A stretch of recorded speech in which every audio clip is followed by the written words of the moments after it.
As a team, we're super excited to play. So we can finally compete again and have some fun in this game. We've been playing super well recently, and I'm only looking forward to it. We're gonna win it all, I'm sure of it. The toughest opponent, I would say, is Firebeavers, Alliance, and Gambit. Those three teams are really scary. Maybe Alliance or Team Phantom. I'm looking out for the unknown Russian teams. They are usually insanely good mechanically and spend a lot of time on Kovacs, so I'm afraid of the unknown Russian teams. I would say it's Guards and Agwalix. We really bring sort of a very level-headed, engaging, and quite funny at times communication to the Apex scene. I think our team synergy in general is one of the best in the world. Competitives have to fear us because we have a clutch kid for a decade. and no one can beat him in clutch moments. We are a really confident team, and we always respect our calls.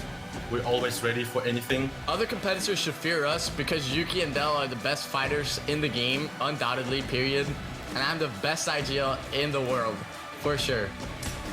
We are ready to crush the competition. Keep your eyes on Na'Vi. We'll see you on the finish line. Let's bring this home. Scars up. Team Endeavor's gonna bring it. We're gonna win. We're here at Blast Titans. We are ready to win. Let's go.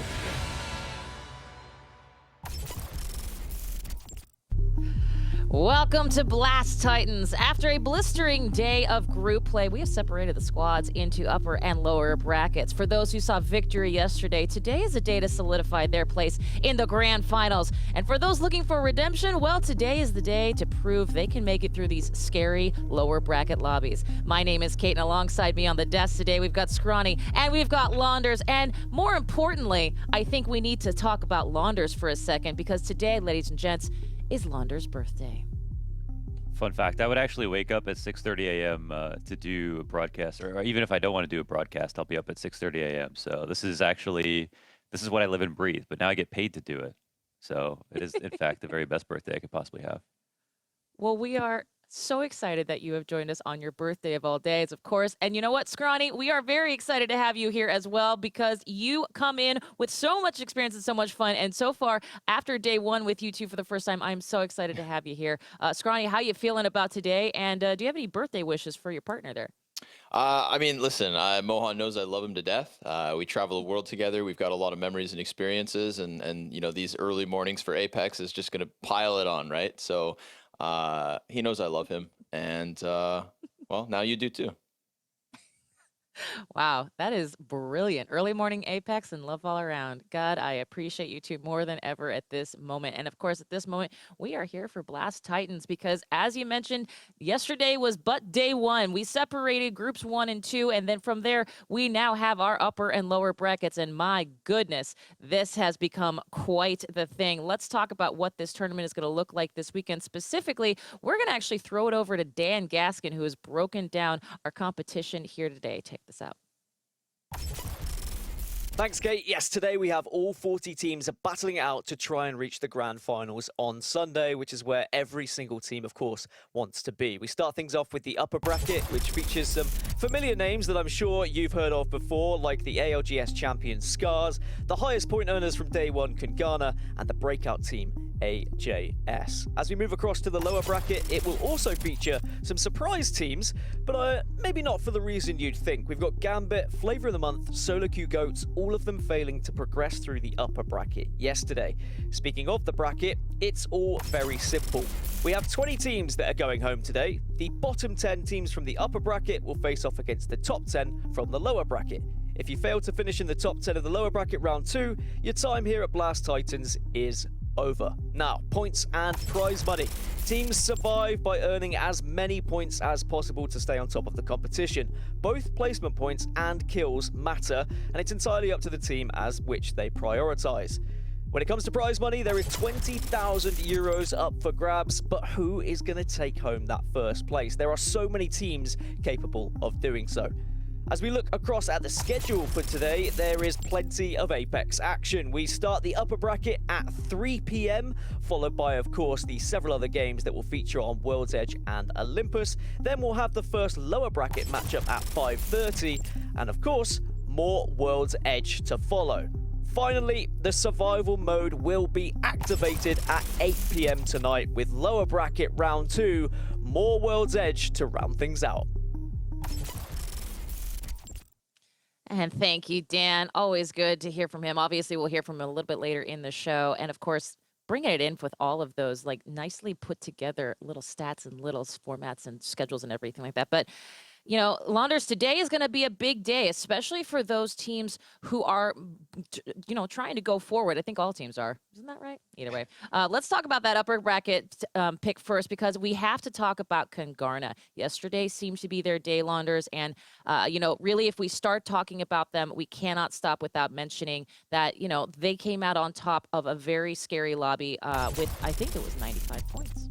the lower brackets, or the Group 2. I called them lower bracket because they were the underrated bracket, the team with That's obviously right. less good teams, but they had more consistency among the surprising teams than the better teams did in Group 1, if that makes any sense. And Kingarna were the head of that snake. They had basically, I think, 6 top 5 finishes in a row with 2 wins in total, ending the group with a win and scoring damn near 100 points in the group. And that's standing far above even Scars, who had 75. Now, you could say Scars maybe had the harder group, but in my opinion, there were so many beasts in Group 2 that didn't even make it into the top 10, and the top 3 teams looked every bit as good as anyone in Group 1. Absolutely. And you know, what an interesting thing. We're going to probably mention this a few times here to our viewers, that Group 1, Group 2, right? And I think, you know, Scrawny, I think, I think Lotus brings up a really good point about Group 1 and Group 2. We keep talking about Group 1 from yesterday being that group of death, but the truth of the matter is that these are both scary lobbies. And I think for Kingarna, we saw them do incredibly well in that Group 2, but now they're coming to these teams that they hadn't faced in the moment before. So talk to me a little bit about what you're looking forward to from Kingarna. It is hard for me to talk this early in the morning. I apologize. Talk to me about Kingarna. Do we love them? Do we hate them? Are they going to be a thorn in the side of some of these upper bracket teams? What are we thinking? I think that, Kingarna's tale as of yesterday was just this matter of consistency. We're talking about a team that got into the top 5 across all 6 games, was in the top 3 across 5 of the 6. And that's with 2 wins on top of it as well, right? The only 2 teams who were able to get 2 wins in their day 1, was both Kingarna and AJS, 2 teams from Group 2. So I think that coming into today, even if we elevate the competition that's going to be playing around Kingarna, we're talking about a team that performed well without a single hiccup. So let's assume that being thrown into this new group could screw them over 1 or 2 moments, 1 or 2 rounds. What we saw was absolute consistency. And when we saw that damage come up from their team as well, right, this breakdown, you see that it's consistency across all 3 members. And for that reason, I'm feeling like you don't lose that level of form. If you play to that pedigree across all 6 rounds of yesterday, it's not just a flash in the pan. This was the most consistent team across both groups. There's no reason to write them off. There's no reason to lower your expectations. If anything, these should be considered the favorites to maybe finish top 5 across the winners bracket too. There it is. Now, Loners, let's talk AJS, because it was on the minds of us for sure. I think you actually started the hashtag AJS for Liquipedia, or Liquipedia for AJS, a team that came out of nowhere from the qualifiers, that really have only had from the experience that I can even just see on Liquipedia. So apologies here, but the only thing we can really see are some C tier, some B tier kind of tournaments and events that has only been happening not too long ago. So they kind of came out of nowhere, and they, in a word, dominated. And you know what? Scrawny, talk about consistency from a team comp perspective. AJS certainly had it. Launders, what are we expecting from them today? And was yesterday, pardon the phrase, a fluke? If Kingarna didn't exist, Flight of Fancy were the other team. I think those are the 3 that were killing it. But if those 2 didn't exist, AJS would have been the absolute standout of the entire group. Between them, it was so tight because of how good they were across all of the games. I think AJS had one really bad finish, but apart from that, we're insanely consistent. So I have high hopes for them. We did an interview with Ixanti yesterday, 16 kills for him, and the damage leader as well with Valkyrie. He was a huge reason they were able to win, and he brought up that they are just a team that started playing together recently and just have started winning a lot. And sometimes if you don't have too many marks on your record, your confidence has never been harmed, then you feel like you can beat anybody, or that you're not afraid of anyone, and that can be enough to do a lot in a game like Apex. Honestly, it feels like a lot of times when teams are falling off a little bit or questioning themselves, it's when they feel like they don't trust their teammates or they don't have a confidence. Because a lot of the time when you're rotating around in Apex, you don't really have a home. You have to keep moving. So you have to stay super sharp at all times, and it feels like even the smallest level of doubt will screw up your timings completely. And yesterday we didn't see that from AJS. They were moving with pure confidence. Now, you know what? I love that explanation, because I think it segues, unfortunately and pretty precisely, into our last team to focus on here, which is Gambit. Gambit, we've been talking about 2 upper bracket teams that really showcase their talent on day 1. Gambit, however, has the pressure of us knowing they can do better. Scrawny, talk to me a little bit about Gambit. For one thing, I want to bring up, Onstead actually brought this up earlier in our meeting, and that is that Artico talked on Twitter about the fact that they didn't play competitive for a while and that this is potentially dusting off their shoulders here, Scrawny. Yeah, I mean, they started the day decently enough. Their best round was actually the first one on World's Edge. They managed 5 of their 12 kills in that one round alone. I think Gambit is a tale of, one of the victims of Olympus. Their first 2 rounds were decent enough to keep them inside of the middle of the pack, right? We saw some of the other expected victors also just kind of float for a first couple of rounds before they found heavy impact. But Olympus really screwed Gambit over. A 17th place and a 14th place with 0 kills across both of those rounds. I think that right there puts a total dampening on what ended up being the tale of World's Edge as well. When we got to World's Edge, 3 of their 4 games ended on Lava City. They began in Sorting Facility and they had this consistent rotation through what you see right now, the caverns outside Lava City. The first round, this fight is kind of the highlight of their entire day. We saw some decent mechanics coming out of Hardeki and we thought that was going to move forward through all the other rounds, but it just didn't. And, one time they had Alliance on their back sitting outside of Dome. They couldn't enter Lava City. The following round on World's Edge, they tried to go through the cavern. They used a Wraith portal to close the distance. They got almost into the town, still fell as everybody was kind of coming in for that crunch. And so they just didn't have the wiggle room to get into top 10 after those completely flat performances on Olympus. Well, and I will say at some point we'll have to talk about their team comps and the absolute chaos that is those different changes throughout the different maps. But we are going to actually move right along here because we want to introduce you to a team that you may not know, Bearclaw Gaming. In fact, they gave us a little bit of a heads up on what they're doing for this competition. Take a look. Me, Aski, and Bambino is gonna bring you the ultra tactical gameplay and try to win the game.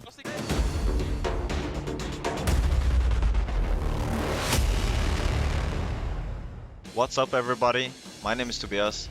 I'm also known as Paradise in-game. My name is in-game is Aski. Our team got formed after I met Aski. He was looking for one player, and then we found Bambino. We stuck together, and here we are. We have a good feeling together, and we decide to just compete together. We have a pretty simple setup with our team roles. We have an IGL. Paradise is IGL. We have a co-IGL and Fragger. Bambino is co-IGL. Then we also just have a Fragger. I'm a support player. Whose mainly objective is just to shoot everyone, kill everyone, and just do as much damage as possible. Paradise make really good decision. Aski has a really strong personality. He hates losing and loves to win, which is really nice to have on a team. His strength is his aim, which is just insane. Bambino is calm and positive mate. He can just say, let's go boys, and we go again.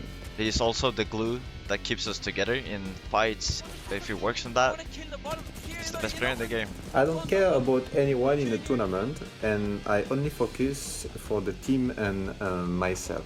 If I had to mention one team, it would probably be Gambit. They are insane at fighting, probably the best fighting team in the game. Wouldn't want to meet them. I have a good feeling about winning the Blast Titans tournament. We can make it. I'm confident about that. If we get a few pulls over to our side of the map, we'll definitely have a really good shot at winning it. Thank you guys for all the support. We all appreciate it so much. Let's go Team Purge. We can make it. Mwah.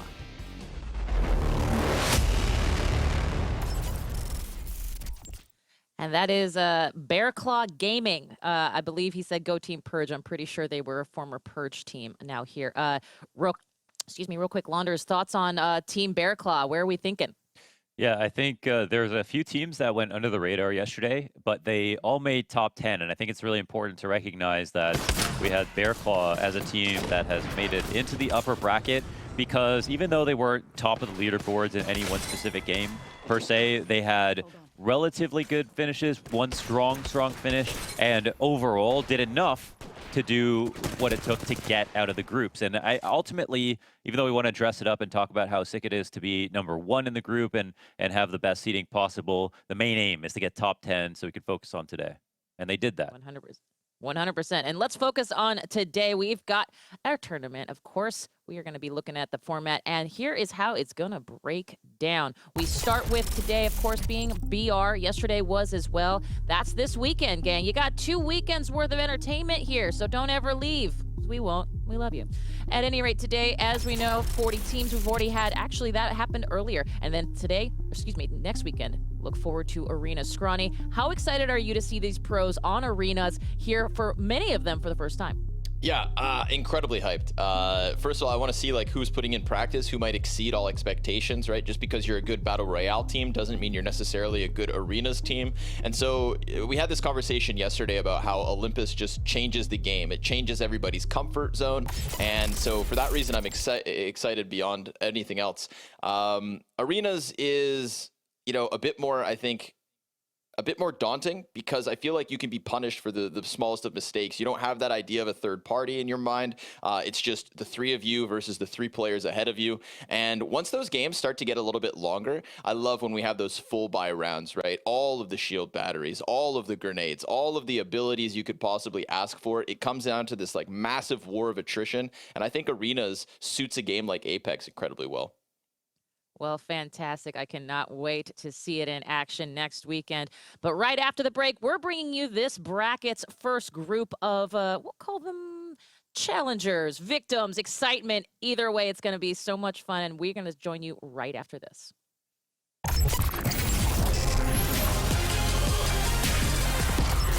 I know K-Swinny would disagree with me, but I don't think that Rampart can be used for anything good.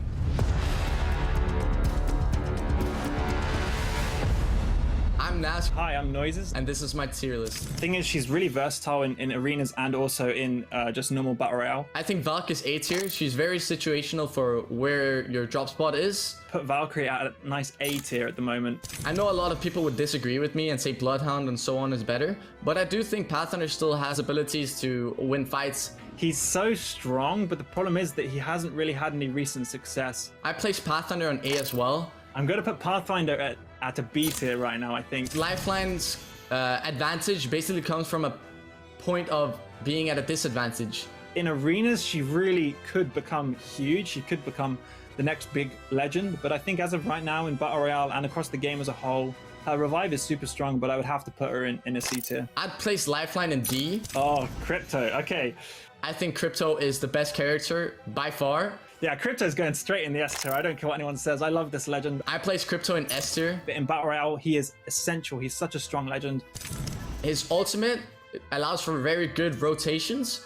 His stim did take a bit of a nerf recently. It takes a little bit more damage now, but you can do it instantaneously. I think Octane is A tier. Octane sits comfortably in A tier for me. Rampart's a difficult one. I think Rampart is completely useless. Definitely put her in D tier right now. I know a lot of people replace Wraith with Octane at the moment, but I still think Wraith has her moments. I think she's so strong. She's still strong. She's kind of dominated the length of this game. I would place Wraith on S tier. Wraith's going in S tier for me. Caustic is a difficult one because he's kind of seesawed amongst different tiers. I think Caustic is great if utilized in the right environment. As of right now, the current state of the game, I'll put him comfortably in a B tier. I place Caustic on A tier. Watson, okay. Watson offers nothing but a smaller hitbox. She's had her ups and downs, but I think as of right now, the game is too fast-paced. It's too determined on quick executes and actions that I don't think that she's necessarily that viable anymore. I place Watson in E tier. Watson is going to go in C tier. The ability to press one key and find out where players are within 75 meters is just super strong. But I think Pathfinder just does Bloodhound's role better. I place Bloodhound. It's definitely an A tier legend for me.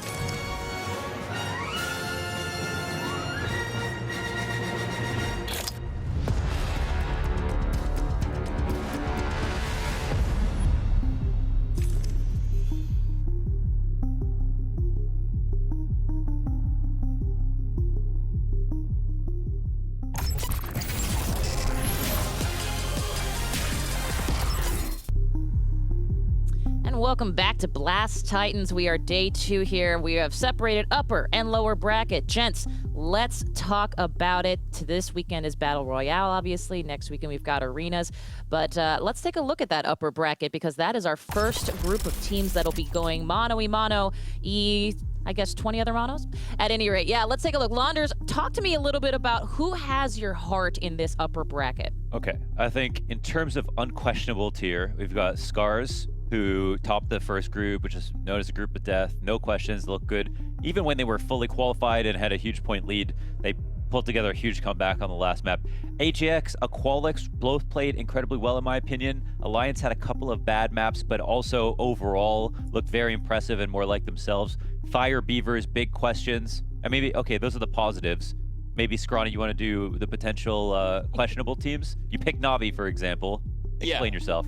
So I picked Na'Vi because I think Na'Vi is one of those teams in the second group that played Battle Royale sorry, hold on. They played their games in the sense that they just wanted to qualify into the top 10. I didn't see many risks being taken by Na'Vi. I didn't see many, massive push being done by Na'Vi, and yet you saw the individual form, right? Some of the best wingman shots that happened all day yesterday were coming out of Na'Vi, but it just didn't seem like they were playing with any kind of killer instinct, and they didn't need to. Let's take Bear Claws, for example. Bear Claw, a team that managed to get here into the winner's bracket because of their last game's performance. I believe a 6th place with 12 kills in round 6. Prior to that 6th round, Bear Claw had 2 kills across 5 games. They were not in any way trying to get into that top 10, and yet they just clinched their spot. They had to play with that fire because of the position they were in.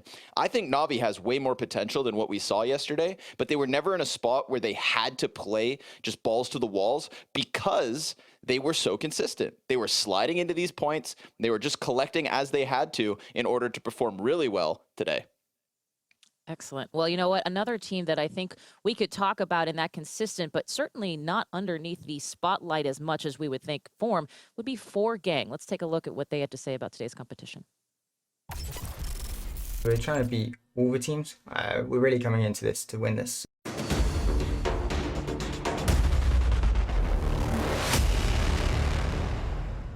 Hi, I'm Jordan. I go by Legiloli in game. I'm from the UK. I played for Team 4Gang. The team was formed when me and Faye were looking for a new third. We saw that Ro was available, so we tried him out and liked him as a fit for the team. So ever since then, we've been playing under the team as 4Gang. My teammates are both mechanically gifted players and also very smart. Fenix is our leader, GL, and that helps a lot having that final decision making. So I would say we all give input into our decisions, and it's quite a strength for the team. Although this is a strength, it also leads to our weakness, and being too slow to sometimes make decisions due to overloading with ideas. However, we're always improving on this, and come the tournament finals, I don't think this will be an issue for our team. Being a lesser known team, I would say we don't have many rivals, but when we're in game, we definitely notice quite a few teams vying for the spots that they know we like to play. It really depends on the zone, which teams will be our rivals. I'm definitely confident in our team to be able to win the Blast Titans tournament. We just got to bring our A game when it matters. We want to obviously win the Blast Titans tournament, but I wouldn't be overly upset with a top 5 finish.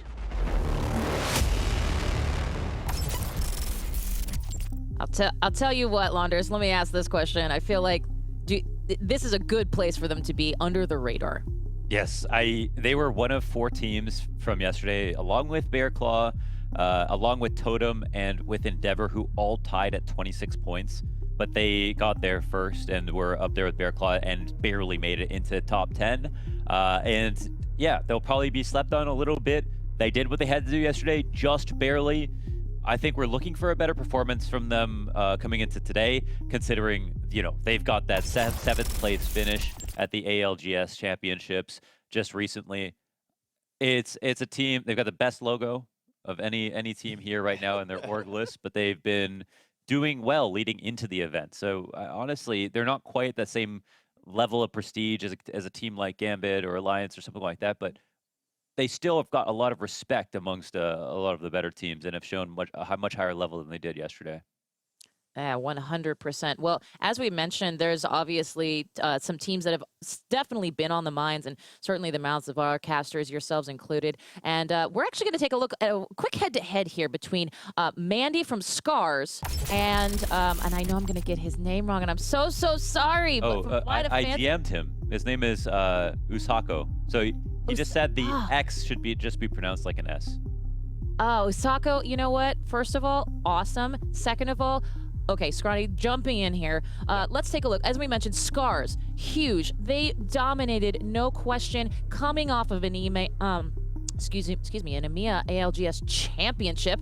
And then you've got Flight of Fancy, who really was a thorn in the side of so many teams yesterday. Talk to me a little bit about this Octane Gibraltar head-to-head. Yeah, right. Mandy's coming in, and I think that with Scars having like we have to remember they're round 6. They got hit by a pack of rats at one point in that game, taken down to just a single player and still able to return in clutch. So to me, I think to myself, you know, Mandy could have even gone better. That's the crazy part. They performed properly, they got that top finish, and yet it could have been even better. It could have been next level. When we compare it over to the Octane performance of Usako, that's another player who you have to remember, Flight of Fancy had a couple of early endings. You know, it feels like the sky is the absolute limit for Usako coming off of yesterday's play. If Flight of Fancy had some of the game placements of, say, AJS or KNG, these consistent top 5s, consistent top 10s with less duds, like Flight of Fancy started the entire day with an 18th place.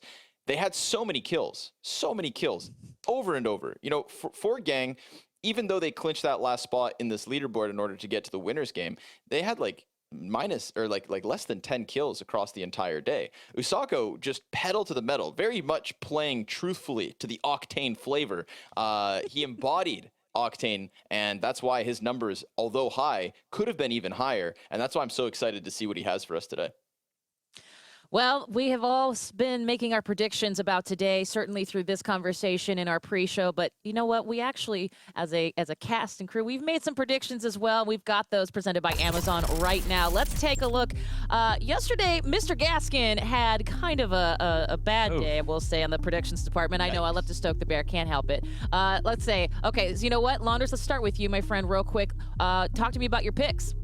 Yeah, I'm just trying not to get Gaskin today, so I picked 3 really strong teams that are unquestionably great. And I think AJS is the team that you when you were making your predictions, like, oh my god, I completely forgot about AJS in this group. But Kungarna, super consistent, Scars, super consistent, and then AJS, I mean, to me, they weren't just a surprise after the first 3 games. At that point, I just regarded them as good. So it's not even like a, you know, Hail Mary pick for me. I just looked at them. I think they're really strong. They seem very confident, and I think it'd be disappointing if they, you know, fell out of the top 5 today. 1000%. Scrawny, over to you. Yeah, so again, Scars, Kungarna, those are the 2 teams who have topped each of their groups. Their consistency speaks for itself. And if we're just looking at, you know, earning points off of placements, then I think Na'Vi is an incredible 3rd pick to just kind of buff it up a bit. You know, I think a few of us were victims yesterday of our 3rd choice. Gambit, Fire Beavers kind of letting things down. And I don't expect Na'Vi to be number 1 coming out of the winners bracket, but I definitely don't expect them to be outside of top 5. If any team in this competition still has a full tank of NOS because they kept things in 3rd gear yesterday, to me, that's got to be Na'Vi. Oh, that is a great line, Scrawny. Then that just tells me that it is time for us to hit the road for our game number 1, and we will be back with Onset and Gaskin to defend their picks right after this.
Welcome back, everybody, to Blast Titans, and what a day of Apex action we have in store for you. Resident Apex Legends Giga Chad alongside me, Dan Gaskin, trying to make him smile. Got it already, got a smile on his face, that's all I ever wanted. Let's talk about this lobby, though, because we're in upper bracket here. We've got 20 teams who are powerhouse teams in the Apex Legends competitive scene. Dan, I want to talk about your predictions a little bit. Let's talk through. Why have you gone with who you've gone for today after what was a little bit of a shaky yet spicy pick from you yesterday?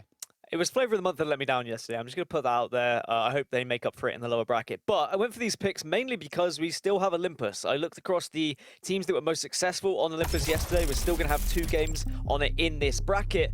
And I feel like the likes of Scars, who picked up a victory, the likes of Magicians, who also found a lot of success as well, should be able to accumulate a lot of points when we move over to Olympus. But also, they were fantastic on World's Edge, as we know. And then how Magicians, who also found a lot of success as well, should be able to accumulate a lot of points when we move over to Olympus. But also, they were fantastic on World's Edge, as we know. And then how could I not pick Kungana? I think that was just the easiest pick for all of us after the performance that they had yesterday. But these lobbies, I feel like they're going to be very different on set. I feel like we are going to have much more strategical lobbies than we did yesterday. That is no disrespect to some of the teams that featured in the groups, but I do feel like some really threw a spanner in the works and made it difficult for others. Yeah, I mean, I'm going to call you out on these picks because basically you pick first place for both groups as 2 of your picks. So you're trying to like give some sort of background crazy reasoning that you've gone away and done some sort of wonderful predictions, which is complete nonsense, Dan. I'm calling you out on it right now. But my picks, the reason I've gone for them, I've got some.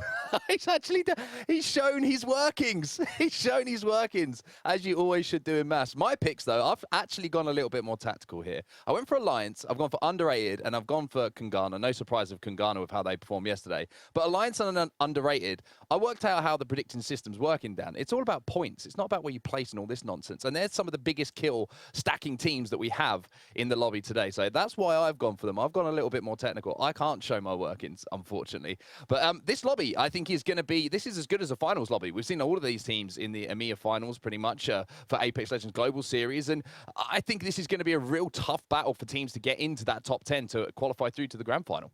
I think my biggest question is going to be, how do the teams who we didn't expect to perform well yesterday, who did turn up, for example, AGS, how do they now land themselves in the biggest lobby of them all? All the biggest teams that have kind of been there, they're tried and tested, they know how to play the game, they know where they're going to drop, they practice together. Can AJS still fare as well as they did yesterday? That's what I'm going to be focusing on. Well, day 2 is live. We are underway. The games have begun.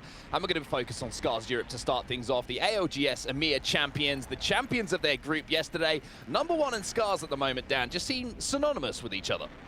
Yeah, I mean, Scars, they're just one of these teams that as soon as you count them out, straight away they come back into things. There was a point yesterday where I was like, maybe they're not going to be as strong as they were throughout the EMEA championships. Maybe they haven't practiced as much. And then bang, a couple more first place. Bang, 14 kills in one game. They just are an insane team that are just so in sync, and I love watching them. So this is a fantastic chance for them to assert their dominance coming into this upper bracket matchup.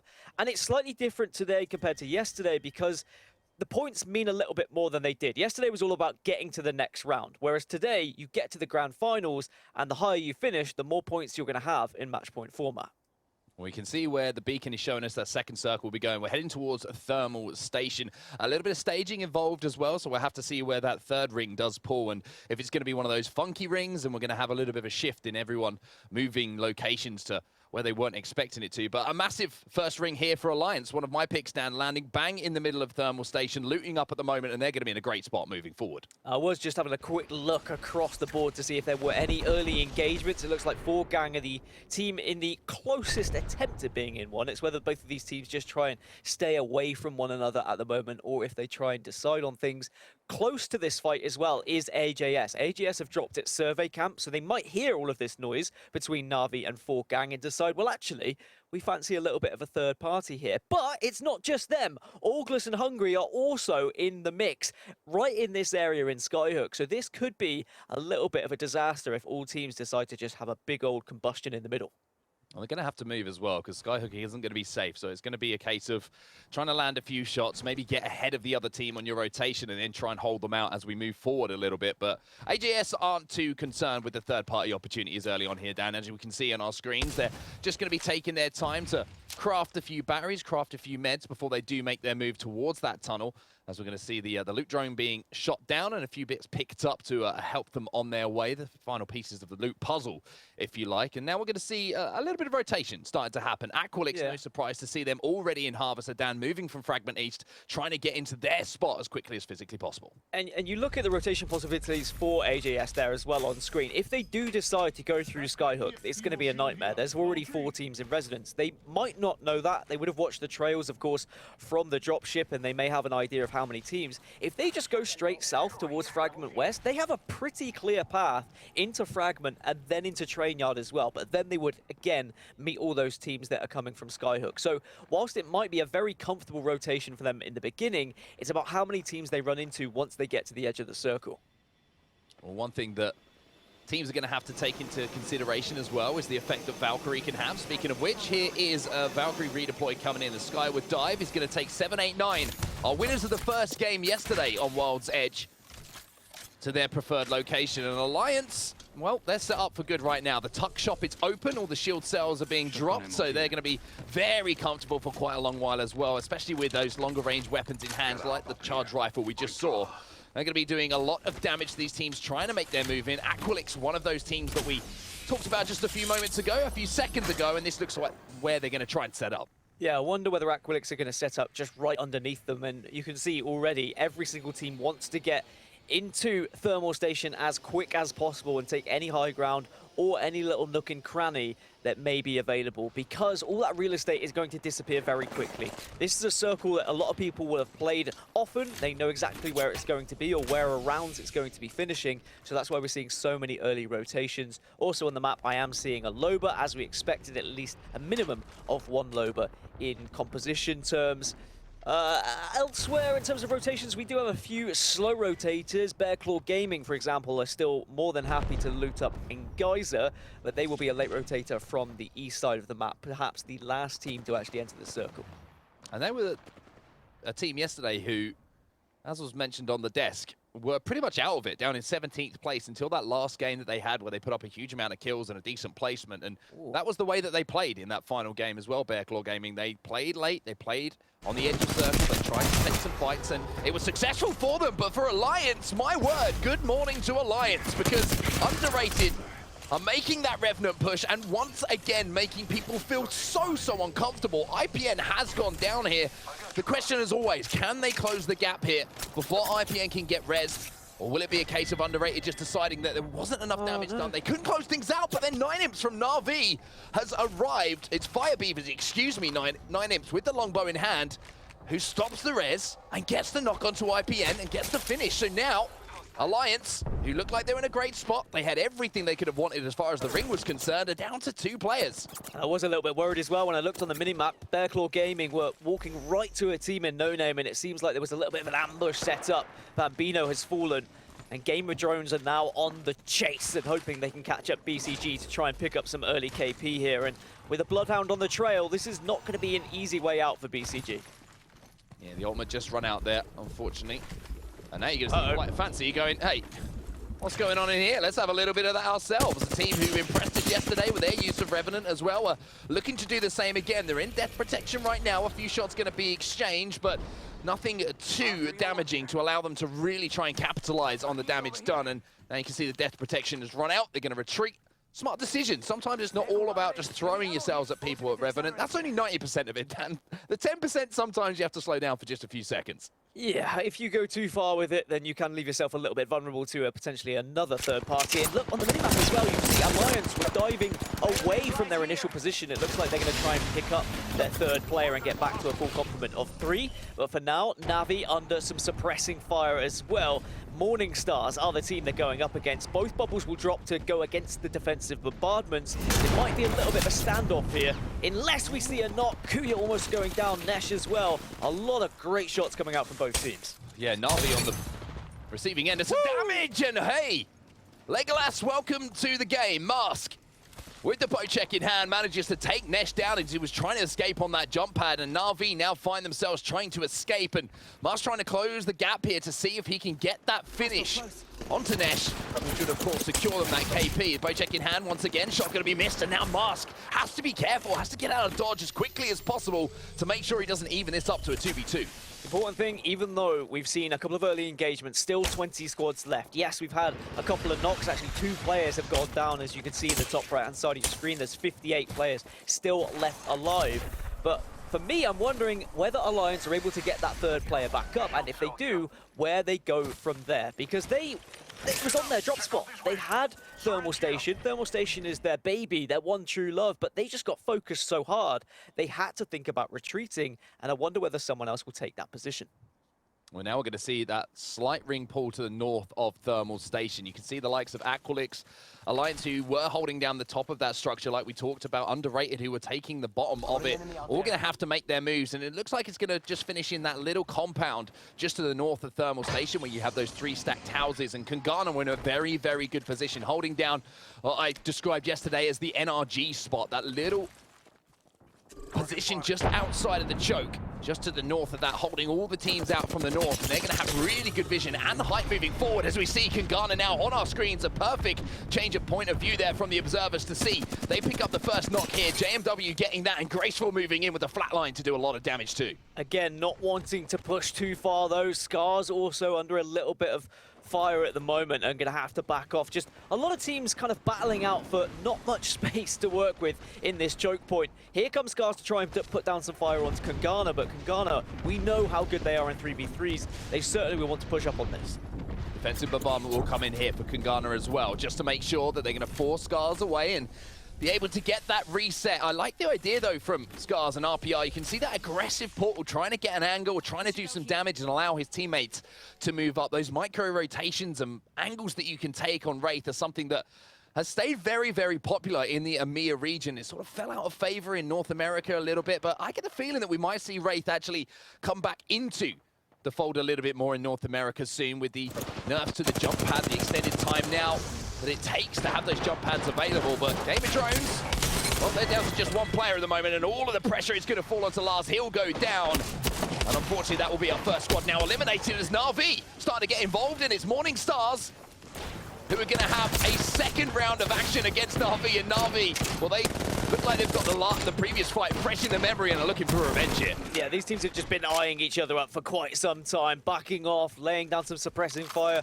waiting to see if they can get a knock. It was Na'Vi who went down first, but they have got the last laugh, taking down Morning Stars, who are our second team to be eliminated. And there are Alliance. Look at Sorting Factory. They went all the way down to launch site to get IPN back up, loot up, and now they are going to be one of the last teams to rotate in. Considering they drop at Thermal Station, that is really surprising, but of course they had to back out after getting knocked holding Thermal Station originally.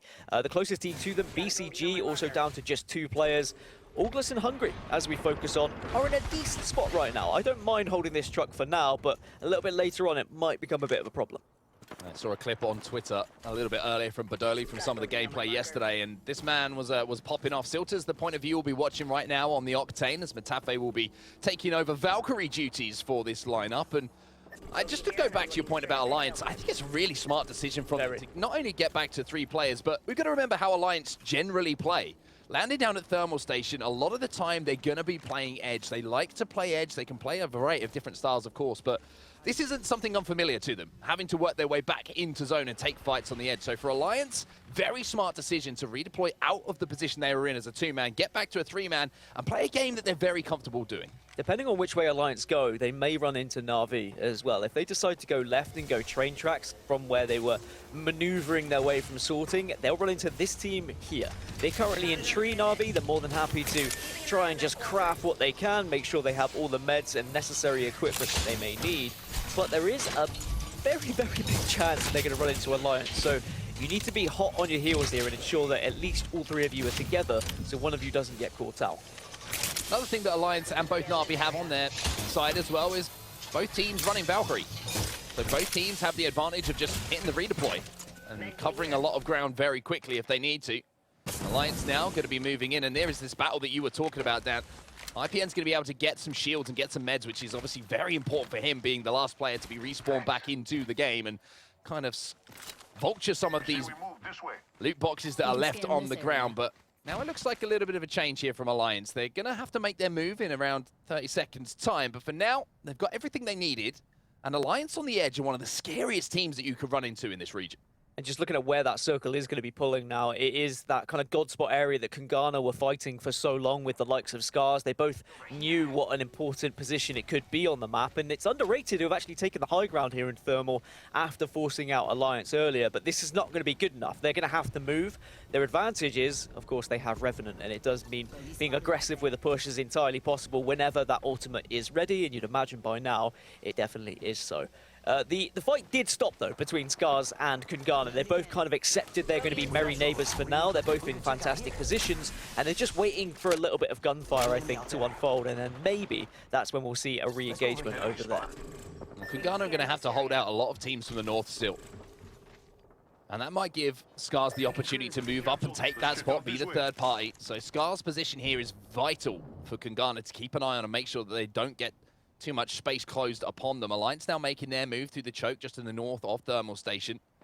A full rotation from them back to where it all began. And in front of them, you can see that is Fire Beavers playing up on that high ground, up on that ridge. And they might have to go through, so we could well see an Alliance versus Fire Beavers battle break out in the next few minutes. And the interesting thing with Fire Beavers is they're not running that Loba. We saw them switch off it yesterday when they finally got back into the swing of things. It's 789 who are the Loba team in this lobby. They're still holding strong, and they still think that Loba can be very important once it comes to the end game. And as we know, with a few cryptos in the lobby, it definitely will be important if you can get to the end game. That's the big thing. There wasn't much end games yesterday that featured more than, let's say, 6 teams. Whereas here, we're starting to see a proper Apex Legends lobby. And what I mean by that is 15 plus teams in tiny, tiny circles. Any sort of nook and cranny that you can find, any object you can hide behind. You've just got to survive for as long as possible, and you engage when you have to engage. Kungana are going to be holding the god spot at the moment. That is where this circle is going to be ending, but everyone else is going to be trying to pick away shots at them. Matafe giving us a great visual example of that as he managed to hit 60 with that 301, and here comes Top Dog now. They're on the edge of zone, they're on the respawn town, and they're trying to force their way in at the moment. You can see there's only 19 seconds for them to make their move, so they have to be quick, they have to be aggressive, and it's Alliance who are trying to close the gap behind them as well. Well, aggression is the name of the game when you're running Revenant. I believe we've got 3 Revenants in this lobby, but Top Dog are down to just 2. The Revenant's gone, and Root will fall as well. That's going to be our third team wiped, but Alliance, a difficult situation. The red to their backsides, but they've just about held out for now. Can they get back up to a full 3? They managed to find a corner to play. Hackis is going to step forward and just try and close that space. A defensive bombardment is going to come in, which could cause them some problems. Hackis is trying to do everything that he can on Valkyrie just to deny that space, like I mentioned, to make sure that that res can be popped here and they can get Gibby back up to his feet. Vibes, what a performance he had yesterday. Those Peacekeeper shots are still ringing in my ears, and I'm sure they are the teams that are in that end circle. August and Hungry once again just surveying the area, making sure that Kungana are kept at bay, and if there is an opening created, they're going to be in position to take advantage of it. It's such a nice poking mechanic, isn't it? The Valkyrie missiles just making sure you keep a team at bay, not allowing them to push up on you whatsoever. As soon as you notice any sort of movement, that's when you can fire those missiles and say, hey, you stay on your ground, you stay in your turf. As Alliance back down to 2, IPM's got to do a big job here, but it's Flight of Fancy on the other side, and we've seen exactly what they're capable of when they get aggressive. There's another knock, and all they need to do now is time this 2 versus 1, and they should be able to get the wipe. Yeah, should be comfortable here for Flight of Fancy, but saying that, there's a third party coming in by the looks of things, and Zako's going to be holding that off. Lovely shots with the flatline, though, to make sure that push isn't as aggressive as maybe that team wanted it to be. And it's going to be Magicians who are trying to put the pressure onto them, but again, Magicians recognizing that they can play back a little bit here. They've still got some distance to cover before they get into zone, and you feel like a lot of the teams who are on this northern side of this huge mountainous area at the moment, Dan, are going to be focusing on KP, because working their way into zone through those narrow chokes with multiple teams here is going to be incredibly hard to do in the next minute or so. I mean, Flight of Fancy, I think they had 7 or so kills already. Na'Vi down to just 2. Strafey is going to have already fallen, but they should be able to get it back up. This is just a constant battle over here where teams are just edging, they're poking, they're trying to do what they can, but even with a knock, you cannot push out of the area you're in because you are so vulnerable from various different directions right now. You have to hold your ground. You have to wait for someone else to make the first move, for someone else to make the first mistake. Shots going to be ringing in once again from the flat line of Xaxo. One of our standout players from yesterday manages to get one knock onto Aski. And now he's looking for the second. There it is. Unfortunately, he's lost both of his teammates now, so it's going to have to be a solo effort, a solo album. All of the songs sung by one man as Na'Vi now make their move in, and they're picking up some kills as well. You're going to have to back up here with the stim. We're going to see a late move now from Firebeavers falling down from the heavens here, but the beams coming in from Kuya. It's not just the wingman that this man can get the work done with. There is a lot of KP up for grabs at the moment. Osaka will eventually fall, but he had 10 KP himself. Amazing stuff again from Flight of Fancy. Even with a 13th place finish, their KP was insane, and that'll put them in a decent place on the leaderboards. Kangana down to just 2, and oh my goodness gracious, is that his teammate? Yes, it is. Okay, that scared me for a second, but it doesn't matter because Kangana, JMW, does have the bubble, can just about survive, but there's so many teams left in this tiny, tiny circle. 12 teams still remaining here, and that bubble was superb from JMW, denying the line of sight, giving himself cover to get the battery, but also, as you can see, getting him in position to get his teammate back up. So Kangana, from a little bit of a shambles situation, now find themselves in a strong one. Underrated have made their move to take control of height here in this compound. The 3 buildings surrounding them are full of players. So it's going to be up to them to decide who they want to push first. I love this game. Look at the amount of teams and players that just have nothing to work with at the moment, just hiding behind any sort of blade of grass that's available. Now is the time where you have to decide, are we going to be able to legitimately win this game, or do we need to push for some KP? And realistically, even if you want to push for KP, you might not be able to, because there's so much fire going on. And the beams will bring out again across World's Edge. Nesh with the Spitfire doing some work. The chopper is singing, and it's singing a tune that Nesh is enjoying at the moment. Strafey going to try and get away though, and Firebeavers down to just 1, as we did see Taskmaster getting beamed on the cross. But they've managed to find a little bit of a corner here, a little bit of quiet, and they're going to be able to get that res off. So even though Sunset is having to stick this one, as he is taking some damage himself from Kangana shooting across, getting the Gibby up, as we always know, the first player you should look to res as a solo, just to make sure that you can get that bubble down and you can reset just for a few seconds. What a spot Kangana is still in, by the way. They have to watch every single angle. You can see the constant pings, the communication. Of course, we can't hear it, but we can see it as, again, Nesh with this Spitfire is just causing so much issues for other teams. Aqualix have lost a couple of players. Yuki will finally get taken down, and now 9 squads remain, and they just keep falling as this circle closes in.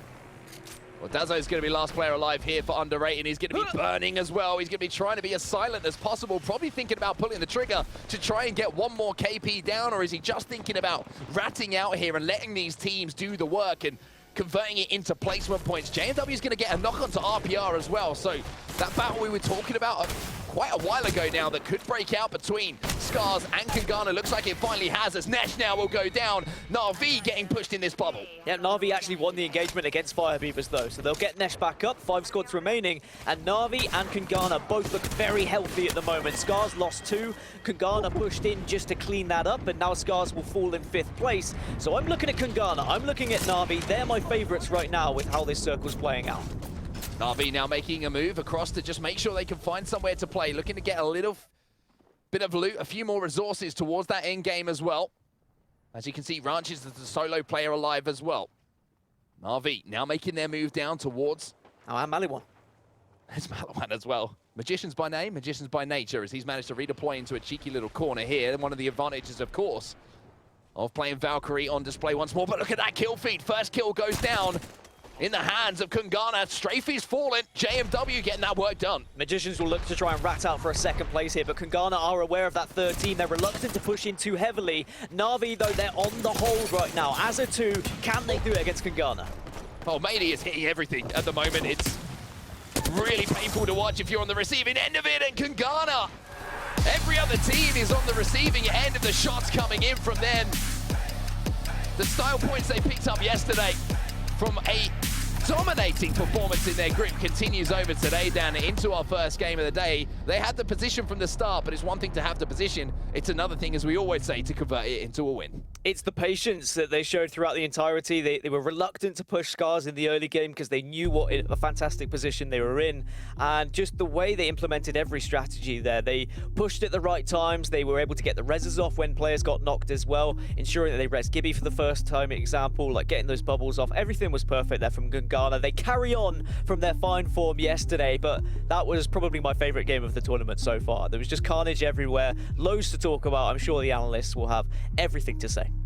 Well, we're going to go for a quick break now, and the analysts will, of course, break down game number 1. Kungana back on top. It feels like they've been waiting for this moment for quite a while now. We'll see you in just a few.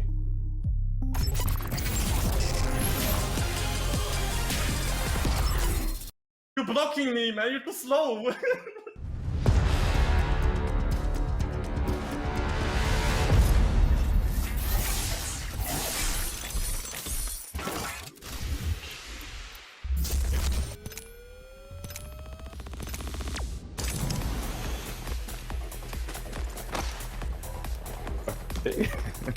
I'm not playing this game, man.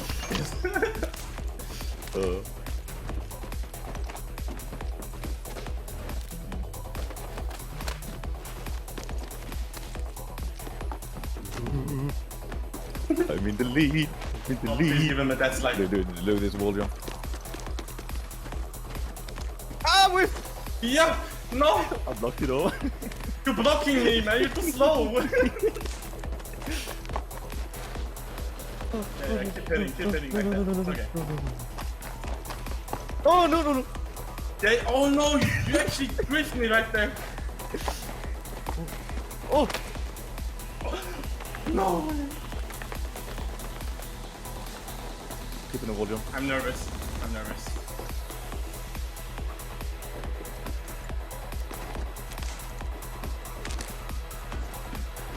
Oh no, don't block me. Yeah. Oh. Oh. No!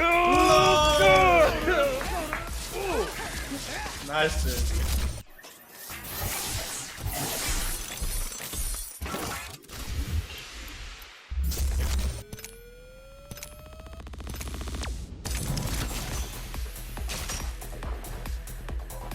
You're faster. Even though you were 30.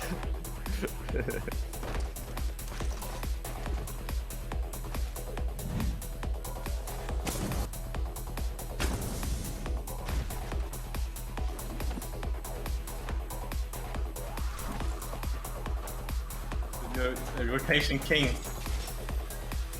just took all the jump towers. Okay, face. Okay.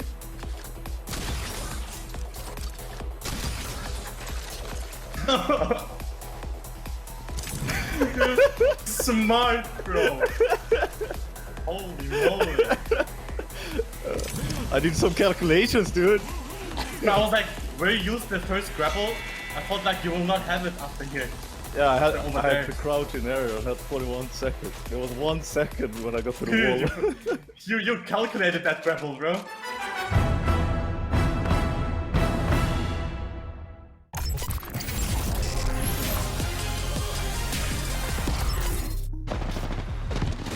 Well, gentlemen, let's jump right in. Launders, what is the headline here? And is it Kungana showed us what they can do? It is, yeah. I mean, I hate to be so definitive with my analysis right out the gate on day 2, but Kungana are the best Apex Legend team in Blast Titans history currently. They're insane. Yeah. I mean, there's the reality is that they came out swinging in the upper bracket. Remember, these are the teams that made it through both Group 1 and Group 2.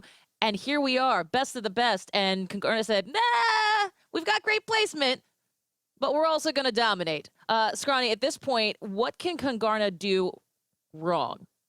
What can they do wrong? I think maybe over-initiate. There was a point during that game where I think Kungana, they just kind of, I would say, hold on, sorry. I'd say they just like shook hands with Scars, right? We had Scars and Kangarna in pretty decent early positions, and they kind of peppered one another a little bit. They were sizing each other up, but then they just agreed to disagree, walked away from their engagement, and just took up positioning instead. And I think ultimately that really paid off for Kangarna. I was looking at Kangarna and Na'Vi, obviously the last two full teams in that last zone, and I think Na'Vi had the more difficult position because they were stuck up on the higher ground. They were being peppered as the zones were closing, but then that spot for Na'Vi ended up being very impactful because once everybody was finally pushed out of their hidey holes, Na'Vi had their hands on a ton of different fights. Na'Vi also actually took an early fight versus Morning Stars, and we didn't talk about Morning Stars today, but this was a team who was consistently in the top 5. 4 out of the 6 rounds yesterday, they found themselves there, and that was, I believe, the 18th placed team in this first round. So Na'Vi making decisions early, making decisions fast, and trying to get just as good of a positioning as Kangarna, but I think Kangarna were just more deeply rooted when it came to the thermal station. I was going to say, Launders, it feels like Na'Vi came in with a plan and stuck to it today. And got to give it to Scrawny for predicting, the one person today to predict Na'Vi. He saw something in them.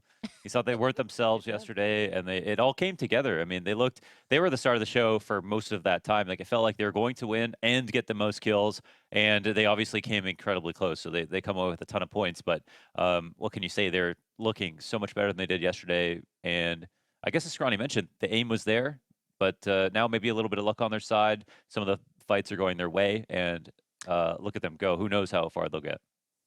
Well, let's talk about the team that went all the way here in game number 1, and that's Kangarna with our match MVP brought to us and presented by Razer. This is a guy who I'm sure we've all been very impressed by, and that, of course, Maydilal. Scrawny, talk to me about his Valk plays, and, 4 kills is lower than we've seen from these match MVPs, but let's be clear, the damage has been done. Yep, 100%. And I think that this boils down to what I was saying with Kangarna, Scars, and Na'Vi having that good positioning. When we saw the crunch time happen in the second to last circle, it very much felt like Kangarna and Na'Vi just cranked the dial in terms of damage output. Ultimately, Mady, with the win, I think deserves the MVP in this spot. 2,400 damage is nothing to scoff at, even if it is only 4 kills. So, if there's one takeaway from this last round is I almost wish that Maliwan had died earlier. That third party, I think, knowing that there was still a third team in the game, put Kangarna into a more, I would say, passive position.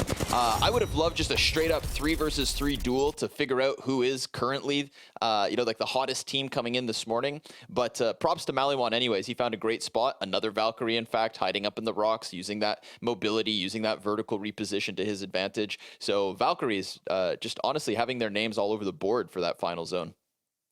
100%. And as we go to the results, I will say one of my favorite things, and I'm trying to remember if it was Onset or Gaskin that talked about it, but Valkyrie missiles equal poking mechanic. That was 100%. Great. Woo, let's take a look. This is not too shabby for the first game out the gate. Kangarna and Na'Vi. Boy, you know what, Lunders? You both said it. You both have underlined and italicized it, but these double-digit figures just coming out of the gate are out of control. They're standing above the rest right now. This is also a really strong match by Magicians, combined with their placing or whatever, because the points start to fall off, greatly after third. But for the top 2, they're sitting pretty. This is, an insane match, and we'll see what happens. Now, I'm looking for another team, AJS. They ended up getting 4 kills, but they only placed 11th, so they were competitive in that regard. But a lot of teams were between the 4 and 6 kill range, leading up to all the way up to number 5. So that just means that the rest of this top 10 is anything but decided. There's so much room to play, and of course many games coming up. For sure. And Scrawny, I want to bring up this one over at number 13, Flight of Fancy. While they only got that's a fascinating aspect to this. Yep, 100%. So Flight of Fancy was a team that started to use the train yard to their advantage, or the train tracks to their advantage.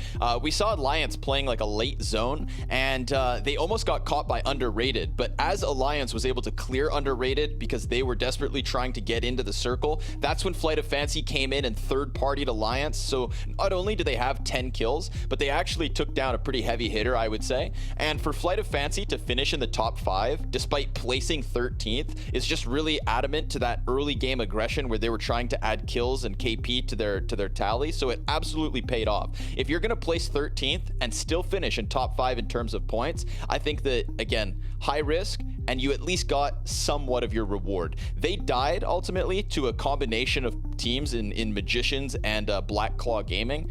Excuse me, Bear Claw. Bear Claw Gaming. Yeah, Black Bear Claw. Black Claw. Yeah, the as opposed biggest to White of Bear Claw. Claws. Yeah.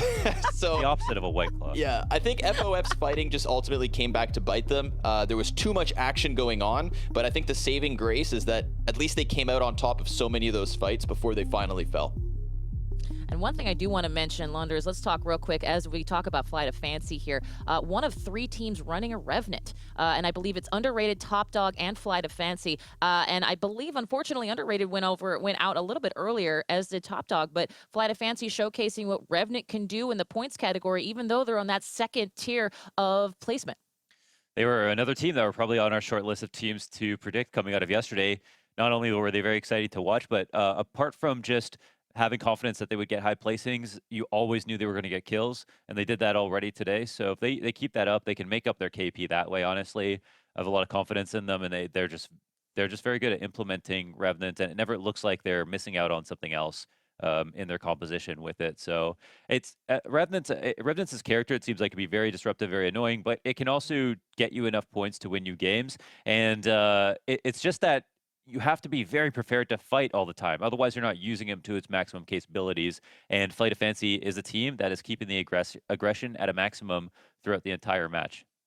Yeah, don't let the name fool you. Flight of Fancy is anything but. They are down for it. Let's take a look at some head-to-head numbers here with some of our top performers just from that first match. And of course, Flight of Fancy and Na'Vi, 2 people, Scrawny, 2 teams, 2 players who have really, as we might say, done a job.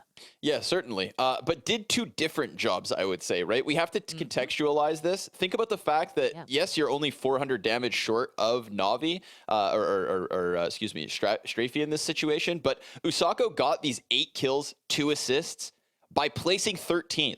Like, to think of the numbers they could have gathered had they gotten to the late game circle, had they not fallen after being chipped away so slowly. Yes, you absolutely have to fight. And like Launders is just saying, Revenant plays into that. So I think Usako combining with the Revenant, he had his hands on so many different pieces that eventually they fell. But I mean, just such impact, so much impact before the zone really became that big of an issue for any other team.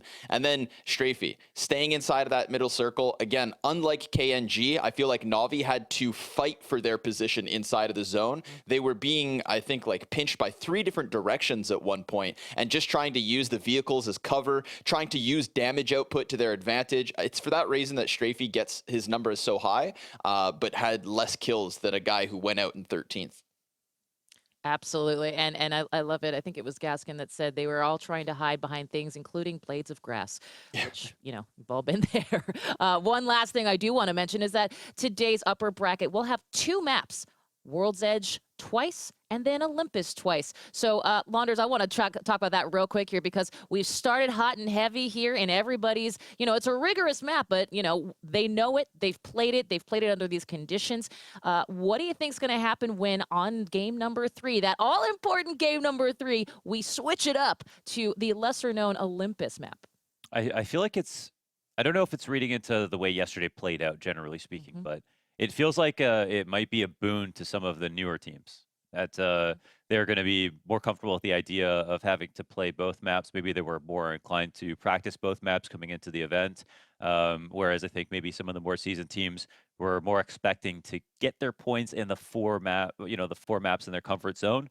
And I think it's at least from what we saw from our small sample size on Olympus yesterday, that some of the newer teams look like they were very comfortable, and they, you know, I would love to talk more with them about the way that they view how to play the map, because it seems like their philosophy just ended up being correct. I mean, even the idea of Underrated, who obviously plays highly in general, came through without a Gibraltar, you know, and they made it second place on one of the Olympus maps. I think there's a lot of room to see some new stuff, and a lot of the times you see new stuff from new teams.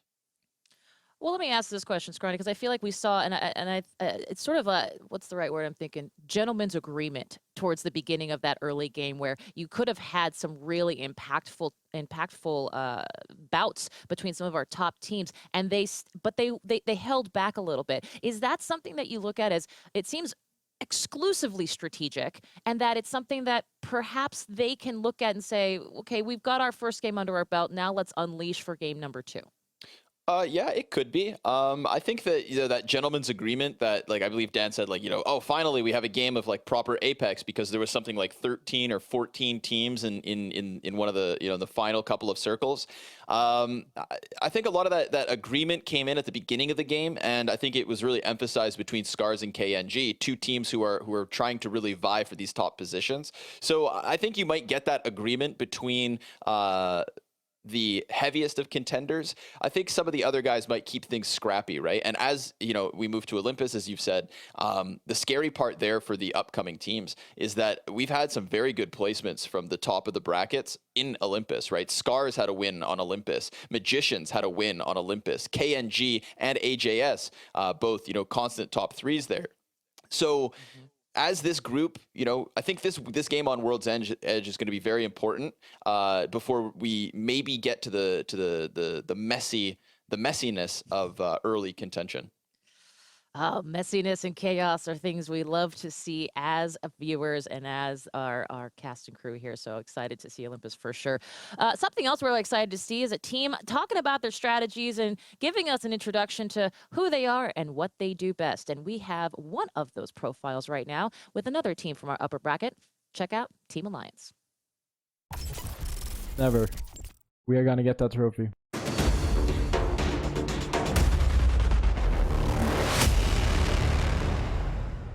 Hello, my name is Jon Håkansson, also known as Hackis in game. Hello, my name is Simon Bellini, known as Vibes, and I play for Team Alliance. Hey, what is up? Is Kagwin, also known as IPN. Our team got formed about a year and a half ago.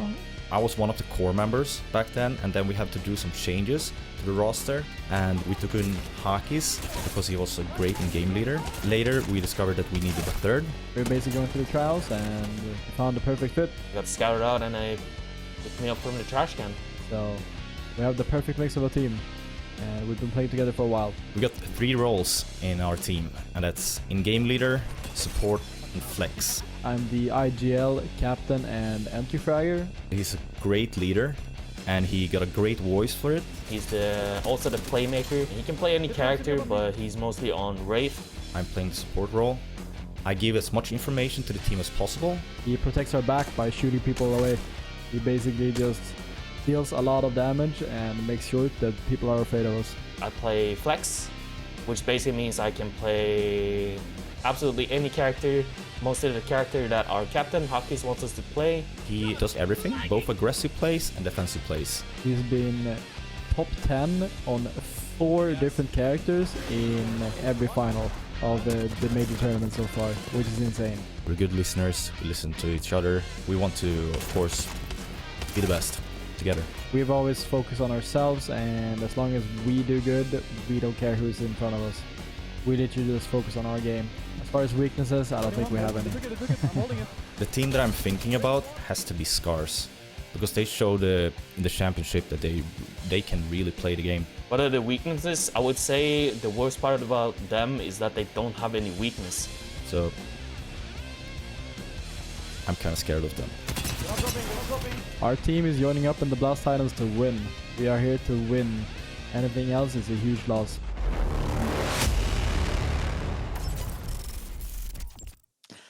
Oh man, gotta love those team profiles. You know what? Frankly, I'm scared of Scars as well. But you know what? Let's take a look at what will be happening here. And that means it's gonna go to game number 2. And to do that, we're gonna go ahead and throw it over to Onset and Gaskin. Boys, take it away. Thank you, Kate, and it is time to get into game number 2. Apologies for the little delay there. We'll get straight back into the action, though, Dan, and what a game 1 it was. A perfect game of Apex. You can garner, though, the real story here, and I want to kind of give a bit of love their way, because I said on Twitter last night that it was really, really good for me to see them playing so well, because they had to watch LGS Championships from the sidelines, and that would have hurt so much. And a lot of teams would have taken that in a way where, you know, you lose the drive a little bit. You kind of watch everything that's going on. It's like, I should have been there. But they took it a different way by the way that they've come out and they've played in the first couple of days here, at the first game of today and yesterday. They look like they're just chomping at the bit. They realized they missed out on a massive opportunity, and now they want to remind everyone of just how good they are. Extremely important to get early points on the board as well, because as a reminder, we are only playing 4 games here, not 6 like we did in the winners bracket round 1. So you have less time to actually push through and show what you are made of. And that means getting those points in early before Olympus comes in, because of course we know Olympus gets a little bit scary for those who aren't as well practiced, as we are diving in onto World's Edge then for match number 2. And we're starting things off with Alliance, who unfortunately, it wasn't really the game for them, was it, Onset? They had the perfect circle, some might say. It was literally where they land and where they drop, but they got hard focused when they were sat in thermal. They had to retreat, they got their players back up, but then they just ran into a lot of players gatekeeping. Yeah, I mean, the problem for Alliance was, of all the teams they could have had who were in the closest vicinity, it was the Revenant team of Underrated. And you always know that they're going to be looking to make a push. They don't have any real defensive legends on their lineup, Underrated. So it's always going to be a question of being aware and holding off that push. But as we know, with such talented players, a Revenant push, it's not just the first one, it's the second wave that can really hurt you. And then that damage being done allowed a third party to come in and get that initial knock, which completely changed the complexion of that first game for them. But we'll have a look at our first circle and our second circle as well, provided by the beacon that's been hit by one of our teams. And it's going to be Harvester where we're headed now, Dan. And Harvester zones can be pretty deadly for a lot of teams trying to force their way in. They can be, because again, it's another circle that allows teams to rotate early and gain as much real estate as possible. You can see Ranchers and Co are already within Harvester. They could take that snake in the kind of northwest side of Harvester. We do see various finishes around there. There are also a few finishes to the southwest of Harvester as well, in the open area by the big doors. But for the most part, the teams that are central are going to be able to rotate early, manage to hold down a position, and just destroy anyone who is arriving late on. Valkyrie is going to be very important here because you can fly very quickly to get to that circle, but at the same time, you could opt to go for the aggressive route, something we saw Flight of Fancy do with that Revenant composition. They decided, look, let's just push for kills. They got 11 points. Who they run into after getting those kills, maybe they can pick up more placement points in this game. Yeah, it was interesting, Flight of Fancy, that first game, because we were talking about and kind of highlighting how teams on that northern side of the mountain range would have a little bit of an issue rotating in late, and it would be all about kills. And, well, they made it all about kills, as they picked up pretty much every single one on that side of the map. So just shows there's different ways to play things here. No match point, so it's all about just getting points on the board, getting into that top 10. As we now see Aqualix, they look like they're going to be happy with holding down this snake at the northeastern side of Harvester, where they're going to set up home for now and just look to be doing a little poke damage to level up those evos. Yeah, northeastern side or northwestern side would be my favorite positions. There is the kind of elevated area right in front of you there. New Esports are next to as well. Some teams will try and hold that, but I find you are sometimes a little bit vulnerable of being dropped on by a Valkyrie team and also being grenaded. So I prefer holding snakes, I prefer holding middle, but you can already see 1, 2, 3, 4, 5, maybe even 6 teams here in Harvester already, and we're only about 2 minutes into the game. So that's how quickly teams are transitioning into this area. Never knew you were a snake charmer. Again, Day 2 of Blast Apex, and I've learned something new. But, you know, it's what I'm here for, Dan. It's an education more than anything. Well, Fire Beavers have made their way in, and they're inside of Harvester 2. They don't have the best of positions to hold, you would say. There's multiple angles they could be pushed from. Actually, excuse me, I completely take back what I've just seen. I've just seen where they are located. They're in the Snake, which is probably one of the best positions to hold down, and there's going to be some pressure coming in onto them, and it's going to be Team G Dolphin who are making those moves and trying to force their way in and doing a decent amount of damage as well. Yeah, Team G Dolphin, who are landing over at staging, I knew they would push for this snake instantly, but unfortunately they weren't able to get there before other teams, so now they have to rethink and reassess where they'd like to go, and I'm going to be honest, there's not much room for them. And Fire Beavers, they've noticed that G Dolphin squad are weak here, and the damage is starting to come out from the Spitfire once again. Yeah, the portal's going to go down, which is going to allow them to rotate. The only problem is that might do a little bit of damage. However, it shouldn't do too much damage. They will be able to get that res, even though the knock does come in here from Fire Beavers. But these shots absolutely beaming across World's Edge from 9 Impulse. Really doing a lot of damage. And most importantly here for Fire Beavers, leveling up that Evo shield as well. They were on 2 whites and a blue, and now they find themselves on 2 blues, and Ninem's doing the work that is necessary to give them a little bit more protection as we get towards that end game. Elsewhere, I've just seen a member of Scars get knocked as well, so certainly Nox raining out throughout World's Edge, and you've got to be very careful if you are on the receiving end of them, because there could be pushes coming through. Aqualix just laying down some warning shots as well. Taishin and Mandy have just gone down, so I think that's Scars wiped. Yep, elsewhere Scars have just been wiped. So after an impressive top 5 finish, they get knocked out in 19th place here in match number 2. So not the game 2 for Scars, and now they've got to think about Olympus.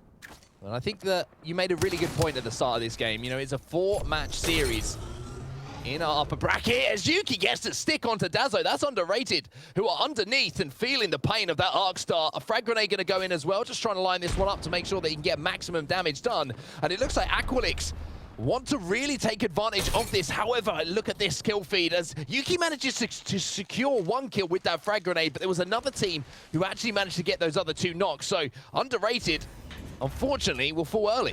Taste of their own medicine, really underrated. Getting hard true. focused, getting stuck in a position just as Alliance did, but this time it wasn't a Revenant on the other side of things. It was just an Arcstar, which can be equally as annoying at times if you do get stuck. Although I think I would rather face an Arcstar than a Revenant, if I'm completely honest. But Aqualix still holding down this northeastern snake, which is going to be more than happy for them to be holding for the entirety of this game until the circle potentially moves away from them. Looking at late rotators, Matafe, so August and Hungry up there in the northwest side of your screen over by Lava Fisher. They potentially are going to be one of the last teams to actually get within the first circle, let alone the second circle, which is currently green. Well, we have a split screen of Na'Vi on the right-hand side as well, and they're trying to hold off a push through the tunnel, the Vault tunnel coming in from Top Dog. So they're going to have to be very aware, and it's a difficult move for Top Dogs to have to make when you have Na'Vi staring down at you and having the height advantage too.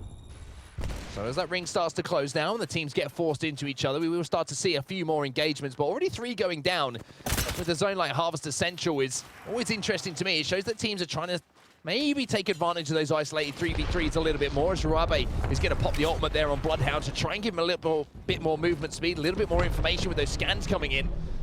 Silence is going to go in as well, and all of a sudden Na'Vi might realize this isn't just any old push. This might be a Revenant push coming in that they're going to have to hold off. Well, sometimes with games like this where it's a very central location, you get a little domino effect where all the buildings are taken, all the space is taken, so then people will hold other chokes as now we will see those shots coming through, the flatline doing work, but Na'Vi have been able to send back 2 of the players from the Revenant ultimate, so it seems like they've held out for now. But it's how aggressive Top Dogs decide they want to be here, because they may get pushed in from the back if they're not quick enough. Rabe was actually the player who waited last to use that Revenant ultimate one more time. The totem going to be popped, and even though Na'Vi did a good job to hold things off initially, it's not looking too good for them now as Top Dogs are going to take advantage of the damage done once again by the Death Totem protection, and they're going to fly in on Na'Vi. Shots with the Mastiff are going to hit hard, and that's going to be Na'Vi eliminated inside our top 4 teams. And Top Dogs did lose a player in 0-0 who got finished off there, but at least that's KP for them. Yeah, 1 KP at least makes up for it ever so slightly, but I think Na'Vi will be a little bit frustrated that the one team that they happen to be holding out was a Revenant team. But when there's 3 Revenants in the lobby, it is entirely possible. But here comes August and Hungry, as expected, one of the later teams to rotate through. But it looks like they don't fancy this one. They're actually going to turn around on themselves, say, we know who is potentially there, or we've heard enough gunshots and this fight has reset, that we don't think we have the chance to take it. But little do they know, they would have been pushing a 2 there, and they probably would have got away with winning that fight. It's difficult, isn't it? Because they might have seen a Silence come in and thought, hey, this is a full Revenant lineup. We don't want to take this fight, so we're going to move away from it. And that's the impact that Revenant not just has physically in-game, but mentally for teams who are thinking about making a push. So August and Hungry, letting the situation slip through their fingers, maybe. But playing it smart as well, depending on what side of the coin you're looking at. But 789 have been set up inside of Harvester for a while, also have that Lobo, and they're going to be able to steal away a lot of resources to give them a strong position moving in towards that end game. Firebeaver still holding down that northwestern snake that we were talking about. Aqualix doing the same on the opposite snake there, and a little battle that might break out on the edge here of Harvester is going to be between Morning Stars and New Esports as they're kind of sizing each other up, having a little peek through the windows. You can see the post kill is, well, I mean, basically, Dan, this isn't what's known as an Apex greeting. Yeah, it is. Just a little friendly hello from one team to another. I'm just looking at the map as well. So it seems like the vault area is just going to be held down by the 2 remaining players from Top Dogs. And aside from that, no one is taking any of the open area rocks near to them. Their only worry is above them at Train Yard. Badoli is there waiting alongside Matafi, August and Hungry. They didn't want to push originally, but that may mean that AJS here are going to be coming from behind here at Train Yard. Our absolute breakout team from day one. Maybe coming into one of my favorite teams to watch in August and Hungry, and this is an engagement that we have to keep an eye on. August and Hungry trying to hold that height. The longbow shot did a little bit of damage, and now AJS find themselves in a little bit of a difficult position, especially with that bubble being used as well, because it's going to be difficult for them to re-rotate. However, if you've got a Valkyrie redeploy, you've got that Skyward dive, everything is going to be okay. You can just skip out this part of the game. You can kind of avoid all of these fights, and you can get ahead of the team who are trying to hold you out. They're going to manage to land down on this low ground just outside of staging now. And that's a smart rotation from them. One team that I want to keep an eye on as well, 2 teams I should say, who would potentially look at each other in the whites of their eyes in a few moments' time as a fight might break out, were Alliance and Kungana, who are just outside of Harvester, playing on the tracks just to the other side of staging as we now take a look at our latest rotators possible. And one of those teams is going to be Bearclaw Gaming. Yeah, Bearclaw Gaming just laying down some fire here, but I don't think it's going to end up in anything. And here's that engagement you were talking about, or at least the team you were talking about, Kungana. They're not in the circle right now, so they do have to make their way in, but they have a portal, so it's as easy as that, and they're just going to hold this train track for now. But it's a case of whether they can actually get anyone else, or whether they will decide to push Alliance, who have a more secure building, you'd say, and they can certainly hold it with the caustic traps. Yeah, they've got the highest security system available with those caustic traps down. They're going to be absolutely fine. If Kungana do have to push, and they will have to push up in a few minutes' time, then Alliance will have the advantage of being able to fall back into that respawn building and hopefully get those meds off to allow them to re-engage. But for now, Alliance just playing this one nice and slow, playing this one careful, but it's not like they don't have anyone aware of their position. As you can see, that missile swarm coming in is going to blow the doors off, and that might allow some grenades to be thrown in now as well. Yeah, grenades can come in if they've got grenades. You'd imagine they picked up enough utility to work with. August and Hungry still holding down Train Yard, just double-checking that no one is going to be rotating in late, and then they'll probably make their move through Vault. Top Dogs do hold Vault at the moment, but again, only 2 of Top Dogs. And if August and Hungry get any sort of sniff that it's just 2 players, I think they might probably, well, I think they will push them, and they'll probably try and take that off of them. But on the other side, you've also got the team from yesterday, AJS, who were so good, they now can hold out potentially August and Hungry. Well, there's another Revenant push coming in here, and it's down to Bearclaw Gaming to try and hold it off. One of the Shadows will be sent back now as in the kill feed as well. You can see Aqualix have just lost a player. As Nasky has gone down. Paradise trying to close the space now, trying to make sure that he can get near that death totem, maybe destroy it, to make sure that last player cannot use it. But Flight of Fancy, who were all about kills in our game number 1, looking to do the same again here, but you have to say that Bearclaw Gaming have got some really good positioning up on them now, and that Volt's going to hit pretty hard as well. Around 60 damage done. Doesn't get the break on the shields, but at least he's going to slow things down here. Good positioning, good weapons, good armor. Everything is there for Bearclaw Gaming. It's just a case of whether they can get the damage, and that grenade is going to do absolute wonders for their push here if they want to take it. Surely they would have seen the damage numbers there and say, hey, let's push up. But suddenly, August and Hungry are having a little poke as well. Matafi laying down some damage. That's going to be perfect news for Flight of Fancy, I think. They just need to be careful from their backside. Yeah, perfect for now, but they've already lost 1 player. Nighties has gone down, that's the Revenant, and now Xako is going to be trying to hold off this push. August and Hungry are not got too involved, but those shots are pretty good. As Aski is going to be dropped to 1 HP. Some more shots with the Scout as well, going to be connecting extremely hard. And might be a case now of just sliding in, looking for the banner and looking to get out of dodge, but no. I mean, Xako's just taking on the world right now. He's sliding into all of these players, and it doesn't look like the smartest decision, but at the same time, he knows that August and Hungry are at his back, so he's got to try and make something happen for his squad. Yeah, Bearclaw Gaming at first would have been shaking their fists towards August and Hungry, saying, hey, you've stolen our potential kills, and then you've backed off. But August and Hungry said, actually, no, we can maybe steal some kills here as well. And it is going to be at the expense of Flight of Fancy, so it's not going to be the high KP or a high finish for Flight of Fancy today. August and Hungry will ruin that, and Bearclaw Gaming will be the team that comes out really as the true winners in that engagement. Well, Aqualix have managed to get Nasky back up here. You can see that on the map overhead. He'll be patrolling that front door, looking into Harvester, and Now, Top Dogs find themselves in a little bit of a sticky spot because you can see a team, AJS is moving in behind them on that side of the vault. The other side, you can see Matafe and August and Hungary are probably thinking about making a move. So the two players are having to watch two entrances, and a 1v3 on either end is not going to end well for them. Alliance poking and prodding from behind that rock onto 4Gang, who are taking the height here, which can be a good area to hold down a little bit later on in the game, but you are vulnerable to those sky nades. The Gibby's going to have to be on his toes here, Dan, to make sure that dome goes down if he does see the defensive bombardments and those sky nades coming in. Yeah, it was the area I was a little bit worried about earlier. I was saying that one team will probably have to take that position, and 4Gang have, I guess, drawn the short straw. It can be a position, if you hold it successfully, that can pull you out a win if the circle goes your way. But as you see, the circle has moved away from them. It is moving towards that northwest snake that we've said for quite some time is probably the best position to be. And also, the likes of August and Hungary, the likes of Top Dogs, who were in that vault, are also in a fantastic spot right now.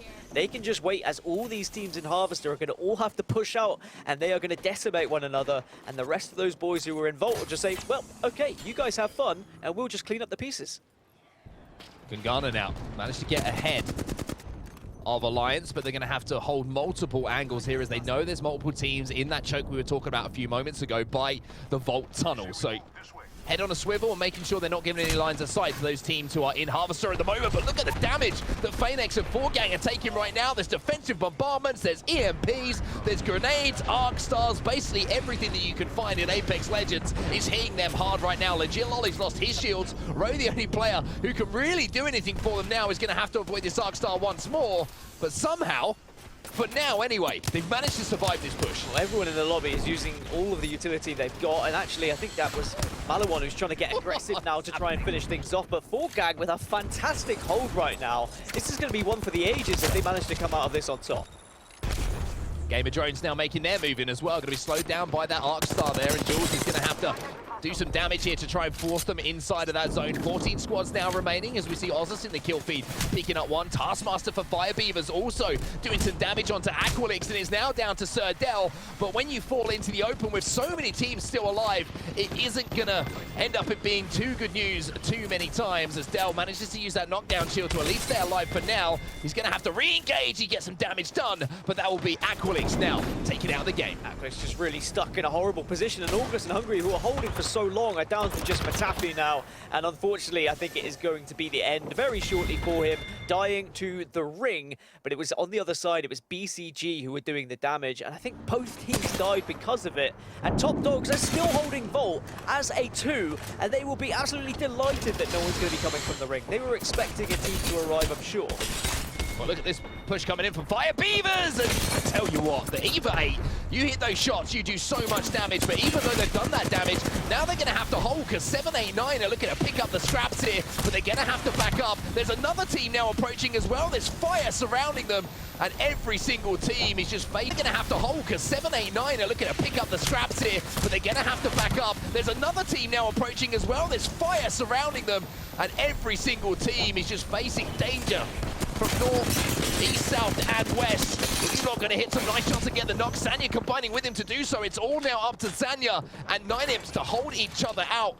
Bubble going to go down, allowing Fire Beavers to get at least one player back into the game. Sunset, the first one brought to his feet, but here comes the push now. The 1v1 by the Gibbies, and it's going to be Jules who's actually going to move in. Another team announcing themselves to that fight. Sunset gets out though, and now he's just got to think about staying alive here and trying to get placement, try and just get into that top 3 perhaps, because you are in a good position. However, there is a lot of bloodhounds around. You can be scanned. It's very difficult to rat out. All the meanwhile, Kungana, watching from above, have been in, ideally, one of the best spots, to be completely honest. They haven't picked up loads of KP, but they've been slowly trickling into the kill feed. I saw Morningstars get eliminated during that kind of wipe of about 12 squads, it seemed. But Kungana certainly seem on top right now, and they've spotted out Sunset. Alliance still alive though. Top Dog still holding down that Vault tunnel, however, with Kungana joining forces by the looks of things with Alliance to make sure that they can take them out and hold those angles. And we might still see that slow burner story, that seed I planted right at the start of the game, where Kungana have to take on Alliance to fight for this high ground, but everyone's going to be keeping an eye on that and trying to capitalize on any damage that's being done. Damage being done here by JMW to follow up that sentence, as He hits some shots with the G7 Scout, and now Alliance are going to have to be careful. Top Dog's moving in as well. Alliance deciding they want to avoid everything here. They're deciding to use the Skyward Dive to try and take height late here on top of that Snake. And they've got to be careful. There's so many teams looking at them. Vibes will at least get the bubble down, but is it a little bit too late? AJS still in the mix, by the way, as we're down to just 5 squads now. Alliance Hackies will fall. And AJS have held down a very comfortable position behind this truck. You wouldn't expect it, and there's some more shredding ability coming from Yori. Mimu falls elsewhere. Alliance now finally get wiped in 5th position, and Kungana and AJS, both 2 of the favorite teams here. Kungana now trying to land some shots on this team behind the van. As AJS try and hold their lines for now. Graceful trying to take a little bit of a wider angle, and is going to have to jump back into the void to avoid that damage and get back to his teammates. But AJS still holding these angles and making sure that nobody can poke them, and they're in a pretty good spot right now, Dan, you have to say. Yeah, the only downside is they don't have the high ground here. They are very vulnerable if they suddenly get shot from both directions. Game of Drones, the team that can really upset the way this endgame's going to go, but they are the closest team to where that circle's going to finish. You can see that line in the top left hand of your screen on the radar, and they have the most kind of objects to work with in terms of cover. They can stay inside that building. Does leave you a little bit vulnerable to grenade, and does mean you can be hard focused. And it's actually going to be AJS making the first move with a portal here with 10 seconds to go until this ring closes in. Everyone's going to have to move out of that Snake. Missile Swarm will come in to try and force Kungana back, and it does a fair amount of damage as well. So JMW is going to have to take the time to not shoot his gun. He's going to be popping shield cells instead. As AJS now find themselves underneath, and this is a really good spot for them to play because everyone else above them is going to be forced out of that high ground. But as I say, it's a good spot to play. Graceful sniffs them out and hits those shots with the flatline to drop shields, to burn through resources. And Kungana, you have to say now, Dan, this might be their game to win. Oh, Graceful's just found the perfect angle there to drill the 3 players of AJS who are just cowering away under the building. And now we are going to see the other team who was in Snake just push themselves out, and AJS are just sitting ducks at the moment. They have to get behind, but the further they push, the further they're going to find themselves closer to that ring. And Game of Drones have taken AJS's position. AJS will maybe be kicking themselves a little bit here. Graceful trying to find an angle to pick up that kill on the player who'd extended out onto the truck. Unfortunately for him, wasn't able to convert it into KP to really clear that side of the map and allow Kungana to focus on these teams moving out of the Snake. But for now, we get down to our final moments here. Defensive bombardment going to be used. 68 with the Scout is going to force that player to use the portal to go back to his teammates, and now we're going to see things start to explode here, Dan, and our ring starts to close. The only way Kungana throw this game is if they drop too early. They just have to stay at height for as long as possible, wait for the other 2 teams to fight, do the damage whilst they have the height advantage, and then drop, and then engage. A clutch moment for either Game of Drones or AJS could also win the game, but it's definitely in Kungana's hands here. Missile Swarm coming in, which is going to force this thing through just one door, and that's going to be met by bullets coming in from Kungana. Taking to the skies, though, is going to be Mady. He's going to avoid all of the damage here from this defensive bombardment that's coming in. Graceful's going to have to go into the void here. Damage being done by both teams. JMW going down, and he's using the care package to get this elevation. This is brilliant from Graceful. He picks up 2. Can he close things out, though, as he stands tall on top of the statue? No, he cannot. Game of Drones will be the last team standing. Well, what a performance that was in the endgame from Kungana, but you can say exactly the same about Game of Drones, who managed to clutch up in the 1v1. Yeah, I think because of that defensive bombardment, Kungana didn't really have an option other than just to hide and run away a little bit. We saw Graceful go up into the sky. We also saw the Wraith go into the void. There was just several ways of not shooting your gun. And all the meanwhile, Game of Drones were just mopping up the pieces, and they got the advantage. They got the man advantage because the third player was just so weak in the end. And it's a shame for Kungana. I think they probably felt like they should win from that position, but it's just that defensive bombardment. They didn't have a way to defend against it. No bubble to work with. So Game of Drones will take home your game number 2 here in our upper bracket game. It's time for us to go to a break before we go to the desk to break down all the action that happened. And then, when it gets back to us, we'll be moving to Olympus. So we'll see you in just a few.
What a game number 2. Scrawny, start us off here with what Kungarna unfortunately did not do well and what Game of Drones did. Yeah, I mean, total elusiveness. I think Dan hit it on the head at the end of his segment there, where even though despite Graceful's attempt to get on top of the care package, despite Matey's ability to fly through the sky, their hands were busy while Game of Drones were absolutely punching out the damage. So trying to play, for the zone close, trying to hope that maybe that additional damage would make the difference for them. But Game of Drones just pumping out numbers as opposed to trying to run away. And I think that's what ultimately led to their victory here at the end. 100%. And Launders, I gotta say, we were watching that final circle and knew that Game of Drones had to leave a door that everybody could see and everybody could focus on. And yet here they are at the end. Anything else that you can say about their final circle performance? Yeah, they hit a ton of damage, and I love the creativity to use Wraith in that way to try to make the most of a situation where they were actually down on HP by the end of it. Like was mentioned, they split up a bit when it came to the engagement. It's very hard to make the right decision, and of course, hindsight is 20/20 in a very claustrophobic circle like that with a lot going on. And this was pretty damn close. I mean, from up top, there was a lot of damage being dealt, and it wasn't clear where it was coming from right away. So I gotta say, hats off to both teams. They both end up with a first and second placing and a ton of points overall. And I mean, this to combine with Kungarna's 1 win already, they're looking sharp. They are looking sharp for sure. And a huge GG, of course, to Game of Drones. And you know what? GG to the MVP of the match presented by Razor. Also from Game of Drones. Remember, Game of Drones, a qualifying team. They definitely marked their ticket here. And Alexis, I think is how we say his name. And apologies for that. But you know what? Your name is great, but your gameplay speaks for itself, Scrawny. This guy comes in as a Bloodhound. That damage isn't crazy high, but the kills got him when they needed him.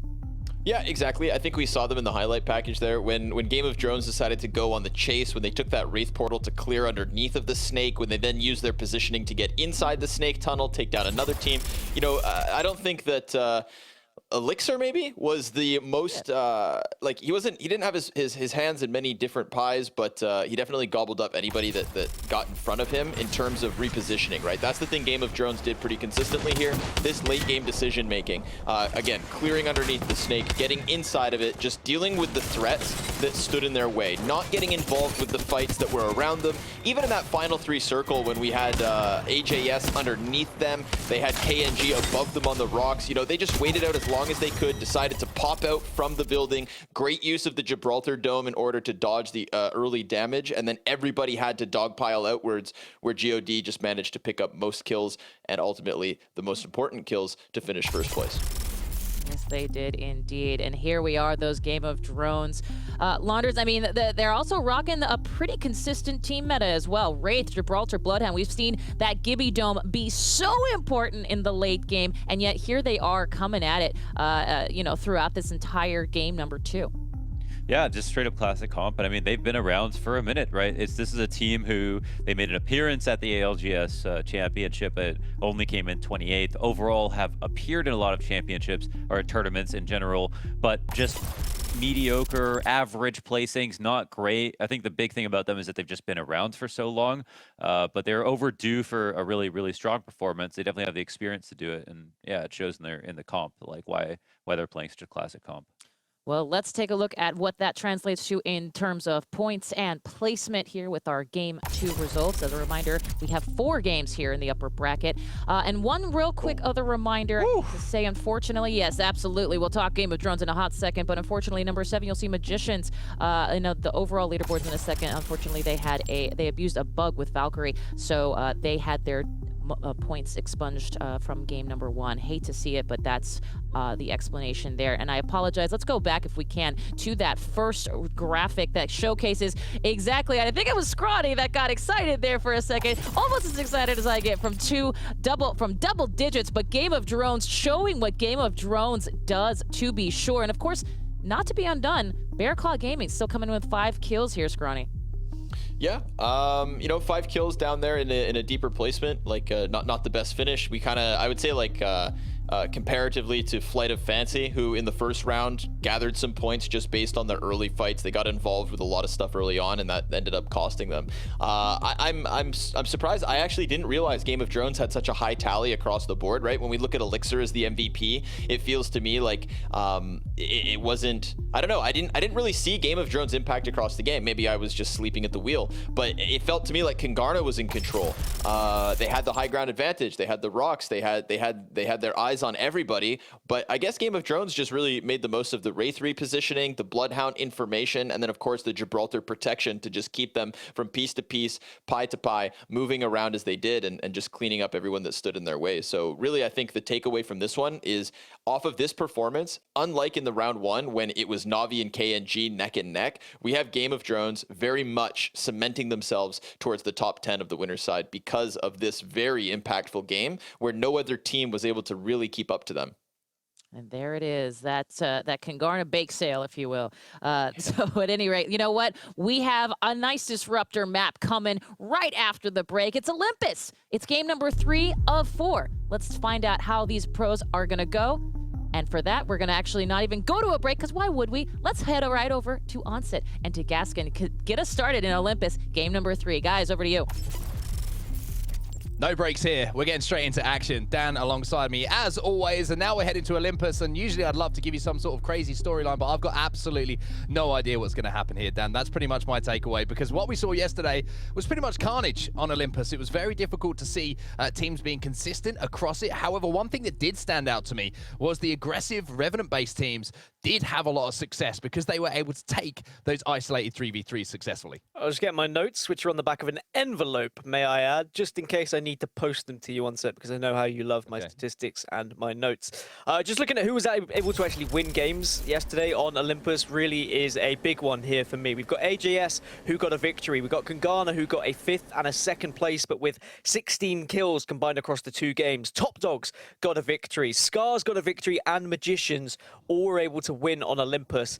And the drastic change from World's Edge to Olympus it's a huge one. It's very difficult to adjust if you're used to a more slow, methodical pace of the game. You really have to change that up. You've got to be prepared for those fast, aggressive teams to get in your face and early fights. There are not as many POIs, we know that, so you're probably going to have to take a 3v3 within the first few moments if you're one of the unlucky teams that is contested on drop.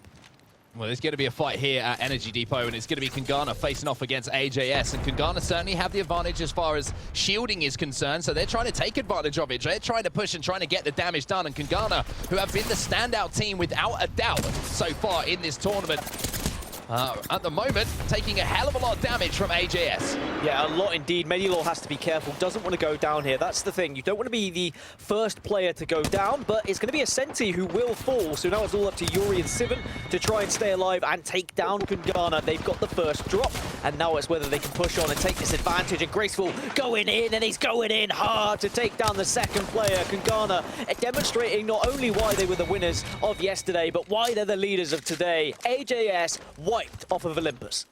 Destroyed by Kungarna. That was a fantastic push. They were on the back foot, AJS, we have to say, as far as armors are concerned, but I mean, Kungarna just asserting dominance over there at Energy Depot and claiming it as their own. We'll have to see in our last game if AJS fancy round 2, but for now, that's going to be all of the challenges done, and Kungarna will come away with a loot here. Just looking across where the circle is going to be going down, it looks like Hammond Labs is going to be certainly an area of interest, and the carnage continues here as New Esports looking to hold off. It feels like 17 teams by the looks of things, as Denze is going to have to jump into the void to escape for now. The question is, can he find enough cover as he comes out of his queue to reset a little bit here and maybe just get those shield bats off? It looks like Fire Beavers are going to finish off his teammates and get those KP on the board. So Fire Beavers with a good start here as far as kills are concerned. And it's all about points, as we always talked about, and kills give you that. Yeah, one note just on AJS being eliminated in 20th position. Yesterday, we did see them come 19th in their first attempt at Olympus with 0 kills, and then they won the next game with 11 kills. So I'm not going to be too worried about AJS just yet. I think they should be able to bounce back comfortably as anything. Top Dogs also another team who found a victory yesterday on the Olympus with 9 kills, but then went on to finish in 14th with 0 kills. So it shows that consistency on Olympus is something that's very difficult to achieve, and the one team who achieved the most consistency was Kungarna. Even though they didn't get the victory, they were able to get a ton of points and really just assert their dominance over the rest of the lobby. And I think that is shown just here as well today with their first 3v3 fight against AJS. Magicians now going to be moving through towards Hammond Labs from the research basin. Bearclaw Gaming playing a little bit more of a passive game here, just chilling up on top of Hammond Labs. And they're going to be above Magicians, who were just below them on that little exit from the cut-through. They do like passive as well, do Bearclaw Gaming. They didn't get any kills in their first 4 games yesterday, and then they got suddenly just an impressive amount in game number 6, which allowed them to push through today and actually stay in the winners bracket. But they had some decent placements, like top 6, top 8, top 10. But they just weren't finding kills. They were just more than happy to rat out, sit away, watch the world go by, and see where they kind of landed after the first 4 games. And then as soon as World's Edge came back in games 5 and 6, that's when they pushed on. That's when they suddenly found their footing. And I don't mind that strategy. Perhaps they won't go for something as similar today, but Olympus doesn't seem to be their preferred map, that's for sure. Well, shooting skeets out the sky at the moment, and it's going to be Kungana who are making that rotation and have to be extremely careful as they're getting beamed from all sorts of angles. The bubble will have to go down to give them the reset ability, but they're going to be met by another team inside, and I'm 99.9% sure that is Magicians inside. Yes, it is. My calculations were correct, as the Arc Stars are going to go in just to slow things down, but a really rough spot there for Kungana, landing on that door and being met by multiple teams in the area. Can the teams I've predicted stop fighting each other, please? I need to try and get back into this predicting game somehow. Kungana, just leave them. Let them be. Let Magicians just chill out in there. Thank you. But Magicians did back off as well. They probably realized that it wasn't a fight they really wanted to be taking, as elsewhere Fire Beavers are having to take a fight. 9imps now down to just a slither of health. He's going to fall, and it all comes down to Sunset to try and clutch up, but it's not going to happen. And who is it? It's Kungana just diving in on them and picking up the KP. Well, Kungana, I don't know how they managed to get away so quickly, but they did, and they managed to turn it into 3 kills as well. And now they're going to be looking for more as well, as Graceful's going to be shooting some beams with a flat line and lighting up the skies of Olympus for just a few moments. Not enough to do the damage and get the knock, but look at the kill feed. It's just knock after knock after knock. Aqualic's involved, as well as 789, and 789 are going to have to get Estesu back to her feet now, as Game of Drones are going to be the team trying to push onto that damage, as Estesu hasn't managed to quite get those heals off yet, so it's going to be down to teammates to do that damage, but now she does, and now she comes back with a vengeance, jumping in to get the damage done. Estesu now, alongside Sanya, going to get the wipe, and I tell you what, from a sketchy-looking situation, they come out with their hands held highest. And Game of Drones from a 1st place to an 18th place. Again, just how brutal these lobbies can be if you're on the receiving end of a poor 3v3 fight. And I don't want to say it was necessarily poor from Game of Drones, but they could have done better, and 789 took full advantage of some mispositioning, in my opinion. But that's one that I'm sure Game of Drones will want back. But 789, a fantastic 3v3, wow, 2v3 at one point, as we move over to Morning Stars, who have found themselves in a nice, comfortable building, but I call these the Revenant buildings, because it seems whenever I hold these, I'm pushed from several directions by Revenant teams. They look like the kind of buildings designed by billionaires who don't understand how a house works. They get like really into the design of them, if you know what I mean, and just annoy the architects, kind of those designs, but less about grand designs and the amount of TV that I watched when I was a child, and more about Na'Vi as they move their way across and do a little bit of damage. Kuya with the 2 times on the vault as well, the 2 times synonymous with the name Kuya, regardless of the weapon it seems to be on over the last couple of days, but for now they're going to be inside of the zone. But Hammond Labs is going to be the focus for a lot of these teams, trying to find a way inside and trying to find a spot to play. Rumour has it that Kuya actually just spawns with it 2 times. Rumour has it that at night he cuddles up to it 2 times in his bed as well. That's true. There's a lot of rumours floating around, but the one thing you have to know is if Kuya is around, 2 times will be on his weapon. As Marvin going to be dropping some loot for the players in major pushes who have found themselves within Hammond Labs, the area you said a lot of teams are going to be aiming to try and gain. And that's the reason why. I imagine this circle might finish to the west of Hammond Labs, where Kungana currently are in residence, that little kind of hillside with a few buildings. We have seen a lot of circles finish in that area, and it seems like Kungana are going to bank on that. Play sad music once again, Blast, because Kashera is on his own, deep into the zone, and trying to find a way to get back in once more. And it's always one of those horrible situations you find yourself in as a player. You manage to escape, and then you know that it's going to be a long, long way for you to go. However, you can always invite some friends around for a party, and that is going to be done here by Kashera, as post-kill and Denze will be brought back in. So a great job from the Crypto, again, showing how effective it can be at recovering those banners with the drone. And using the drone to get your teammates back in on that respawn without taking too much of a risk yourself. 4Gang also enjoying their time, or I should say enjoying their time, not really enjoying their time inside of the zone, as it looks like Rowe is unfortunately disconnected. He'll be able to get back in as soon as possible, hopefully. And for now, Legit Lolly, this is the definition of a good teammate, Dan. This is the definition of a good teammate. Beating your teammate down, getting him as close to the zone as you can, so that when he does reconnect, he can say thank you or give me a gun, one of the two. Or he can say, how dare you bring me back into absolute carnage, because sometimes you come back and there's just everything happening and there's bullets flying in left, right and centre. But that is a massive shame for 4Gang. It does happen sometimes. I'm hoping he can reconnect and they can get back to a full 3. Major Pushers, when we joined them earlier, they were a full 3. They were holding down Hammered Labs, but now it's only Ranches that remains. It seemed like the Major Pushers became the Major Pushies. Charge rifle over his shoulder as well, which is certainly doing some damage. Alliance to the team, though, who are on the hunt and are finishing off these kills. They're going to have a little bit of loot to pick up as well. IPN, once again, you can see, being the major distractor for his team, taking a lot of damage as Vifes and Hackies came in to clean things up. Morning Stars on the edge of zone. You can see them right in the top left-hand side of your screen by Oasis. They are taking a very different approach to this game and looking to maybe enter a little bit later after the damage has been done and a few teams have been eliminated. Aqualix doing the same here. You can see in the very southern side of the map, and right up in the top right, you can see Phoenix, Legit Lolly, and Road taking their time to get back into the game as they had to respawn. But inside of Hammond Labs, that's going to be Alliance at the moment. Underrated right in the center of zone 2, just down on the low ground, outside of the height that Kungana are currently holding down, those buildings that you were mentioning. And inside, you can also see a couple of teams around the research basin and the turbine area trying to force their way through, which is a very, very tight choke for every single team to fit. Yeah, I think where underrated are is actually the final circle, or a little bit north of where they are anyway. It's kind of an open area that only has a few rocks. It's just down below where Kungana currently are. So I think both of those teams are going to be happy as long as they can stay there, and they're not bringing too much attention to themselves. A few shots here or there just to kind of poke and say, hey, look, we are prepared to take a fight if you're going to unnecessarily push us. But then at the same time, you've also just got to show enough presence so that you don't encourage that push at the same time. 789 are going to push in, which is good. I'm glad that they actually went for the Valkyrie, otherwise they would have ran into Scars, but it seems now they're actually going to run into Kungana. This is not the team you want to be dropping on, I tell you that.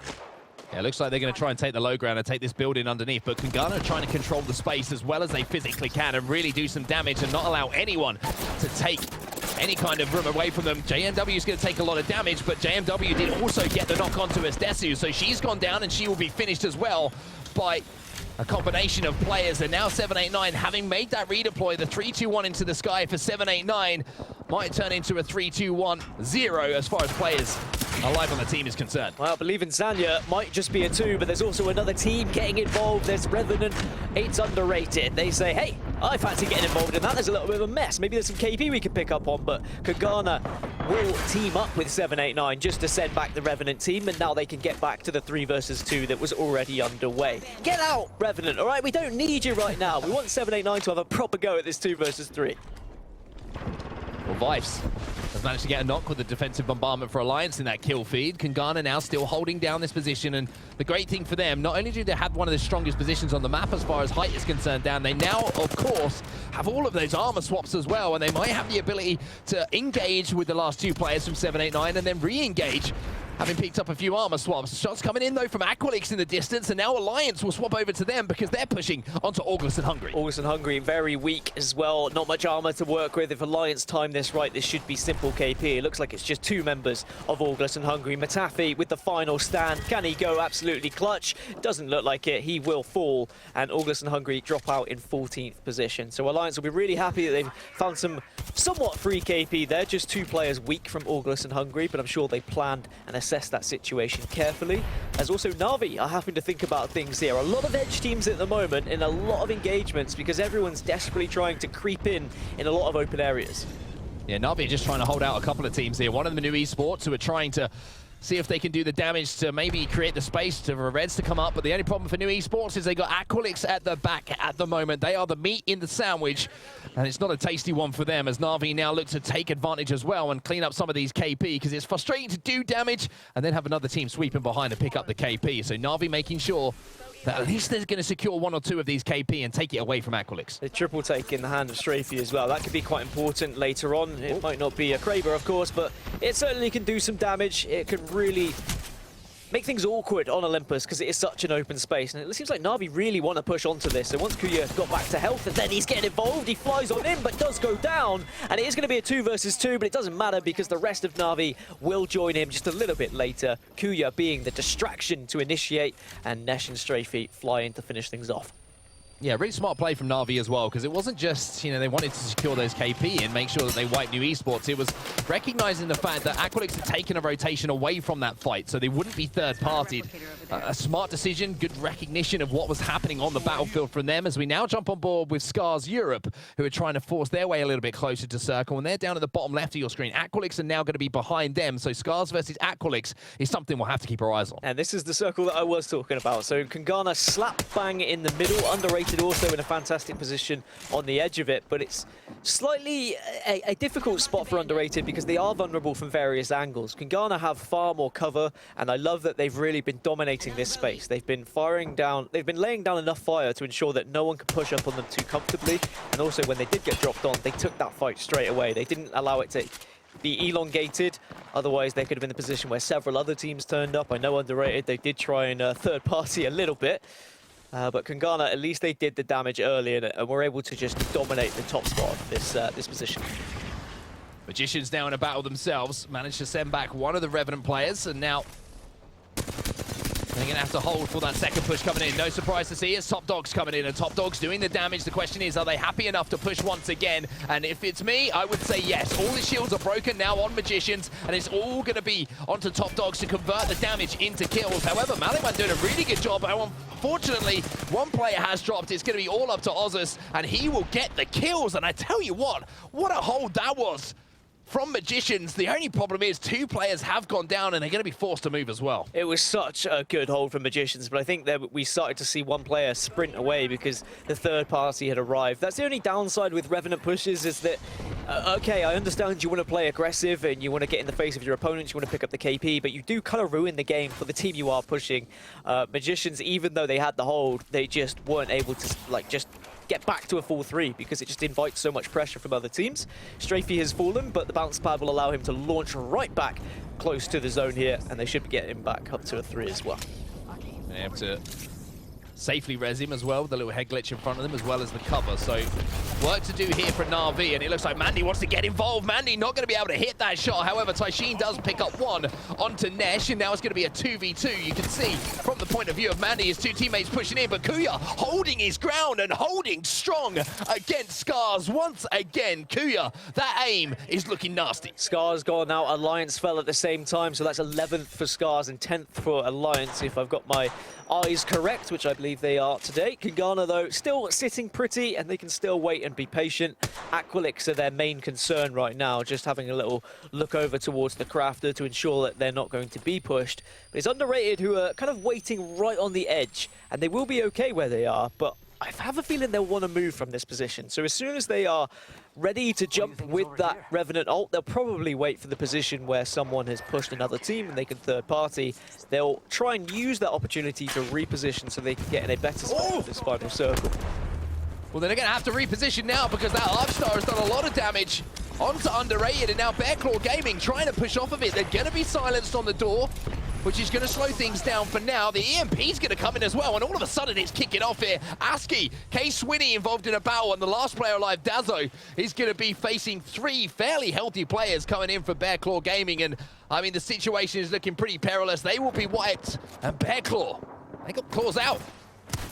789 have got back up to a 3, by the way. They lost 1 player earlier, but it seems like the respawn beacon came in, and Kangana have not pushed it. Na'Vi still doing okay. It's constantly pressure from other teams, and Na'Vi look like they're going to go down, look like they're going to lose a player, but then they're straight back up. The consistency from this Na'Vi squad has been something that I've really enjoyed throughout today. But Kangana, who are still above 789, I would say still in prime position right now. Anvil on flat line as well is going to allow that single fire to do even more damage, which is going to hold teams at bay. And you're right about 789. They have managed to get back up to 3, so Na'Vi now trying to maneuver their way a little bit forward as well, and maybe thinking about pinging that height. Thinking about a little skyward dive to play the zone as late as possible. Morning Stars have kind of watched all of this happen, and as you can see on the map overhead, kind of letting all the carnage on the other side of this fence kind of play out before they decide to make their move. And this is smart positioning from them. Rotating in from this side, clearing everything out. The only team they really have to worry about is Na'Vi, but Kangana got eyes on them as well. If Na'Vi do decide to play that height and drop late, they'll be dropping onto Kangana. So Kangana need to prepare for that, be well aware that it is a possibility. But at the moment, it seems like Na'Vi are more than happy just to play one of these ledges. It's just the other teams that are going to be late rotating in, they have to keep an eye on. Otherwise, they might find themselves taking shots from the back and the front. But Kuya, as always, doing Kuya things with the wingman, hitting shot after shot after shot. Ozus going to be feeling the pain of those shots coming in from the wingman. You see to the right of him, though, there is going to be a skyward dive coming in late here to try and take some high ground. It's going to be 4Gang who are going to be trying to land and play the Na'Vi, and they're going to have a few seconds to do it with as well. So they can burn a little bit of time here while other teams fight, and that zone starts to close in now. SMS still on the other side of things, Morning Stars, and Na'Vi are safe for now, Dan. However, Morning Stars are their biggest concern here. And I wonder, if Na'Vi are under too much pressure, do they just Gibby Bubble and then also Valkyrie up into that position? I would have loved to see a fight up there, to be honest, but I don't think it's going to happen because 4Gang will drop before Na'Vi even think about going up there. But right now, Na'Vi have just been able to hold a position. They've been able to get into a spot where they don't even have to think about flying up, and this is why. 4Gang drop, and they will get pressured. Kangana have great visuals, and Kangana, they've seen it's a 2, so they are going to get very much in the face of this team.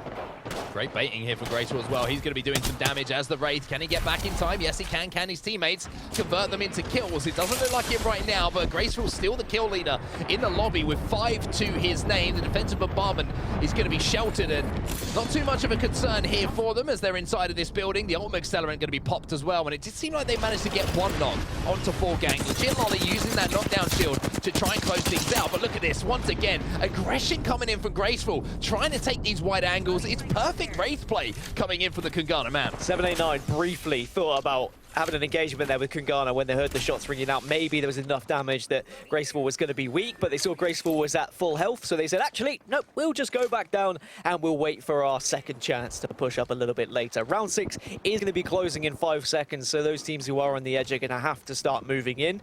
If my memory strikes me well, I think there is one rat alive. I think it's going to be the player on Magicians that was still alive there, so it's going to be 4 squads plus 1 rat. And Morning Stars, they're going to be launching late, and they're going to be joining the fray right at the end of this. Probably going to go on top of that big old fence that you were talking about.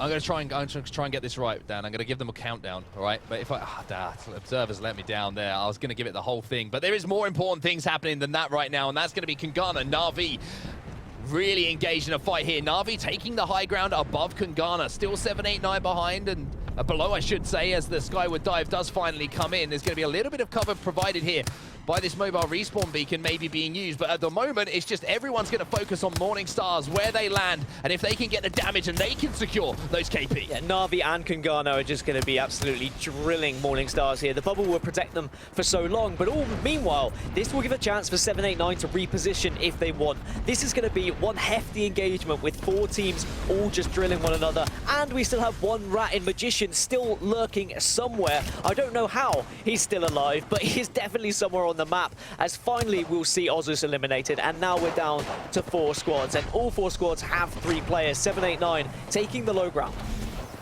They have the low ground, but they also have a jump pad as well. It looks like Estesu might be thinking about a heal off if her teammates can't get into a position to finish off the game. She takes a little bit of zone damage. Kangana's still inside of the building, just waiting for everything to move. But the problem for Kangana is the zone is going to force them to move, and they don't have any natural cover to play with, so it's going to be all about the bubble here. The bubble goes down. Morning Stars going to be ahead of them. Damage going to be done as Na'Vi now dropping to try and give them some problems as well. And once again, Kangana doing a good job of holding, but there's just too much damage going down, and that might leave it open now to 789 to take the high ground, to take the initiative, as Morning Stars will be trying to hold off this 2-man push. Yeah, 789, they went up and they've left one player down below for the heal off, and now that's what it's going to be about. Unless the player from Morning Stars can do some damage here, he will fall, Mock. So Nisa against the last remaining player of 789 is going to be a heal off. Who gets it? 789!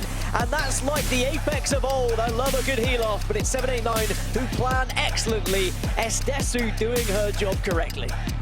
so smart from Estesu, just taking that little bit of zone damage and just timing that medkit absolutely perfectly to give 789 the win. And what a battle that was for 789 as well. You know, they were below Kangana for so long. They went down to 2 players. They held off multiple pushes, managed to get back up to a 3-player complement. And then Estesu with a fantastic medkit at the end after our teammates managed to do some damage. But also down on the low ground, we have to remember Estesu held off a player as well and managed to get the kill to give her the opportunity to pop that medkit. So 789 getting the job done, Dan. But Kangana again, I want to give them a shout out because another massive performance in Game 3. Kangana just keep turning up, but a very impressive victory for 789. Very well calculated. We're, of course, going to go for a quick break, but when we come back, we'll have more analysis from the desk right after this.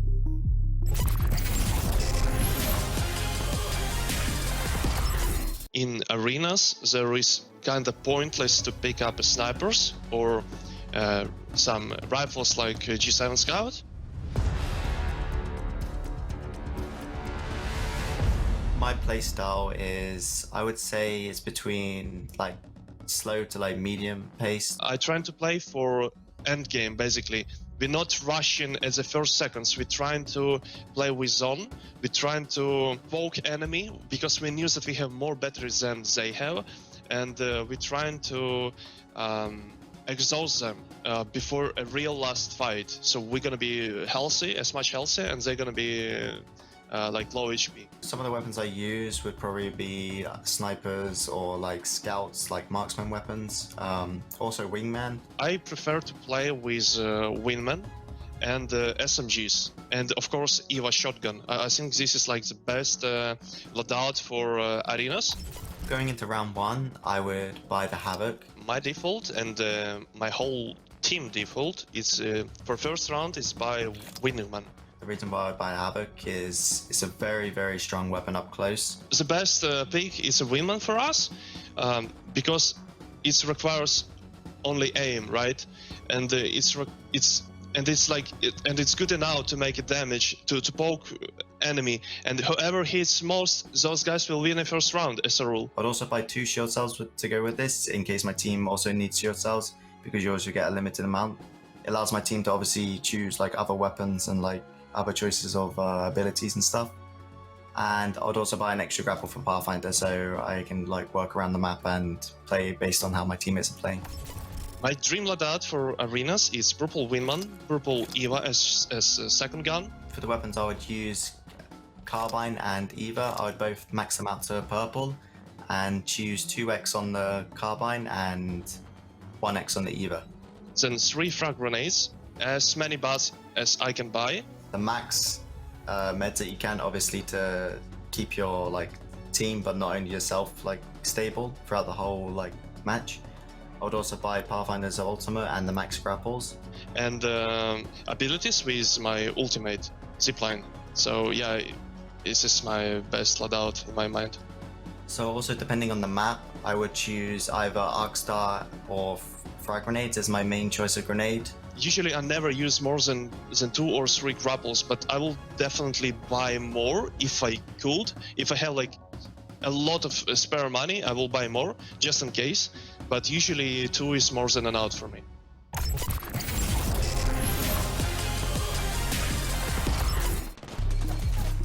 And welcome back to Blast Titans. Launders, let's talk about 789 and how they pulled this one out.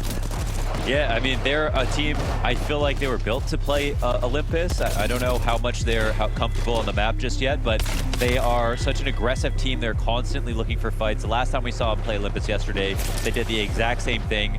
And today, they actually played just a little bit more carefully near the end and found a great spot to stand. They had Kangana watching their post for them, above them, to take all the attention away from themselves, and then came in just at the end. And most of the time, they go out in a fiery blaze of glory near the mid-game, where they've already taken like 6 or 7 fights. Here, they bought their time a little bit, got some kills, and that first place finish. Ooh, absolutely. And I will say they got first place here in this game number 3 on Olympus. Guess what? Game number 1 yesterday, Group 1 on World's Edge, they also won it out. So as Desu and the entire squad really showcasing what 789 can do. But you know what, Scrawny? We can't not talk about KNG. We just can't when it comes to this, because we keep talking about the consistency being that silver bullet. And my goodness, they are scary in this lobby. I cannot wait to see what their results are in terms of kills. Yeah, hands down, still inside of the top 5 for every single game we've seen them play. All 9 of their matches inside of the top 5, and we're talking top 3s for the majority of those, right? Top 5, the technicality because of one, let's call it an off game. And if getting top 5 is an off game, then Kangana are absolutely, still the powerhouse of the server. Listen, props to 789. They used the heal off in order to get another win. That's exactly, as you alluded to, Kate, what they did yesterday to begin the group. They got it versus Alliance to start on World's Edge, and they got it over top of Kangana and Na'Vi in this last circle. I think that's really the story of this one. 789 kind of like the fish on the underbelly of the sharks, because Na'Vi and Kangana were absolutely laying down damage this map on Olympus, and they had both of those teams on top of them, vertically stacked on the buildings above, dealing with everybody who was trying to come into this late circle crunch. 789 getting into that position, they did it relatively early before the other teams tried to grab position, and it served to the favor of Kangana and Na'Vi as well. There was 3 layers of that building, of this helipad platform, and with each of those spots occupied, it was just a matter of who was going to outlast anybody else. When that final circle crunched, Na'Vi was forced off of the rooftop onto this helipad with Kangana right there on top of them. And having Morningstars also in that mix, I think it really played into 789's favor. They were the one team in this top 4 situation that stayed out of most of the gunfight. There it is, exactly. Well, we can talk about 789 for sure, but as we mentioned, KNG certainly pulling out all the stops, making it very difficult for really anybody to get past them. Let's talk about our match MVP brought to us and presented by Razer. Launders, another Bloodhound, JMW coming in hot. Again, we see that damage is still over 2,000. I mean, it's hard to see how often that Kangana can be stopped, traditionally speaking. They're very even spread out. Like in terms of their talent across the team, they always look, all 3 of them, very comfortable in the positions that they play, and it just comes down to KP. Ultimately, this is 5 points for Kangana that has been secured by JMW, and it's the consistent output that gets them so far throughout games, and they're just in this nice range of not taking too many fights, and that's why we see so many late finishes.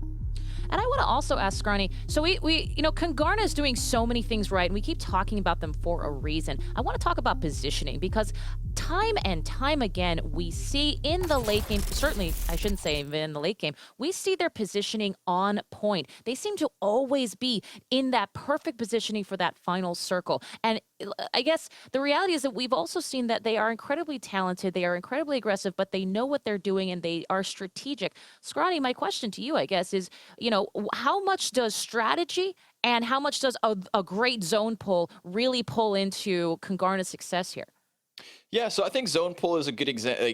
I mean, both of those things important, let's be honest. But coming into it, I think what's more important in Kangana's sense is a lack of hesitation and absolute decisiveness. So when we started to see the zone kind of go over top of Hammond Labs and then a bit more towards the west where we got that big wall into the mix, Kangana were one of the first teams to actually make a risky move. We saw their flight off of a Valkyrie ult land outside of the tunnels that would have brought them down into the center of the map, and it was there that they actually kind of hit their head against the wall. It looked like they wanted to take that interior tunnel, which I believe at the time was occupied by Magicians. They decide to double back, and then it was this shocking moment when all of a sudden KNG, they were on top of Fire Beavers over towards that helipad in almost an instant. Somebody on KNG, they made the decision to move. The tunnels were occupied. You don't want to sit in the open where people from labs and the top posts can deal with you, so they immediately grabbed the only other open spot, right, the no-name towards the west. And I think taking that position, farming that Marvin for what felt like ages, definitely came into to help them out with this victory. So it's the fact that they make moves quicker than anybody else, and they don't hesitate when they make those decisions. So that right there is how I think that they're really rooting themselves into all of these late game circles, because again, we cannot ignore the fact that this team has been top 5 across all 9 rounds they've played. That has to boil down to circle play.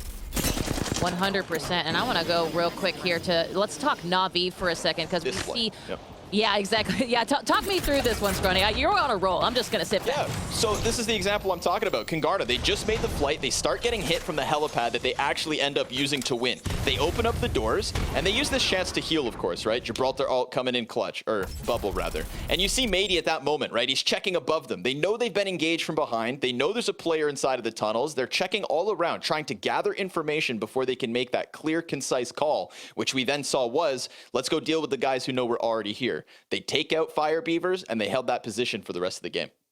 Yes, they did. Launders, I would love to know more about sort of, what can happen. I'm looking at my notes here. AJS was taken out absolutely first off at the very top of our game by KNG. Scars taken out by Na'Vi. When these big teams are taken out at the beginning or the mid game, how big of a hole does that really allow for other teams to just dive right into that final circle play? I think can't compare these teams one-to-one. So I think in the case of Scars, for example, they lost out to Na'Vi when they tried to make a tactically sound push. I mean, they tried to pounce on Na'Vi with one player down. They jump padded a player out, and then they tried to finish him off, and they failed because Na'Vi are shooting hot right now, and they defended with just 2 players up, even though I think also Scars had 1 player down at the same time. In the case of AJS, they're more prone to randomly making an opening move that could cost them the game or putting themselves in a spot like that. Scars are just much harder to eliminate at the beginning of games overall. And I think this is the spot where they basically try to jump pad over to safety. We have Kuha do so much damage from his position on the defensive, and as he falls back to his teammates, it's enough to set himself up and his teammate with a line to just powerfully stop completely Scars from having any forward momentum. And this just enabled Na'Vi to have such a clean end to the game as they got into top 3. But yeah, I mean, it's 2 different ways that they died, and Na'Vi just had such a better game than AJS overall. Yes, they did. Well, let's take a look at how good of a game they had, as well as 789 and Kungarna with our results here. Okay, 789. I mean, wow. Scrawny, let's talk. Oh, 789. That is those double digits in Kungarna. Woofa. Yep. So the double digits coming in from Kungarna, I think are definitely like tallied up on the fact that they held the helipad for what felt like forever. They were, again, as they do, keeping eyes all around them, just fiddling away with everybody who tried to catch themselves entering into the circle. 789's kills, I think that's got to be top heavy towards the end of the game, right? This is the game-winning team, so they're dropping Morning Stars out of that equation, definitely racking up frags at that end chaos point. And I think Na'Vi's actually also worth noting. Those 9 kills that Na'Vi picked up, I think, are an example of what I expected coming into this winners group, which was Na'Vi playing more aggressive than what we saw yesterday. I said that they were floating in 3rd gear, but they're absolutely now pedal to the metal. We saw them take down New Esports, crashing into them with the Octane push, using that as an opening as they saw Aqualix move away from what could have been a potential third party. That same movement from Aqualix is what pushed Scars also into Na'Vi, who were ultimately eliminated by the Russians, and then as well as Aqualix. So Na'Vi, they're racking up frags earlier on, and they did that at the start of the day as well when they were trying to get themselves a victory. And even despite Na'Vi just kind of coming up a little bit short now, a 2nd place, a 4th place, I think at the end of the day, when we see Na'Vi at the top of this winners bracket, it's going to be because of a collection of kills. 100%. Well, let's take a look at those overall results, because we are game 3 of 4, of course, and this is the upper bracket. And Kungarna, I'm pretty sure, is going on to the finals themselves. Tell me I'm wrong, Launders. Tell me I'm wrong. No, I mean, that's just a given at this point, and there's no surprises right now in the top 10. It's more about 11 to 20. So AJS, they do maintain, and they are at 16. They're still obviously in jeopardy of being able to move out as one of the top performers from yesterday. But looking at Aqualix and looking at Scars, all the way down 16 and 17th, this is just completely unacceptable results for them. They have been scraping by, and Scars' performances now starting to stand out with this mid-game push that normally that's the kind of thing that they win very often, are clearly not as good as Na'Vi on the day. That's maybe more important. And I want to say that those are probably the two teams that stand out the most. Underrated are also a team that I think are now in 11-20 total jeopardy of actually getting eliminated, and we would expect for them to be, if we had to pick top 10, I think all of us would have had Underrated in top 10 somewhere, right? 100%. Well, you know what? We are going to find out who that top 10 is on a final Game 4 here right now. Game 4. We're sticking on Olympus. And for that, we head over to Onset and Gaskin. Take it away, guys. Thank you, Kate. And it is Game 4 time, and we're going to be heading back over to Olympus once more, as Kate indicated just there, Dan. And an opportunity here for teams to solidify their places. But for some teams, they're probably thinking, hey, we've got a couple more games. That's not how we're working today. It's 4 games and done. So the likes of Alliance, Scars Europe, this is a scary, scary time for them. Yeah, Aqualix as well, like teams we would expect to be in that grand final. And of course, they still have the chance of getting to the grand final. Even if they lose here, they drop to the lower bracket, which will be played later on this evening. Another 4 games, but most notably, all 4 of the games in losers bracket today will be on World's Edge. So maybe if you're not an Olympus competitor, you've got a chance in that lower bracket. But at the moment, we got to talk about the teams that are at the top as well. Kungana absolutely steamrolling the rest of the lobby. And what's important about them doing so is they give themselves an advantage going into that grand final. By not dropping into the lower bracket at any point, it means they get a points advantage in the grand final, which of course is very important for a match point format because they will reach that threshold, you'd imagine, before those who were in the lower bracket earlier. Yeah, it certainly is going to be an advantage moving forward, but I'm a little bit worried about the performance so far from Alliance. I picked them as one of my teams to watch, and it's kind of following on from yesterday. I will kind of put the asterisk there for you as well. I feel like they're trying something a little bit different with their composition, something that I haven't seen before from them, which is, you know, seeing Hackis on Wraith or Octane. They're running a Wraithless, Octane-less lineup at the moment, which is something that I think could work moving forward. But maybe time to adjust now. You know, they've played a few games on it. Maybe it hasn't started to go their way. I'd like to see Hackis jump back onto the Wraith because I feel like that's where he creates so many opening opportunities for Alliance, especially in those fights or where he's trying to reposition the team. And I just feel like something isn't quite there for them. Maybe it's a lack of experience with his composition, or maybe it's just a case of they're not just playing at the highest level we expect from them. I think in a 4-game format that we're seeing today, you need to be a little bit more aggressive with your composition. You need to be picking up those kills as well as the placement points. We're seeing the teams who are kind of relentless with their pushes that have been successful. Okay, Kungana maybe is a different beast. They can play however they want, but we've seen the Revenant teams, of course, being successful. 11 points getting from KP and just 1 point from placement is still enough to consistently push you up those leaderboards. And I think that's very important when there are only 4 games to play. And those who weren't quick enough in games 1 through 3 now have to play aggressive, and that might not be their play style. I would much rather try and play something a little bit different in games 1 and 2 and then change things up in games 3 or 4 if they haven't gone well. But at the moment, there's a lot of teams who are probably kicking themselves a little bit, saying, well, now our backs are against the wall, we really need to step up. But the good thing is they're not that many points behind 10th place. Like, AJS hold that 10th position, but they are definitely catchable right now. They certainly are, especially after a 0-point game that we just saw on Olympus from them. And I just wonder if it's going to be Kungana versus AJS at the start of our next game as well, because that would be a real big risk for AJS to take. If they don't win that fight against Kungana on that contest on drop, then all of a sudden they're in 10th place. Yes, they're holding it down, but the more likely situation is they will be overtaken by at least one of those teams in the chasing pack. Yeah, they would drop to the lower bracket. It's as simple as that. I don't think there is a situation where they get 0 points here and they're able to push through to the grand final. So they need to either reconsider where they're dropping or they need to have a better 3v3. And if you're a smart team, you probably reconsider your drop location. You avoid Kungana. You accept you might be contesting another team, but you know it's not going to be the #1 team of the day who are just on fire with every single engagement that they take. So AJS will need to reconsider things, that's for sure. And I guess the same could be said about teams like Aqualix, teams like Scars, teams like Alliance, who haven't seemed to have found their way into the late game either. We need to see something switched up, whether that be composition, whether that be drop spot, whether that be speed of play. There's all these different things that they can change, but it's going to be about who actually does change them. Who's going to be brave enough to change it here in game 4?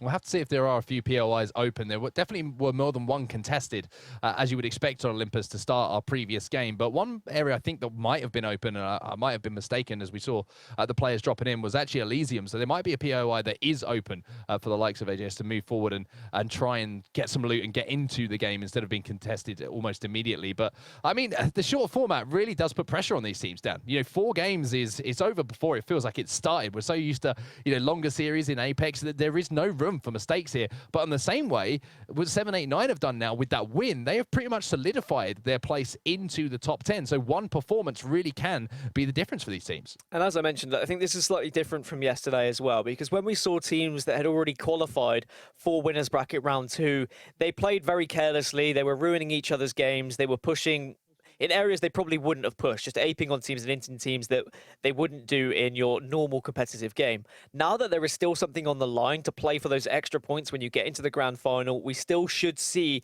the same kind of strategy from teams who are at the top, still looking to win, still trying to accumulate points, not trying to ruin the game for others. Unless it's someone who's a close competitor. Let's say you see Aqualix in the kill feed and you're like, well, actually, I know Aqualix are a pretty good team. Maybe we just take them out here so that we don't have to face them in the grand final just yet. Of course, they still have a chance in the lower bracket. That's the only situation where I think we might see teams unnecessarily inting from the top end, but certainly at the bottom end, we're going to see a lot of aggression in this game, and I wouldn't be surprised if we see more Octanes and more Revenants. Well, one team that certainly have been performing well is Na'Vi as well. I've been really impressed with their consistency over the last couple of days, and the games that we've seen them in so far, really doing a good job of picking up a good mix of KP and placement points. But AJS, they are mixing things up here, Dan. They are changing their drop location. They're going to be going over to Carrier. They have decided that the Energy Depot isn't for them, that Kangana can quite happily call that home for now. Kangana will be doing exactly that. However, it looks like someone else might be here at Carrier. So AJS, even though they had a little bit of a contest on drop last game, it doesn't look like this is a comfortable ground for them either. This is the kind of just swarming ground for third parties as well, this place in the early game. If you hear gunfire, you are straight in, you get involved, so you need to be very careful here at Icarus. But it seems like New Esports are just going to be retreating from this, looking to try and accumulate some more weapons, more armor before they engage. But they do have a purple and do have a blue, so they might fancy themselves here against AJS. We'll have to see if they do make that push. There's other teams as well dropping over at Oasis. 2 teams, that's going to be Scars Europe. And do have a blue, so they might fancy themselves here against AJS. We'll have to see if they do make that push. There's other teams as well dropping over at Oasis. 2 teams, that's going to be Scars Europe, who are one of them, who are going to be contesting. And if they win that fight, then, as you say, Carrier is a very thirdable area with a short distance to try and cover, especially if you have an Octane pad. But for now, New Esports, they've decided to engage. They do have that shield advantage that you were talking about, and it's AJS versus New Esports to kick things off here. And the first knock is going to come in here from Kashira. Yeah, Kashira doing really well, taking in far too much damage, really, but then goes in again as a Senti will fall. And it's going to be down to the final remaining player from AJS, but it's going to be Yuri that falls. And AJS go down again in 20th position, and they were holding 10th spot with their points, but it doesn't look like they're going to be progressing. I think that might be them dropping to the lower bracket. Yeah, unless every single team behind them picks up no points whatsoever, that will be them falling down to the lower bracket. But as I say, double elimination gives these teams an opportunity to bounce back. We are seeing a long rotation here coming in from Magicians, I believe it is, and they're going to fall into the hands of Fire Beavers as they go through the phase gateway right down the center of Olympus. And Fire Beavers were waiting on the other side of that. It's Major Pushers, who are going to be the team who go through and have managed to get through, which is the most important thing. They can now relocate to this building and have somewhere to work from, and there's a blue armor waiting as well to make sure that they are purple, blue, blue. And Fire Beavers will have the disadvantage as far as HP is concerned moving towards them. So a little bit of a standoff here between these 2 teams, but this is probably where we're going to see the zone ending as well. Outside of Hydroponics, just in this area at the phase gateway west point of Olympus. So teams are going to be looking to maybe take a few buildings here, maybe work their way through Hydroponics. We'll have to see how this one plays out. So the teams now in contention for 10th place. Bearclaw Gaming, they're 4 points off AJS. Alliance are 5 points. Underrated are 5 points off them. Top Dogs are 7 points off them. Aqualix are 9 points off them. And to be fair, you can go all the way down to 20th. Team G Dolphin, they're only on 2 points. 14 points off 10th position. One good game, and you are right up there, and you can break into that top 10. This is why it's very scary for AJS, the fact that they've got no points. You'd imagine several teams will push up ahead of them. It would need a miracle, really, for them to go through. But we will keep an eye on who goes out, who stays in, and how many points are accumulated where possible, as several teams are taking this gateway on set, and it looks like we might have one team in a little bit of trouble when they come out of this end.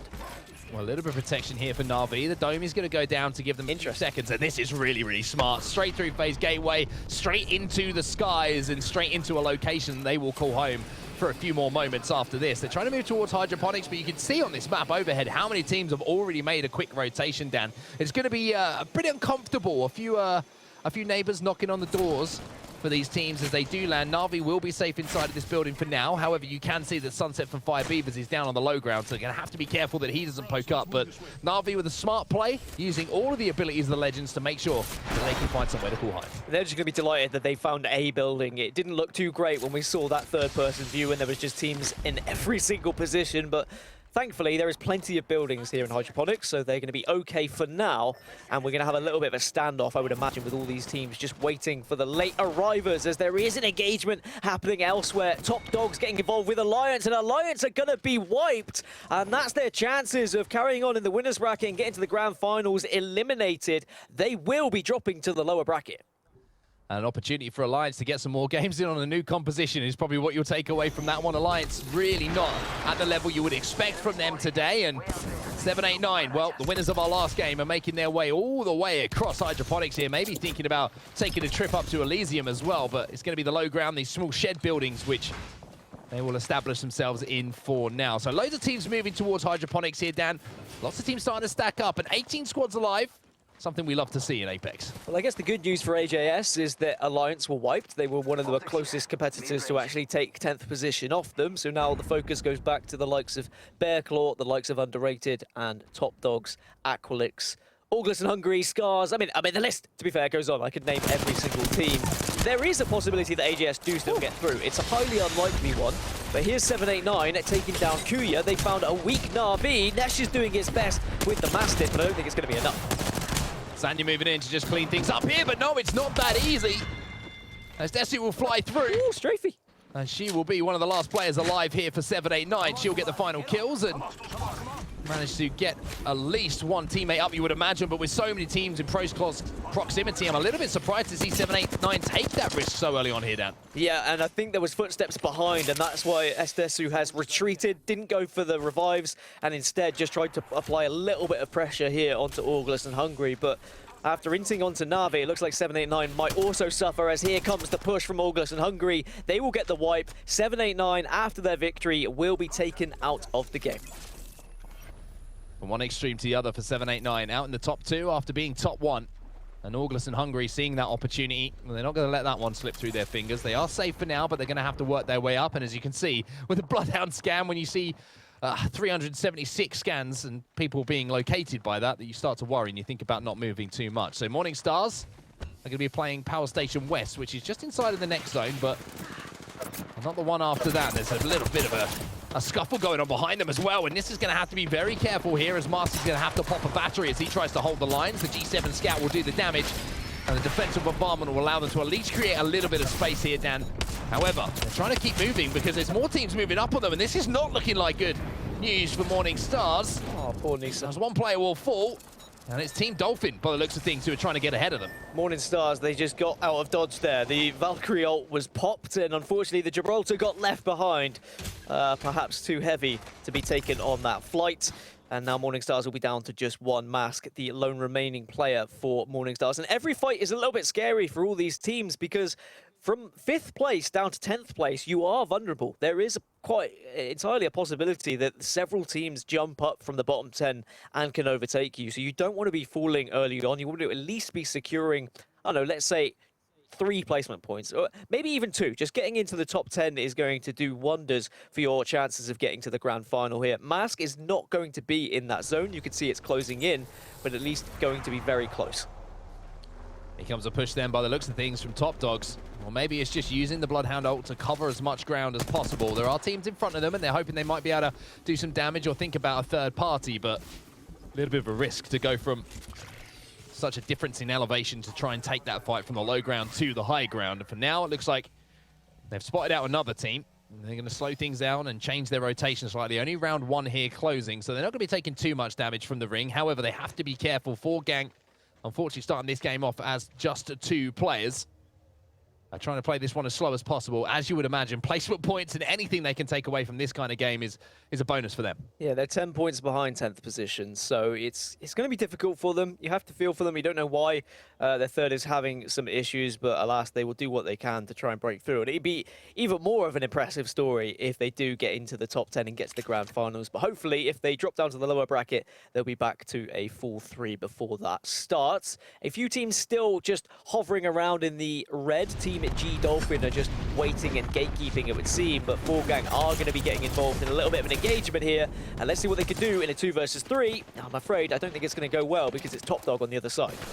Yeah, it's not looking good for them. One player looks like he will go down here. It'll be Legit Lolly who'll fall first as Mimu slides in and manages to finish off the damage done by his teammate. Second player going to be eliminated as well. But look at this.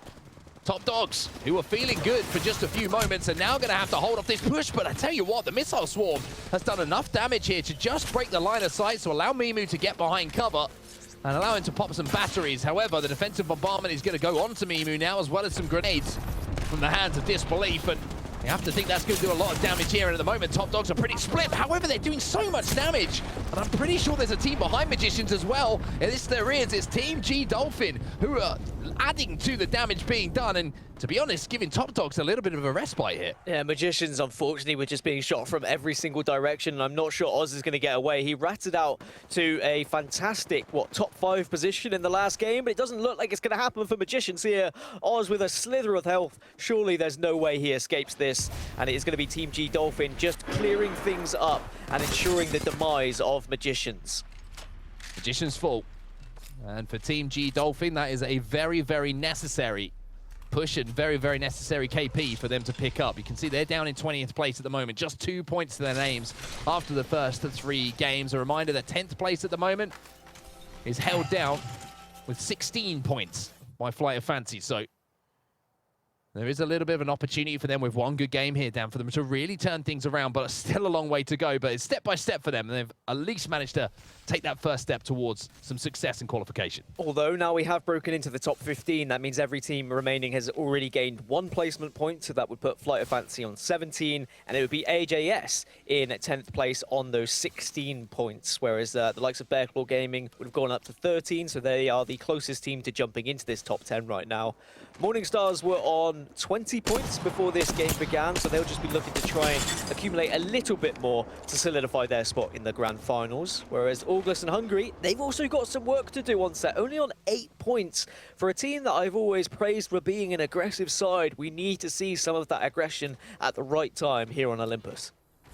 Such a difficult decision to make. You want to be aggressive, you want to take the initiative, but you also know that if you don't win this game, or excuse me, if you don't perform in this game, then you will be going into that lower bracket. So one mistake is going to make all the difference here for these teams. As you can see, Aqualix have got eyes on the rotation coming in from New Esports now. And I feel like this is one of the better places to play in Hydroponics as well. When you're on this eastern side of it, excuse me, then you have this extreme high ground to try and hold down. All the other teams are going to be fighting each other to your left. And you can just try and hold out this team here. They don't have to do anything too crazy, but you have that fallback as well.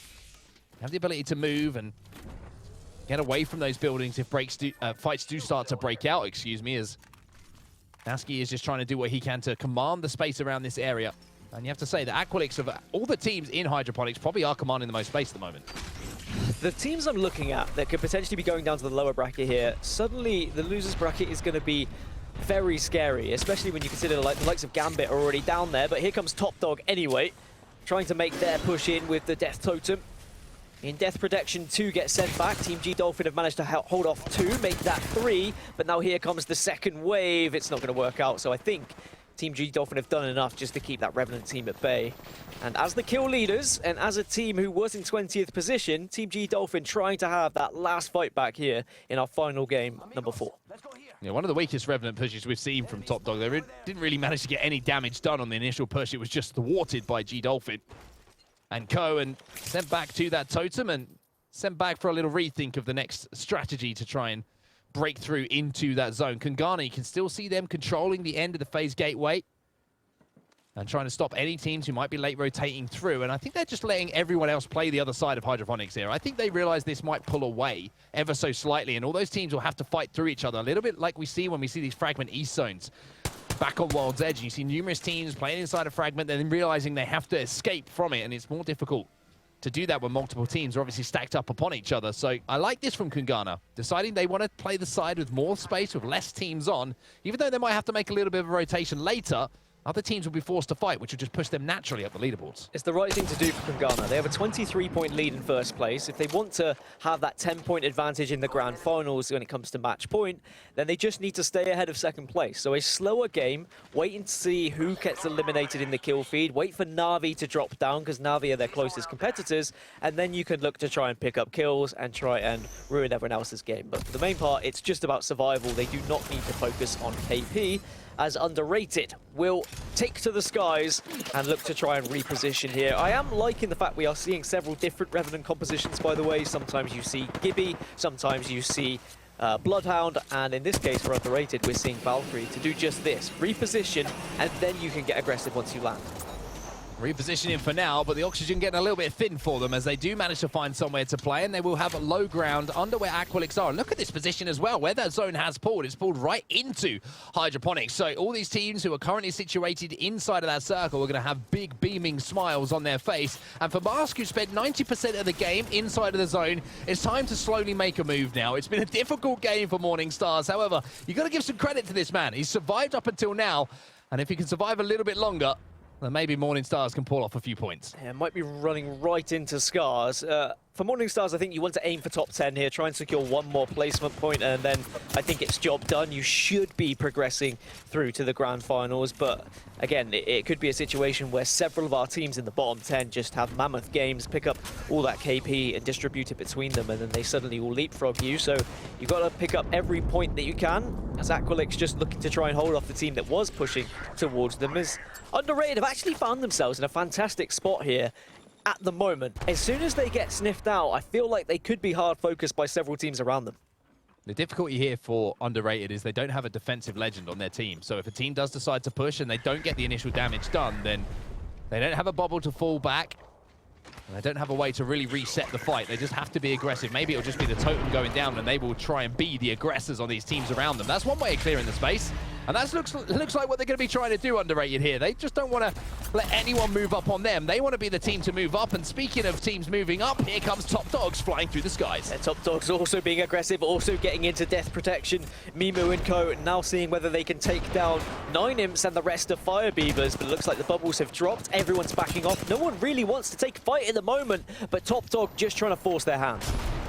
Mimu will fall to the hands of 9 Impulse. And maybe we'll be finished as well. So now it's a straight 2v3, but you can see there's so many teams stacked up now. Everybody looking for different angles on each other. The damage being done can turn into kills for multiple teams, not just the one that's initiating that damage. So Ruabe's going to have to bat up here. 0-0 going to re-engage here. And the Finnish lineup really doing a lot of damage in this 2v3 situation and trying to make the most out of it. But for poor old team G-Dolphin, this is looking like the end of the road for them. G-Dolphin will be the last player alive. He will go down, even though he managed to pick up 1 KP on his way to the grave. They may have got a decent amount of KP, but it's not going to be enough to find themselves within the top 10. So it'll be the lower bracket for them as Fire Beavers will also fall. They were only on 17 points, mind, so they are definitely on the brink of elimination, depending on what happens from the teams below them, as August and Hungry looking to try and utilize the Bloodhound ultimate to try and scout out teams. By the way, elsewhere, the final remaining player from Morning Stars did also pick up a kill, and as far as I'm aware, it's still alive. It's Mask. Can you get to the top 10? No, you can't. Oh, we cursed him. But did get the KP to at least make up for the fact that he didn't finish in top 10. Yeah, apologies. We cursed you there. He's still alive. He's doing great. Oh, he's dead. Never mind. Anyway, Scars Europe do get that KP, and also they're going to be trying to push up as well onto the building in front of them, and they do have a little bit of cover to play with. So a great rotation once again from Scars there. IGL RPR leading them to victory, as he has done numerous times over the last couple of days, as the bubble will go down now as August and Hungry decide it's time to feed, and it's time to get involved in some fights. They managed to do so. They managed to pick up the kills as Matape will take down Lars. Now they have to re-escape. Now they have to re-establish themselves on the map as the bubble will go down to try and give them that cover. So there's several teams now that should be overtaking AJS the further we get into placements here. We're at 9 teams left, so all those teams have guaranteed 2 points. As soon as you get into the next position, you guarantee 3 points up until 6th to 8th, and then when you get to 5th, you guarantee 4. And then third is when you really start to ramp up the points. 7, then 9 for second, and first you get 12th, of course. But at the moment, most teams just focusing on surviving. Probably aren't thinking too much about the placement points. Instead, looking at what KP they can pick up from teams who are vulnerable, because this is going to be absolute chaos as this next circle comes in. 9 squads still remain. Aqualix, one of those squads, have been holding down a very good spot for the majority of this game. Kungana, surprise, surprise, still involved as well, although it looks like they might have lost a player on their way into the... Oh, no, excuse me. Graceful is just playing a little bit away from those two, as we see August and Hungry now on top of this. I'm going to call it a greenhouse shed, Dan. That's what it's now known as forever in hydroponics. Well, is it a greenhouse or is it a shed? It's not a greenhouse or a shed. All right, it's that's I don't really know why I called it that. It's neither. It's neither. But it's now both. It's how the world works. Maybe it's a hangar, some sort of hangar. Anyway, either way, we don't really need to find out. We can decide what it's called later. That's what it is forever. Top Dogs and some shots coming in. Enough of my nonsense and more about the game that's going on in front of us as Bambino will pick up the knock now onto 0-0. Ruabe, the last player alive in the Bloodhound Ultimate, is going to have the ability to scarper away with that increased speed. However, you have to wonder if he's going to be able to make it away as Mandy is trying to chase him down. 96 and an 89 with the Mastiff from Mandy. Keeps Scars Europe alive. It's going to buy them a few moments here, but you have to feel there's going to be a third party just around the corner. Scars really could do with finishing in top 5 to give themselves a good chance of getting into the finals, but they've just been eliminated in 7th position. Top Dogs also eliminated in... No, Top Dogs eliminated 7th. Scars in 8th, excuse me. Top Dogs were on 9 points. They needed 7 to try and get into the top 10. They did have 7 KP, so Top Dogs may have done enough, but again, it's going to depend on what happens around them. I'm not sure Scars got the job done. It's all going to come down to KP for them as well. August and Hungary are going to have to make a rotation. They're on the quicker side of the zone, and it will start closing a little bit. In 30 seconds or so, this will be our final zone, and they're going to be forced into battle. And you can see the pinks BCG coming in. They want to play on those pills that were being pointed out. And speaking of loot pills, well, there's a little hiding spot here, but I don't know how long that's going to last. As he was spotted out by a player, took some damage, but it looks like that kill hasn't been initiated quite yet. Bambino doing what he can to survive as Major pushes now on the prowl. Well, Bearclaw Gaming in a really fantastic opportunity to try and break into the top 10. They would have already had 3 points here via placement. If they picked up KP earlier, they would have done enough to push over AJS, but they get wiped in 6th position. That's where they fall. So BCG 6th, Top Dog 7th, and Scars 8th. And now some of the teams, or most of the teams we've got left here, are already in the top 10, which I guess is good news for those who are on the teetering edge of being eliminated. We're going to lose one player to the hands of August and Hungary here, and that's going to be JMW, who's been so impressive on the Gibraltar. And it looks like August and Hungary are going to try and clean up that fight as well, as the bubble did go down. Badoli with the Eva 8 in hands is going to take down Graceful, so now it's just 1v3 for Kungana to try and survive. But 2 kills being secured is going to be good enough and make that 3, as August and Hungary will remove Kungana, the standout team from all of the tournament so far. Well, that puts August and Hungary on at least 17 points. That would leapfrog AJS, and that will mean AJS are definitely out of the competition, but it's about whether August and Hungary have done enough to be higher than the likes of Underrated, the likes of Bearclaw Gaming, so they could really do with getting a top 3, if not even further. As now things slow down ever so slightly, final round will close in 1 minute and 4 seconds, and Aqualix are just waiting there, but they have to push out, and major pushers are going to be waiting for them.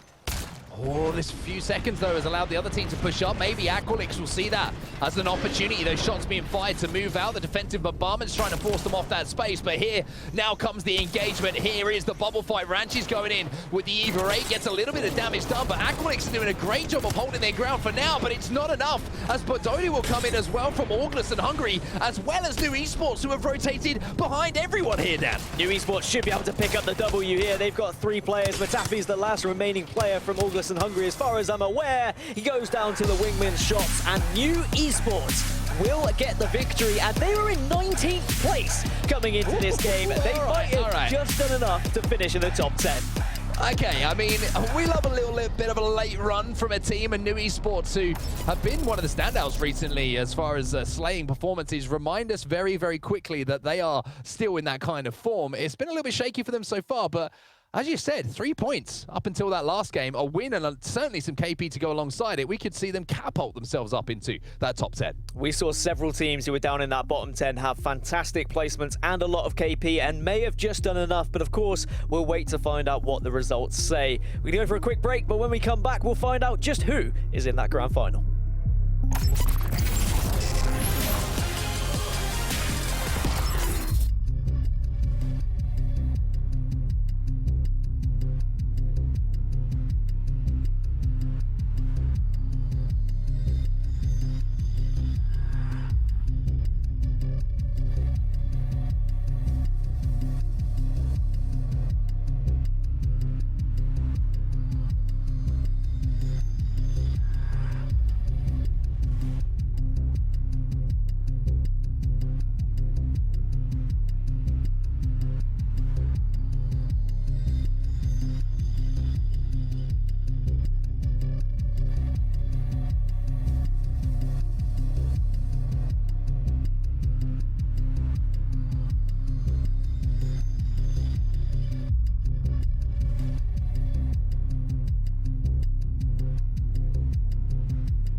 And what a way to end our last game on Olympus of the day.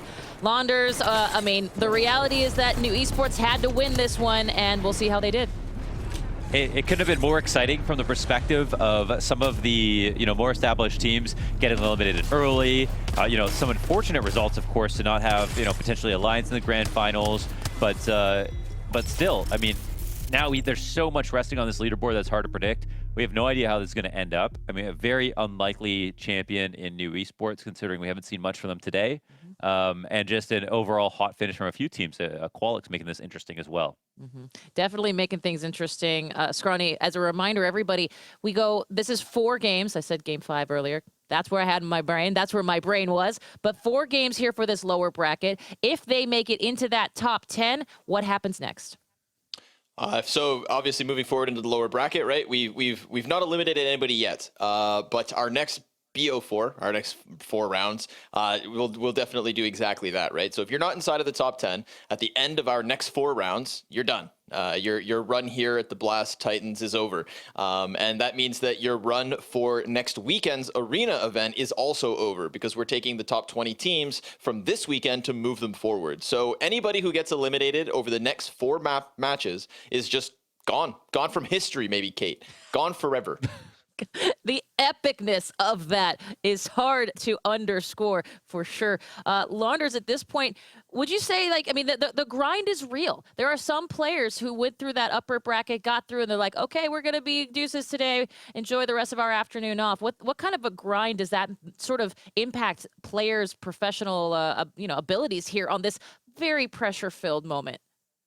Yeah, it's incredibly difficult, especially you play well one day, you don't play well the next day.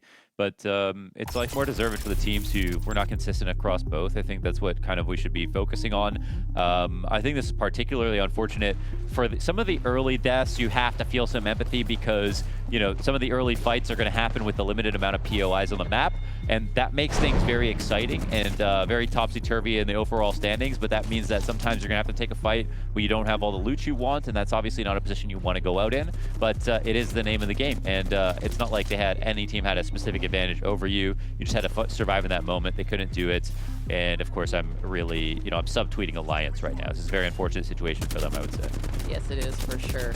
Well, you know what? Let's talk about the situation that was great for our winning team here in that last and final match 4. Again, the last time you're going to see Olympus today. The rest of our day is all spent on World's Edge, so that I'm sure will have a narrative all its own. But New Esports, of course, and our MVP of the match, presented by Razer. Well, of course, it's Postkill from New Esports, pulling it in for the real thing. And we'll take a look at those stats here in just a second. But, Postkill, once again, Scrawny, another Gibraltar, and an impressive 6 kills on Olympus to get them through to that winning circle. Yeah, another Gibraltar keeping the domes, locking things down, popping domes, dropping domes, doing what they have to. 1,500 damage over 6 kills. We've seen far more damage with less kills. So in this case, I think that he's just getting the ones that matter.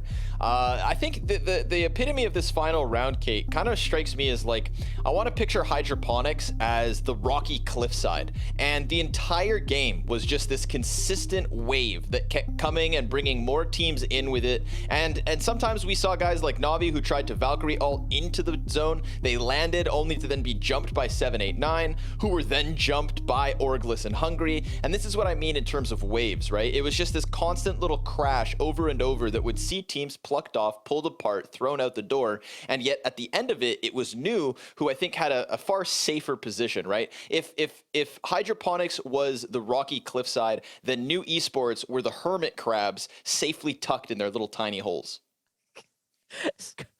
Scrawny, your metaphors are so on point.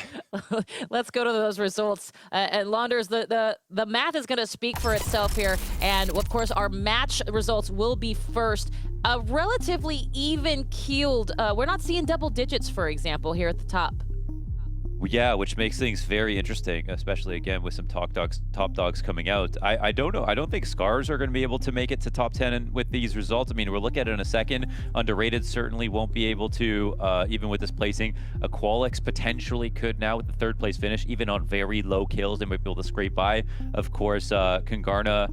I mean, it looks like New Esports could just jump the entire board, like get all the way up into the top 10 very easily. So things are about to get really crazy in just a few seconds. They are indeed. And one more reminder for those who maybe are joining us in the BR esports world for the first time. This is one of the many reasons we love battle royales, because you really cannot, even in these last moments of a clutch game, you can't count anybody out. And you know what, Launders, I'm with you. I think there's a possibility that New Esports is going to find themselves in that top 10 from the math, and we'll see how this goes. Hopefully they have it. I know. Oh, here we go.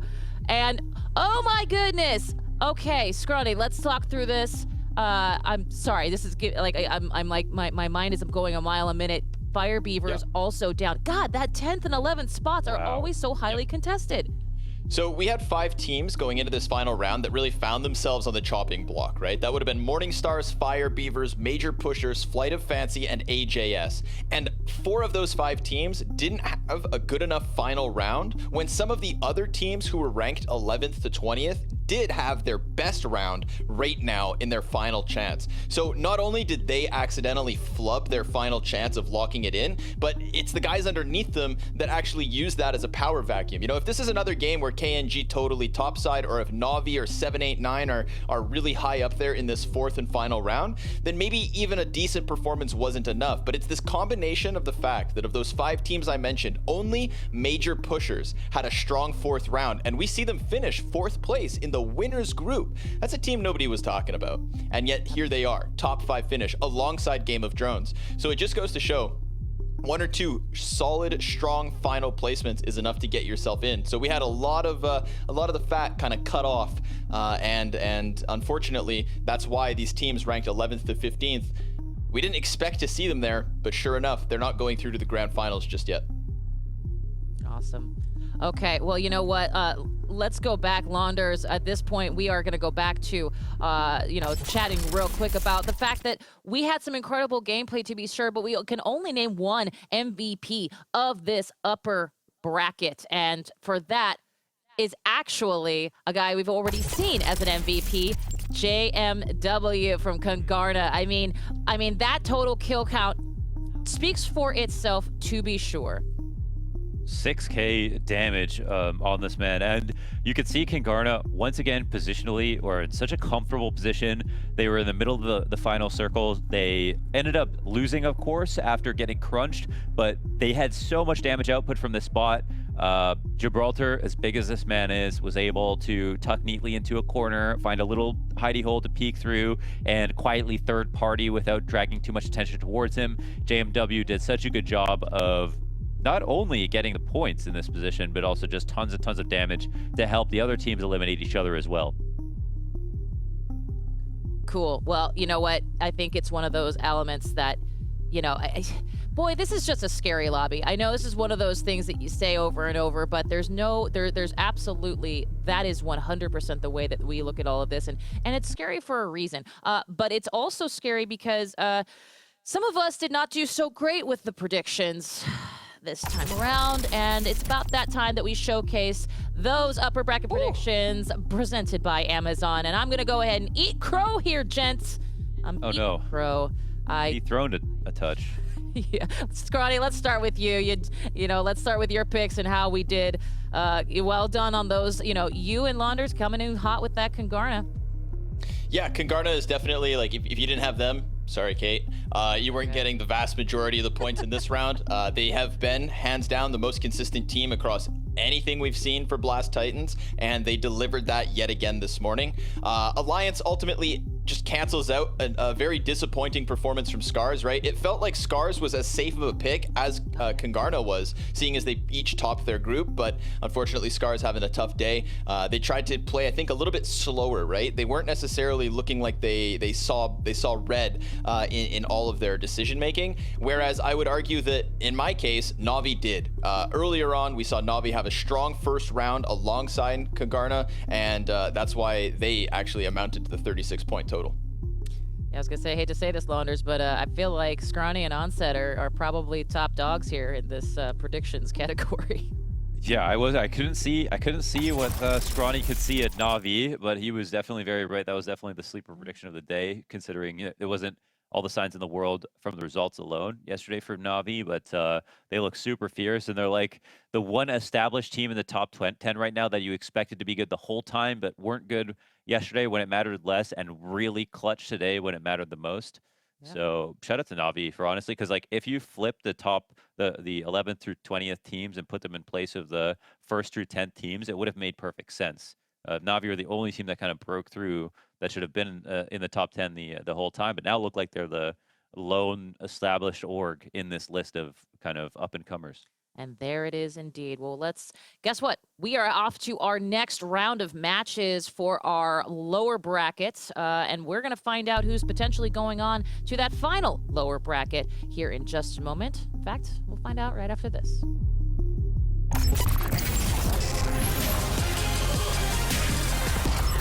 If you're a man down, it can be really good to resurrect them again, but it can cause to the whole team to die if a team sees you. My name is Artico. I'm Go here. And this is my tier list. I don't think they're useful at all. Not that good right now. Not that many people use it. That's F tier. F. It's pretty useful in ranked games and competitive games as well. You can stay on the zone longer time, and if you're getting gate capped, it's like really good to have them. Might be C.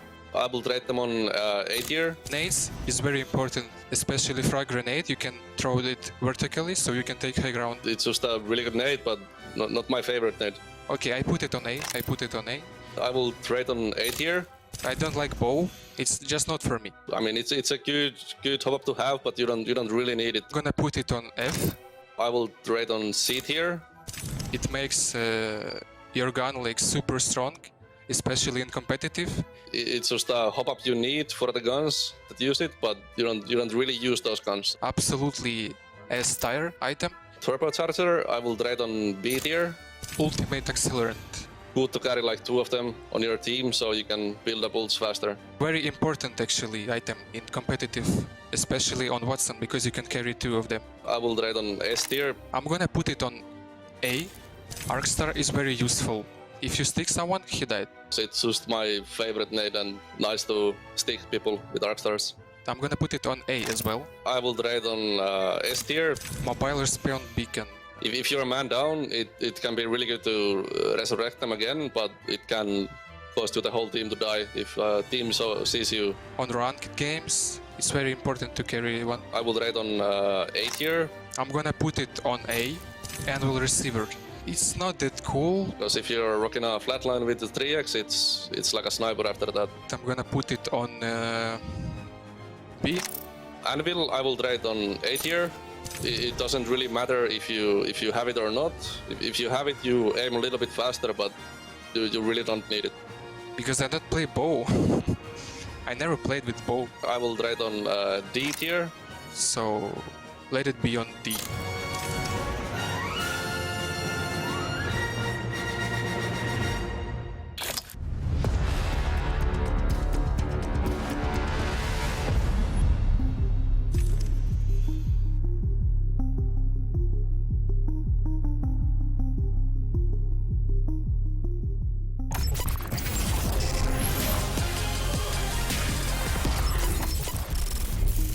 Loves good Arcstar, and why wouldn't you? They also love some great bracket play. I'm joined by Onset and Gaskin now. Boys, Onset, start with you. Lower bracket number 1. Here we go. Let's take a look at what we got. Who do you have, and is it Gambit? I think Gambit will bounce back today. Yesterday was a little bit of a feel-out day for them. They said they hadn't played competitive in a while, and it's just about getting the kinks out, isn't it? It's about making sure that everything's working, get back up to speed. But Flavor of the Month are going to be a team I'll keep an eye on as well as Kick Esports. I think all of those teams should go through. However, with some of the upsets we've seen already, it's difficult to pick, to be honest with you. Well, don't worry, because we actually have our predictions ready to go here in a hot second. In fact, we'll be able to see those presented by Amazon, and they are, my last picks, like I said, I got it wrong. And Gaskin, you and I are in the same boat there for the upper bracket. Actually, my upper bracket, I kind of caught you up. I was 100 points behind you, Kate. That's right true. now, I'm now only 39.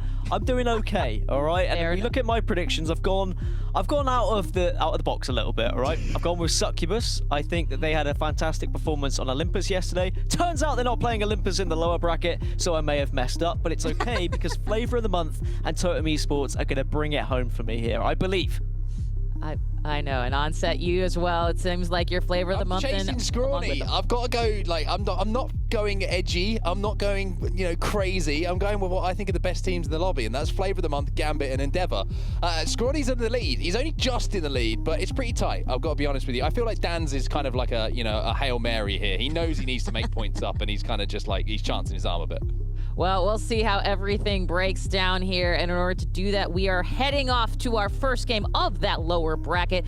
And to do that, we've got Launders and we've got Scrawny. They can answer for their predictions right after this. How about right now? Kate? That's right. Predictions. Listen, I'm not going to sit here and brag. Predictions mean nothing until the end of the weekend. So, I'm not going to get ahead of myself. I've got a little bit of a lead off of Navi. Dan, I'm a little worried now. I'm not going to lie, Mohan. I didn't know who to choose for my third spot. I'm like, Dan Gaskin, he's a pretty well put together guy. Might as well rob a choice of his. And I took Totem. Good thing I didn't take Succubus, because honestly, his reasoning didn't inspire me too much there. We'll see what happens at the end of this one, but yes, that is true. He made this point, no more Olympus. When elimination is on the line, we're turning back to what the pros know most, and that is World's Edge through and through. If you've been watching the broadcast at all, following Dan Gaskin's predictions is like one of the worst cardinal sin. You're muted, noob. Oh, excuse me. I let you get away with it last time. Oh, yeah, they can hear me actually, but okay, all right. But yeah, if you're following and watching the broadcast at all, Scrawny, you would know choosing anything that Dan Gaskin chooses is just the cardinal sin of the broadcast. All you've done is curse yourself, really. You'll now feel the wrath that both me and Kate have faced with our predictions yesterday. I went with Ahaha. Just so that that's the one thing Dan actually sold me on, was just that they've got a great name to say, and I believe in that. Oh my God. We've already got some early action. Yeah, this is Kick coming in hot. Woo. Wow, a couple of knocks already. This is crazy, the amount of aggression that we've got this early on. Yeah, not just that, but Kick have been a team to rotate so incredibly slowly on World's Edge. They don't engage in many fights. They look for late endings and can sometimes nail that late ending, but at the same time have struggled to get a lot of KP. So for them to get an early fight and win it is a big move for them. What's wild at this moment is not only have Kick managed to find themselves a kill, but we've got Hardeki already down. Artico has no shields as he tries to fall back alongside Leogri. I mean, we're talking about a Gambit who's going to have even less of a chance to come back from yesterday's unfortunate performance, because there's only 4 rounds to work with. A 19th place with 0 kills would be atrocious for Gambit. And yesterday, we saw them land here at the sorting facility, relatively uncontested. For all 4 of their rounds on World's Edge, they genuinely had a chance to rotate through the caves and towards Lava City. Again, I wanted to really hammer that home. Unfortunately for Gambit, they had the same rotation for 75% of their World's Edge games. We had, personally, 3 endings towards Lava City, and while this ending is currently a little more north, it is still this southeast side of the map. So now the big question straight out the gate is if or how Gambit come back into this.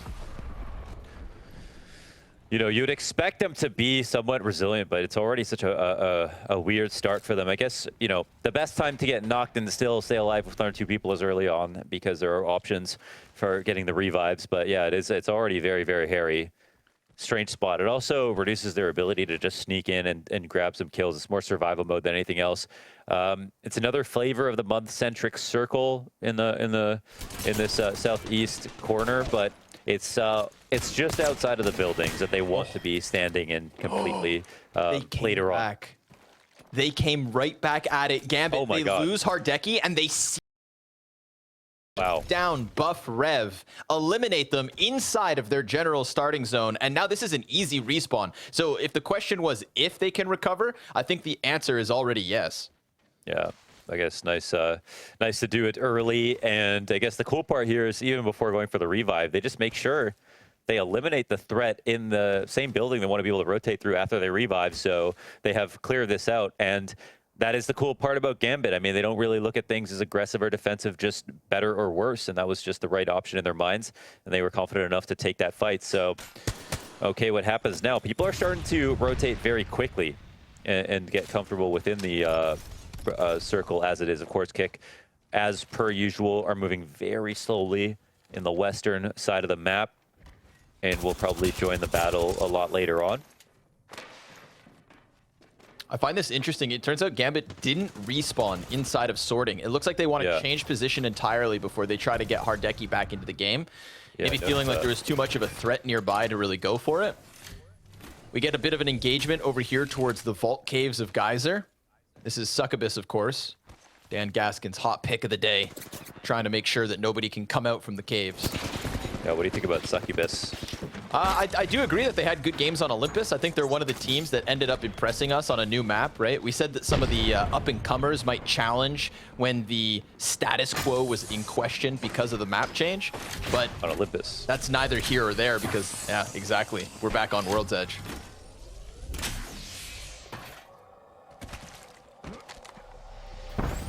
I'm happy to be in a lobby with Fenerbahce because we had to listen to Dan and Onset say it all day yesterday. It's like, you know, we haven't had the privilege until today. No. To get in on. No, it's ahaha. You know the guy, the meme guy?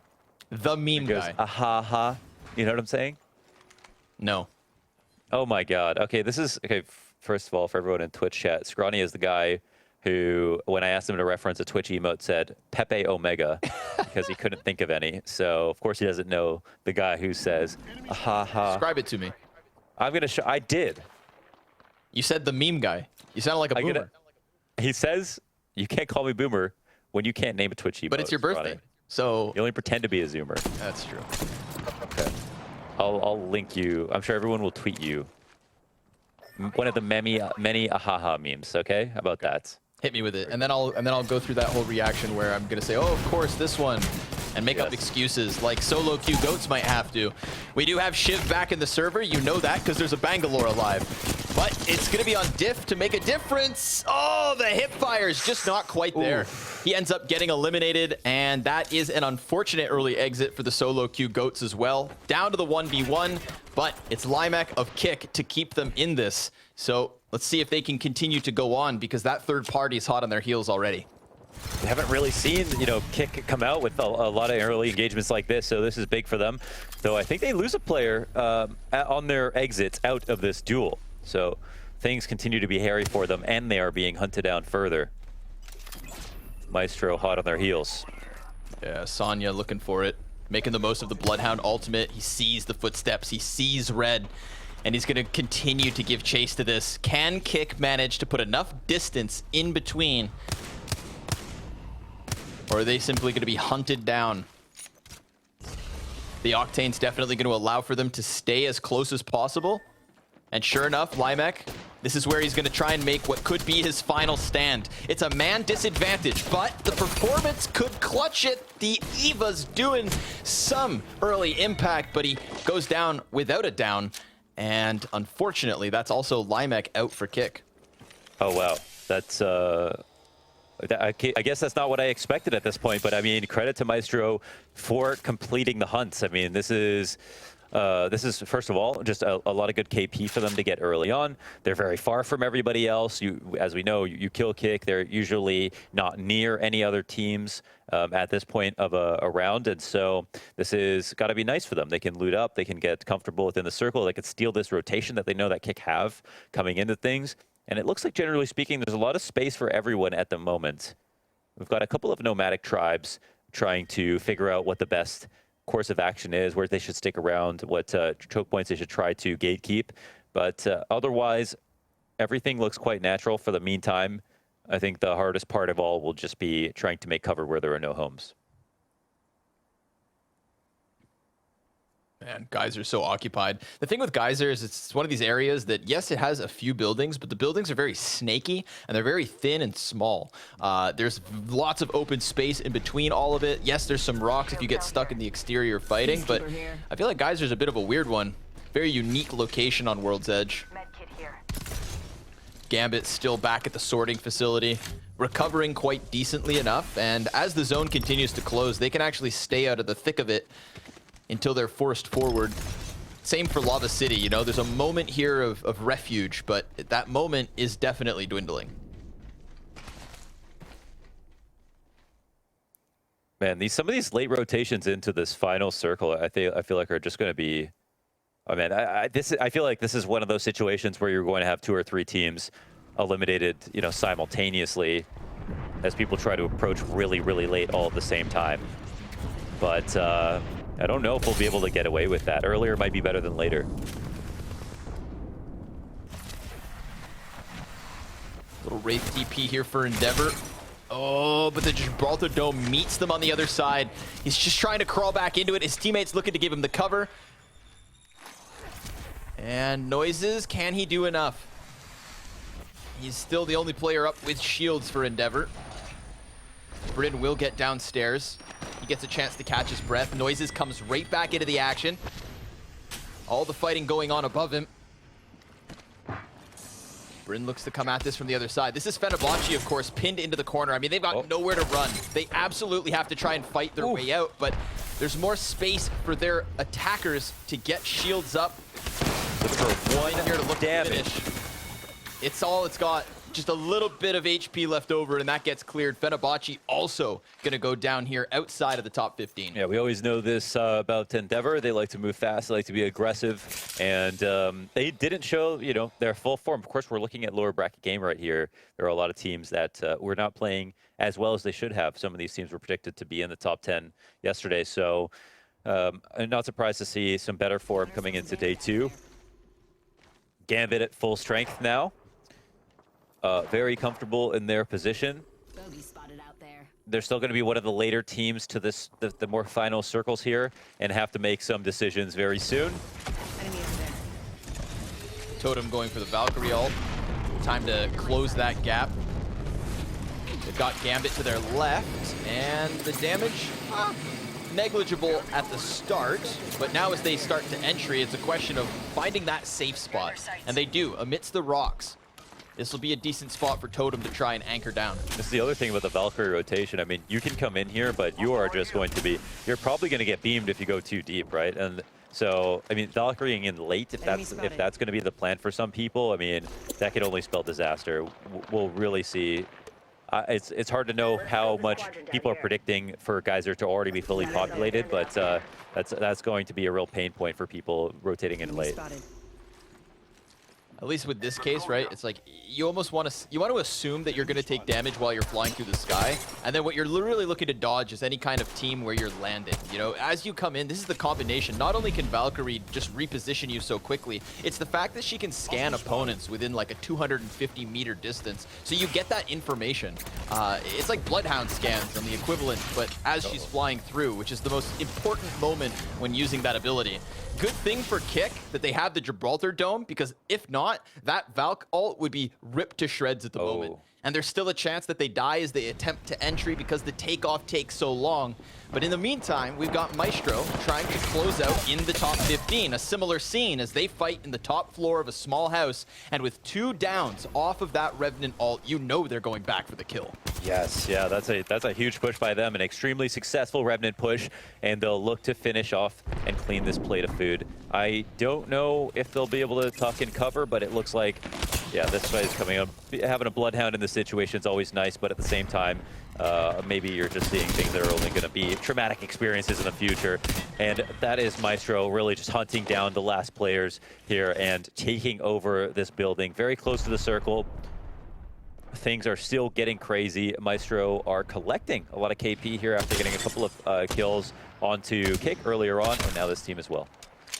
Yeah, Gambit, they're going to get themselves into the mix. Nice down off of the triple take.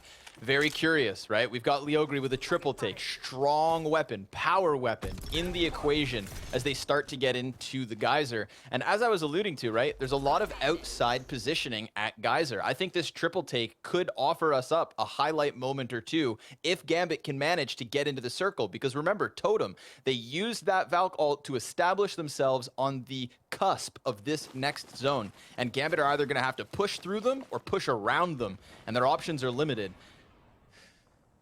Just looking at this mini-map, if we could again, I'd like to ask you, what team, you know, of the teams that are having to rotate in, who would you like to be? Who would you not like to be? You know, I think Flavor of the Month would be able to maybe rob away a bit of an entry here. If they can come up on the right side of this cliff on the south side of the circle, I wouldn't want to be Gambit. Gambit, as I said, have to either hit Totem or come back the same direction that Flavor of the Month and the other Lava City teams will entry. So I think we could see Gambit in a bit of a crunch if they're not careful. But the Claudion fanboys, that's who I'd rather be. They are so safely tucked into the vault caverns, and as you can see on the map, a piece of these caverns will be the next zone. They've got nowhere to go, nowhere to run, and they don't need to either, so it's perfect at the moment. Ooh, curious if they'll hang on. Yeah, we had a Revenant push on towards on towards their entrance into the rotation. They got one stick with an Arc Star down to player, and now they could continue on, but they didn't kill all three, and they are trying to take over that very building as a circle closes in close behind them, and now they'll make this kind of final move. This would be a big play for Maestro to make. And they're making it. Yeah, successful in getting in safely. No one fighting them for the meantime. Circle moving in fast. Flavor of the month actually rotating in behind Gambit. Oh, that's what I'm saying. It's like this crunch zone over on that side of the zone. Pierre turning up inside of the zone. He's the last player, and he is down. Gambit bleeding out an entire team. That turns Artico into the kill leader. So even if Gambit aren't able to survive this third party, they're doing a great job of at least getting some KP and placing just outside of the top 10. They fall to the hands of Totem. As I said, that reposition. They got ahead of the other teams, and it just paid off, taking down a huge scalp. But unfortunately for Totem, they've got Maestro, a team that we've seen get aggressive already this round, very close to them. And if Maestro feel like they're in a confident enough spot with enough resources to deal with and dish out a commitment, by all means, we could see Maestro try and use another Rev Totem to kill off some of these players on the east side. I love seeing this Maestro story come together because they're using this totem to its full benefits and getting the info they need, getting at least one down at a time, and not just rotating in blindly, making it feel like Revenant is actually such a core part of their strategy and not just a Hail Mary at every single turn. We've been playing really aggressive this first round. I like that. You know, we've had examples across 2 days now where a strong first round placement can just lock you into a top 10. And now we're talking elimination. So that top 10 more important than ever. Good information gained by Sanya. It's enough information for him to justify dropping the Bloodhound ult. And sure enough, right on the heels of the Claudion are a Revenant Totem. Dealing with the Shadow that tries to enter into their room. They're getting the revive on Streamy. That's a Gibraltar up, potential to drop a dome. Sanya just still sitting back, keeping eyes on everybody as his teammates play aggressive. Oh, this totem gonna pay off in dividends, just getting some extra damage off, of course. Sanya still up. And all the while, Otter make a quick move into the back, but this is actually versus new. Tyler is going to get a whiff of this. And we've got some duels happening versus Maestro still trying to continue this story. Yeah, a lot of damage off these kills. Yeah, they are. Exactly, man. Of all the fights that we've seen from Maestro, this one's kind of slowing them down a little bit, feeling a little stunted. And their opponents who lie ahead will have a chance to try and maybe fight back. Sanya looks to get into the mix. He's the second player down. So now it falls onto Rug. He's going to fall away from this. He's got a chance at the revive. Yeah, Sanya's going to die to the caustic gas. That's not ideal. So much carnage and chaos down inside of the buildings, and I think that opens things up for Endeavor. Check them out. Running around the cliff sides, trying to confirm what the hell is going on. They can hear all of that gunfire, but now they can piece together a bigger picture as all these teams shoot for top 5. Yeah, they've got a little bit of freedom on the outside. The opportunity of third-party teams on both the east and the west at the moment, and there are 2 teams chilling in the north and the south. And Endeavor, they like to be active when it comes to fighting, so we'll see if they engage. Endeavor seem to want to go for a chase, but gotta be cautious here. Noises, he's a little bit separate from his teammates. They're keeping their He's gonna go for the crypto drone. Let's see it. Flies in, tries to piece together that full picture, decides to go for the recall and the fallback. I think they like what they see. They're actually kind of moving up towards this. I mean, they're going to have to find a home soon. It is going to be a brutal final circle here. Yeah, especially for Totem and Maestro, because they're the 2 teams still stuck in that one snake building. You can hear him still fighting to the very end. Maestro dropping another death totem. Maybe that will ultimately be the difference, but the Gibraltar shield certainly helps to just keep them back somewhat. All 3 of the shadows turn back into the interior of the building, and their problem's still not solved. They're gonna have to push out of this eventually, and when they do, we know that Endeavor are sitting up on the cliff. All 3 of the shadows turn back into the interior of the building, and their problem's still not solved. They're gonna have to push out of this eventually, and when they do, we know that Endeavor are sitting up on the cliffs. They've got Totem just outside, And that's before we calculate the other two teams who are far more comfortable. And Maestro don't get pushed. You know, they can keep getting this totem up, which is enormous. They're using it so well. It's incredibly annoying. Again, it's like a crypto drone, except you got full HP, you shoot, you can slide around, and you can push with Reckless Abandon. And if a team has to heal while you guys were super close in the last engagement, then that's going to be big trouble. A Valkyrie up to the sky in this tiny little circle is not exactly what I expected to see. Totem, where will they get to? Just trying to keep themselves out of those gunfights as the circle collapses. Unfortunately for Totem, they felt like they didn't really have anywhere to go. Oh my god. And they're going to land inside the shipping containers. Not ideal. They've got Endeavor above them. They've got... Oh, hold on. I was going to say Maestro on their heels, but Maestro going to play passive all of a sudden. Still sitting inside. They've jumped out. Try to grab to the containers, and now I think it's Endeavor's game to win here. They've been sitting on this cliff, waiting for everybody to be pushed into the open, ready to pop them, to pick them. And as the bombardment comes down next to them, that's going to be an easy recovery for them. I feel like Maestro have done a very good job of getting away from that, and it may have been because of the totem reposition. Everybody with eyes in the skies allows Maestro to get to this bridge, but Endeavor now finding that angle they need, trying to crack shields down in the river itself. Brian knows he has a good chance at dealing damage versus Maestro, can really keep them locked into this unfavorable position. Man, Endeavor, I mean, this is it. They've got the high ground. They pushed everyone off of this position. They're scared. The rotations are looking prime for them with this circle, and there might be a chance that they can just sit back and wait, do damage, and let people kill each other. They're going for their move. Brian just trying to deal with it. That's one player eliminated from Maestro. Second just above him. He's going for the shield swap. Oh, it's a bit long, a bit awkward. He grabs the Prowler off of it instead. And that could definitely lay down damage. It's just going to melt those gold shields. Tries to give chase to Sanya. Knows that his teammate's still to the side. And luckily for Brian, I feel like he can just focus on damage output because his two teammates are still standing strong right next to him. Yep. This Wraith movement at the moment, just being a total nuisance to the back end of Maestro, forcing them to give up this deep commitment and move forward towards the other side of the circle where we have a whole bunch of downs coming through. Claudion still in the mix and doing pretty well, keeping shields up in the top 4.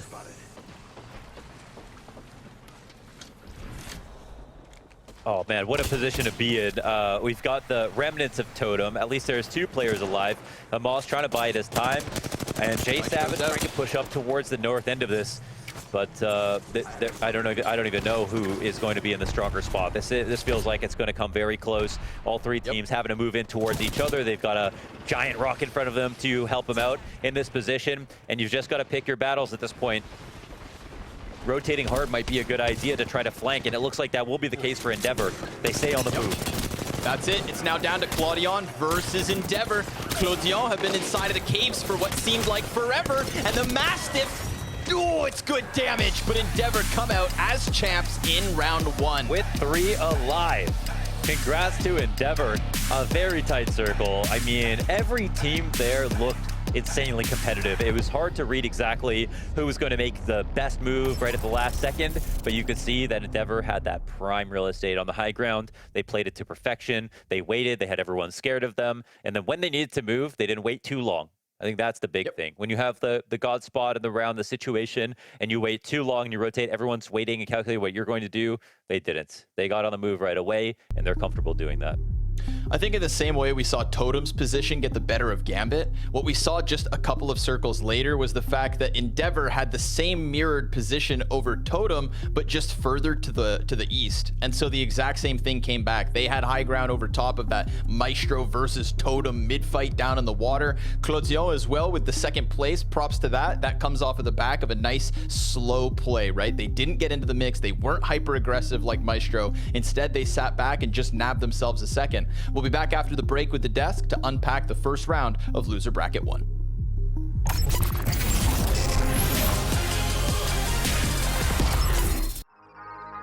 It's Dupes o'clock. Go bazoomba, bam bamboo, full up.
got bamboozled. Look at you.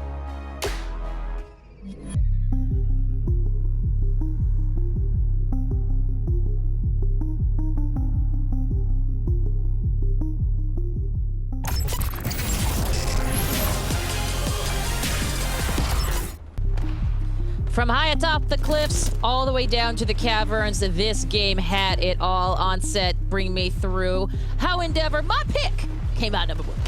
Hey, my pick as well. My pick as well, and for this reason, it was a very smart portal from them. Sometimes when you get into these final zones, you think you have a really good position to play. You could be a little bit passive with the situation, and you're kind of not thinking a couple of steps ahead, where there always is in the end game. And it was the TP down from the Wraith to reposition to take out Totem Esports, I believe, who had the 2 players alive in front of them, that allowed them to kind of separate themselves from the rest of the teams that were left in the lobby. From there, the rest of the teams did a lot of the damage to each other, and Endeavor just had to kind of walk in, time the push, and clean up what had happened. So a great job from the IGL to make that call, to make that push, and show some initiative in End Circle, which is sometimes what separates coming in first place to coming inside the top 5. 100%. Gaskin, talk to me about sort of the overall arc of the narrative for basically the headline for you from this last match, because as we know, there's so much action in the late game, but that is all set up in the early and mid. Whilst Endeavor might have had the god spot when it did pull towards them, it was Maestro who were really tearing everyone up in the lobby. They were pushing everything relentlessly. They had so much KP, and they were doing Endeavor a favor, to be completely honest. Maestro, they noticed a spot. They would push on that spot. They noticed a team who was weak. They would push on that team that was weak. That's the benefit of having a Revenant on your team. You can push, you can be relentless, and you can just show dominance and aggression. And that's exactly that, as you're seeing in these clips here. As soon as they noticed that any team was in a building they wanted to reside in, they would take it off them. And I mean, Onset can speak a little bit more about it, but Maestro really impressed me. The thing about Revenant pushes as well, there's so much to talk about, Kate, because it's not just the first wave where you think, as a team, a professional team running at you, if they get the first shot on you, they're going to do 50, 60 plus damage without being sent back. And then you can close that gap almost immediately from the totem to finish off the kills, but also the silence that comes in that we saw from Maestro there. That means that a Gibraltar can't get his bubble down. That means that a Wraith can't get a portal down, a jump pad down from an Octane to try and escape the situation. You are literally just, you know, tied up to a bedpost and made to feel awful by them, that you can't get away. There's nothing you can do.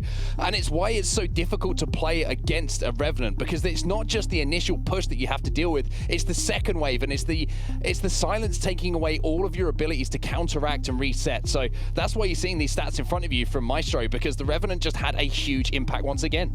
They did indeed. Well, let's talk about one of those players from Maestro himself. That'd be Rugby over there playing Octane. He is our match MVP presented by Razer.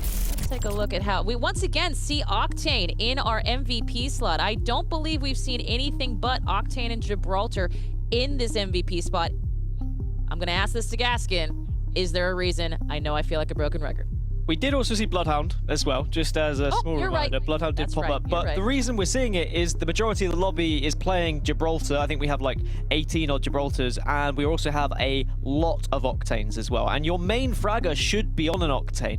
So when we go to kills, we go to damage, the likelihood is it's going to be those who are playing the fast-placed entry characters, and that's what Rugby's done here. He has picked up a lot of kills, he's done a lot of damage, he had the support from the rest of the team. Some of his teammates did more damage than him, but he's getting in there, he's cleaning things up, and that's exactly what you need from your entry fragger. Yes, it is. I will say at this point, we keep talking about Revenant. Is there any other team comps on set that have to be mentioned in this as we start off in our entire sweep of World's Edge for the rest of the day? I don't feel it's team comp so much that in comparison to what we are seeing from the Revenant teams, I think they are the standout, and I think we're seeing more and more teams start to play it because they're recognizing that you don't have to win games to get through here. It's about points, it's about being aggressive, and it's about having essentially a risk-free push onto a team to try and get those KP on board. And in the end zone as well, it's so dangerous to have Revenant now because you can push onto a team in God spot, you can do damage, and then someone else can come in and clean up the kills. You are just the most frustrating team to come up against, not just because you are the ones who are doing the killing. You're the ones doing the damage and allowing other teams to take advantage of it. I think it's just one thing that we're seeing more and more. We're going to see more and more teams start to pick up on Revenant. And then when it gets to endgame, it's just going to be carnage for these teams. This is a great example of it, right? Maestro just get the damage done, then they hit the totem, then they come in, and then they clean up. It's as simple as that. It is not just one push from a professional team you're having to hold off. It's 1.5, plus the fact that your abilities are going to be muted for a few seconds by the silence. I don't really know what the combat is at the moment, what the counter is to a good Revenant team. I just feel like there isn't really much you can do at this point. It is being shown by how consistently the Revenant teams are winning those 3v3 engagements. I mean, speaking of Revenant teams, we're going to go to Maestro here because, I mean, Onset, I think everything you just said really just showcases what number 4 on our list here in those double digits say. Yeah, we don't care about, I mean, listen, W is a W and 12 points is great for placement, but I see you and I raise you 14 points in kills. It's pretty impressive, and I know that Dan's got a smile on his face right now because some of his picks have had a pretty good game there. So I mean, you just look at it though. 19 points overall, but 14 of them from KP. What else do you need to say? And then you look at Endeavor, 8 kills, and they came in first place, and they've only managed to scrape away 1 more point. So you could argue by that playing Revenant and just trying to take fights is the most effective way of collecting points. It might not be the most consistent, but especially in a 4-match series as well, you're going to have one game where you can probably put up 15 to 20 points. So I think we're going to see more and more of it moving forward if we have these short formats. I think it's a great idea to play Revenant when you've only got 4 games to play with. Well, and there we are there. And Gaskin, I mean, here's the thing. I see number 6. I see Succubus. I know you were looking out for him. And I also know that number 1, you and I also have in common. Oh, no, excuse me. That's me and Onset. So, This feels like a pretty interesting leaderboard here after match number 1, bringing us in this top. Wow, I'm at a loss for words, Gaskin. There, I said it. I mean, all 4 of you have got Endeavor and you have Gambit. So my back was against the wall. I've gone against the grain. I've picked Succubus and they've had a good game 1. I'll take that. Totem Esports also up there. Good performance. But Endeavor, they really were the shining star of that game. Although I was speaking to the coach of Endeavor briefly just to congratulate them on their win. And he said, if you had seen our POV and heard the comms, we probably didn't deserve that one. It was very panicky considering the situation they were in. And I love that. I love hearing the background of like how teams approach an endgame, but by the sound of things, it wasn't necessarily the calmest of approach from Endeavor, but they still got the job done. Well, I will say you two, Onset and Gaskin, have been doing such a great job casting, and of course, bringing in that extra little bit of knowledge off of the game is really excellent. So I appreciate you guys being here. And 2 other people I appreciate as much as everyone else here, Scrawny and Launders, and they're going to take us into the next game here, Last Titans. Or I will. In fact, at the moment, Launders he's gone. It's just me, it's just Scrawny. Hello, everybody. It's more intimate. Mohan had to go pick up his blast gift. It is his birthday after all. When he comes back, make sure you send him some love. He will return to us soon enough. And in the meantime, well, let's all just sit back and relax. We've got an early fight. We've got an early down. Man out of this one. Kate, you had also mentioned, I know you're not here, so this is just a one-ended conversation. I suppose I can talk to anybody. In fact, I feel like I could say anything at all, because it's just me now. This is my show. But I was going to say, I also chose Endeavor. And Totem. Just saying. I was humble until that first round, because I was a little nervous about the lower bracket, but now I'm going to let the confidence spill over. Or maybe I'll keep it to myself just a little longer. But I'm sick of this. Another Southeastern Circle. I have commentated 6 games of World's Edge, and 5 of them, I swear, have been down here. I feel like it's just every time. Maybe it's 4 out of 5 instead. I don't know. But what's important is that, yet again, Flavor of the Month can do as they please. That's a very safe loot for them. Any real threats, of course, going to be coming from, I would argue, the northwest side of this zone. Tons of rotates that could clash. Harvester relatively wide open, but Otter are going to evacuate that spot pretty quickly. Look at this. We've got a trial underway. It's not every day that we get a trial, so enjoy your fun solo queue, Goats. You've got some stuff to shoot at. And then, of course, the rewarding loot that comes with it. Hello. Hello, Launders. Okay. What did you find downstairs? Okay, well, I guess I'll show it after the game. because I haven't even looked myself. It looks like Blast have ordered me a series of different types of pizzas. And then another bag of things. Oh my god. How does that make you feel? I mean, that's my favorite food in the whole world, so pretty good. It's just pretty much the best gift that you could possibly get. And I'll just sit here and spell it while we talk about Apex. Let's focus on that for now. My apologies. Thank you for, yeah. All good, man. Was it just on the empty? Was it just on the 2 box with 1 empty? No, it didn't even. They skipped it. They tried to keep it under the radar, but then I spilled the beans. Oh, told okay, everybody good. what was going on. Transparency is everything. It is. It is. Yes. I'm here to be honest. It's where our scars on our sleeves. Seems like our boys of the solo queue goats have probably finished up their trial in the northwest. That's always fun, you know. It gives you something to kill, something that's easy to kill. Doesn't shoot back those trial beasts. Launders, have you seen the circle? Because I'd hate to break it to you, it is yet again a Lava City end. Oh, okay. What are the odds that we got I like don't know, 3 man. or 4 of these? I don't know. I think it's all rigged. But I mean, these they have the craziest endings, right? So yeah, exactly. And one of the talking points about this ending has got to be Gambit, right? This is the thing. Their Olympus games fell incredibly flat yesterday. Of the 4 games they played on World's Edge, we had 3 of them ending here on Lava City, and they came with pretty mixed results. Sometimes they die inside the caverns. One round they were holding this exact same position as we see them right now in round 2 of today, but it was Alliance who was breathing down their neck towards the dome, and right now it's a similar situation. They've got players over there. Not a comfortable spot for Gambit, but a very crucial spot if they want a deep placement in the second round of this lower bracket. Indeed, it feels like the tempo's a little bit more different this time around with them. Just more pressed up. Flavor of the month staying very close this time around. I mean, they've got the position they'd like to be in, but there are just still so many people alive. But everybody understands what's about to go down. Some heavy hitters over on this side of the map. I think maybe that tempo, that pace change, this could be because it is a culmination of our less successful teams, which has, for more or less been the more unknown quantities. So I feel like that's when you start getting a bit of spanner in the works. That's when things can get a little wonky, when not everybody is agreeing to the same agreements that tend to happen with the established and expected teams.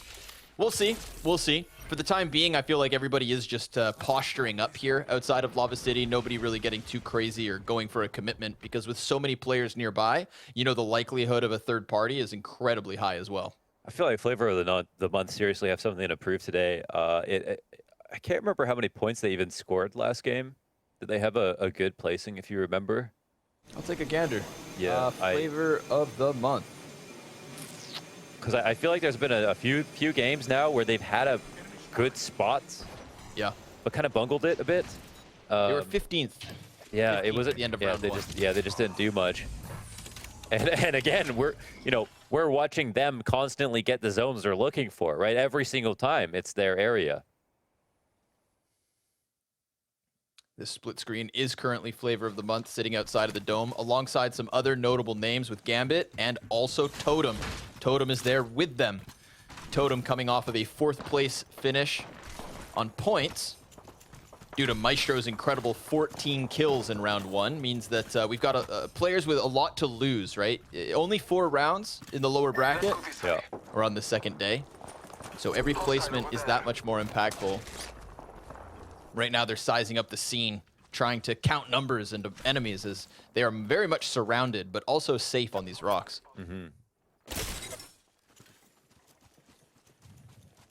Really invested in this Maestro storyline, especially after seeing their inspirited performance in that last drop.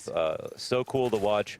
A team that it didn't really look like they were blessed with a perfect position. They'd had kind of a tough rotation. They took multiple fights along the way, but they just handled them with such grace. I can't wait to see if it's going to be possible for them to do it again. Ooh, we got a Revenant ult. They're going to do it yet again. Good use of this. Yep. Going for the Revtane ultimate. That's them fighting. Oh, who are they jumping on? It's the solo queue goats. Yeah. Somebody's not making it out of this one alive. And when we look at the fact that they're all doubling back to their death totem, down, recommitting right onto this, Shiv and Co. may not be long for this world. We'll see. The Bangalore smokes are meant to disengage from this, and as Maestro do try to chase away, Shiv, he's going to sprint as quick as he can. But what's faster than Octane? Not Bangalore. Very curious to see if they overcommit or if they even chase, because for now it looks like solo Q Goats are going to use the zone to escape. Yeah, maybe they just take the KP. They've scared off their, nearest threat, and this frees up a situation for Maestro. They're still protecting the zone the whole time. Maestro can play with them. There are only so many options in this position to go with. But all the while, we've got another duel going on. 2 downs with the Mastiff here by Juice X Human, and we've got Pat defending. He's doing a pretty decent job, but it looks like he's just about to go down, getting underneath the building. Ah, can't make it. That's it. Astralis eliminated. Gave him the chase, man. Stuck to it. It almost looked like this Octane was gonna get stuck on the ledge, but he did commit. And right now we've got Emerly trying to finish off something, get a little KP, but oh no, he jumps out of his own dome and gets wrecked, given cover long enough. That's a lot of KP actually for Ahaha to pick up. And meanwhile, we jump away to what seems like peacefulness and tranquility. At least until Pierre starts popping off with that longbow, sees another target as well, but can't quite land those shots. He jumped the gun with the first one, and honestly, worth it. Smash those resources inside of Lava City. Yeah, nice from Pierre. And okay, another down. Diffuse down. Shiv getting hunted. Last guy out. See how the smokes do. He's drilling him. Doesn't need vision when he knows the escape path. 2 on his heel. Shiv will he be able to get out? No chance. It's that digital threat scope, right? The one way to see through Bangalore smokes, and he absolutely uses it to its most. What's beautiful is that they didn't second guess it. They said, okay, listen, I think if we wait long enough, they're going to try to rotate him the same way. They think we're going to leave, so instead we've got some extra time. Why don't we go back and just make sure we kill him? They can't get back their get back their third teammate. Let's just go finish off these players. Guaranteed KP. It's anxiety off their shoulders. They know that no one's following up right behind them. But there is this sneaky rotation from a north over towards the west. As I think we've heard some shots being gone off, and there's a team who are looking for some more loot now. Yeah, this is Flavor of the Month. Trying to jump in onto the other side of the dome wall, perhaps. Looks like they've got Obey on top of them. Yeah. Very tight on the back end of the circle, but, Just watching. Yeah. Oh! Back-to-back bow shots. And now that they know where he is, he's going to have to jump out of this. No, he's just going to eat... Oh, I was going to say eat the stun, but it seems that those Valk missiles miss. Ooh. That's too much damage sustained just for a peek. This bow is a bit too sharp. Yeah. Have they learned their lesson yet? Oh, my God. They're going to go ahead and try to reposition. Phoenix Legacy looking to get out of here. They spin, they twist, they take to the skies, and we see that longbow come right back. Oh my God! Not even gonna let him touch down. Finished for that KP. We saw the longbow warming up on top of Lava City, but now it's finished off. Over here, that is Phoenix out of the game, and FOTM adding KP and also alleviating a bit of pressure towards Dome. We knew there was this abundance of teams, and there's actually another fight unfolding. Flavor of the Month are not out of the thick of it. In fact, Pierre from Longbow to Peacekeeper has gone down. Let's see if his teammates in Noth and Taylor can recover, or whether they just have to try and dodge out of here. It seems like they've given a chance to catch their breath. But does this actually activate another third party? It could. Commanda A gonna go for the revive. Prioritize your own teammates. And that's Flavor of the Month's chance to do the exact same thing. Oh, chance to punish the rotations. Yeah, Pia just gets revived. I think immediately takes a bunch of damage still up, though. He drops him. They watch the revive happen inside of the Gibraltar Dome. They want to break those knockdown shields. Flavor of the Month trying to weaken up their opponents. If they can kill this down Valk before another revive happens, then in the back of their heads, this will always be a 3 versus 2. And you can see Taylor really taking a chance here, but there it is. I would say worth its weight in gold. Finish them off and possibly follow forward. You know you have that man advantage. Taylor just losing his shields, but able to hot swap off of the player he killed. This is massive for Taylor. He's not going to let any of this pressure off of Dome.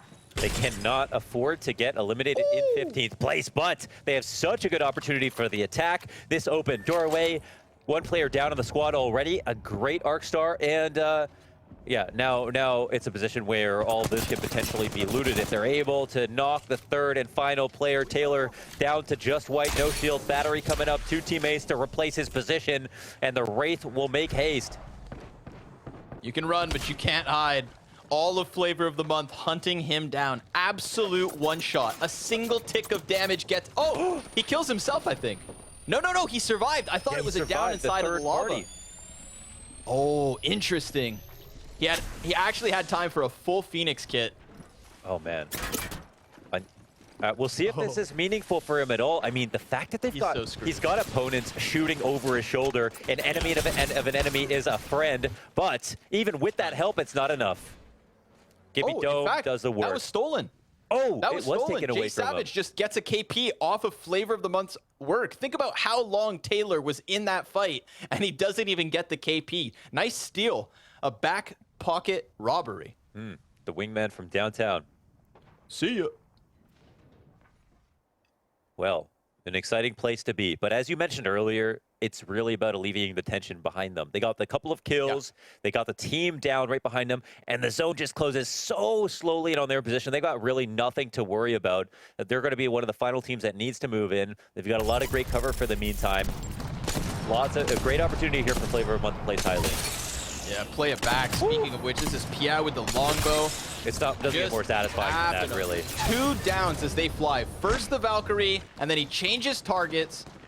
And we can call this 2. A bad rotation, you know, to use a Valkyrie in this position, but they literally didn't have a choice. They were taking already so much damage from the bow. They couldn't deal with it in the first place. They just needed to move to a new area, but the only way out was in a coffin. Yeah. And Pia was more than happy to supply them.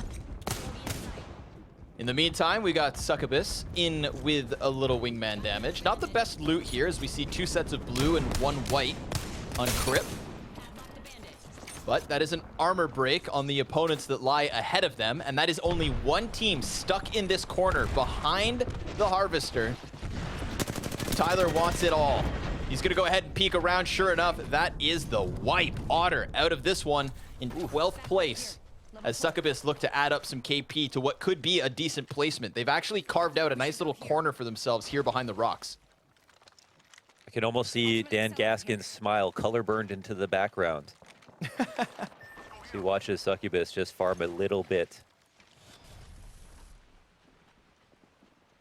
Interesting to see what's going on. We've got Maestro and Fenerbahce, but I don't know if... Oh, now Fenerbahce have been scanned from beneath as they look to engage with a team to their right.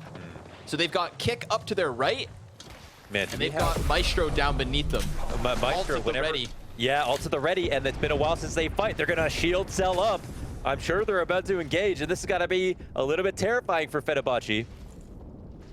They're getting ready for it. I think it would be even more terrifying if Kick decide to stick around, but there is a chance that that team actually leaves, because soon the circle will become a problem. What could actually screw over Maestro in this moment is that we do have this return.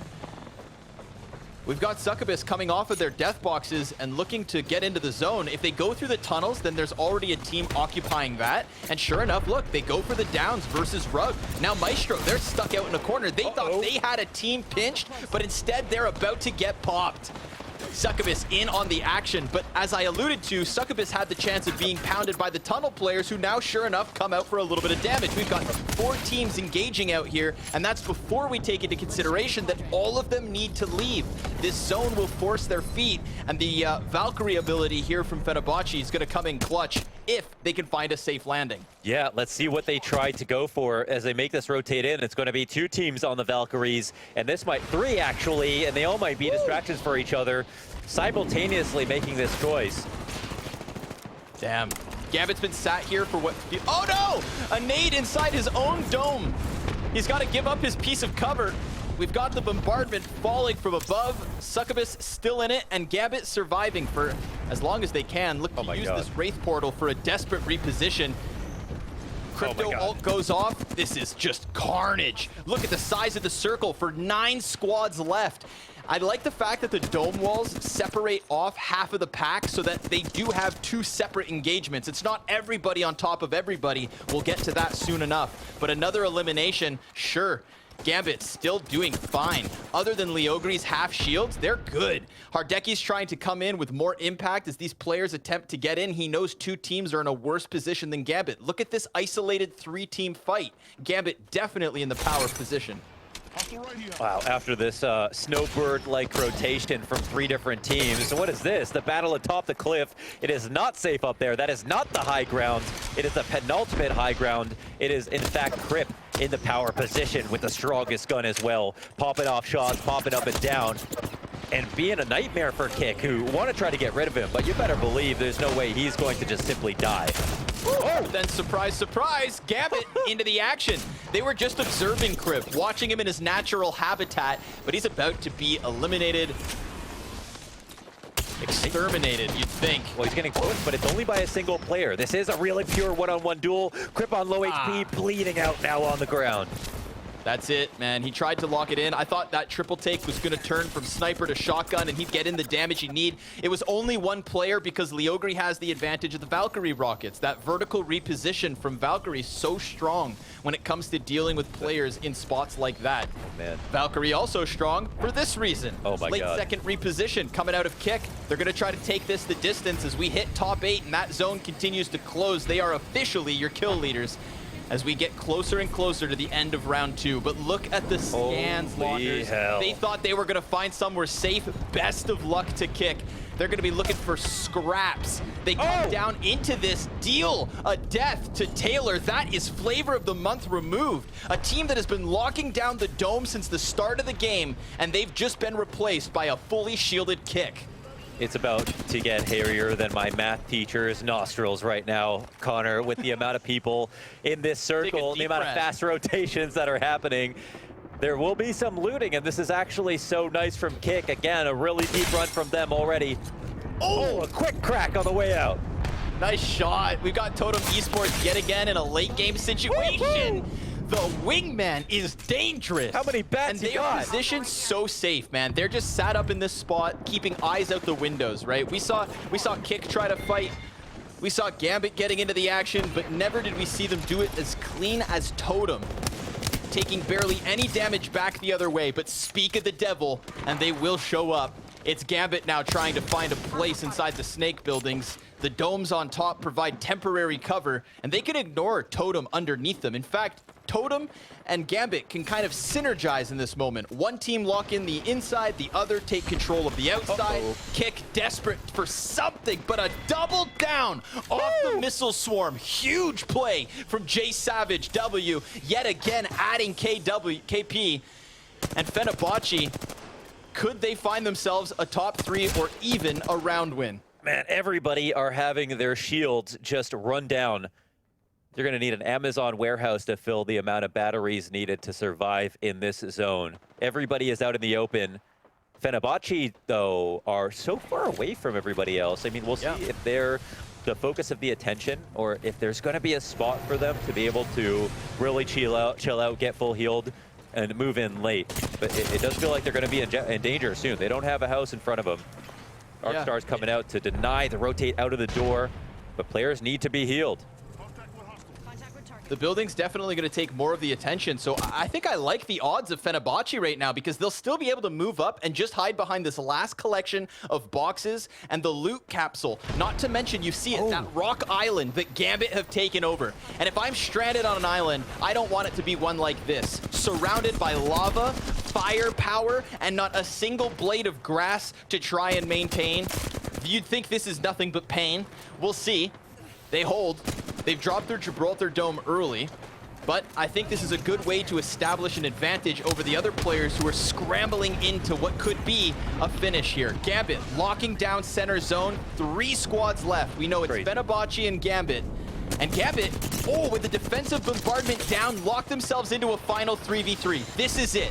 They've got the island, and they've got blood in their eyes. They move forward with absolute aggression and take this win by storm. Oh my! with Gambit. They traded cover for open lines. And that looked like the bravest rotation of them all. But leave it to Gambit and Hardeki to make the most. They squeezed water from Stone in a position where it looked like they could have very easily died, and then we call that a bad move. But instead, they were the ones in the power position. Instead of the other two teams in the circle, Fenerbahce, they were in a great spot, but it's Gambit's proactivity and their fearlessness that got them this win. Yeah, we saw Gambit, Fenerbahce comparative positions. Fenerbahce went a little bit forward to hide behind the boxes. Gambit wasted no time, took the island, took the wind, and took a massive pile of points here in the second round. We're gonna go ahead, throw this to a break, be back with the analysts, and eat a bunch of pizza.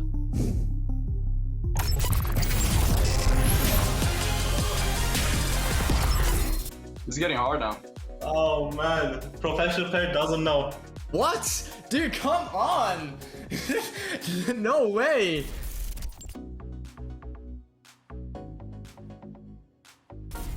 Where we're going, we don't need seatbelts. What? I think that's Mirage. That sounds pretty troll. I would say that is Mirage. Octane? I never played Valk, so that's why. I'm here to watch your back, brother. I think that sounds like Gibraltar. Because Gibraltar's all about watching your back and stuff like that. That is obviously Gibraltar, brother. Oh, good. Lock and load, rinse, repeat. It's that simple. Bangalore. That sounds like Bangalore. That sounds a lot like Bangalore. It is, okay. This experiment will sort out the capable from the incompetent. There's no one else talking like that. It's Caustic. Caustic. The experiment and the desire to kill everyone, that's how I knew it's Caustic. The place between life and death is where I feel most alive. That sounds like Octane. That's Caustic. That's a hard one, I don't know. I say Wraith. Wait, what? Okay, I thought Caustic was the guy about like life and death and stuff like that. They call this place secure? We'll see about that. I guess that's Loba. I'm not sure. Fuse, maybe? Sounds like Crypto. Wants to hack everything. I'm a crypto player. How did I not know? We've got a job to do, so shift your carcass. I think that was Lifeline. I'm not sure though. Pathfinder. Oh, that's Lifeline. We have a job to do. Yep, that's Lifeline. Oh yeah, I can see that now. Yeah. It's a good day to take out some fools and be back in time for dinner. I got pork chops tonight. Love pork chops. Okay, that's Mirage. Wait. This is not my final answer, but that must be Pathfinder because of how goofy he is, right? That is Fuse. That's not? That's Mirage? Okay, I gotta step it up. I don't even know. Being human is overrated. Yeah, that's Pathfinder. I have no clue. Pathfinder. He's the only non-human, right? What? Dude, come on! No way! Oh man, professional player doesn't know. What? Can we just cut all of this? I know all the roads. They all lead to the same place.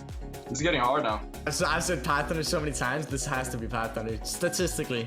Maybe Rampart? That is Wraith.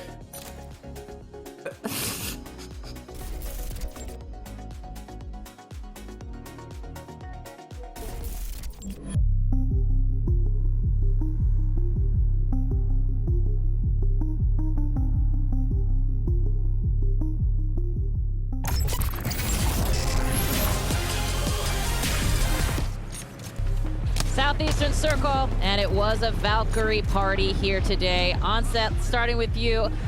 Let's take a look at how exactly Gambit finally brought it in for the real thing.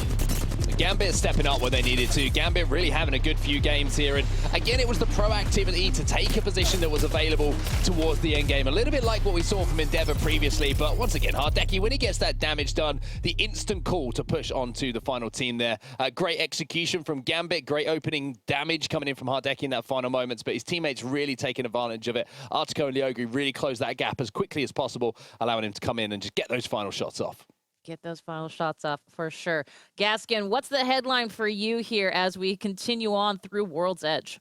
I think it is Valkyrie. It's how people have been kind of diving on into the circle, trying to rescue any sort of ground that is spare, but quite often that ground isn't spare. That's if you can get off the ground.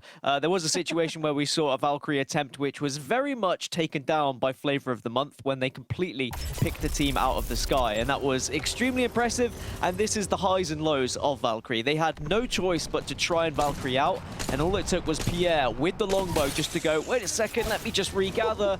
And as soon as that Valkyrie gets taken out, the rest of the squad will fall. They don't keep flying, and he kept shooting them out of the sky. Amazing stuff from Pierre. Yes, amazing stuff. I believe, I'm trying to remember, Dan, how you put it in the chat when we were talking earlier while this was happening. I believe Phoenix Legacy was the clay pigeons. They were indeed. Just clay pigeon shooting. It was easy as that for Pierre. Yes, it was for sure. Excellent. Onset, for you at this point, if we're looking at, we're now in the second of 4 games. We've already been through. What are we expecting now? I mean, I know it's a lot. It's a big loaded question, but given what we've just seen from team comps, from rotation strategy, from all of this, what are you looking forward to here from going into game number 3?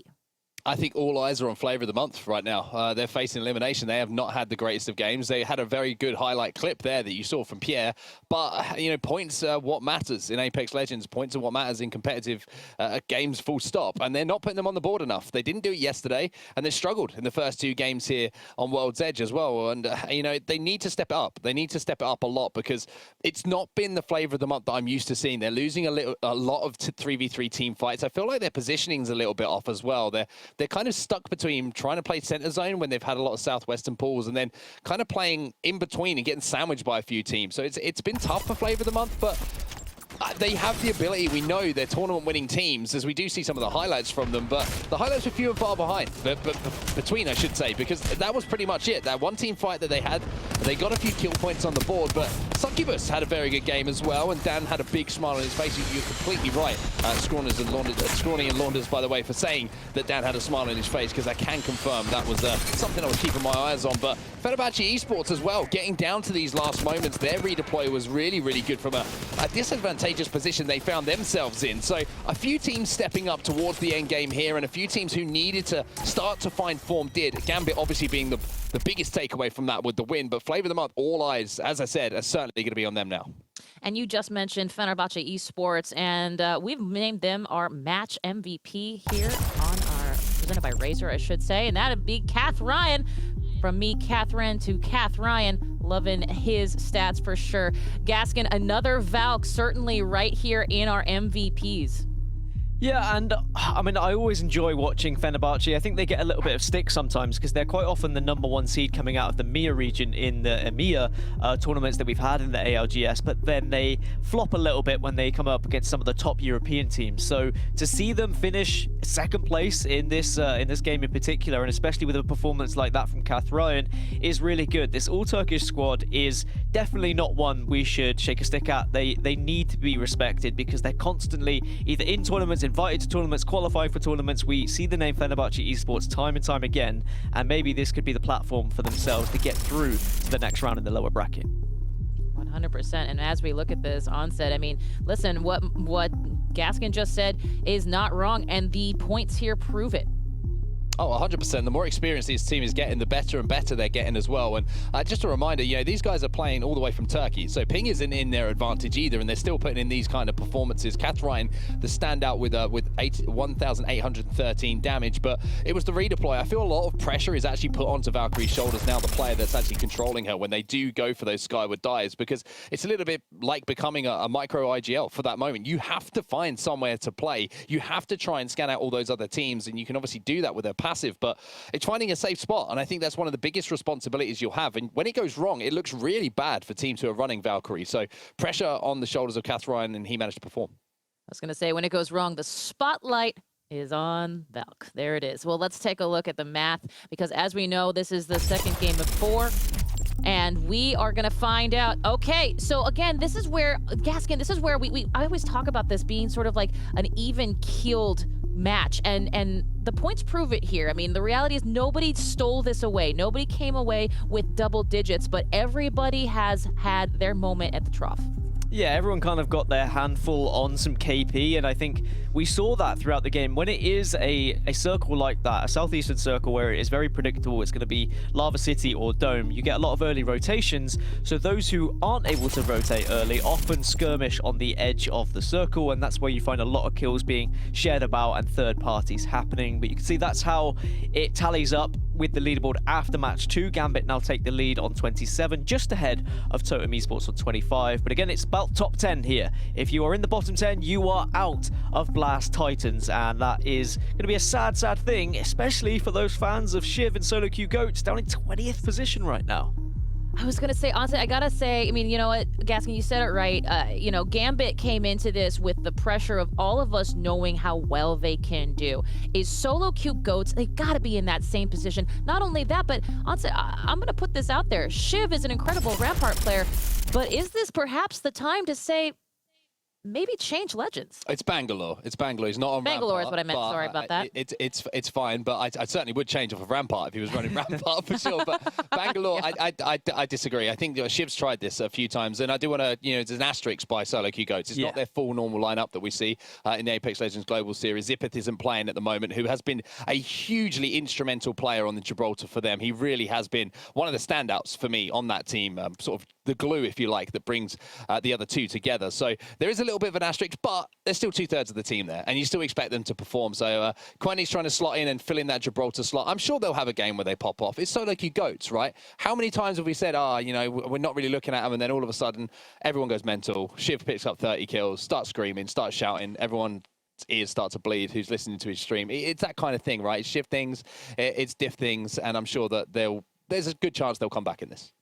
Oh, yeah. And to be honest with you, Solo Q has my heart. So there you go. I'm just going to leave that out there. Well, you know what else has my heart? Our next game. And to go over to Launders and Scrawny for that, we'll go ahead and throw it their way and say happy birthday once again to Launders. And let's continue this momentum.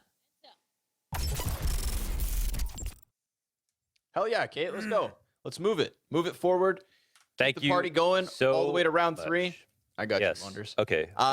They said I should take a bite out of my food. Okay. Out of your what? Out of your donuts? Out of your pizza? Out of your root beer? Out of your Blast just sent me 3 types of pizzas, and you might be thinking, why is this one pizza so much smaller than the other pizzas? What could it be?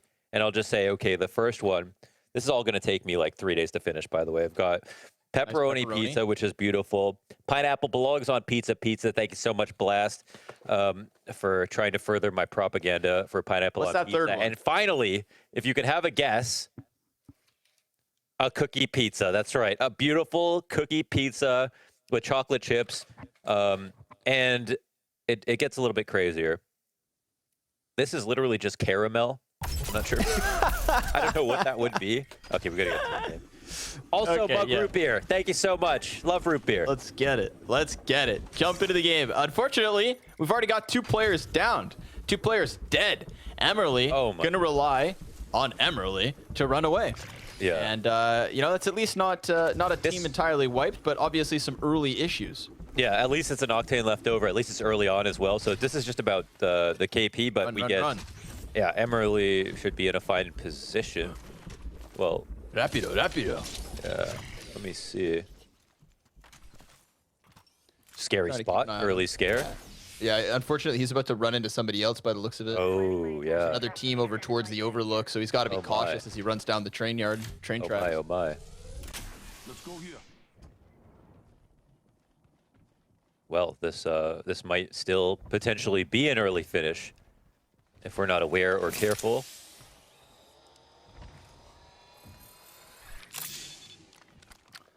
A southward facing circle again, but this time not leaning over towards Lava City. So just to take note, it is still. I think these circles. Well, if are we're actually casting, it working out has for to be in the Gambit now. south. We just It know has that to be. much. Yeah. Yeah. We don't go north, even though we're north of the border. Yes. This is our territory. You're here to so explore America. Yeah. better keep your games down low. And I think this could work out for Gambit, right? We saw last game. Remember when Gambit and Flavor of the Month were both sitting outside of the dome between that and Lava City? And then it was Flavor of the Month who was just racking up all this KP, engaging with the guys inside of the dome. Gambit just held their own territory, stayed quietly tucked in the rocks, like sleeping golems. And now they're in another situation where technically Nobody's going to rotate through them because they're in the center of the circle and you can't get there just yet. And also, they don't have to go too far. Sorting Facility is a place with decent loot. So I think Gambit, they could be looking at least a top 10 finish just off of zone. But, you know, you never know. Somebody could run them down. They aren't next to Flavor of the Month yet again. Yeah, the weird part about them is that they're like, I feel like they're always looking to advance their position even when they're safe. So we'll see. I mean, they probably know exactly where Flavor of the Month are. They know there's a team right in front of them. And they're also, you know, kind of masters of controlling the rotations in that bottom left corner of this specific zone again. So we'll see if they try to focus on that or how they deal with the later rotations into this more final circle. Sure enough.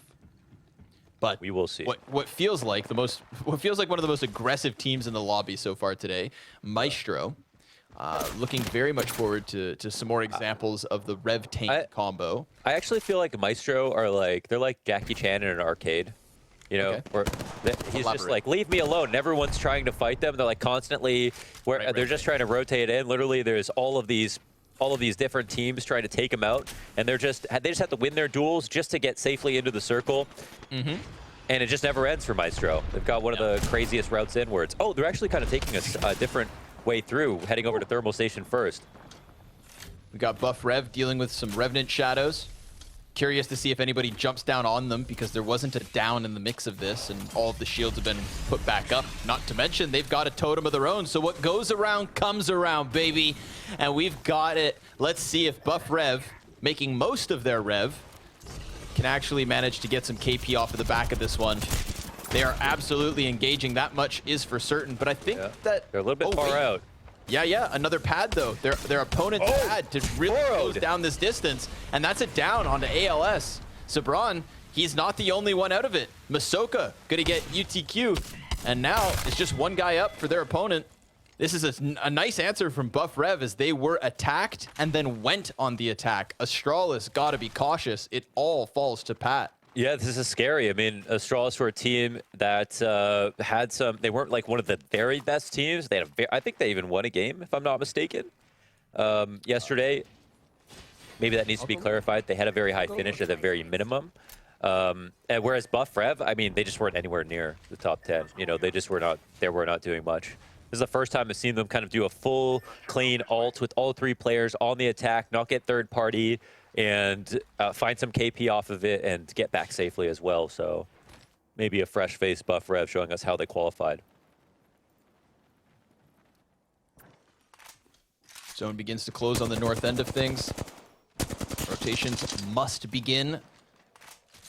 Krampus with a down versus Succubus, but he may have just accidentally poked the bear because with Tyler FPS out of it, Crip goes in, grabs the banner, and retreats. His shields are broken, sure enough, so he's going to rely on his teammate to give him some cover.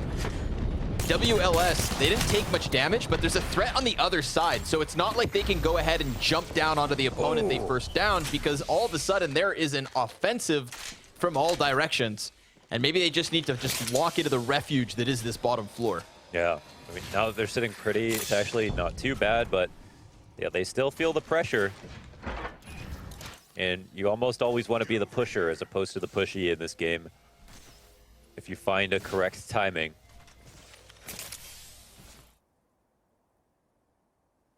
Where's Mans on the rotate?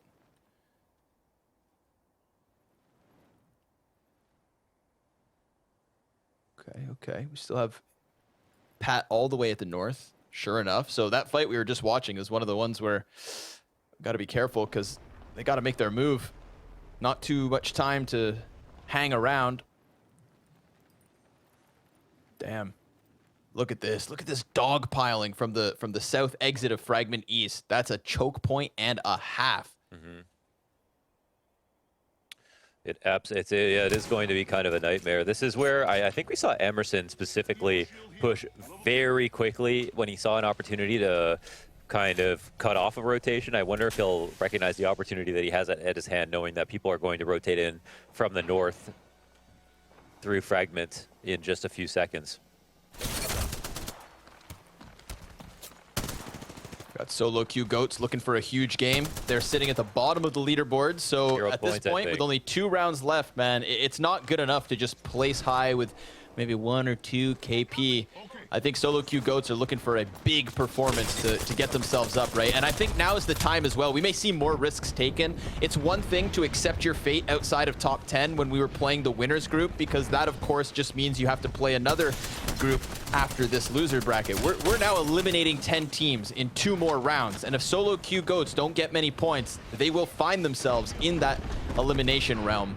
God, but we'll couldn't have see. said it better. Yeah, they know. I mean, Right now you're they're right. dodging. They need KP the whole way through, plus the high finishes. 2 strong games in a row. I mean, it's just back against the wall. It's got to be a huge game from Shiv and Co. They've got a little bit of room now, because as that zone begins to flush out all of the players from Fragment, which is currently, what, 1, 2, 3, 4 teams still to the north of this position from solo queue. So they could have a buffet ahead of them, but will they eat? Or do they die of starvation? Maestro on the hunt once again. Always. On the hunt. I love it. Yeah, they're so organized about it too. It's they're always find very good opportunities to do, and it looks like they just do one preemptively. You know, they get a lot of scouting off, and if they do see someone, they just basically charge, like the White Walkers in Game of Thrones. Like as soon as they see someone, they're just gonna come forward at you. Oh damn. This is a big, interesting decision here from Kick, I think. They're going north through the Vault Caves in order to use Train Yard to head east. And they think that's going to be a better way to get them closer towards the Fragment side of the zone. But in reality, Harvester would have given them just a 3 versus 3 versus Maestro. I think they might have just been looking for a bit of loot. Maybe. I thought they were going to run that zone. They've got to be careful, because if they don't, there's still another team clearing out the Train Yard tunnels. Yeah, absolutely. Okay. Yeah, they don't commit. They do fall back. Now, the problem with that, in my mind, Launders, is that as they went north to either contemplate a rotate through zone, or if they were just looking to find a few pieces, they offered over the entirety of Harvester to Maestro. And that's not a team that I want to head up with a 3v3. But that's what Kick do, right? They give you space and then they come try to take it back later, like way later. Whereas Maestro, they're always active, looking and moving forward. Natural rotations by them, but yeah, they're taking the space that's given to them. So we'll see if this is the game that Kick really want to play. I'm with you. I don't like that brand necessarily. It hasn't worked very well for Kick, but it is the Apex that they know. Sure. We were on board for a moment with the solo Q Goats. They've lost a player. Diff Q gets hit by the Gibraltar bombardment. Flavor of the month, just as comfortable as they have been all game long, taking a nice chunk of the map just next to Geyser where there is nobody. So they should be fine. Solo Q, still looking for an entry, or at least damage, right? That's the thing. They've got to get their name on something. And they see their chance here. At the exit of the Vault Caves, at the exit of the Geyser rotate, they could push in on this. Of course, the double revive from Astralis. That's going to be sneaking in. As solo Q Goats come up to attack the guys underneath this archway, we've got Astralis just crawling closer. And Revenant with the Death Totem, if they time this properly, if they time this perfectly, they could clear the trio ahead of them and then go back and deal with the weakened solo Q Goats. This would be a huge recovery from Astralis. We'll see if they can close it. They go ahead and thirst Geta, get him out of here. And do they go back or do they leave? They have options open. Well, eventually, their totem will run out. Well, let's see what happens. They've, but this is so weird. It's solo Q Goats are in the open. They're the ones getting gate kept. They don't have a really easy way to close the distance, which I think is a huge problem for them. Sure. But they want to be offensive. You can see it. Well, this is the team that they just tackled. Astralis way to close the distance, which I think is a huge problem for them. Sure. But they want to be offensive. You can see it. Well, this is the team that they just tackled.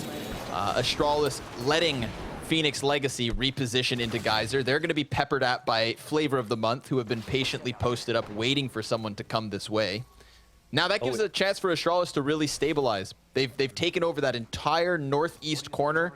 The question is, though, where do they go from here? Because they still have to make their move. And we've got two rats, two solos, Emerly and Shiv. And look They at can actually Emily. find each other. Yeah, they're not solos, but Shiv's teammate just went up north. Oh, right, into the outside of the zone. But Emerly, yeah, he's been quiet, so he might be able to find Shiv, which would be obviously horrible for Shiv, not expecting someone to be this far out. But they are quite separated at the moment, and we've got a clash happening northeast side of the circle.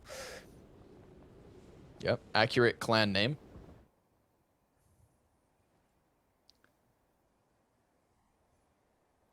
All right, circle info says this will flush out the sorting facility, Gambit included. Flavor of the month, in with some hits.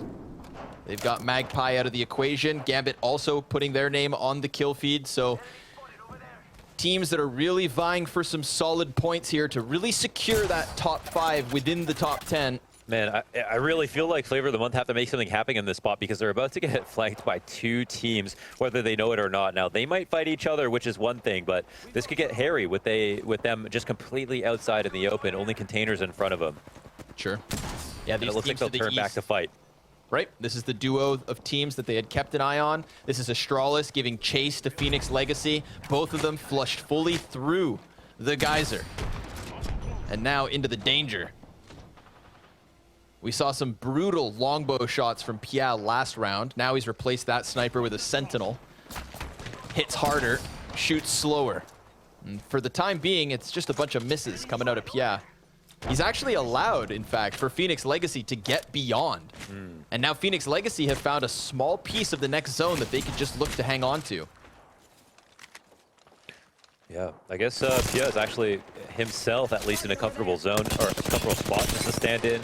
He's got some good vision. Woo. And now Solo Q Goats will try to make a move. They've got some damage off. It's getting later and later though. Damage not quite enough. They need to get they need to get players down. So Astralis just decided to go back. They went north. They denied themselves running and chasing back out into the open. Solo Q Goat's gonna get that KP they desperately need. And they need this KP before the placement, but here comes the push. Maestro looking to get in on the action, and sure enough, they're gonna add KP of their own. That's a double down, a clear onto Diff before they even need to come back. That's just off of the shadow play. Huge, huge engagement, massive opening, and you'd think what could be the end of the Solo Q Goats. Shiv gets bled out, and that's that. Without even a full-on win, one more opportunity to go for Solo Q Goats. That could potentially be the end of the road, just like that, because of how poor the performances have been from them in back-to-back games leading into this. This is already their best game so far, and you know, we're exiting early. Right back to the heated battle that is another Revenant ult. This time from Astralis. Man, these Revenant ults are just securing so much KP. They're getting so much scouting vision. They're allowing for easier rotates. I mean, I'm seeing it just become, it feels like more and more standard, more and more useful every single game. Agreed. Ooh. Oh! Nice tracking there with the flatline from Shex. But now he has to run away. He's lost 2 of his teammates. And we're talking about Claudion, who did have a great placement in round 1. They are currently ranked 4th after a 2nd place finish with 8 kills and a 7th place finish with 1 kill just prior to this. Now they're not even in the top 10, and it's a desperate spot. A very desperate spot with Endeavor locking them in. Yeah, it's just about full-on rat mode almost at this point, and staying alive, honestly, to tack on to, as you mentioned, a couple of very good performances might be all they need. Just trying to keep themselves afloat. Stay within the top 10. You've got to make your decisions with that guillotine looming above. Can't forget about it. Elimination on the line in this group. You know, this is actually kind of a roomy endgame so far with the amount of teams that have been eliminated at this point. There's a little bit of space here. Really big building in a couple of great spots to sit in at the moment. But still some open lines as we see. Poor Phoenix Legacy. Yeah. Just desperate for Sabs to somehow stay alive. He's getting scanned, he's getting peppered, and he's getting taken out of this one. Bested by Flavor of the Month. They've had eyes on Phoenix Legacy for what's felt like 5 minutes, and they finally get that job done. Yeah, unfortunately, he was just a fly buzzing around in their room. meantime, still trying to keep themselves in it. Zone's gonna push them. Will this corner be a sanctuary or a deathbed?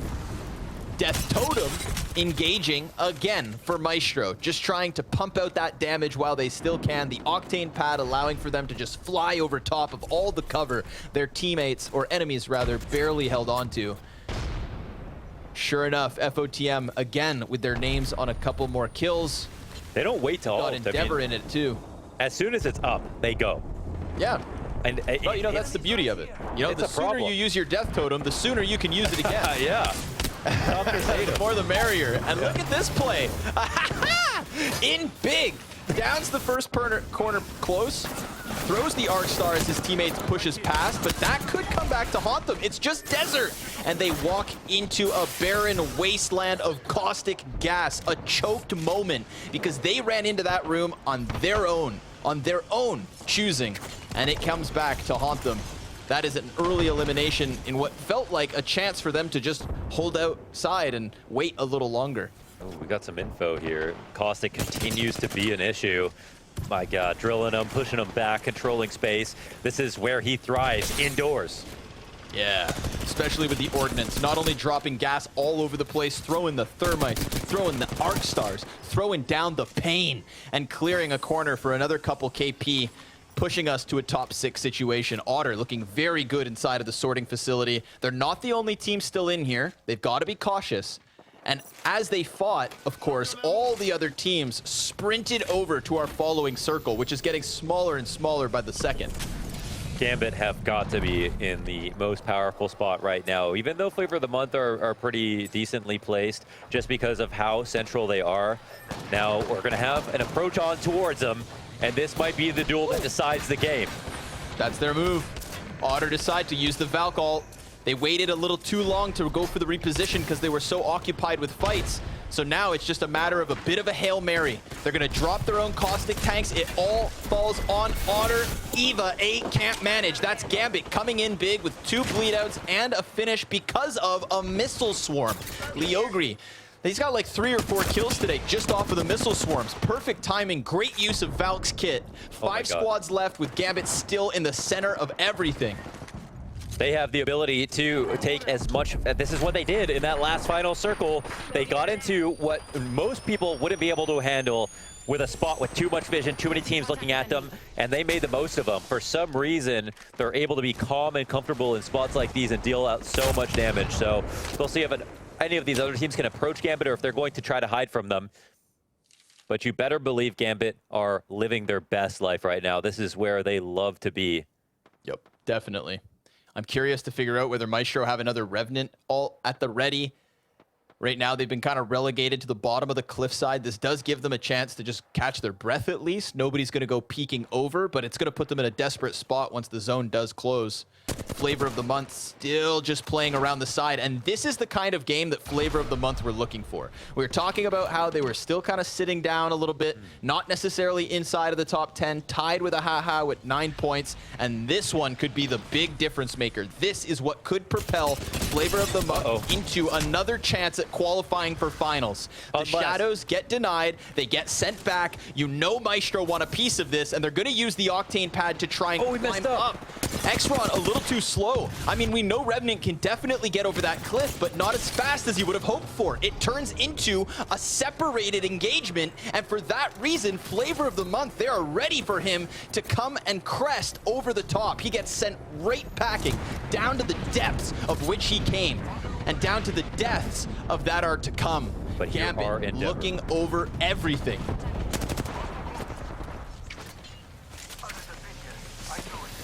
Final decisions being made here, Mo. Crypto drone, that's gonna pop some shields. We've got Endeavor looking to make this move, looking to assault the tower that belongs to Gambit, and they are just racking up KP in these final few moments. We go from 5 teams to 3 in an instant. And while Leogri is out of this equation, let's watch Hardeki. His teammates have touted his ability to clutch. He's got armors in abundance, and not to mention the highest of ground to play off of. But he knows that there are a couple of rats underneath him, And how does he get him out of this position? Because if they go and close with the zone, for all we know, Succubus could add some very serious points to the tally, dealing with Gambit as they get hit by Endeavor. But a Gibraltar Dome's gonna isolate the fight, at least ever so slightly. Endeavor make their move, staying at the bottom of this facility. And as kills continue to come in, it is looking decent for Endeavor till the zone closes and they find themselves placed in third. It looks like Gambit, ladies and gentlemen, will take that back-to-back victory. It's all on the Valk, and Succubus steal it! They swipe it right from their hands. Hardeki biding his time, waiting from above. Able to slow down the moment, but out of nowhere, Succubus steal it right back. At the hands of Herald, really well done. That's a shocking moment. That's some really good stuff. I mean, it's still a sick finish for all teams involved. There, it feels like maybe 4 of those teams all got a ton of kills near the end, plus a really high placing, and Gambit are following up off of a win already, so clearly looking like a threat. But shout out to Succubus. They were not even the team we were talking about in those final 4, and ended up winning the whole thing. Yeah, it felt to me like Endeavor were just gonna kick those opponents back down off of the cliff. It seemed like Gambit were gonna swoop in from the top rope and just RKO anybody that was left standing, but hell, a clutch is a clutch. And from the bottom of that building, using Gambit as their turret, Succubus steal away a victory. And I know one man, at least one man, who's gonna be very excited about that result. We'll throw this to a break and be back with Kate, Dan, and Onset.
Well, here we are, Succubus coming in that final circle on set.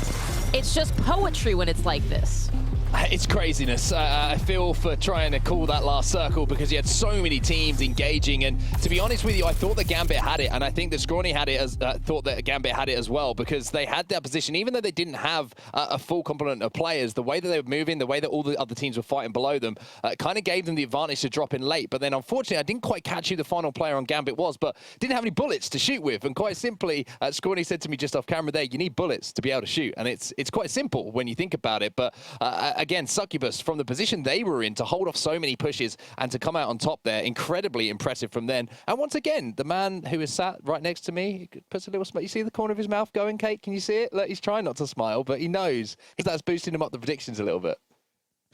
As soon as Otter went down, it killed my soul, but I'm so delighted to see Gaskin coming out with Succubus as one of those predictions. Gaskin, now let's talk about Caustic, because you can't really... We saw in our last game how incredible the Valkyrie ult really, impacted gameplay. This game felt like it was all that stinky goodness. Yeah, sometimes when you get circles where you get a building like that, where there is so many teams just residing in different platforms, different heights of the building, you just end up with a lot of caustics in the same area by chance, and it becomes so difficult to try and get your bearings, try and realize where you are.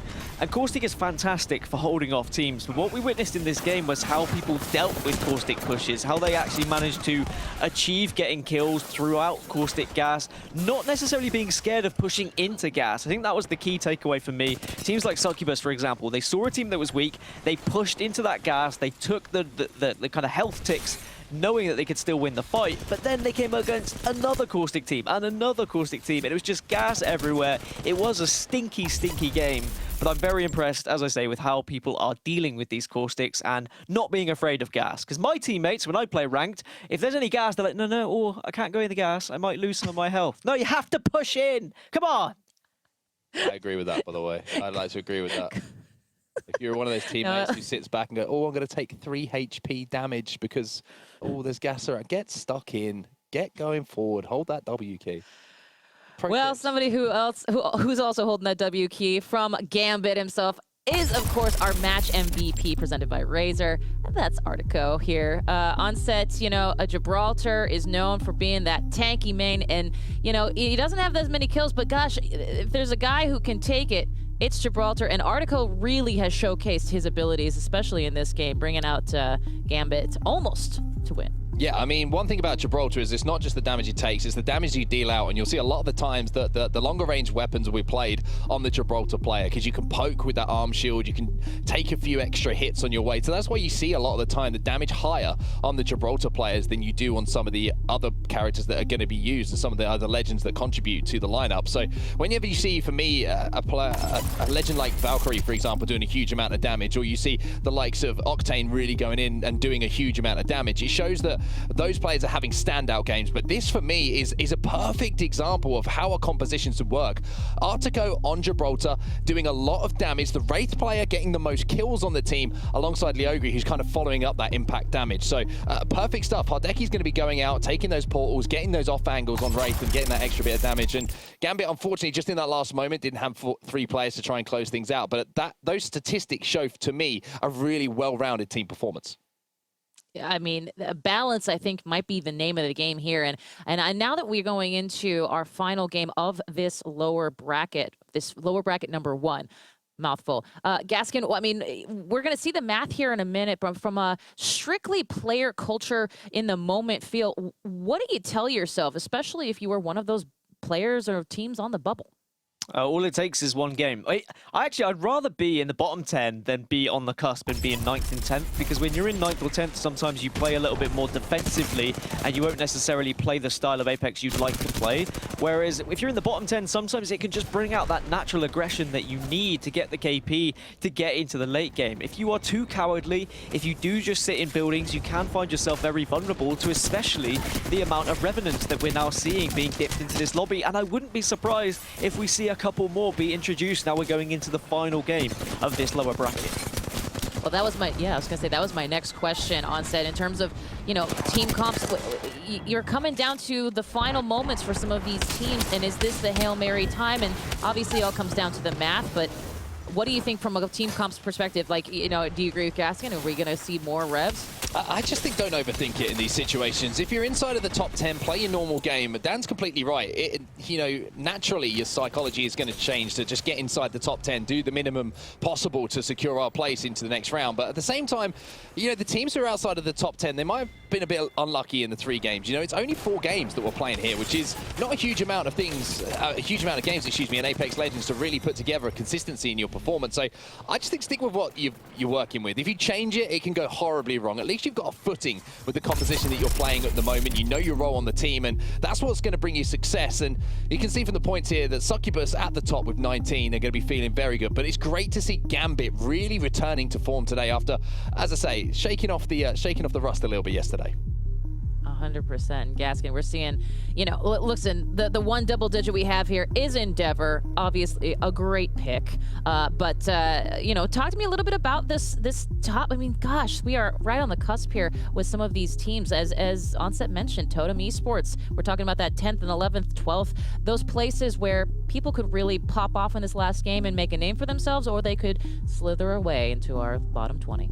Yeah, I think Totem should be fine because they were in 2nd or 3rd place before this game. So even though they only achieved 10th place and 3 points, they should be okay going into it. Let's have a little look. Yeah, they're in 5th position. Gambit, Endeavor, Succubus, Maestro, Totem, probably even Fanboys should be guaranteed through, in my opinion. You're looking at Fenerbahce, Flavor of the Month, and Kick, all very, very scared, if I'm completely honest. It's a one-game lobby again, isn't it? Like, it's the same as what we've seen previously. One game for even 20th place, you know, Imali. One decent game. It's not a monster game by any stretch of the imagination. If Kick go out in 10th and they lose their first fight, then you've only got to put together 12 points. That's not a huge game whatsoever. So every single team that's still in this tournament up from 11th to 20th has a chance here. But having a chance is one thing, and as I always say, knowing that you can do something is another, and converting it into performance is the final test. But it's going to be a crazy last game, and like we saw yesterday with a few teams, Bearclaw Gaming always jump out to me. One game is all it takes, and all of a sudden, you're in that next round. I'm looking at you, Otter. Come on, baby. At any rate, we are going to go to that final game right now with Launders and Scrawny to find out exactly how this ends up. Over to you guys. Yes. Thank you, Kate. We are now one step closer to eliminating 10 teams and sending the other 10 forward in Blast Titans.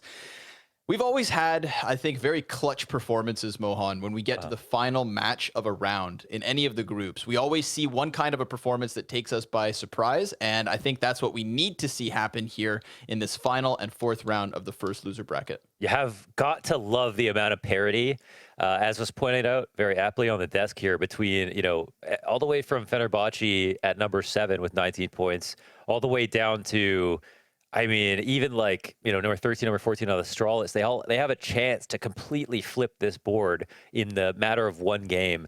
And I think the big surprise for me, of course, the team I keep talking about is Maestro, just like looking at how they've just been spamming those totems and using that so often and almost always getting it down and then following up with a final attack. They nearly took down Flavor of the Month in that final duel, but coming up the cliff, I think it messed up the jump pad, got hit back down the cliff after getting it down, let Flavor of the Month res again, and didn't finish up. But they could have gone even farther there.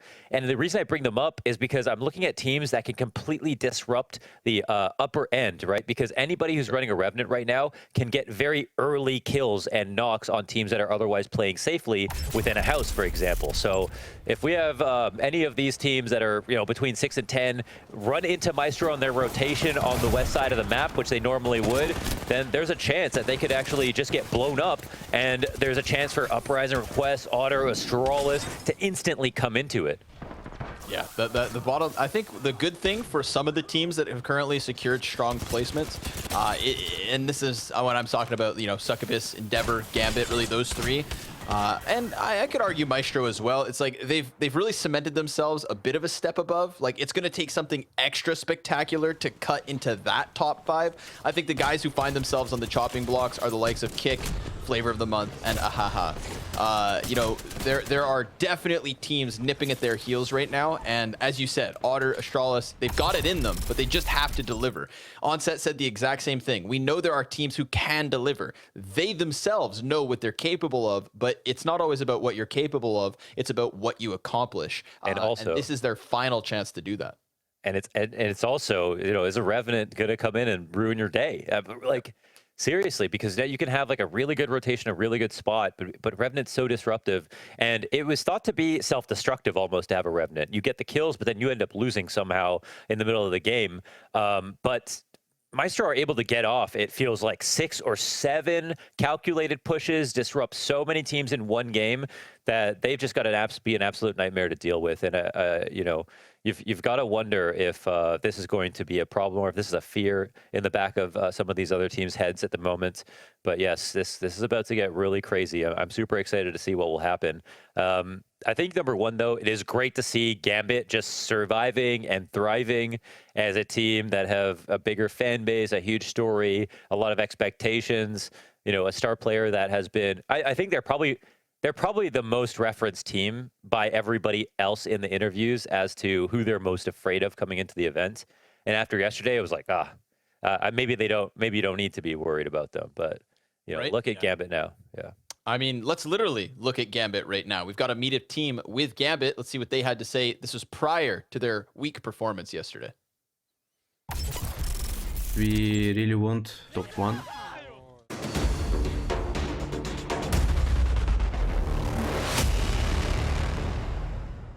Gambit Apex Legends roster was formed a year ago. Me and Leogri asked Hardeki if he wants to join us. Now we again playing together.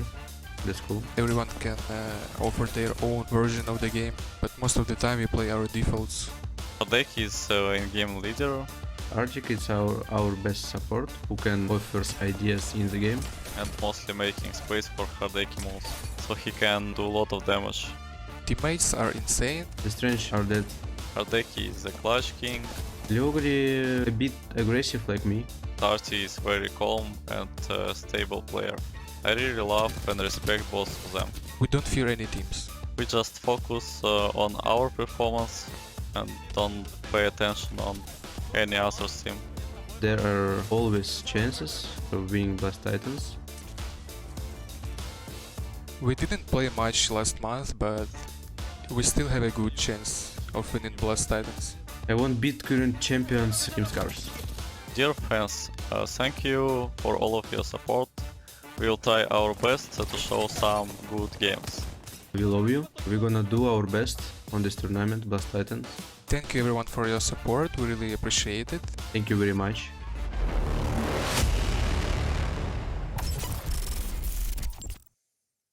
Well, Gambit, if the goal was to try your best, you've absolutely done it. Back-to-back top 3s with a first place and a second place finish. And when that is half of this lower bracket, you know that in and of itself has secured them a top spot. Whether they hold on to number 1 or somebody surpasses them, sure, that's still part of the equation. But I feel like Gambit have zero pressure coming into this final round. Yeah, and you've really seen, you know, they can almost pick who they want to try to fight to keep away from the top 10. You know, that is going to be a meta, especially knowing where some people will drop into.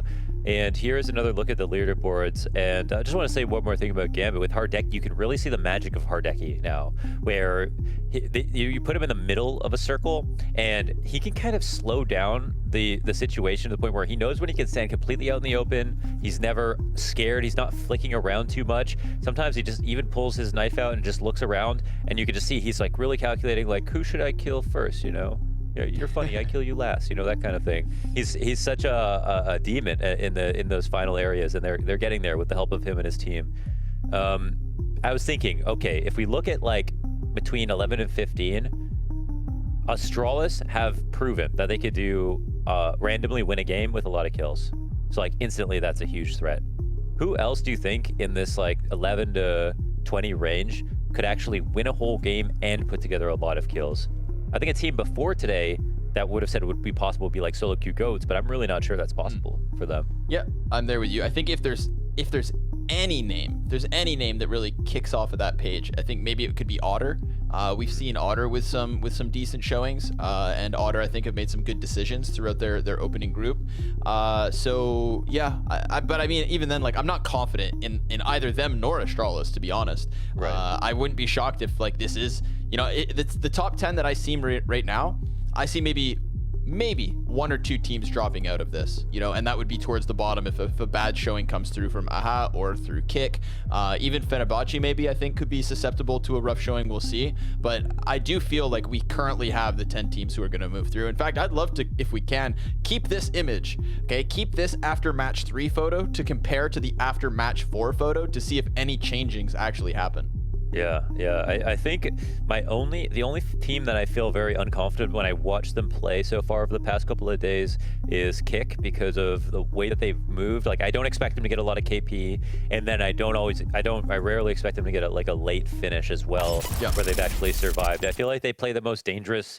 It's almost ironic because they play like the safest version of Apex, where they rotate very slowly into the circle, but it feels like the most dangerous these days with like a lot of the aggressive teams going for high KP. Teams like Endeavor, Gambit, they get right in the middle. They basically never want to sit in a hut too long. They are looking to constantly rotate out and around. Maestro, Endeavor, Gambit, like some of the most aggressive teams at the moment, and they're just getting paid off for all of those risks. And I feel like Kick, you know, they're relying on staying alive, outlasting some of these other teams. But again, if someone just blows you up with a Revenant ult, I mean, you don't have a choice. You have to fight. You might lose a player, and with the way that they've been pulling off these pushes, they have often been able to get that 1 or 2 knocks and then just come back in with the second wave of attack.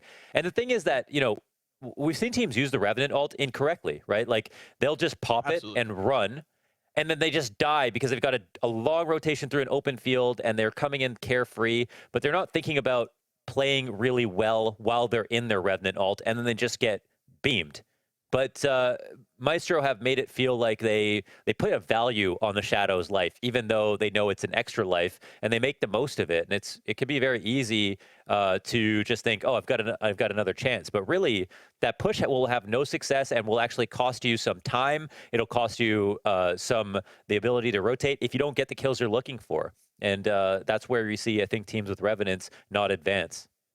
So what I like about this train of thought you have going with Maestro at the moment and what we've seen from them is it almost feels like when you're using the Revenant ultimate so many times, you don't feel as though you have to make it that ultimate moment where you get your down or die, right? You're saying how sometimes the Shadow movement, it's like it's almost too aggressive, or like you open yourself to make mistakes, because when you are a shadowed version, you don't go for same plays that you would if you weren't inside of the death totem. And that can, I think, just like create a bit of disequilibrium. It can cause you to find yourself out of position after, and especially if you don't get as much damage as you'd hope for.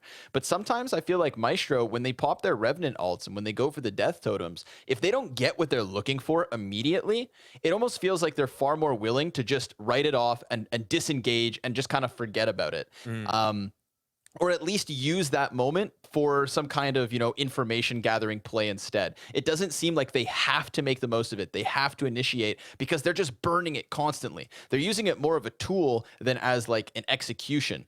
And it's for that reason that, you know, I'm kind of really behind them being the current prime example of a Revenant comp in this lobby. Who is the one legend that you feel like is having the most impact individually on World's Edge? Like, would you say it's the Wraith, because of like how there's certain rotations where Wraith is absolutely necessary? If there was one agent from all of these comps that we're seeing like a persistence of, which one do you feel like is the scariest out of a 3-player comp in the lobby right now?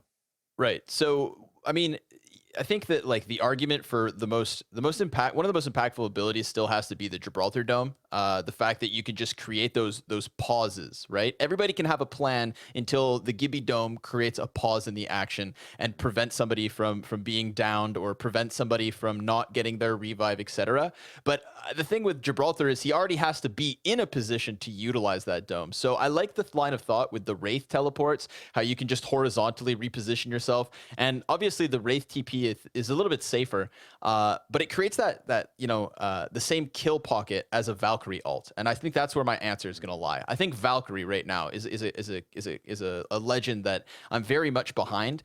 You know, her missile swarms, we've seen them be very impactful when it comes in for the third parties. It's almost like an initiator with like a Revenant ult, where you could throw your missile swarms, and if you get what you're looking for, then you can collapse on top of it and really lay down the damage. But when you're in a desperate situation, when something doesn't go right and you just need to completely clear the slate, when you just need a fresh start, the closest thing you can get to that has to be a Valkyrie ultimate. Yes, you could lose a player when you take to the skies. Yes, you could land in an unfortunate spot, and ultimately that could be the cause of your death.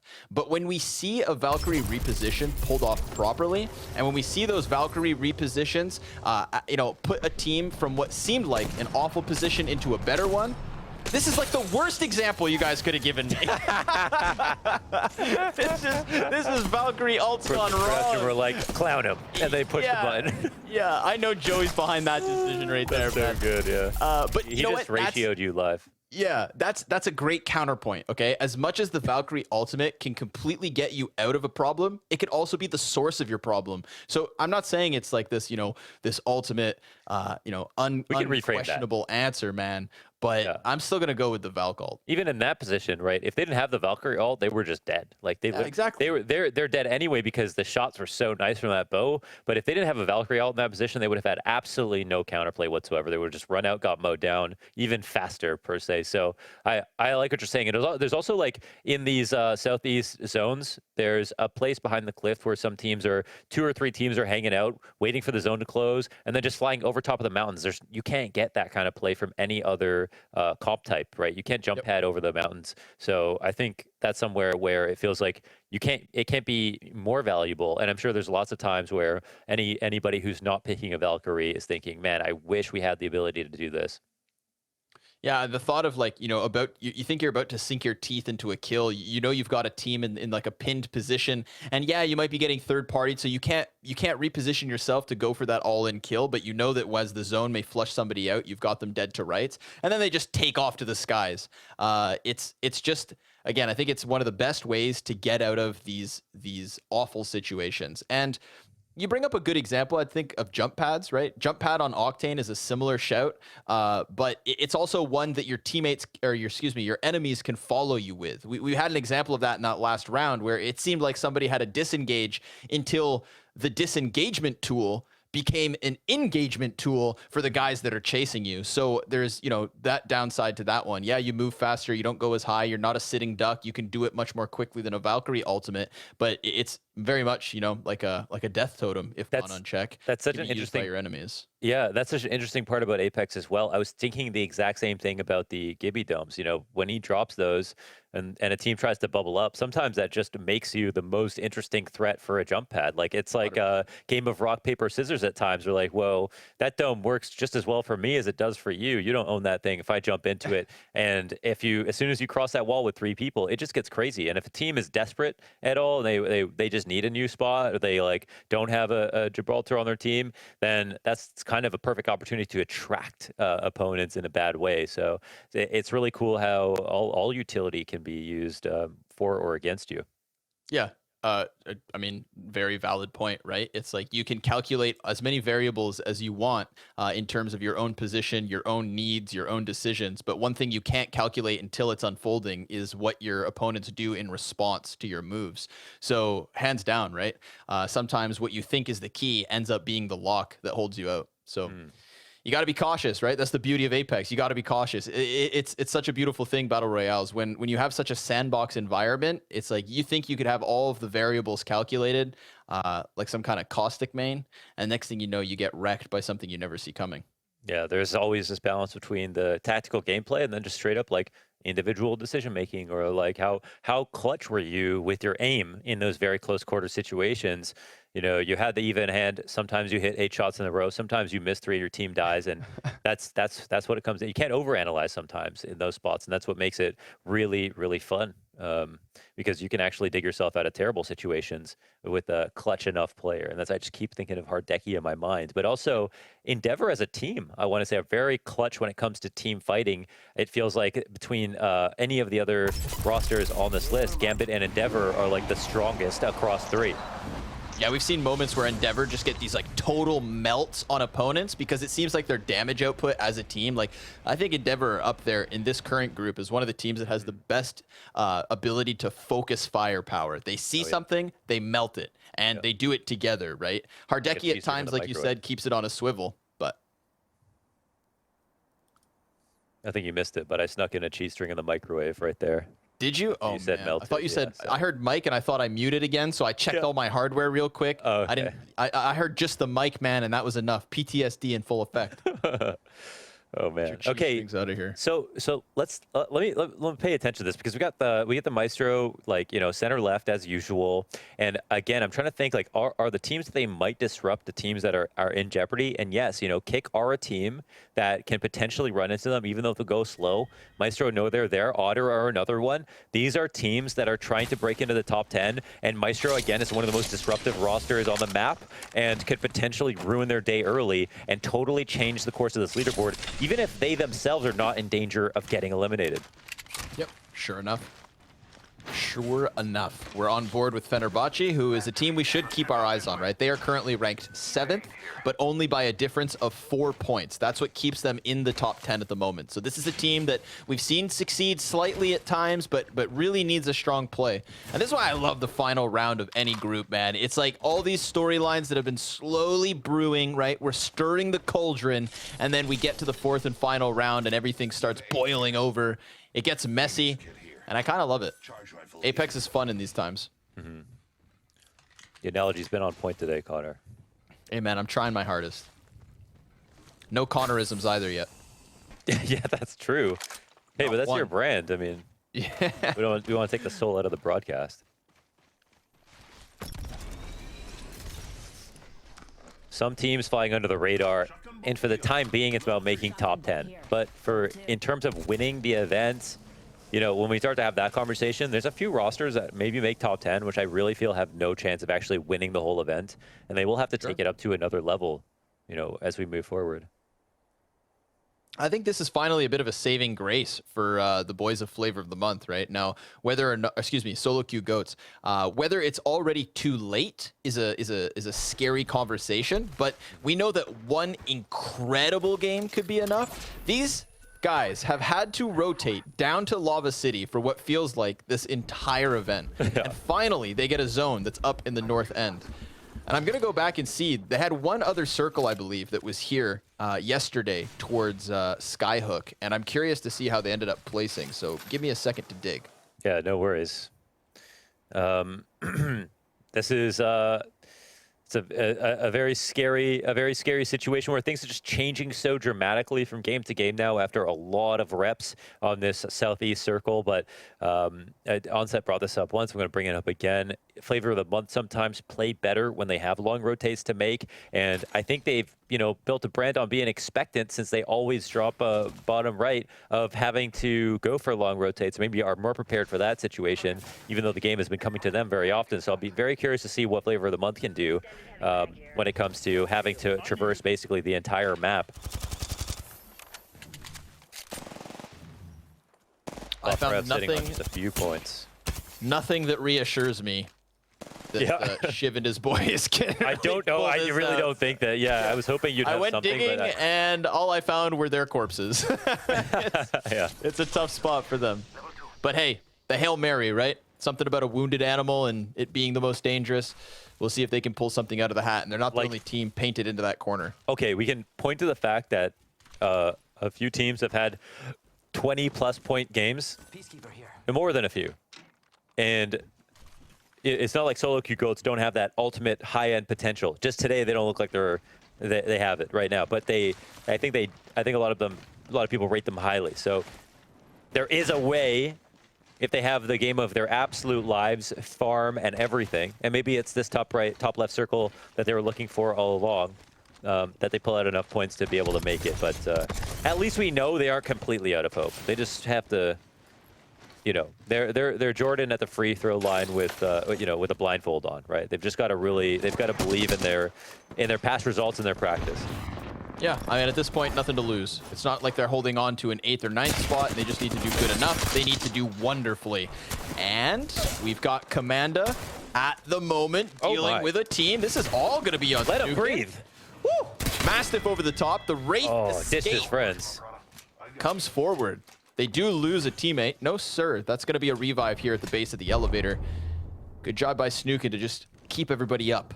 But that's poor solo queue Goats now falling only onto Shiv. I feel like we've cursed the poor guys. Yeah.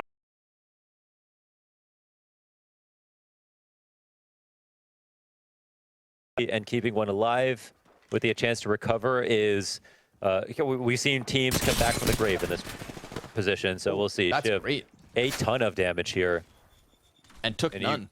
Yeah, and he can really let this one ride. He's still got some work to do. Of course, the threat is enormous, and this isn't a pub. You know, taking down 3 people is no small task. Yeah. Luckily for him, he already has 1 teammate's banner. It's just a matter of trying to retrieve diffs as well.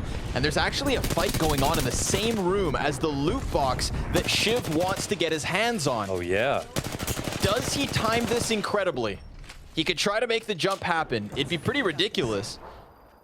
But Commanda, at the same time, are actually doing an excellent job of saving off these battles. No, he just ran back. Oh, he has to go Got back. a little close and okay. decided better. And you know what? I think now's the time. He did manage to grab the second banner. So whether or not he commits to the fight, that's not what's important. He got the second banner. He could get both his teammates back in. Is Shiv going to make the play of the day?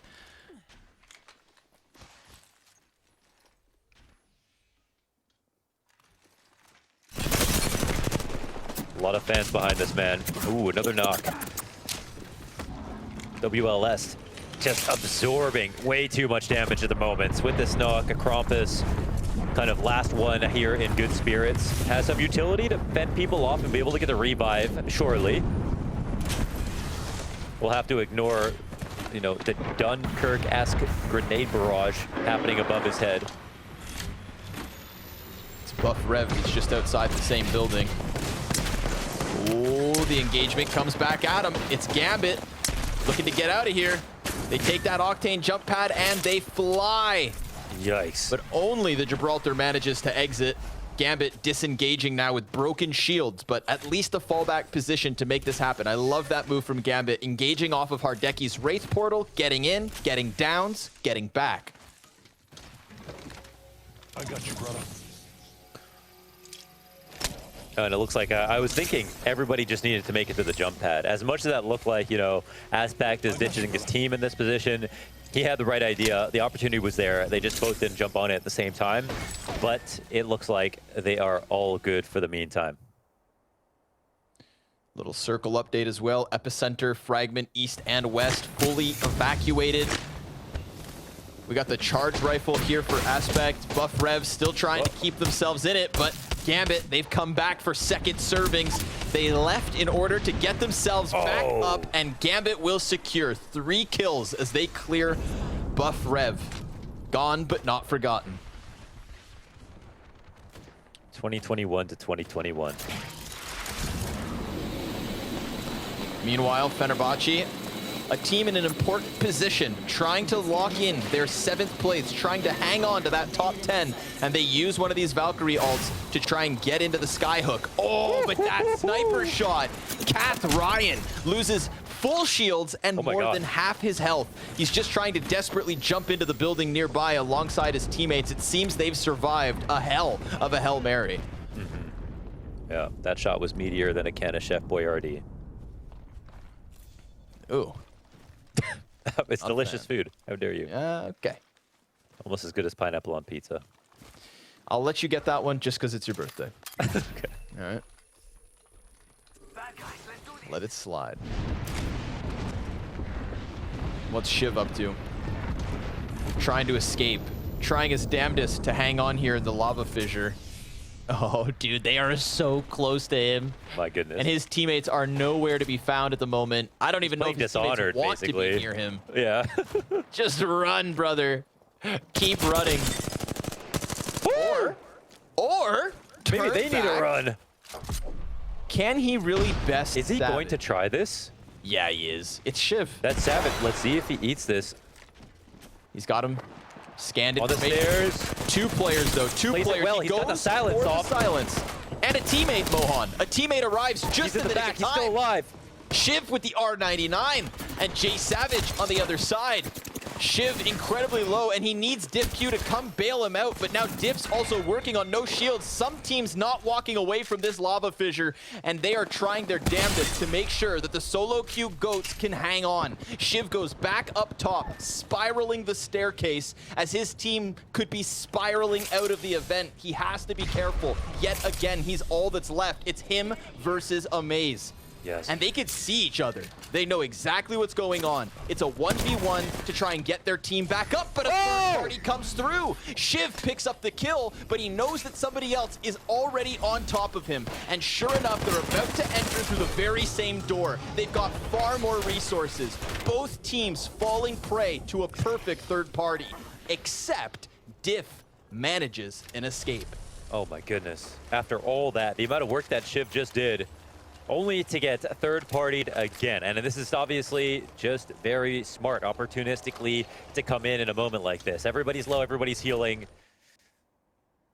And solo Q Goats continue to live, actually collect a little bit more KP, but, you know, things have not looked more dire. Yeah. You know, solo look Q out. Goats. Look at what? I was just going to say, Gambit very far out on the outside of this circle. Take a gander. Oh yes, still incredibly far to the east. And everybody else is already focusing on getting themselves in these, you know, late circle positions. I feel like Gambit, man, they don't have to take those risks. They don't have to be caught in a firefight with a chance at third parties. They could just put distance between them and their opponents because they already have score difference between them as well. They have the sickest rotate ever, too. I mean, all the way down to the southwest, all the way around, they have so many points to poke in. Yep. World is their oyster. And believe it or not, folks. Oh, no! Oh, there it is. I wasn't going to say that solo Q Goats were still in this. I would have never said something so foolish. They went out Sayonara. in a blaze of glory. It was very exciting to watch, but it doesn't seem like that'll cut it. No, at least they went down. They went down in a glorious ball of fire over towards the lava fissure. Now we've got Uprising, who because of their takeoff on the Valkyrie ult outside of the zone have very little health to work with. If their shields get cracked, man, they were primed for the popping as they re-entry. But they do find a little safe haven away from the closest threat.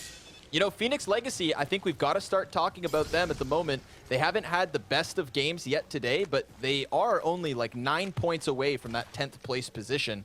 And I've seen Phoenix Legacy's name across the kill feed. They took out the solo Q Goats. That was a successful third party, and they have a chance at other weakened players with Uprising being here. That has just attracted the attention of Otter coming down to try to third party. And all the while, Phoenix Legacy have disengaged. They got to a better spot and left this fight for someone else. Uprising, should they have dueled there? They had one person to pick up, and now they've got more threats. Thing is, whether they realize it or not, Phoenix Legacy kind of being their own undoing. They could have come in and dealt with this two-man setup of Uprising. Instead, Otter, another team like Phoenix Legacy, who's on the cusp of breaking into top 10 and avoiding elimination, should instead get these 2 KP and then also have the flank. So we'll see, but this kill should be easy. Uprising down to just the Valkyrie, and sure enough, they're slaughtered. It's Otter with the EVA 8 to come in big, and that's going to now propel Otter into the place that I expected Phoenix Legacy to take. This is interesting because it swaps the standings a little bit, but there's a chance for Phoenix Legacy to absorb the KP that they just took, right? That would balance things out, and it would also, whoever potentially wins this next duel could cement themselves in the top 10 if things go the way that they wanted to. And it feels like this duel is pending. But it's actually going to be the Valkyrie rotation high and over. I don't know where they'll commit to. Dropping nearby. Meanwhile, Hardeki and Gambit out in the open. They've got themselves an isolated 3v3. Maybe 3v2. I don't think their opponents are at full capacity. They've got very little cover to work with. Hardeki going to be a nuisance. No way. Leogri shoots over top of his shoulder and gets one of the downs. Now this isn't going to be enough to draw Kick out into this. They're still going to lock into Countdown and hold their own. But this should be Gambit fine enough. Working in with the circle. Oh, it's a maybe they painful lose zone. Hardeki. but you'd think the revive comes through in the end. Unless Kick can somehow pepper them or audaciously go for the commitment. But you can run, you cannot hide. Leogri's gonna go ahead, chase down these last couple of players, clear every corner, and take another team out. Yeah, this is money. That was a couple of players who got absolutely lasered. And that was one main pain point for Gambit, but Kick have now appeared to block their path. Yeah. The second gym leader in their way. The thing with Kick is, of course, you know, they're looking to lock in some points, and Gambit have already secured their spot. So this is going to be a big one. We're looking at number 1 versus number 10 in an isolated 3v3 over towards the countdown. Curious if we get any kind of a commitment. Meanwhile, Maestro, the Revenant experts, the resident Revenant experts, with another reposition. And no Revenant. And no Revenant. They are going for a different strategy in a different match. Well, we'll see if it comes back to pay off or not. Circle update as well. Everybody who thought they were finding themselves in a strong post position towards Skyhook are now going to have to come sprinting south, and that leaves 4 teams to exit Skyhook and get into the opposite side of Kick's compound. Look at Otter and Phoenix Legacy pressed up, nose to nose. Damn.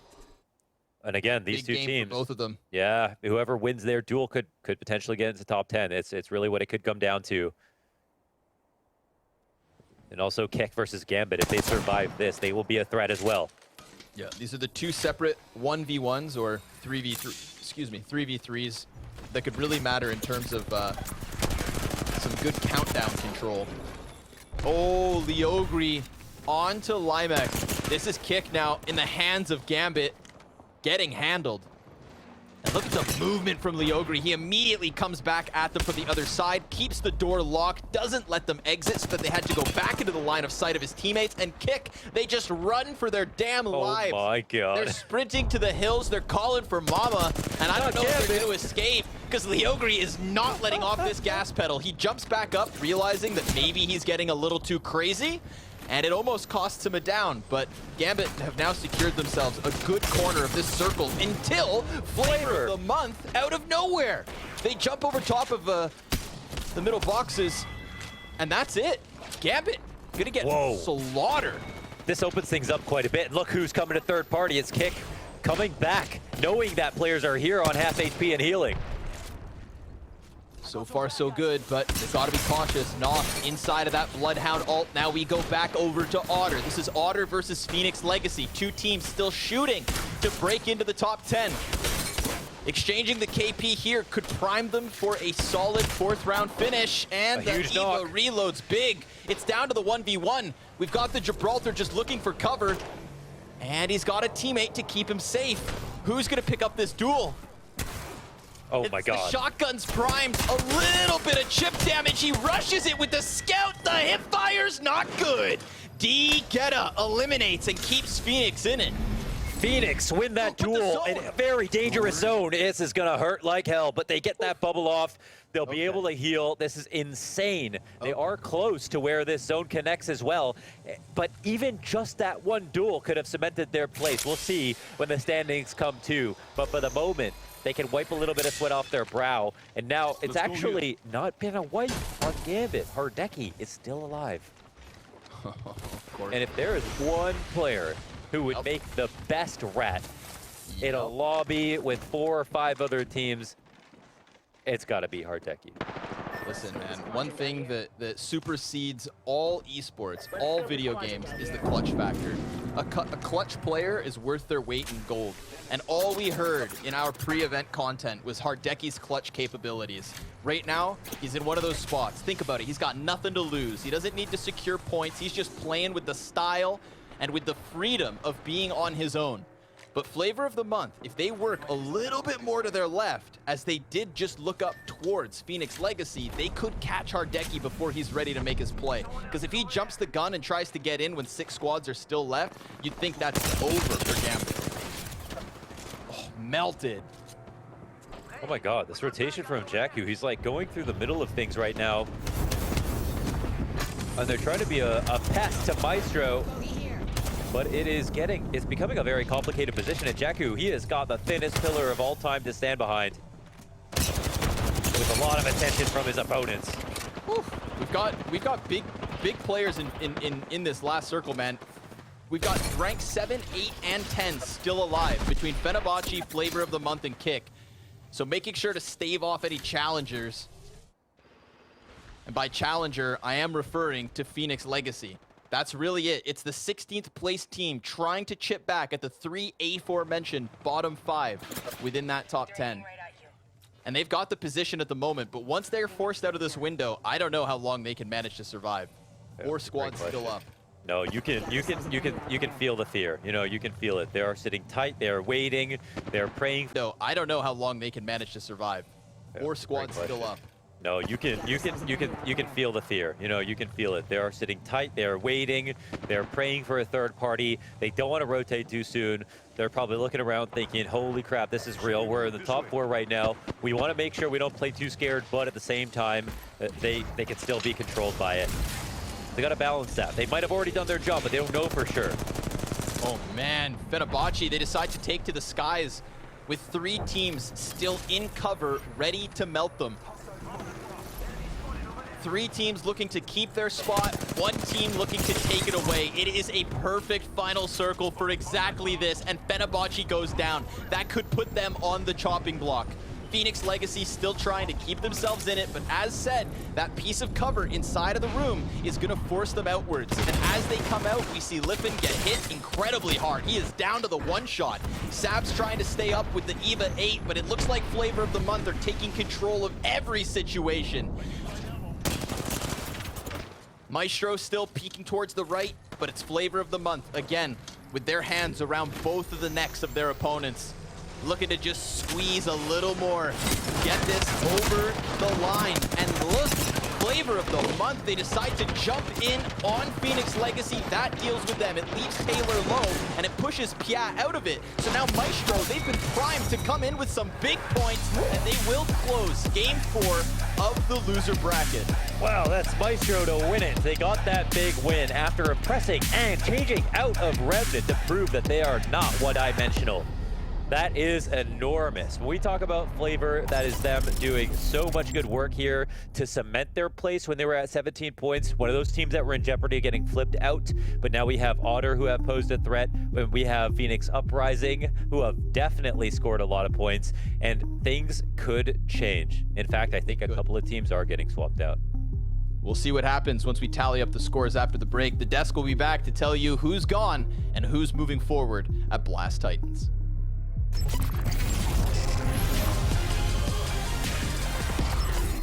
I don't think we need any thought into this. Blast is literally the best Kraber in Europe. 100%. The first game I played was at A, Battlefield 1942, B, Counter-Strike 1.6, or C, Medal of Honor Allied Assault. The most obvious answer in my mind right now is just A. It's the most obvious answer to me. I'm leaning towards Battlefield. I know you used to be a little Battlefield 4 pro and you used to say you go on your dad's computer and play Battlefield all the time. I'm going to go with A, Battlefield 1942. I'm also going to go with A. The first game I played was Battlefield 1942. So yeah. Let's go. Ding, ding, ding. My favorite character is A, Crypto, B, Wraith, or C, Pathfinder. Well, it's not Wraith, but you're a little nut job on Pathfinder when you play him. And Crypto, you just love sitting on your drone, so... I do see you having a lot of fun on Pathy, but the way you use those grapples, I'm struggling to believe your favorite is Pathy. My favorite character is Crypto. Yeah, you're trolling. He's trolling. He's trolling. My favorite weapon is A, the Kraber, B, the Mastiff, or C, the R301. I don't think we need any thought into this. Blast is literally the best Kraber in Europe. So if he put anything but Kraber here, he's lying to himself. 100% it's A. Yeah, it's A. A legend that I think needs nerfing: Watson, Gibraltar, or Revenant. It could be Gibraltar, but I think it's gonna be Revenant, isn't it? So C. Blast does get very upset whenever we get revented by a team, or yeah, we just see a Revenant on the map and he's moaning. It's got to be C in my mind. Yeah, it is C. I feel like what you're doing, Ben, is looking at me to see if I smile as well. My favorite arenas map is either A, Phase Runner, B, Skulltown, or C, Overflow. The question is, I think Overflow is meant to be a great map, right? So if Bryn's played it, I think it would be that one, but I don't know if he's played it or not. I'm just going to say B. I'm telling myself that it's not that, but I also think it is that. I'm going to risk it for a biscuit, and I'm going to go with Overflow. I can reveal that my favorite arenas map is Skulltown. It's the only one that I know at all. My favorite hop-up from any season is A, the Disruptor rounds, B, Hammer Points, or C, Skullpiercer. You're pretty crazy with a wingman, so I feel like you would use the Skullpiercer. And I think he likes to vibe out on the hammies, so I'm going with B. My favorite hop-up from any season is the Skullpiercer. The sound of the Skullpiercer is amazing.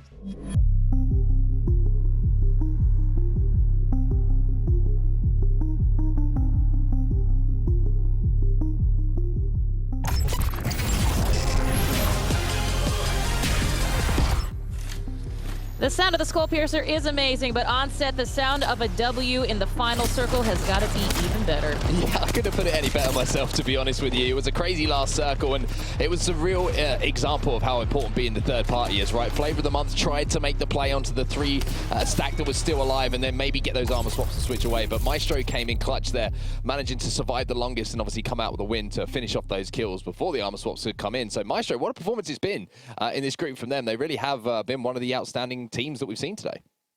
Absolutely, and I believe one of the Revenant teams is Maestro is coming into us for. Those were all words put in a very general direction. Anyway, Gaskin, one of the things that broke my heart as an Otter person, as a person who selected them for my picks, but also showcased some incredible gameplay from Phoenix Legacy. Talk me through exactly how, you know, they basically ousted Otter on their way into that final late game. Yeah, Phoenix Legacy gave themselves a real chance of getting into the top 10. It might be very close. We'll have to see how much KP they were able to achieve, but it was a very imperative fight that they had against Otter, which all came down to a 1v1. And in clutch situations like this, when your tournament life is on the line, your heart is going to be beating that little bit faster, sweat starting to drip onto your mouse as well, or, of course, your controller if you're a controller player. But it was actually Phoenix Legacy who managed to clutch up and win this 1v1. And it all comes down to playing the shields correctly. The knockdown shields are so important in fights like this. You have to kind of dance behind them. After that initial 9 from the Mastiff, I knew this wasn't going to end well. The Otter player then ran in with the Scout, and running in with a Scout without your arm shield out is always going to leave you in a bit of a difficult situation as a Gibraltar. Absolutely. Onset, let's talk about zones, because this one pulled, I would say, it's like, I'm trying to look at my notes here, pulling hard, we'll call it. That's a good way to put it. Talk to me a little bit about which teams you were, from the early game, looking at and saying, these guys have it, and which teams ultimately did, in fact, find themselves in that great position towards the late game. I mean, Flavor of the Month found themselves in a really good position, and it's a real kind of paradox that the zones they've struggled with today are the ones that have, and yesterday as well, the ones that pulled directly towards Lava City where they're dropped. But they had to make a long rotation today. They found themselves inside of that top 3, and I think we have an opportunity to actually watch back that end game as well, because it was a really interesting one to break down. When we always talk about third parties, we always talk about doing damage and then being the team who initiates last to come in and sweep things up. And Flavor of the Month were, in my opinion, in a really good spot. The issue they had is they were going to have to fight uphill. Now, Phoenix Legacy do a really good job of holding off the first play. They get the knock onto Sanya, and Flavor of the Month see this, and they think this is our opportunity to push it. We've seen one knock in the kill feed. The damage has been done, and they can see there's 2 on the right, and now they make the decision to try and make this push. Obviously, they don't want to push too quickly. They need to get those heals off, but they're in a situation now where they make the play. They think we can eliminate the players to our left. We can turn this 2v3, this straight 3v3 our way by getting the jump on them and then get those armor swaps. Unfortunately, the difference here, you can see no armor swaps came in, and Maestro were able to survive long enough that they could just swoop in and clean up those kills. So great survivability from Maestro. Flavor of the Month tried to make, in my opinion, the right play that they had to make to fight uphill, but they just weren't able to get the armor swaps down in time. And sometimes an end game in Apex can come down to those microseconds and those micro decisions that don't go your way. Yes, and it killed my Otter-loving heart. But either way, let's talk a little bit about what is next as we wait for those results to come in, because what is next is exactly the momentum that we're going for. We're going to make that advance to get those teams there. Gaskin, I'm curious, what are we thinking of in terms of the competition that these teams who, again, we don't know exactly who's coming in, but what do we think of that competition coming into this final lower bracket? Well, we know some of the teams that are going to be there, Gambit, Endeavor, for example, and we also know some of the teams that dropped out of the upper bracket earlier, the likes of Aqualix. Some scary teams, Scars, also going to be there. This lower bracket matchup actually is going to be stacked full of teams who should be in the grand final and should be in the upper bracket as well. This is a lobby that is full of probably disappointment. A lot of teams that should have been playing a lot better, but now this is the chance for them to redeem themselves because it was just a really difficult day one for some of the teams and then a difficult day two today for those upper bracket teams that weren't able to qualify for the grand finals as well. But now is going to be crunch time. It's do or die. It's your chance to stay in Blast Titans, your chance to not only compete for the 20,000 euros in the grand finals tomorrow, but also then your chance to be in the arenas next weekend.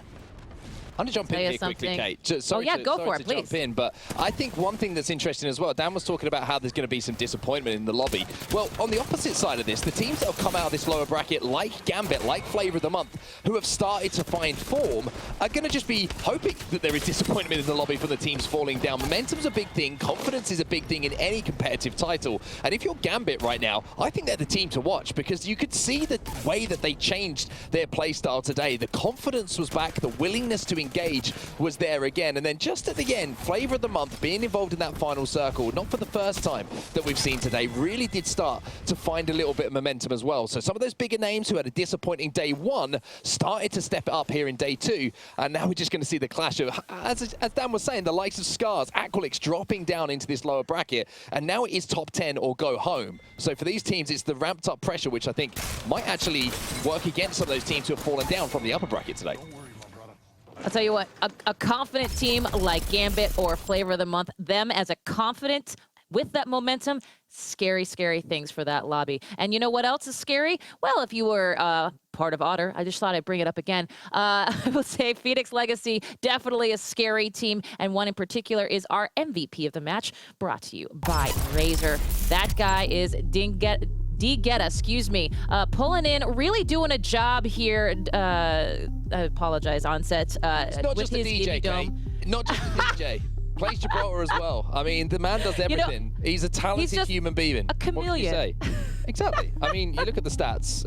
Amazing stats, good damage, good kills. And the man can spin the disc stand. I mean, you know, what else do you want? Imagine that Jibby just stood there in front of thousands. Lights going, smoke machines. What else could you want? I mean, I'd be there, certainly. And that's the first thought I had in my head when I saw the name as well. But it was the clutch moment which provided the situation that has now got Phoenix Legacy with the chance of finishing in the top 10. So we can see how many kills they've got. They've got 8. They finished in third, so they would have got 7 points. So that's going to be, what, a 15-point game for them. And they were down on 6 points. They needed 13 points to get up into the top 10, so it's possible. It depends on really what happened elsewhere as we look at the results after match number 4. Oh, yes, we have seen those results. And I do appreciate all of these double-digit kill moments in Gambit. Well done to them.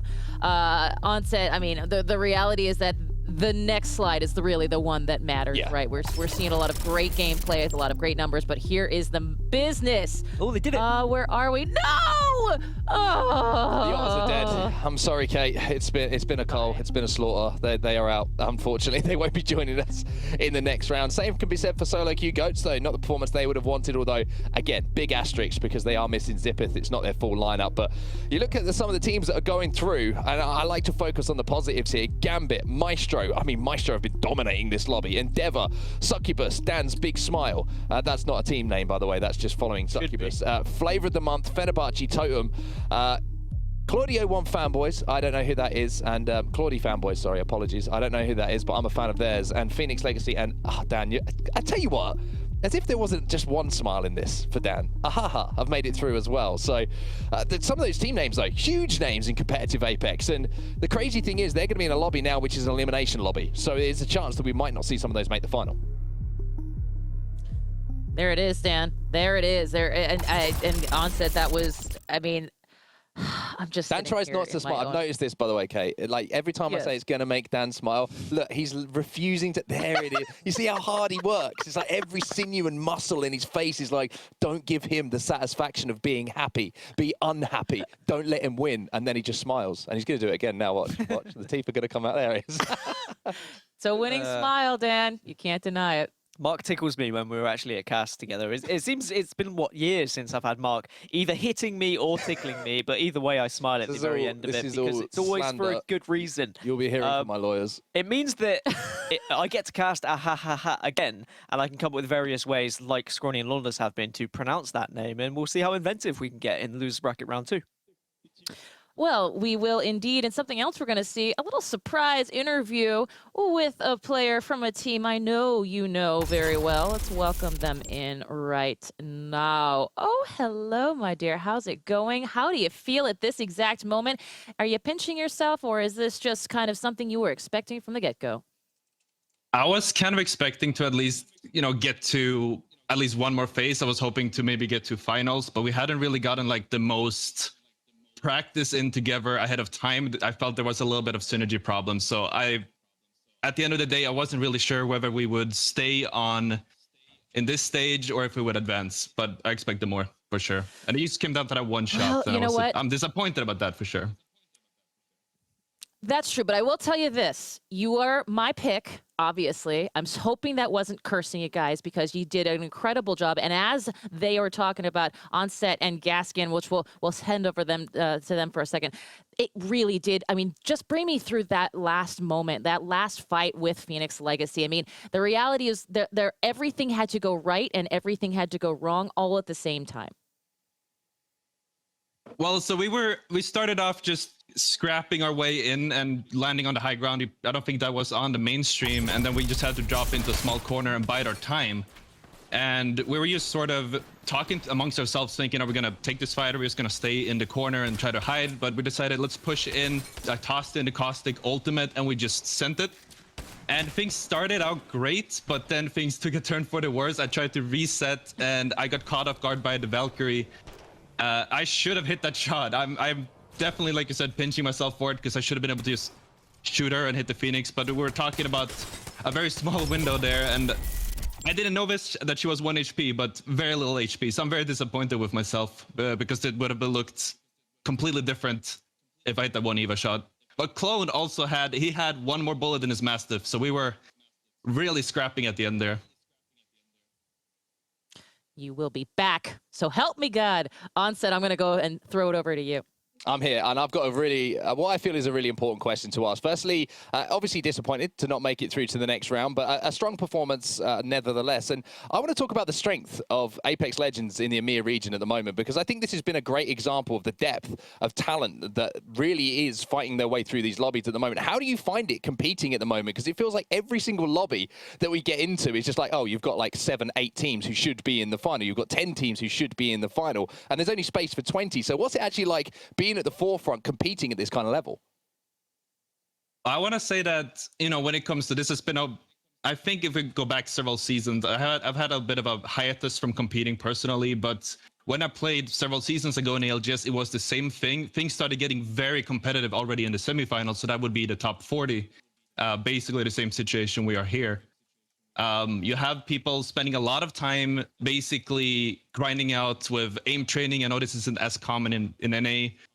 We got a lot of people doing VOD reviews and other macro types of exercises and use theoretical analysis because of how much pressure it is, because of how, I want to say, few rewards there is in comparison to the tournaments in NA. I'm very thankful for Blast for actually featuring this tournament, so the EU scene can get a little bit of rain as well.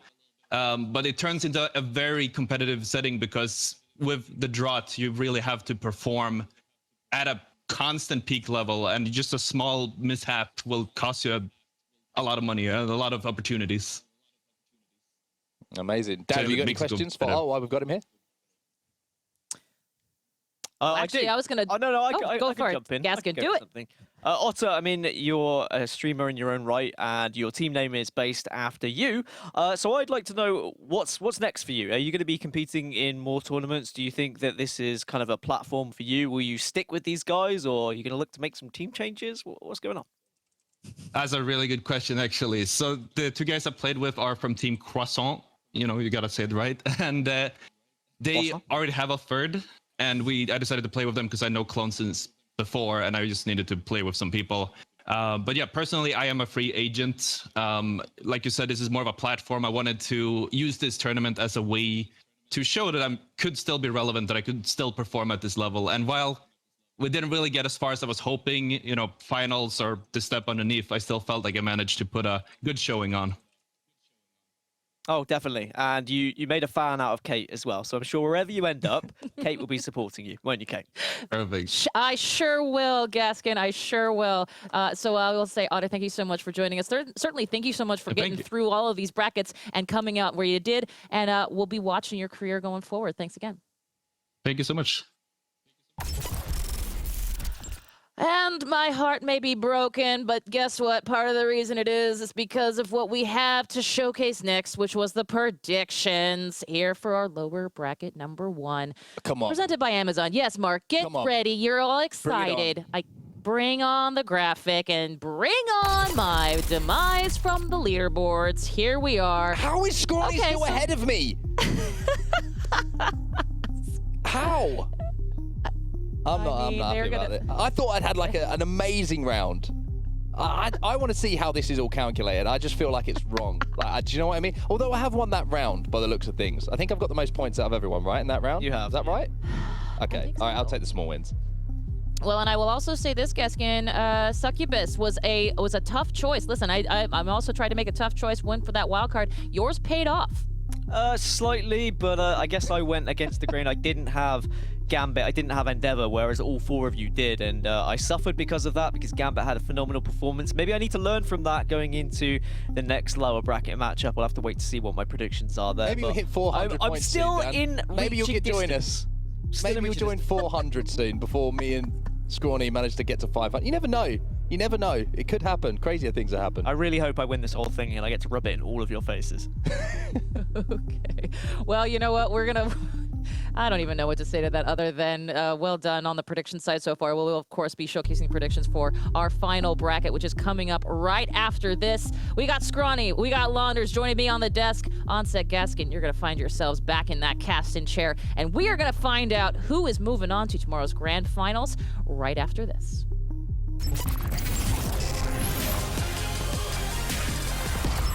In arenas, there is kind of pointless to pick up snipers or some rifles like G7 Scout. My playstyle is, I would say, it's between like slow to like medium pace. I try to play for endgame basically. We're not rushing at the first seconds. We're trying to play with zone. We're trying to poke enemy because we knew that we have more batteries than they have, and we're trying to exhaust them before a real last fight. So we're gonna be healthy, as much healthy, and they're gonna be like low HP. Some of the weapons I use would probably be snipers or like scouts, like marksman weapons. Also wingman. I prefer to play with wingman and SMGs, and of course EVA shotgun. I think this is like the best loadout for arenas. Going into round 1, I would buy the Havoc. My default and my whole team default is for first round is by wingman. The reason why I would buy a Havoc is it's a very, very strong weapon up close. The best pick is a wingman for us because it requires only aim, right? And it's good enough to make a damage to poke enemy, and whoever hits most, those guys will win the first round as a rule. I'd also buy 2 shield cells to go with this in case my team also needs shield cells, because you also get a limited amount. It allows my team to obviously choose like other weapons and like other choices of abilities and stuff. And I'd also buy an extra grapple for Pathfinder so I can like work around the map and play based on how my teammates are playing. My dream loadout for arenas is purple wingman, purple EVA as a second gun. For the weapons I would use Carbine and EVA. I would both max them out to purple and choose 2x on the Carbine and 1x on the EVA. Then 3 frag grenades, as many bars as I can buy. The max meds that you can, obviously, to keep your like team but not only yourself like stable throughout the whole like match.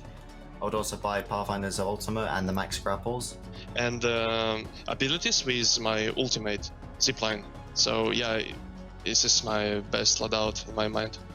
So also depending on the map, I would choose either Arcstar or Frag Grenades as my main choice of grenade. Usually I never use more than 2 or 3 grapples, but I will definitely buy more if I could. If I have like a lot of spare money, I will buy more just in case, but usually 2 is more than enough for me.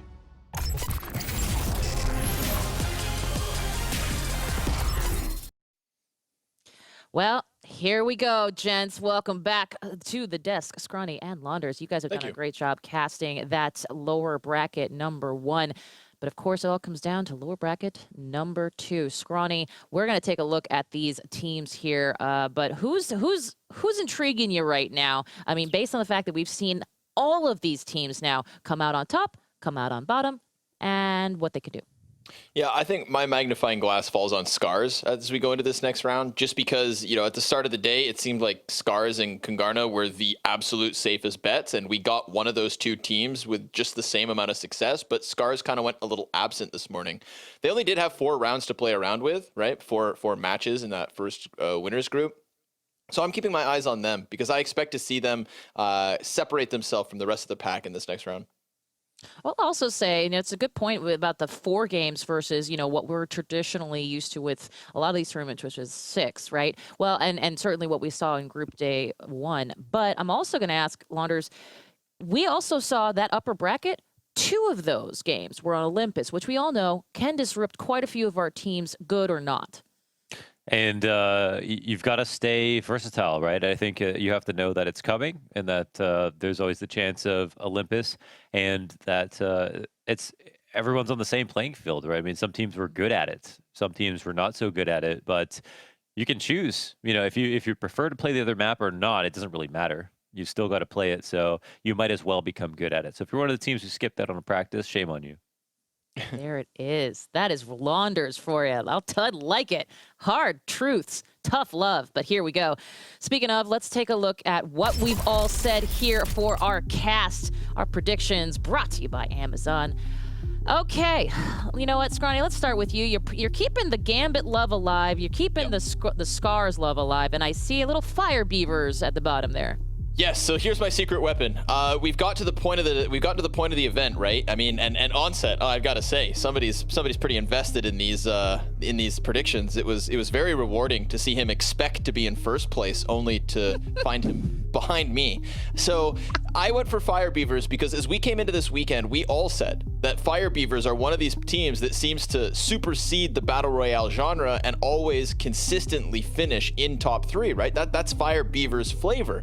But because we've had a day and a half of competition, everybody's forgotten about the Fire Beavers. And shame on you. I think that now, when push comes to shove, right? When the diamonds are made in the pressure of this moment, the Fire Beavers are going to return to where we expected them to be at the start of the weekend, which is at the very, very top. And I think that that's going to be the difference between me and Onset when it comes to hanging on to this lead. Well, there you go there. Launders, any last moments before we go over to our casters and get into those games, but anything you want to say about your predictions? Yeah, well, when I came into today, I was actually a bit worried about Dan Gaskin passing me predictions. I thought I had a couple of flubs. And then I realized how much of my personality on this broadcast is just making fun of Dan Gaskin's predictions. I've really just got to, I don't have to run faster than the fastest guy here. I just have to run faster than the bear. So Dan Gaskin gets eaten, and then I'll be happy. Well, and there you go there. Side note, Bear Claw is definitely one of my picks. We'll see how that wild card shapes up. Didn't quite help me last round, but we'll see what happens. But you know what? We're going to find out about all things here with Onset and Gaskin. They are going to be starting us off with game number 1 of the last 4 here today to name who's going to grand finals. Guys, over to you. Thank you very much, Kate. It is time to get into our final set of games. Dan's shaking his head, and I am as well, because I'm on to you, by the way. I'm on to you, Scrawny. You think you're so clever. You think, oh, yeah, I'm just going to, go for these edgy picks. I'm going to talk about Fire Beavers. That is the definition of copying homework, but making it look different. He goes with the same 2 teams as me, so he's guaranteed to keep points kind of close, and then he changes one up at the end. I'm like, he thinks he's smart. He thinks he's clever. I'm on to you, mate. I'm on to you. Sorry, Dan. I just had to get that off my chest. Well, at least he's not taking the mick out of your predictions the entire time. I mean, I'm just the laughing stock. I'm the joke of this tournament. But I've gone for the one outsider where everyone else has not. And actually, there's already engagements on our screen. And Bearclaw Gaming, that's bad news for UK. They've already lost 1. And I'm seeing Totem Esports have lost 2 already as we jump into our first game here in the lower bracket, round 2. The last chance to try and get to Grand Finals. I'm excited for this. I've got to be honest with you. This is going to be a scrap all the way down to the last kill, the last circle, and I've taken on some capping, as you can probably tell, as we're already in see some shots ringing in. I'm not quite sure what's happening here, Dan, but it seems like there might be some POIs being contested, because already we're seeing kills, not only at Geyser, we're seeing kills here outside of Sorting Factory, and 4Gang have made their self known already as Totem Esports are going to be taken down. Yeah, Totem Esports, the first team eliminated. It's the first time I haven't predicted them, and quite glad I didn't now after they go out straight away. Bearclaw Gaming have got at least all 3 of them back up. But this is what happens on set. When you have 2 entirely different lobbies suddenly get shoved together and merged together quite quickly, there isn't really time to delegate who gets what POI. You stick to what you know, you stick to what you love, and it ends up with there being contests in these POIs. And there's only been 1 team that's gone down thus far, and this was my pick, by the way, Flight of Fancy. We all slept on them a little bit in the previous round, and they did get knocked down to the lower bracket but they had an amazing day 1, and a Revenant team, I think, is always a safe bet when it is all about points and predictions. I think it's going to be interesting tomorrow when we get to our grand finals. Some of these extra Revenant teams get through as well, because there's going to be a lot of teams who will be playing Revenant, and how that works out as the lobby starts to move on. But Succubus now, well, they've lost 1 player as ASCII manages to get a knock and a finish onto Crypt here. Harold's going to have to pop some shield cells to try and get back up to full health, but at the moment, it's a 2v3, and it's in the favor of Bearclaw Gaming. It's funny how invested I get with these predictions, by the way. I was willing Succubus to win everything, but now I'm not predicting them. I really couldn't care less about what they do. I just want to see, you know, the best team win. That's what matters on set. And right now, Bearclaw Gaming, they are holding out this position quite successfully, and I wonder whether they can actually take down Succubus completely here. I feel like there's levels of transparency that have never been hit before on this broadcast from everyone, and I'm all here for it, to be honest with you. But Bearclaw Gaming, even though they did manage to get that knock, still under pressure. However, that shot into the back of Harold is going to force him to hit the Jets in more than one way, as Tyler now going to be taken down to around 10 HP, and this is not looking good for Succubus right now. However, ASCII gets taken down, so things all of a sudden flip-flocking, not sure what it means, but they're back and forth now.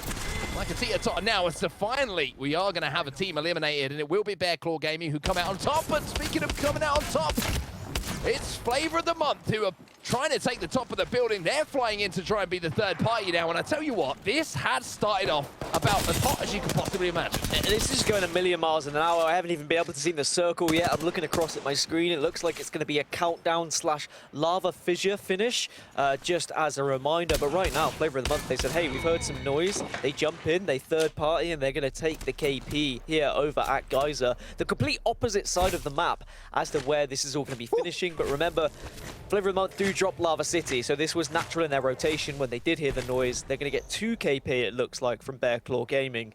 But after all that hard work... Oh, I thought he was going to make it to the portal there. Unfortunately, he didn't. The shots coming in from the longbow from Pierre, not for the first time today, are going to be hitting strong and hitting true. Gambit now in a little bit of an engagement as they try and make their first rotation. What a grenade that is. And oh, Leogri's looking over your shoulder, Hardeki, and he's going to pick up the final kill here onto Bearclaw Gaming, who will be our 3rd team to fall out. And round 1 not even closed yet, Dan. And we've already seen 3 squads eliminated. Even though you did highlight quite correctly, we might see some more contesting going down than we have in previous games, because the lobby was put together just in the snap of a finger. Sako's just taken down Taskmaster as well. So that's Flight of Fancy going up against Fire Beavers. And it looked like Flight of Fancy may have got the better of them.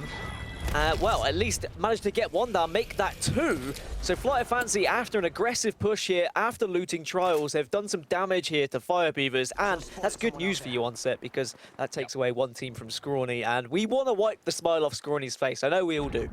I'm trying to like, I'm taking myself emotionally out of the predictions. Yeah. I'm just going to look forward and we're going to talk about the game that's going on in front of us, because otherwise you're going to see me jumping up and down, and that's, to be honest, there's competitive integrity at stake here, and these players are playing for everything. So let's try and keep this together. Scars now right in the front of Fenerbahce Esports, who have taken a little bit of damage but are dealing some back out themselves, and this is where we saw an end zone yesterday actually finish. They've still got some work to do, however, as we might actually be able to bring up that overhead pretty soon to give you a little bit of an indication now that the game has started to settle down for just a few seconds. But I say that, Scars were making a rotation, and you saw RPR has actually been taken out, and not only that, Mandy has fallen as well, and Tashin is having to hit the return flight a little bit earlier than expected, cutting the holiday short to try and get his teammates back into the game now. Yeah, at least he was able to get one of the banners and can get Scars back up to a 2 potentially, but he's moving down towards underrated at Thermal Station, and they may spot Taishin here. You can see on the map they are flying towards Thermal. They probably saw him out of their binoculars.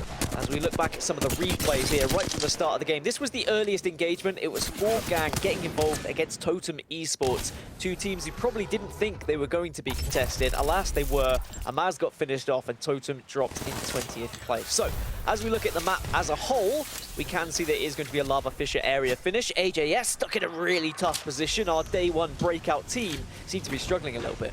Yeah, the portal's going to go down to try and get the final players out. However, it's Aqualix who are being the aggressors here, as Nasky does manage to finish off one of the players, and Gambit now under pressure as well, and I'm not quite sure what's going on here. It seems like everybody wants to get these games done as quickly as physically possible, because all of these teams are not being able to make any kind of safe rotation, and now it's going to be Gambit versus Alliance. Hackers gets the first knock, however, they will be able to get that res off, but no, they won't! Flavor of the Month decide they want to get involved. Gambit lose 1, and now this is all sorts of problems for Gambit, caught between Flavor of the Month and Alliance, and I love this from what I've seen so far from Flavor of the Month. They are being the aggressors, they are being the third party, and they have decided that points are what they want to pick up, and they want to do it as quickly as possible. I mean, that's just not a bread sandwich. You know, some people would just go above and beyond with food, and they'll put like meat between 2 pieces of meat and make a meat sandwich. That's how disgusting that was. Flavor of the Month on one side, Alliance on the other, and then Gambit stuck in the middle. 3 of the best teams in the lobby all converging in one area, and unfortunately, it was Gambit who were on the receiving end of it. You've just described what I eat in a sandwich. You call it disgusting.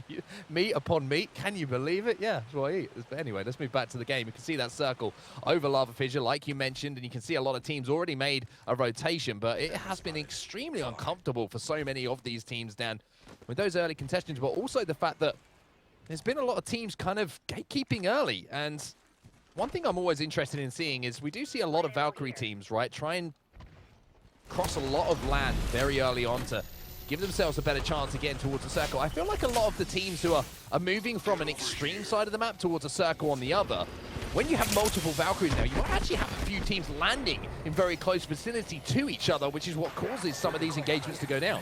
It does. Just sometimes the loot comes to you, and for Flavor of the Month, the respite has not stopped. They just keep pushing and keep finding more teams, and they found yet more KP by the looks of things. I think it's underrated on the receiving end of this. Flavor of the Month looked like a different team from what we saw, especially yesterday. I know they kind of revitalized themselves a little bit today, but this is the Flavor of the Month that we know, right? The Flavor of the Month that were the Winter Circuit champions, those who are not scared of pushing and getting aggressive when they need to.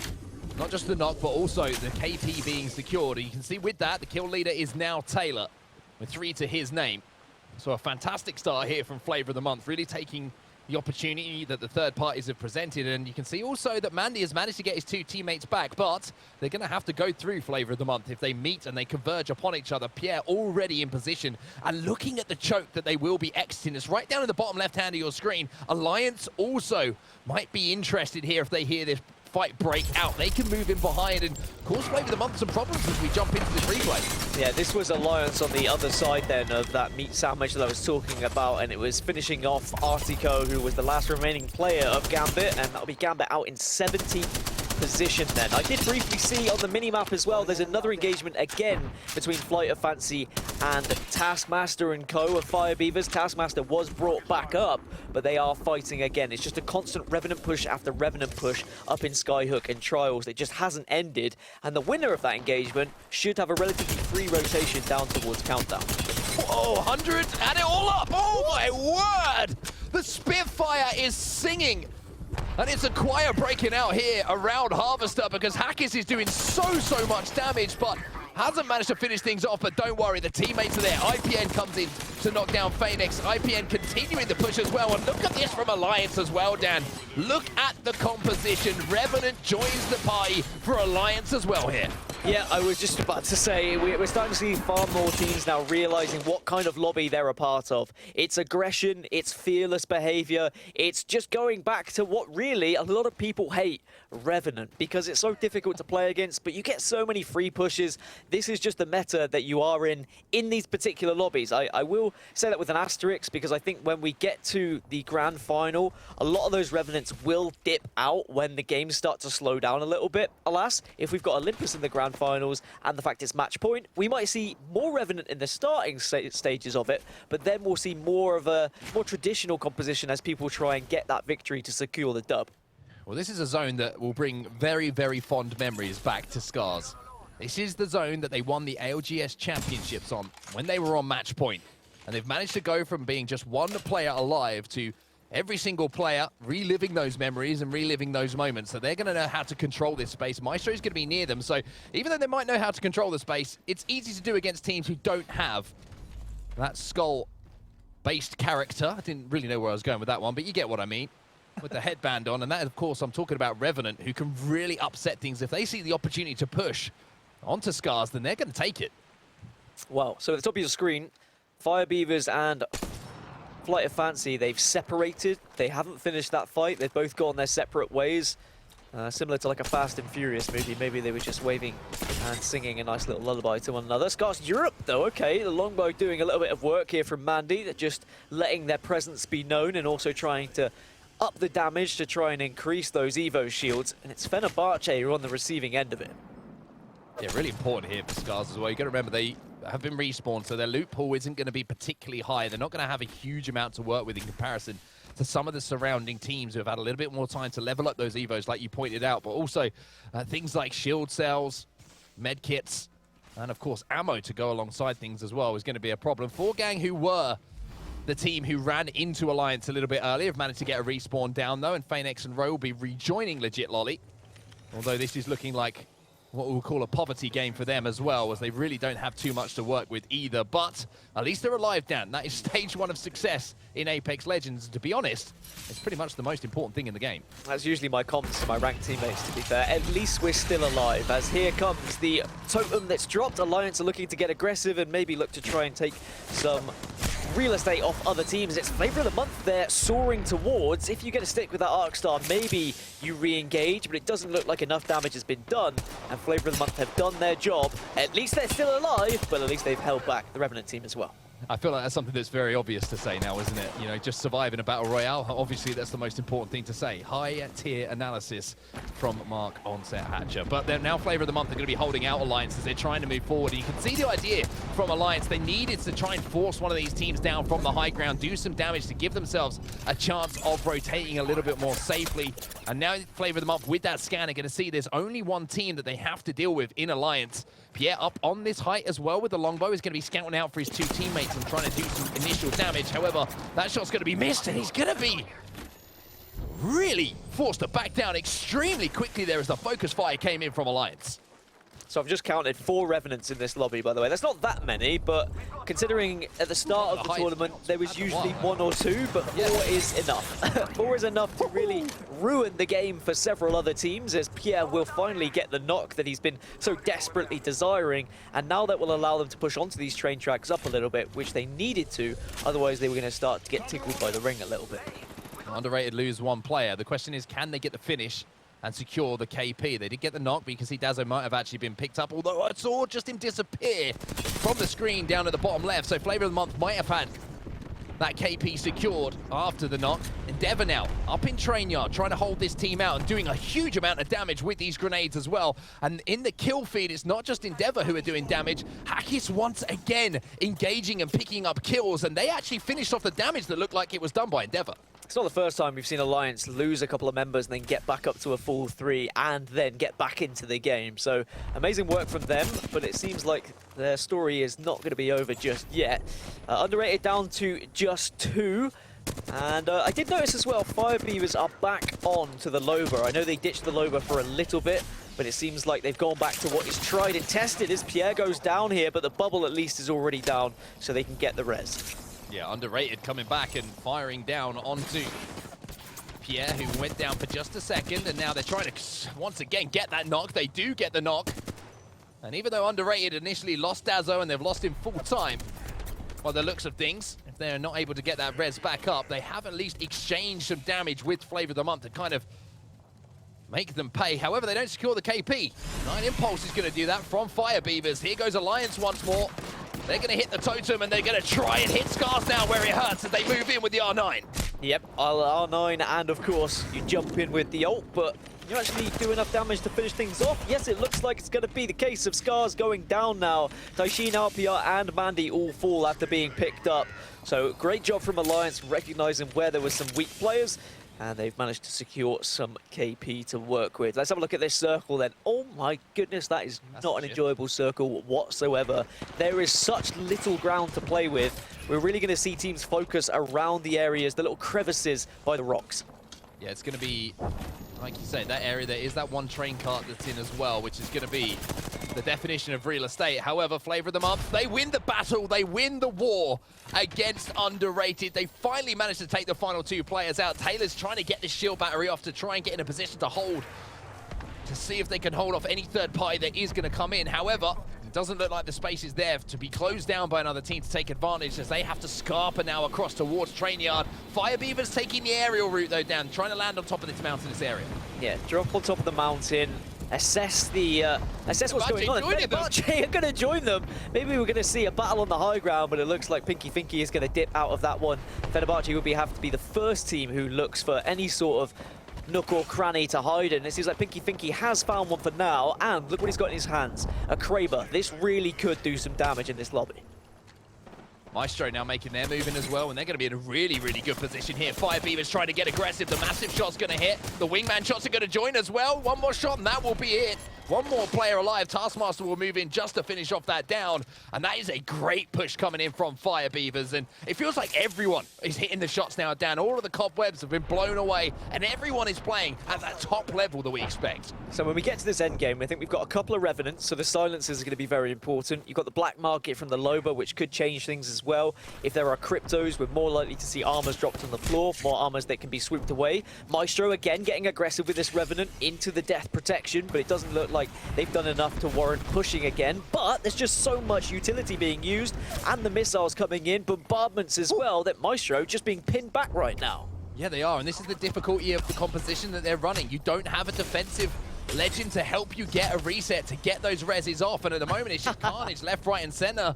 All the Revenant teams being sent back to where they came from, and Fire Beavers, they're kind of watching this all go down right now as Alliance will be eliminated now, and that looked like Endeavor dealing that hammer blow to Alliance, and really continuing their fine form from today.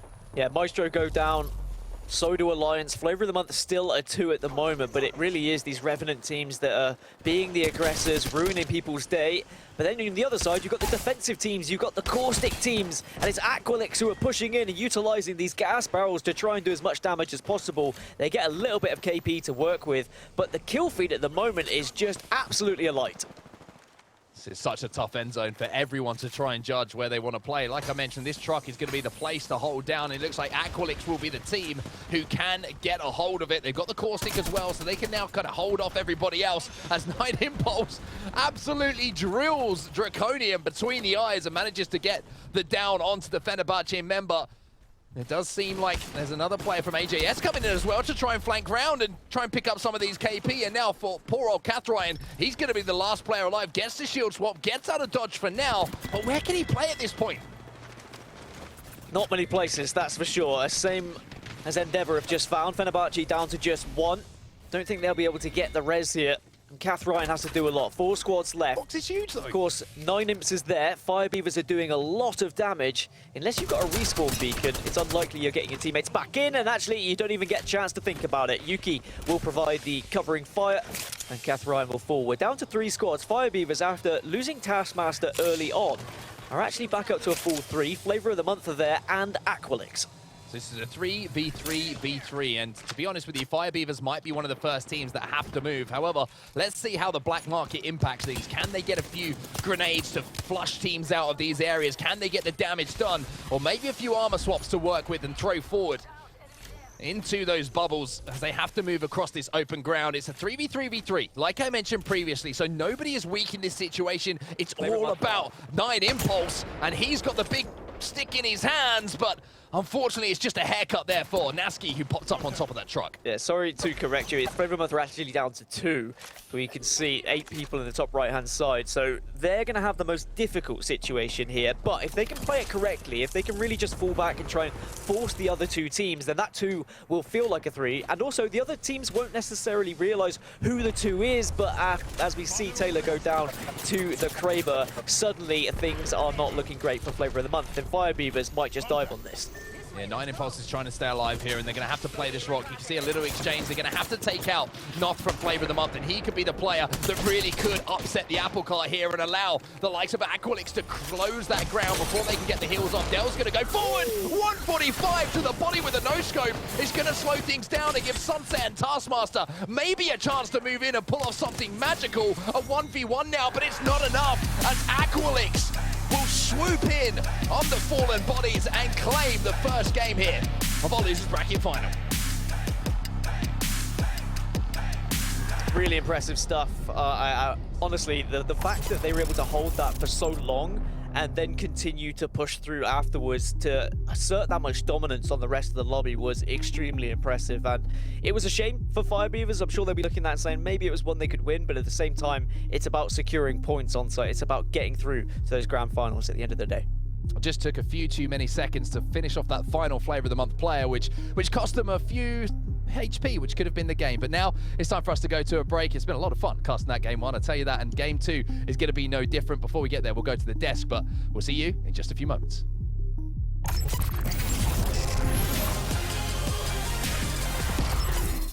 You're blocking me, man. You're too slow.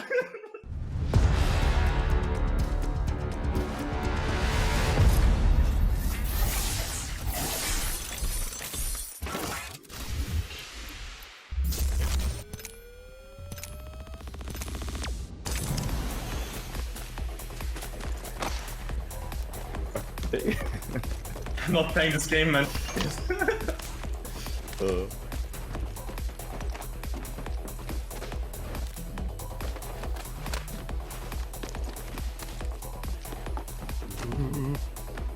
I'm in the lead. I'm in the lead. Give him a death slide. Do this wall jump. Ah, wait! Yeah! No! I blocked it all. You're blocking me, man. You're too slow. Yeah, keep hitting like that. Okay. Oh, no. Yeah, oh no, you actually griefed me right there. Oh! No! Keeping the wall jump. I'm nervous.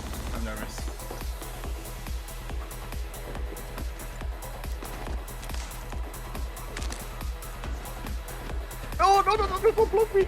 Yeah. Oh! No! Nice, dude.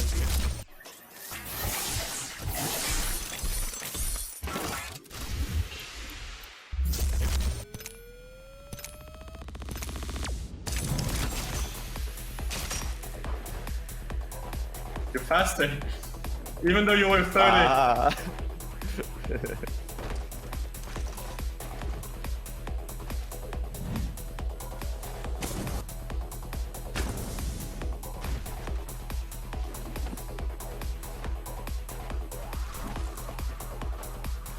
You're a rotation king. I just took all the jump towers. Okay, face. Okay.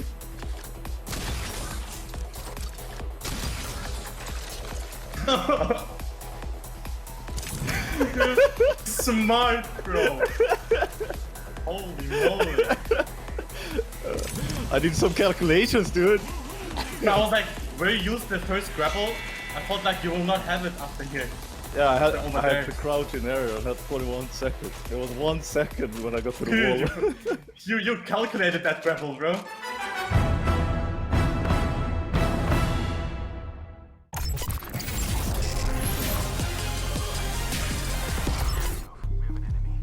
Holy goodness there, Scrawny. Let's start with you here as Aqualux shows us how to make the end circle theirs. Yeah, right. Going in for that final push, dealing with Fire Beavers and Flavor of the Month as they were both kind of piled up behind these rocks. To me, just the shot so far of that no-scope, right? I thought maybe that could be the turning point, and I think that our caster so eloquently put it that if that combination of Kraber's shot with also a little more HP, a cleaner finish on the second place team, third place team, maybe they're able to pull it out of the hat, Fire Beavers in its entirety. But I really love that end circle. That was a great one. Nice open ground. We saw Aqualix get in with some damage. We saw Fire Beavers in with the damage. Flavor of the Month was just so aggressive. I mean, that entire round was just aggression through and through. Well, and actually, I think you just nailed it. Now, Launders, is over to you, but aggression is really the key, one of the key parts of Revenant, right? It's definitely a legend that is aggro all the way, and as we were talking about during the show here, 4 different teams actually fielding Revenants. I believe Alliance for the first time was fielding Revenants this go-around. And it's great that you mentioned them. Onset put it beautifully. That a lot of the teams that we expected to play well are starting to look really, really good. So that's Flavor of the Month, Alliance. Everybody was going through with their aggressive decisions very quickly and hitting just a high percentage of their bullets. And, Fire Beavers stood out so much. Aqualix, winning. It's like Aqualix weren't even on our radar on the broadcast during most of that game, but them winning is not a surprise to see them play that well. So we have seen spots of brilliance from them. But overall, it was such a fun match to watch because of the amount of plays that were coming in that were quite aggressive. And I think Dan also brought up another great point, which was that those Revenants will start to disappear as we get closer to the final rounds, where people are more worried about placements than they are about KP. But in some of these early rounds, people are way more willing to take giant risks, and that makes for some very, very fun engagements. For sure. And I think what you said just now was really on point, which was that we're going to start talking about teams that we haven't seen all game coming in third party. We see it all the time, and all of these teams have today in themselves already shown themselves to be, winners in some right. Yes, they didn't go through the first group stages as victors, but guess what? They've made it here for a reason, right? So here we are. I will also say that let's talk a little bit about Fire Beavers. Going back to that Loba, we are not sure yet if that Kraber that they were wielding, that no scope, was actually because of that late game black market. Could have been, but I will say that it definitely impacted our MVP of the match. That being, of course, from Fire Beavers. Well done, Aqualux. Of course, GG to them. But here we go, Taskmaster. I gotta say this, Scrawny, it is so much fun to see a new legend, a newer legend, certainly, Loba in our MVP, doing the business and coming in clutch there in that late game.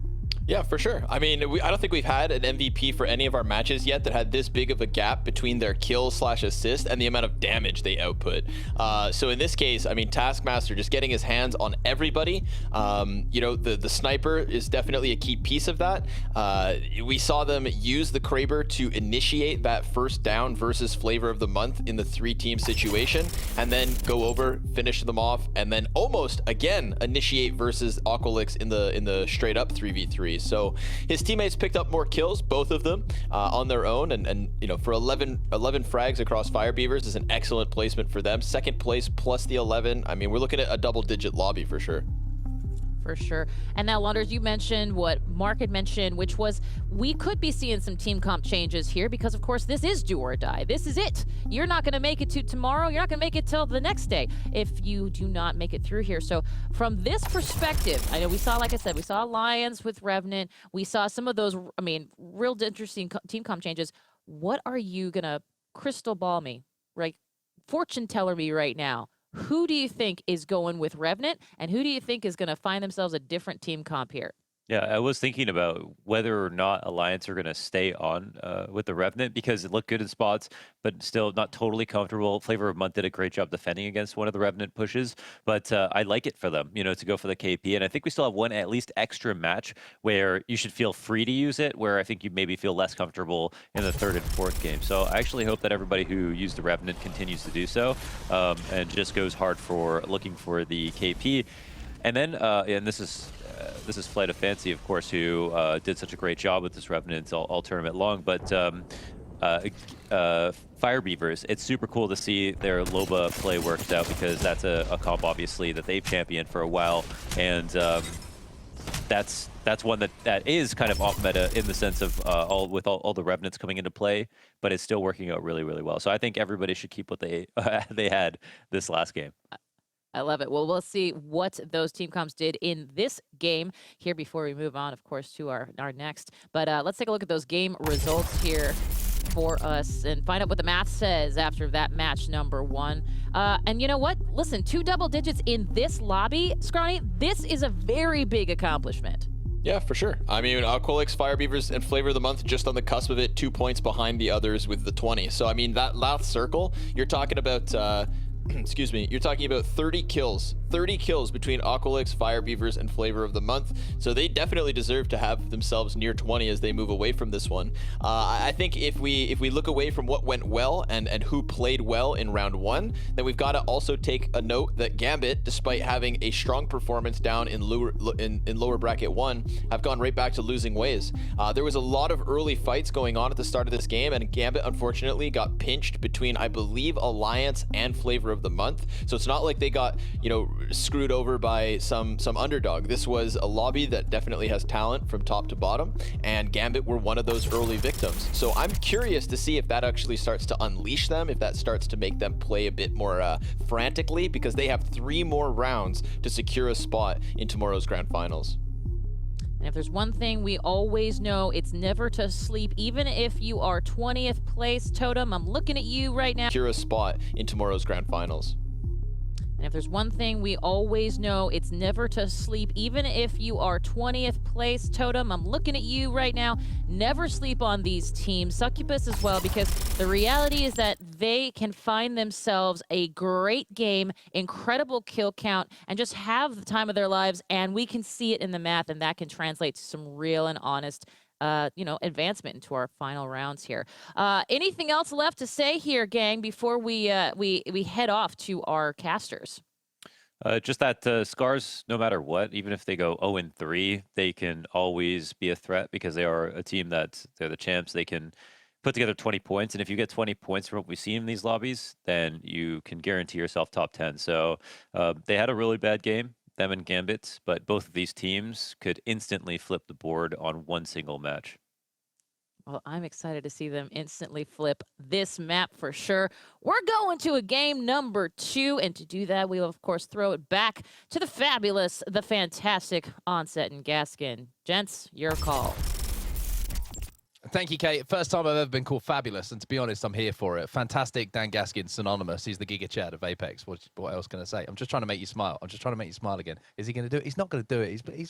I've ruined it today. I think I feel like I've put too much pressure on you to smile, and you've kind of got through that thing now where you can force it and not smile, but I'm still trying. There it is. All right, I'm happy now. Let's talk about this game, though, because I'm super excited for it. A little bit of surprise to see some of those big teams down at the bottom of the table after just one game, of course. But the pace at which that game really did explode, Dan, was a surprise to me. So many teams contested. Some of the bigger teams contested as well. And then we saw the likes of Gambit and Alliance running into each other in the first few minutes. It was breathtaking, to be honest with you, to quote Keanu Reeves. But this game, I expect maybe a little bit less contesting in some of these POIs. But as I say that, you look over to Geyser, and it's going to be the same story once more.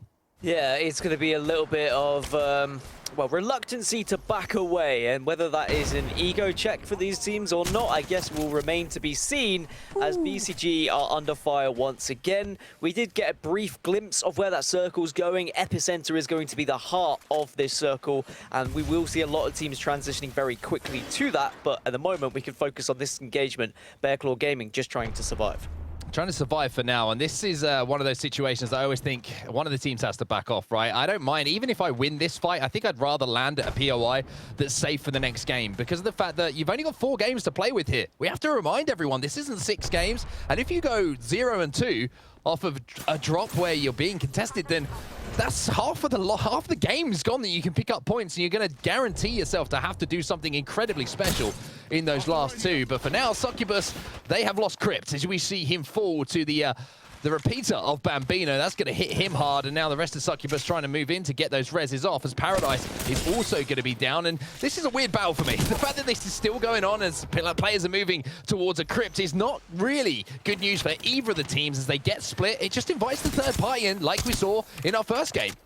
Yeah, but just looking at the minimap, I don't think Flavor of the Month have made their way as quickly this time up to Geyser. Because it's going to be a circle that's a little bit closer to them, they haven't rotated as fast, so at least that will give a little bit of breathing room here to BCG. But for the most part, I'm also looking at which POIs are available. Trainyard is about the only free one that I've seen off drop, and it's, for me, is one of the weaker POIs, so I can understand holding your ground a little bit and expecting the other team to back off. But at the same time, if you don't know which POI is free, you're like, well, if we try and go somewhere else, maybe we'll just end up having another fight. At least we know who it is and how we're going to approach it. Can we do better than we did previously? But certainly with Succubus, who came out on top here, and BCG having to look to try and rescue a game once again.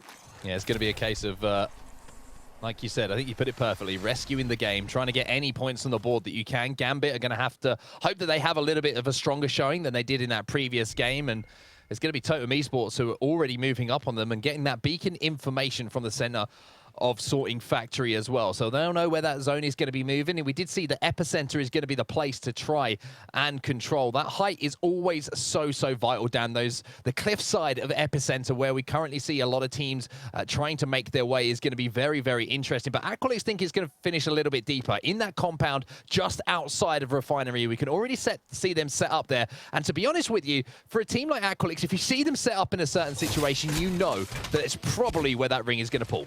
Yeah, those who have got a crypto can probably play on the edge and maybe towards the refinery area, and then you're going to have the chance to use that crypto, get the circle information, and then perhaps you move in a little bit more central. But by then, it could be a little bit too late. So we'll see who goes more risky with their positioning in the final circle and who's just going to go off memory. But at the moment, we've still got 20 squads and a lonely Bambino from BCG who has lost his teammates. And whichever way he runs, I feel like you're going to be running into one team sooner or later. And speaking of Aqualix, and speaking of the possibility of having that crypto, well, they do have that crypto. So they can sit here in these little buildings, and then they can crypto drone all the way over and find that positioning a little bit later on. I can sit here for now, but there's a team who has managed to get Caustic Barrels down inside that building, which has not made this a comfortable rotation for them. And that is the team who actually landed over at Epicenter, at Refinery. So they had a shorter rotation to make, which has now forced Aqualix to kind of play a little bit of a half-baked setup here. You can see that they've got control of that truck here, which Sadell is going to have to back up to, and the other one just to the side of it where you can see that Nasky was on his drone trying to sort out where the teams are going to be pushing and maybe looking for an EMP push onto the Caustic team inside as well. But Aqualix not getting what they would call maybe their first choice of where they wanted to play, but trying to make it work from here. Yeah, they can try and make it work, and it depends if the other team decides they're going to try and push them, but all three of them are in the same building. So at least Aqualix have that slight advantage that if they do want to get aggressive, they can kind of pinch them all, as elsewhere Maestro are going to be soaring up into the sky to reposition, and hopefully they can find a place where they don't drop and instantly die. But several teams are trying to blaze them out of the sky. We've already seen some successful shots from teams throughout, but this is also another popular position. The train tracks is Flavor of the Month. Also struggling a little bit, under a little bit of fire, but seem to be resetting. Just playing outside of No Name here on that respawn beacon. Trying to get those scans down to find out where teams are trying to rotate and where they're getting shot from, as we see in the kill feed. Unfortunately, Nags is going to be knocked there by Hayaka. Fenerbahce are going to be closest to Flavor of the Month, and they might have been the team that were exchanging a little bit of fire with them. It looks like they were indeed, and now we're going to see Fenerbahce reach up to the heavens once more and redeploy with that skyward dive. And I always find it interesting here. Oh, I love watching shots like that from a 3-1. Absolute beams coming in. And that's going to be two players falling now to the hands of Desert, and that's going to be Team G Dolphin, who, to be honest with you, Dan, not quite the performance I expected from them so far, but with the format and the fact that it's only 4 games, I always feel like there's a chance just for that pop-up game, that pop-off game, I should say, to push you into that Grand Finals lobby. Yeah, everyone still has the chance, even when it comes to Game 4, and that's a clan tag I can get behind. Bold from G Dolphin. He was saying that he was part of the Bold gang with you earlier on set, and he was disappointed. Oh boy. Didn't predict him, but you know, you never know. Maybe he can predict you in the Grand Finals if you get there, G Dolphin. We'll see whether he can continue later on. But Flavor of the Month, at the moment they're okay, Mark, because they're in this no-name location, they're within the current circle, but they are going to have to move, and the longer they take here, the more likely they're going to be struggling to get in, but perhaps they feel like they can hold out a few teams, and that's why they're waiting here, and of course they're on the beacon, they can get the scan for round 3. One team who are going to have good position is Team Scars as well. Scars Europe, as we see some more shots hitting from Pierre with this longbow. They drop over at Overlook, so they've got a short rotation to make, and they can also rotate with their backs to the edge of World's Edge, so they haven't got to worry about what's behind them, what's rotating from awkward places, essentially. They can really just focus on how they want to move forward and hold out some teams, and you can see that Flavor of the Month, they're currently trying to spot out where Scars are. Mandy's up on that tower. He's going to look to do some damage and level up those Evo shields, much like Pierre's been doing here for Flavor of the Month, and it's just going to be a little bit of poke damage from both players at the moment. Yeah, poke damage is important to get the Evo shields up, of course, but when you're already at purple, you do have to have a considerable amount of poke damage to get to red, as that circle will close, which means the next circle can be scanned and found, and I'll look across, it is going to move even further northeast, so closer towards Refinery, but definitely centralizing around Aqualix, who did set themselves up expecting a pool like this. The teams in Epicenter are still going to be okay for now, but probably going to have to move sooner or later. Yeah, Flight of Fancy not looking too fancy right now, looking like a little bit of a shambles, to be honest with you, as they lost 1 player in 90s. We saw him eliminated a little bit earlier, but the pace of this game a little bit different, Dan. We have to say, 20 squads still remaining and no early engagements like we really saw. Well, no engagements that ended in complete squad wipes like we saw in the first few moments of our previous game. However, speaking of squad wipes, one might be coming in here as Desert is the last player alive. Desert, I should say, that's not Desert, that's just 1S, that's not 2. But things aren't looking too sweet for him at the moment, as Endeavor are trying to put the pressure on. Yeah, putting the pressure on to take out Team AHA. And they might be the first team to actually get wiped here if they cannot survive. But Endeavor, down to just 2, will want to get Blast back up. And providing they actually get the finishes here, they should be okay to do so. I don't think there's another team that's going to provide too much trouble. But AHA also go back up to 2. And they've got purple armors. You know what? They could still win this fight. Not only that, they had the gold bag, so that EMP is going to destroy the bubble, and now Desert has to be careful, and it may be a case of trying to escape from this situation, because even though he managed to get the res off with the gold bag, it's still a 3v2 situation here to try and get out of. So Endeavor trying to be aggressive. They know that they have the man advantage, and when you are in this kind of place, and you know that points are at a premium across just the 4 games, you need to try and turn this into KP. So I think the reason why we saw so much aggression and so much carnage in the early stages of last game was because there were so many people dropping on one another. There was a lot of teams running away from each other after those initial fights and then just accidentally running into other teams, as G Dolphin was spawned, but is going to unfortunately go back down again, and it's Flight of Fancy picking up a little bit of free KP here. That's exactly what they would have wanted. Deep in the red, exactly where Team G Dolphin would not have expected to find another team, but Flight of Fancy were just waiting, and look how deep they are. They were all the way in Countdown. That is a big old transition across the map for them.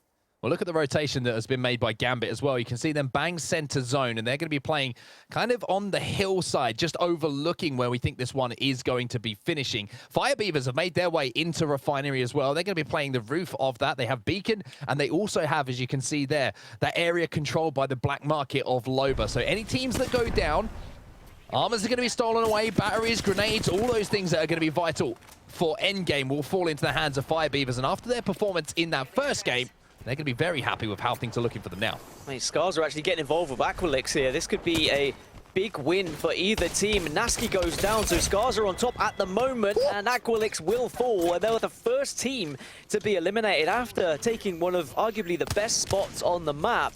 Scars were like, hey, we fancy that one, and they take it right away from them. Taishin doing a really good job here, just clearing their backs as well. This is the building that Aqualix were overlooking for quite some times, and it's Claudite 1 Fanboys, was it? I keep trying to read it, but the lack of spaces in my brain does not engage with each other. There's something not quite linking up between my ears. Just Fanboys works for me. Fanboys is fine, isn't it? But they've just been sat in that building for the entire time, and they've kind of just been overlooking that everything's been going down. They don't need to make any kind of moves. They just need to sit in there. They've got the caustic barrels down. Don't take any poke damage and wait for everyone else to do the damage and present opportunities to them. Flight of Fancy, look at how far they've got to come. They're actually off the map right now. Don't even worry about it. I'm hoping they've got the meds to get back into the circle because they went really adrift to try and stay alive. And they may have survived, they may have got some KP, but they are going to be extremely weak once they do arrive in the circle. Succubus are down to just 2. Crypt gets the bubble down, but not in time before he will fall, as Fenerbahce are just peppering from a distance. And this is the height I was talking about in Epicenter. It's not inside of that next zone, but you can hold so many teams out. You can see Alliance making their way through Fragment East in the distance as well. Totem Esports are the team who are currently engaging in this fight around the market in Fragment West. And if Draconian can hit a few shots here, he might be able to steal away a few of these KP and pick them up for his team. Totem Esports, at the moment, things not looking good. Can't get into the void, and that will be Succubus picking up a couple of KP. Even though Crypt did go down, they should be able to get this res off. Yeah, I don't know if Totem Esports would just not expecting the push there, as Totem really got decimated, if I'm completely honest. Succubus, their hand was forced and they had to take the fight, and took the fight they did, but now they're on the back foot once again. Harold will fall, and it's Alliance also getting involved with this engagement. Thanks to the Revenant death protection, they were able to push in, and I love this as well. Make sure you send yourself back. He timed it perfectly. That's so smart. And again, Alliance just showing the versatility that Revenant can give you. It's not just about that initial push, it's about being able to get that push, get KP, and then return to the safety of where that totem is set up and repositioned, as Alliance now come in to finish off Crypt. And I mean, Alliance are playing this so well, and Alliance are one of those teams who kind of, you know, forwarded, kind of pioneered is the word I'm looking for, the Revenant meta, and brought it into competitive. And I like the fact that even though they experimented with a few things, Dan, they've gone back to what brought them success previously. Yeah, and in a game where you just need to finish in the top 10 and you don't have to worry too much about how many points you accumulate overall, as long as you're within that top 10, why not be aggressive? Especially in the first couple of games, see where you stand, and if you've done the job, you can carry on that aggression to kind of ruin everyone else's game and stop other people getting points. And then when you get to the grand final, maybe that's when you look to play aggressive in the early stages, but then switch back to your normal composition to try and get the win in match point format. Flavor of the month, Pierre has fallen from a distance. They might be able to get him back up though, because it doesn't look like there's anyone on the other side, unless Fenerbahce decide they want to jump on this, but they don't have an Octane. I'm not going to lie, that made me jump out of my chair for a second there. That really did surprise me, that Kraber shot coming in. But what is also surprising is when you're on the top of a hill, to have a team like Alliance start flying at you. Draconian is in all sorts of trouble as Vipes will re-challenge and get the knock. His teammate's not close enough to really take advantage of the danger that he got done. And now Pinky Finky in position as the Gibraltar, trying to get the res off, but Alliance will be on the hunt as Pinky Finky goes down to the vault here of Hackis. I've got to say, I'm not a fan of Revenant, but I love this Alliance. I love an aggressive Alliance. They tried that more defensive composition on day one. It didn't really work out too well for them, and the fact they have switched it up, and it shows their versatility, how they can play in various different methods and different ways, and they've been rewarded for it here in day number 2 in lower bracket 2, and their last chance of getting to that grand final. And of course, a reward is being able to compete in the arenas next weekend as well. But as we say that, we move away, so there's only one player remaining.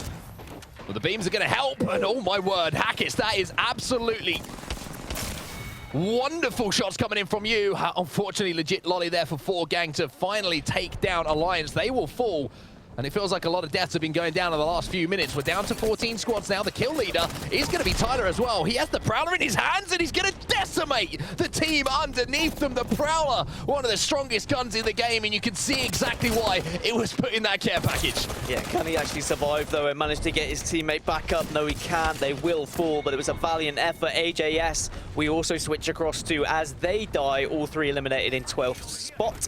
So 11 squads left, and just trying to get into that top 10 now to secure 1 extra placement point is the aim of the game, but Flavor of the Month fall and will not get that extra placement point. It's Maestro diving in, being aggressive and taking them out.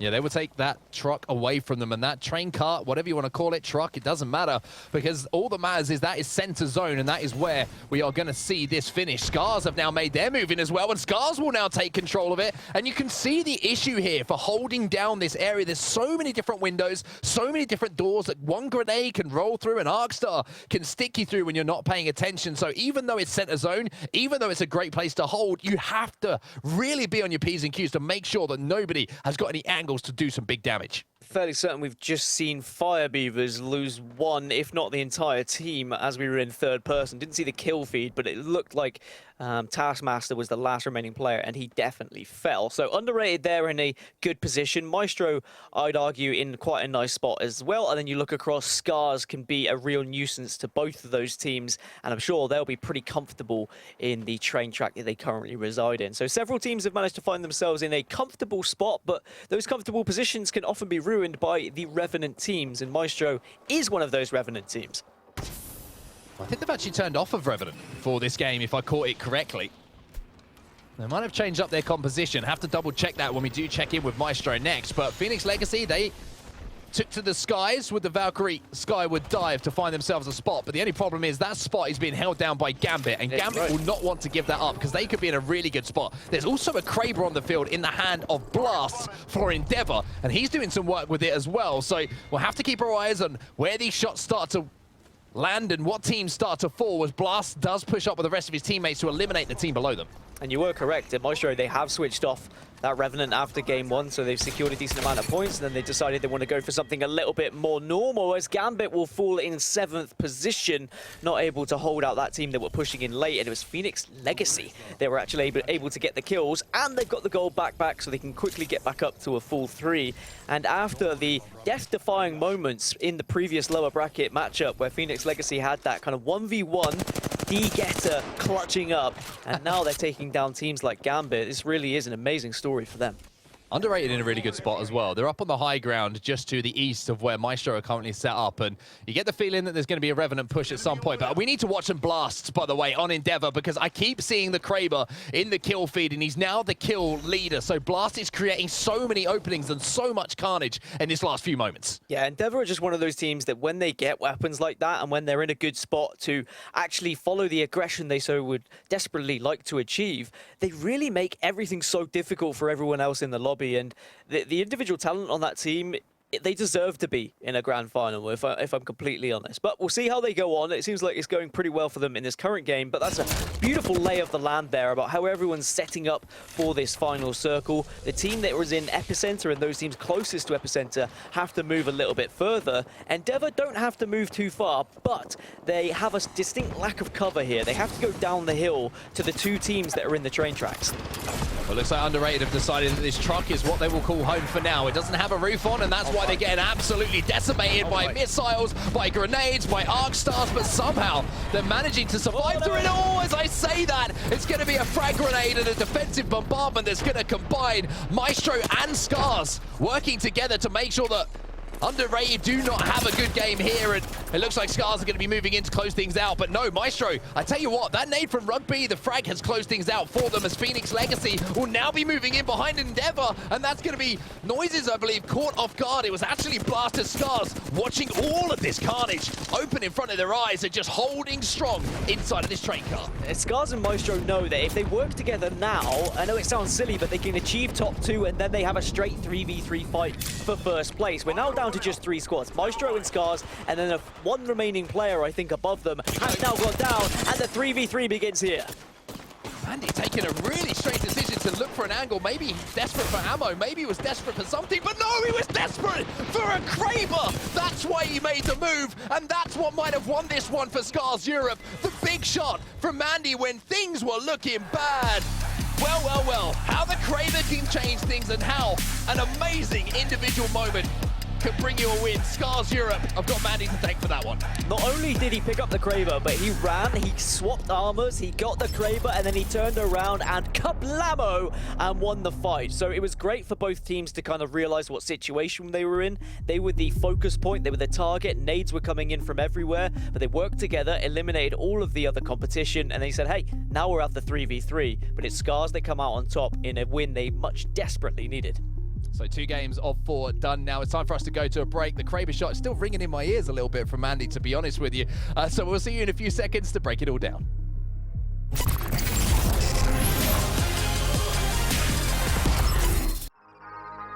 It's Dupes o'clock. Go bazoomba, bam bam boop. Fool 'em.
You got bamboozled. Look at you.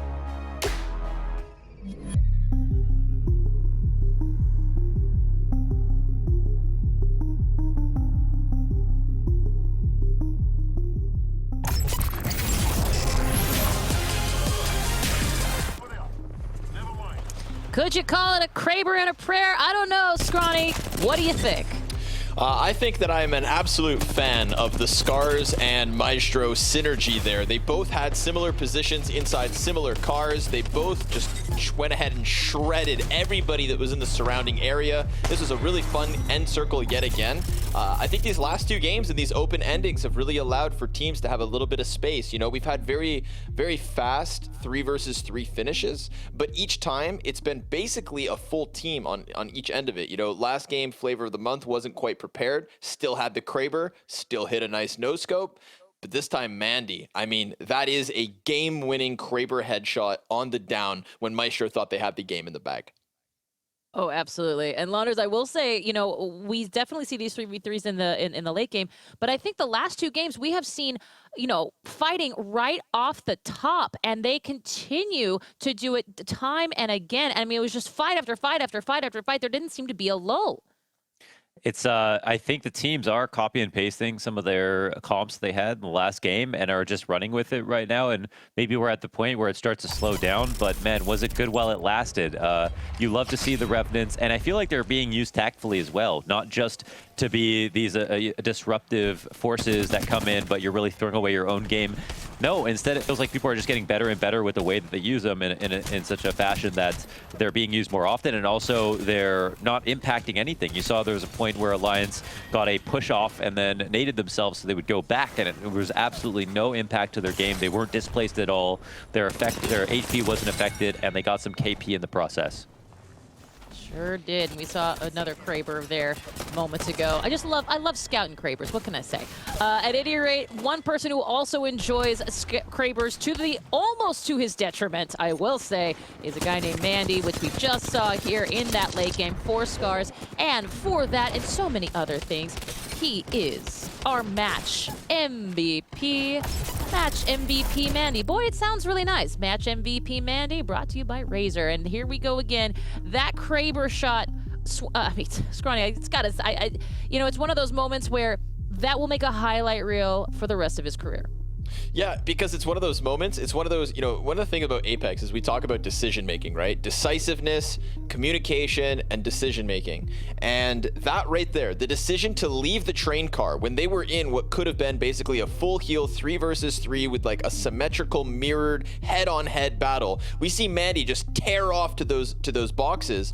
And like Dan said, not only did he grab the Kraber that quickly, but he also swaps out his armor. And that was taking a huge chance because we almost saw him get melted by Maestro as he pushed up that hill. And for a moment, I thought he was making a huge error. I thought maybe he didn't realize how close Maestro were to him, but then, I mean, that glorious moment where he shows us, no, calculated, baby. Hits that headshot on the push. He absolutely deserves the MVP. You know, if we think about MVP moments in terms of like accumulated damage and impact, that's one thing. If we think about MVPs just in terms of like the highlight reel moment, I think this one from Mandy has to be it. It's absolutely at the top of the list in terms of like those sickening one-click moments. Absolutely, and as we watch it again, Launders, I want to actually pull it back for a second and remind everybody that this is do or die for these teams right now. Mandy doing something like that, as calculated as it is, it feels to me like an absolute showcase of experience under the bright lights and the pressure of something like this, like a Blast Titans type of tournament. And they messed up last game, right? They come off of basically 0 points. So this is the one. They win it, they get tons of kills, and then suddenly they threat anybody trying to come into the top 10 off of one game alone. So this is the issue for any teams in lower bracket round 2, especially when you're down here with Scars and other teams like Gambit who still have yet to prove themselves. They can flip the score, flip the entire leaderboard in one game. Absolutely, and I think it's interesting to see Scars come back like you're talking about, like right here, and really showcase what they can do and what we know they are capable of when it comes to something like, you know, a team like, and we harp on it, and I feel bad that we do, but the reality is that there is certainly a narrative in the term of Gambit. I mean, the reality is that once again they come in with the pressure of knowing what they can do, knowing their potential, and being, what's the right word I'm looking for here, Scrawny? Wishy-washy isn't it, but certainly inconsistent. Sure. I'd help you if I knew where you were going, Kate. I'm not gonna lie.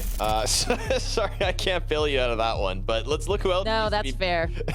Anybody else need to be bailed out at the moment? Because we look at 11th to 20th. Gambit, and yeah. There's nobody too shocking down there, I would say. Flight of Fancy, I think we expected some maybe better stuff than them, but we've also seen some early aggressive games kind of blow up in their faces. And this one, despite getting 4 points, 3 kills, 14th place, like it's not as bad as some of the other, but unfortunately for like the likes of Totem and Fenerbahce, who just got into this group and thought maybe they could make that run, I think now we're really seeing the cream rise to the top. Most notably off of this performance from Scars, 10 kills is huge. Maestro as well. That's a team that I think like was just floating in their pack and now is definitely putting their name across everything. Endeavor with another big one. This is good for them because that's 2 rounds back to back from Endeavor that have found them like incredibly impactful. And if you can remain consistent over the first 2-3 rounds, then the pressure comes off when we get into that last one when crazy things seem to happen. So Fire Beavers hang on to their top 3, but they have been surpassed, and Endeavor and Scars off of this second round just taking to the top of the scoreboard. 100%. Apologies for that earlier lob over, but at any rate, you're absolutely right. And Launders, I mean, we're looking at these. Remember, we're only match 2, but we also only have 4 matches. That is it. That's all we got left. So as you look at these standings here, I mean, I think Scrawny did a great job showcasing which of these teams we should take a look at. Is there anybody else on this list that you're like, you know what? I feel like they have it coming here in the later part of these matches. I think underrated. Flight of Fancy, Gambit, and AJS have all proven already on multiple occasions that they could get the Tony points they need to break into this top 10 at any given moment. And even Gambit were playing some of the best Apex that we've seen just 2 hours ago. So I think those are all overdue performances, and the other team's got to be worried for that reason, because some of the top 5 right now, or top 6, top 7 even, are all teams we expect to be in this position, and they've already secured a very, very tight 20 to 24 point score line, with just Alliance lagging slightly behind. So this is going to be one of the harder leaderboards to break into. Oh man, that is exactly the headline that I think we can put on this tournament for sure. And that is got us all today. Right now, at this moment, we've actually got to go into a game number. Trace, we're sticking with World's Edge, though, gang. Not going to go to Olympus like we have in the past. We're sticking with World's Edge. We're going to see what these teams can bring out here in the second to last game of our finals here until tomorrow. So that is going to be something that we'll take a look at with Onset and Gaskin. Over to you guys for game number 3. Thank you, Kay. It is time to get into game 3. We are past the halfway point already. These games fly by, Dan. I've got to be honest with you. When you have these shorter series, and for the teams that are down at the bottom, I'm keeping my eyes on Gambit once again. I just feel like they need to perform in this game. You don't want to leave that pressure on your shoulders alongside everyone else in that bottom 10, moving into what will be the final game of the day today. Yeah, it's scary to say that, isn't it, when you see teams on like 4 or 5 points after a couple of games. But to be honest, you go right to the top in only 20-odd points. It's all very close. No one has really ran away with things in the opening 2. We haven't seen a mammoth game followed by a mammoth game. Instead, it's all within reach, I would say. Even those teams who are 20th position, definitely a chance of getting back into things throughout match numbers 3 and 4. As we have a look at the lay of the land, as everyone starts to drop into World's Edge, are we going to see contesting again at Geyser? Yes, we are. We are indeed. Round 3, the bell has rung, but more importantly, we get to see that circle. It looks like Fragment West, Fragment East is where we might be headed. Epicenter there as well. Maybe up to just outside of the north side of Fragment West, so we'll have to see where that ring moves in just a few moments' time. But for now, it's all about the Battle of Geyser once more. And like I said, I just feel like it's a little bit of a waste. 2 teams are going to be contesting. It actually looks like, to be honest with you, that Bearclaw Gaming might have decided to move away from this and not engage, just take what they can get and then start and actually get a game together, which they do need to do at the moment because points really aren't on their side as it stands. It looked like Underrated and Totem were also contesting one another down in launch site. So potentially 4 teams close to one another, but it looks like Totem have taken their loot and they're also bailing towards Sorting Factory, but then they'd just be running into another team. So it's about really doing as much as you can with the loot you can find on the way. Of course, there are plenty of bins that you can find in the middle of no man's land that can sometimes reward you and you can get a little bit fortunate, but also Totem might steal away some loot here from Sorting. It's going to be a real question as whether Gambit hear them behind them and decide to take the fight. Well, Flavor of the Month have had a much improved performance today from what we saw yesterday. They're hoping they can keep it up in these final 2 games and really solidify their confidence, but also their position in our grand finals. Gambit will have a quick look at them moving through Sorting Factory, and Totem will be moving behind, picking up the scraps that are left by Gambit, as they obviously were contested, like you mentioned, by Underrated over at launch site. But for now, Gambit just going to have to keep their eyes on their heels, to be honest with you, because if they don't move as a unit and don't move quickly, they might find themselves getting shot in the back here by Totem. Well, at least Totem will be able to pick up some scraps. It depends what Gambit have left them. Sometimes you get weapon preferences. Some people might not want to use the Scout, for example, and then suddenly you find a Scout on the floor that you can use if that's one of your favorite weapons. But Gambit will be transitioning, and actually, as I say that, it seems like they've transitioned into a fight already. They managed to find some unexpected players. T-Rex, BCG boys. Well, BCG, they tried to get away from a fight, but they've just run into another one. Yeah, I mean, there's one thing there for BCG, and then, you know, you don't want to be spending most of your life living in a Gambit paradise. See what I did there, Dan? Pretty smart, wasn't it? I thought that was quite good from me. But Gambit do get that first knock, and they're going to be looking to capitalize on it and see if they can find the other 2 players to add to their tally. And unfortunately for Bearclaw Gaming, Dan, it's really been a struggle for them. They decided this time they were going to try and rotate away quickly.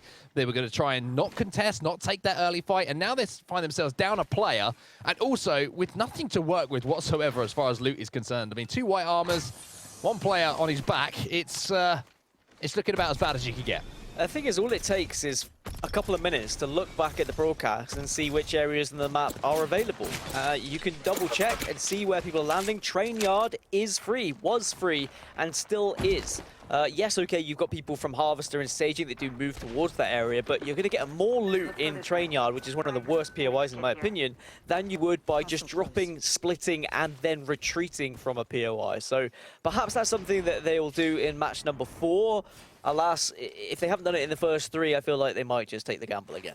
Well, Gambit are looking extremely healthy. They already have 1 KP to their name, and they also have some pretty decent armors as well, moving from Sorting Factory. A little reposition here coming in from Hardeki, maybe thinking about getting some information for his team, and it looks like he wants to get involved in a little engagement as well. He's got an Arc Star in his hand. That thing's pretty sharp.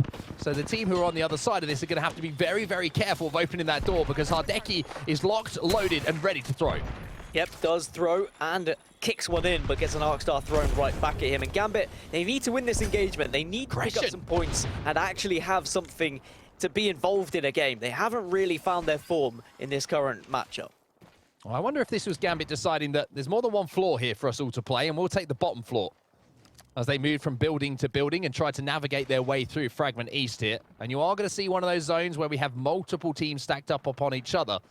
It is going to be Endeavor who are above them. So this is going to be an interesting battle between the two. And I think if Gambit get the idea and get a whiff of the fact that both Blast and Noises only have white shields to play with, they will make this push.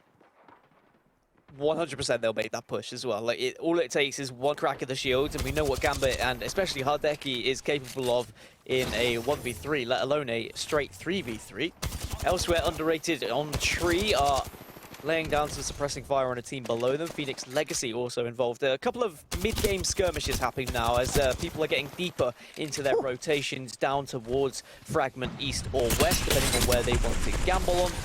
But Team G Dolphin now going into, of course, that Revenant Totem. Yeah, I mean, this is the definition of going in. This is sending it and sending it in style. L-Star in the hands, Dolphin next. And just trying to move it in together to get these kills and get these finishes. The L-Star is going to be blinding everyone, doing a lot of damage, but nothing really happening as far as Nox is concerned. But look at the kill feed, Dan. 4Gang taking down Alliance members left, right, and center. And Alliance, who haven't had the greatest a couple of days here, once again might find themselves on the back foot. Yeah, Alliance, who are in an okay spot at the moment, 7th position with 14 points. But really, we're looking at kind of all the teams who are in the bottom 10 to try and make something of themselves here in match number 3, to not let themselves fall too far behind. And one of those teams is Flight of Fancy, who are very much on the back foot right now, retreating from this fight we're witnessing in our front of our very eyes at the moment. And you know, it's a scary situation when you're on like 2 or 3 points. You haven't been able to find anything, and then suddenly you lose a player or two, and you think, well, what do we do? Do I try and go and pick up those banners, get us back to a 4-3, and give us more of a chance of winning a game or getting into the latter stages of a game? Or do I try and rat just for those extra point or two that might be the difference maker if we have a big game in match number 4? Well, look down at the very southern side of World's Edge. You can see that Hackett is the last player alive for his team, and he's trying to get out of dodge, but he's being chased down by the final 2 members of 4Gang. You can pull this off, it will be massive, but no, he's going to be eliminated as we watch it happen live. Alliance fall out early once again, this time in game number 3. Game number 1 didn't go their way, game 2 much better from them, but this time, no real points on the board for them. Yeah, it means that they are now going to have to look to game 4 to try and solidify their spot in the top 10. They'll probably still be in the top 10 after this game, but I imagine with 14 points, you're probably looking at around 10th spot. You'll probably be the benchmark compared to what we've seen from these kind of best of 4 matchups. Scars Europe seem to be in a relatively healthy position, though, and that's certainly good news for them. They probably have secured their spot in the Grand Finals, if I'm completely honest. They're already on 23 points. It should be enough to get them through, but you never know. With how close this group has been, it might just take some big games elsewhere to manage to have several teams catch up and overtake them. Well, the EMP, no laughing matter here for Ahaha, as they do have to pop a few shield cells to get themselves healthy once more. But not too much happening for now. Teams pretty much found a way to play, and a place to play, I should say, inside of both sides of Fragment. However, that is a cooker. That is a microwave, and this is Zako moving in to try and finish off the damage that is done. He gets sent back to the totem. However, the second push might come in, although Flyer Fancy looked like they might have decided this isn't the push for them, as there was multiple teams in the area, and the last thing they want to be doing is throwing away this game number 3. They thought about it. They jumped on the launch pad and they said, no, we'll back off. Someone made the call mid-jump there, and it was probably a smart one as we move across to Totem Esports, who are currently on set on 0 points, a 20th finish and an 18th finish with no kills. They need a game now. They need to find some sort of form. I know I was backing them in other rounds, and they are a team who could make it to a grand final. They're a team we've seen succeed in ALGS time and time again, so Jay Savage and the rest of the squad really need to pick things up here in match number 3. Gambit's still on that bottom floor of the broken building in Fragment East as well. Scars just kind of overlooking everything at the moment, as the single fire is going to be engaged on the 301 from Mandy, and his finger is going to be clicking away nice and quickly. Say that 3 times quickly. As now he's going to retreat back to his teammates a little bit, and they're going to try and survey the area. Still trying to control that height over at Epicenter and kind of watching everything else that's going to be going down. And if they can do so, Dan, they're going to have a really good placement here, as all those teams have to move out from the Fragment side of the map. Yeah, if you can get that high ground, if you can be in a position where you could just lay hell upon all the teams that are joining a little bit later, you are going to be in a good position to pick up a considerable amount of KP. But certainly a slower matchup now than we're seeing, especially compared to the first of the day. A few teams still rotating in, as we can see from the overhead on the map, but there is a lot of congestion down there in Fragment East, especially a few teams in Fragment West as well, just banking on maybe it pulling that way. But those in Fragment East seem to have had the preferable decision, in my opinion, and we'll see where that circle pulls in a little bit. But for those who are rotating in late, there's not going to be much space in Fragment, so you kind of have to go with what you're dealt with. Any sort of building that you can get to, or any sort of little high ground that has some cover, maybe that's what you've got to work with here. This is going to be a brutal end zone here. It's going to be pretty much in the open, maybe around that train station that we do see Fire Beavers currently set up around. So all these teams that are stacked up that you can see inside of that green beacon, down at the south side of it, inside of Fragment, they're going to have to move. And there's only, certain amount of room to move for those teams. You'll usually see half of them disappear, as we see half a shield disappearing now, thanks to the L-Star in the hands of Dolphin, doing a great job to control the recoil on that weapon and get that damage down. But for Team G Dolphin, this is their time to push. You can see there's a lot of pressure on the team in front of them. 90s is going to go down, and this might be their third-party opportunity, as now they move in. But Dolphin's going to take a lot of damage here. Peacekeeper in the hands of Olgis as he tries to get these shots down. The silence will come in as well. And unfortunately, Dolphin going down is going to make this a little bit more difficult than they would have wanted. But Nags has moved in. He's finished off that team, and now the res will be able to be popped. Kills coming in for Fenerbahce and Flavor of the Month elsewhere, so teams who need points are getting KP. And Team G Dolphin, they did get aggressive, they did the right thing, and now they've got the spoils as a reward. They can loot up and they can play a little bit slower. And it's Flavor of the Month, they're just kind of peppering everyone from this building right now. They have picked up a few knocks here or there, but it's about turning those knocks into KP sometimes, which is often easier said than done. Sometimes you hope that another team is going to finish the knock for you so you can at least pick up the KP, but that wasn't going to be the case for Flavor of the Month just yet. Well, Pierre is inside of Fragment West at the moment. Or Fragment East, excuse me. He's not in jail, as he is poking through these bars. However, he might feel like a bit of a caged animal if he does get a few knocks and wants to push and isn't able to convert them into the KP that you were talking about. We can see where these teams are located on the left-hand side of your screen as well, as you take a look at Scars Europe on the right-hand side, and they're going to be feeling all sorts of positive vibes after that last performance they had in the previous game, especially Mandy with that big Kraber shot that really did change the tide in the final battle. But for now, they're very comfortable. You can see them at the very top of the screen on the overhead, and they've just been leveling up Evos. They've just been chilling for now on the other side of the map to everyone else.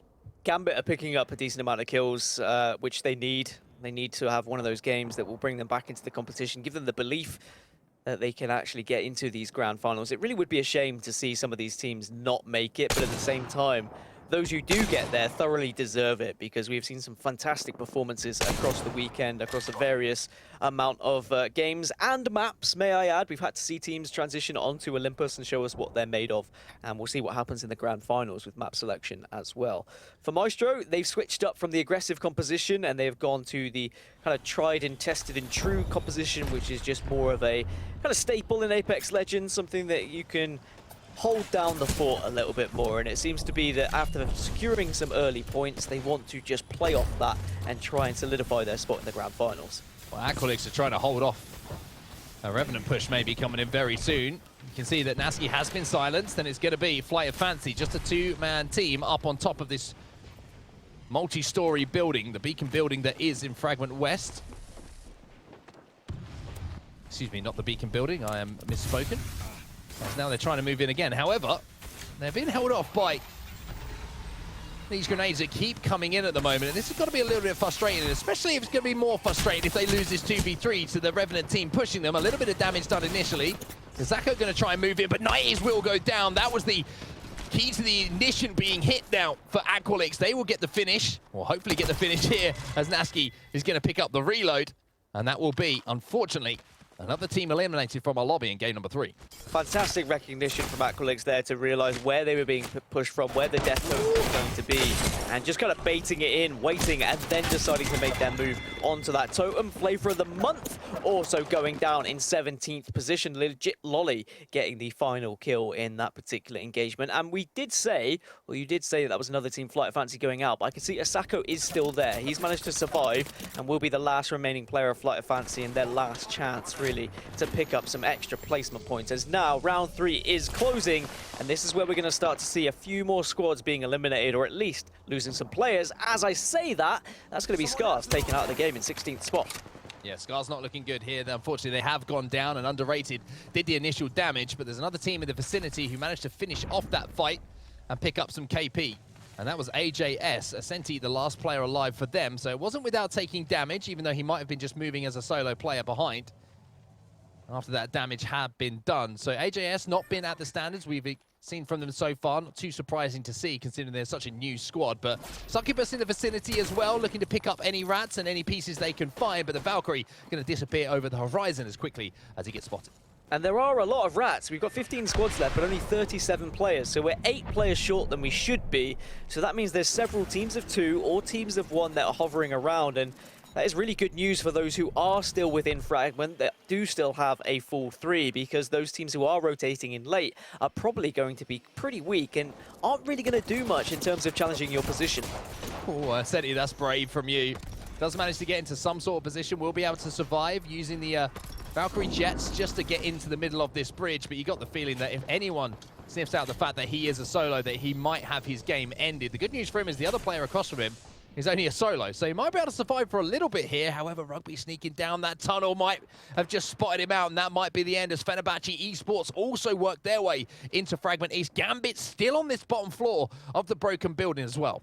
Yeah, I'm wondering whether this is going to be one of those circles that ends right over the lava. Actually, we do see another indication, thanks to a beacon scan, that it is going to be more Fragment West than East, and it is slightly over that lava in the middle. So this is going to be one of those horrible circles where those who are in Fragment East are going to have to try and push across. Those in Fragment West are going to be in the perfect spot, especially Aqualix. They are in a fantastic position right now to, I don't want to call it too early, but they could take this game if they play it correctly. Claudia1 fanboys, I got it. It took me around 15 games to get the name out, and I've probably still said it wrong, but they're going to be using the Skyward Dive to try and find somewhere to play, and it's not going to be the most comfortable places to play, as it's just going to be a plant pot or a planter, whatever you want to call it, and a loot pill to work with. Fenerbahce doing exactly the same, although they're taking damage. Speaking of damage, the EVA 8 once again rings true here. And it's going to be Forgang who are putting together somewhat of a game here, Dan. I keep seeing them in the kill feed. They took down Flavor of the Month, and now they've just added more KP to their tally. And adding more misery to Totem Esports and any fans of Totem Esports, as they are taken out, I think, in 15th position. We're also seeing a lot in the kill feed now as teams trying to transition from Fragment West to East, or the other way around. I can't even remember where we are right now, but Fenerbahce down to just 2. The tanks will go down. The caustic gas is there as an ultimate if they would like to use it as well. And just look at that kill feed on set. I mean, it's hard enough to keep up with it for myself, just trying to read.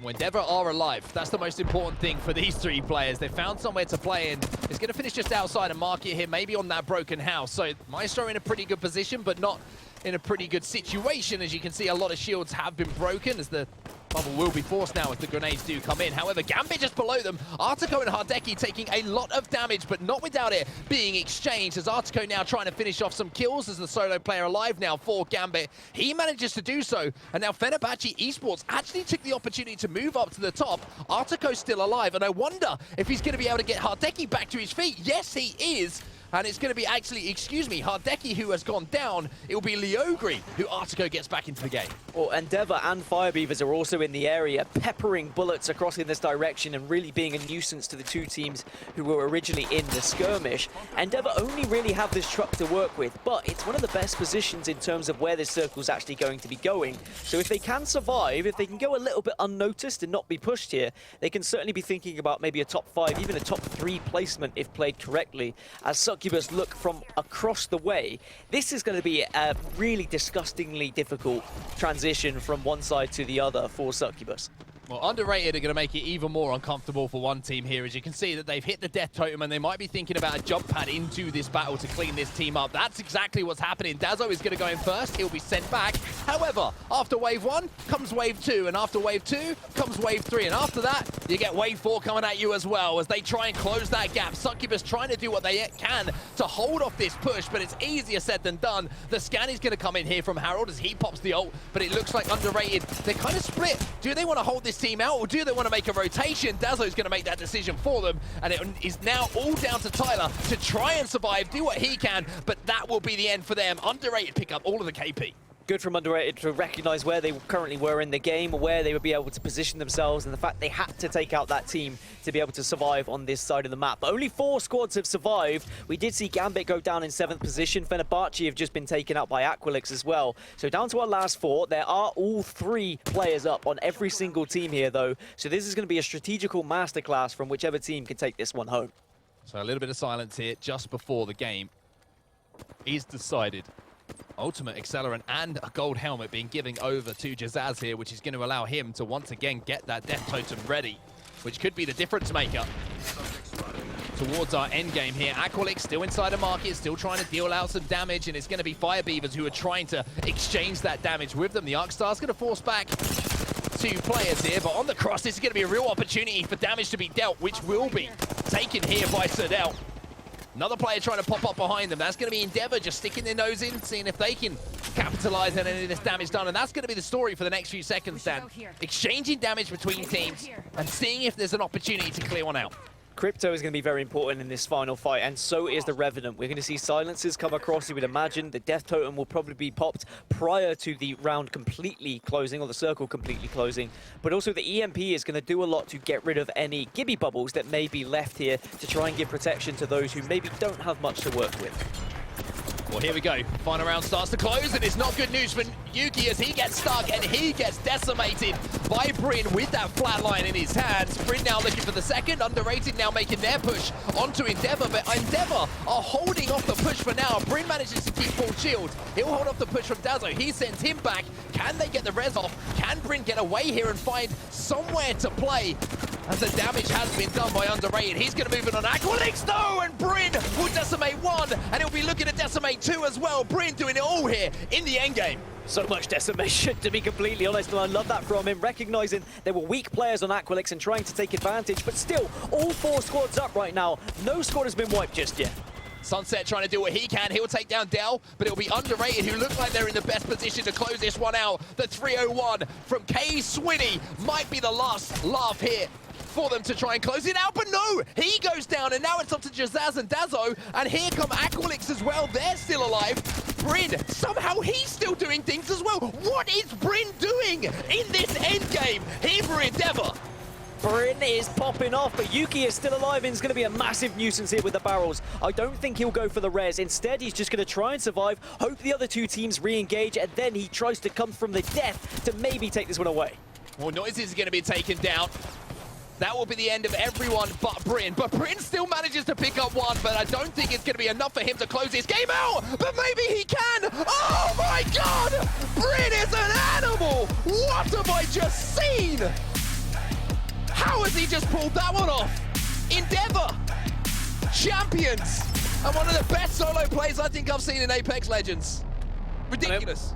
Absolutely ridiculous. We didn't get to see it from his POV at one point, but the things he was doing, the shots he was hitting were pretty spicy, to say the least. That is fantastic work from Endeavor, a thoroughly deserved victory. There was so much going on in that last circle as well. All 4 teams, no wipes for quite a lot of time. Like, people just trying to survive, do their best, then re-engaging, getting back out of the fight. A lot to dive into for the Analyst team. You're right. I'm exhausted. I don't know what he's just done. I want to see it. I want to see it broken down, and we'll do that just after this break. I feel for you, Kate. I feel for you, Analysts, because you've got some work to do when we get back.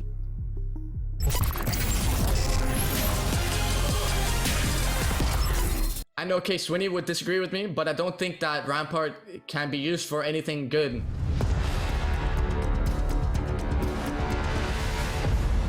I'm Nas. Hi, I'm Noises. And this is my tier list. Thing is, she's really versatile in arenas and also in just normal Battle Royale. I think Valk is A tier. She's very situational for where your drop spot is. Put Valkyrie at a nice A tier at the moment. I know a lot of people would disagree with me and say Bloodhound and so on is better, but I do think Pathfinder still has abilities to win fights. He's so strong, but the problem is that he hasn't really had any recent success. I place Pathfinder on A as well. I'm going to put Pathfinder at a B tier right now, I think. Lifeline's advantage basically comes from a point of being at a disadvantage. In arenas, she really could become huge. She could become the next big legend, but I think as of right now in Battle Royale and across the game as a whole, her revive is super strong, but I would have to put her in a C tier. I'd place Lifeline in D. Oh, Crypto, okay.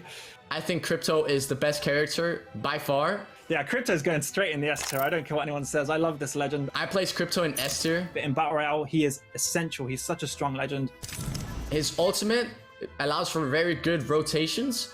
His stim did take a bit of a nerf recently. It takes a little bit more damage now, but you can do it instantaneously. I think Octane is A tier. Octane sits comfortably in A tier for me. Rampart's a difficult one. I think Rampart is completely useless. Definitely put her in D tier right now. I know a lot of people replace Wraith with Octane at the moment, but I still think Wraith has her moments. I think she's so strong. She's still strong. She's kind of dominated the length of this game. I would place Wraith on S tier. Wraith's going in S tier for me.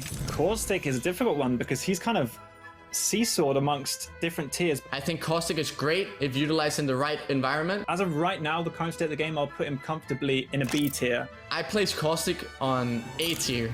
Watson, okay. Watson offers nothing but a smaller hitbox. She's had her ups and downs, but I think as of right now, the game is too fast-paced. It's too determined on quick executes and actions that I don't think that she's necessarily that viable anymore. I place Watson in E tier.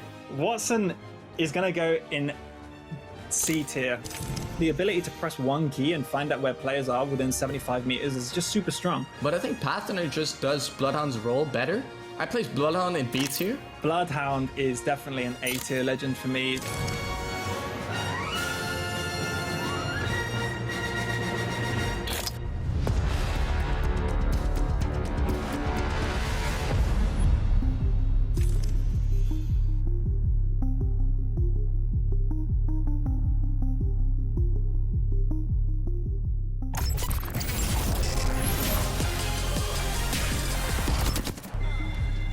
And it's this final circle, this 3v3v3v3 that has us doing the math over here. Launders, I mean, break this one down for me because this is Brynn doing incredible things to make sure Endeavor finds their way into that end circle as we watch under Launders, I mean, break this one down for me because this is Brynn doing incredible things to make sure Endeavor finds their way into that end circle as we watch underrated right before this ends up happening.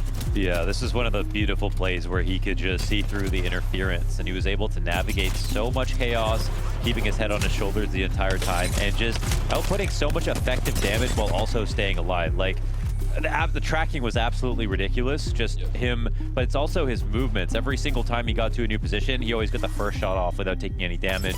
And, you know, there's obviously a little bit of fortune in that, like, you know, people aren't following you around, but at the same time, he created a lot of his luck there, I think. And that was just a moment of salience for Brynn, where he showed us what you can actually do if you have good movement and good aim at the same time in Apex Legends.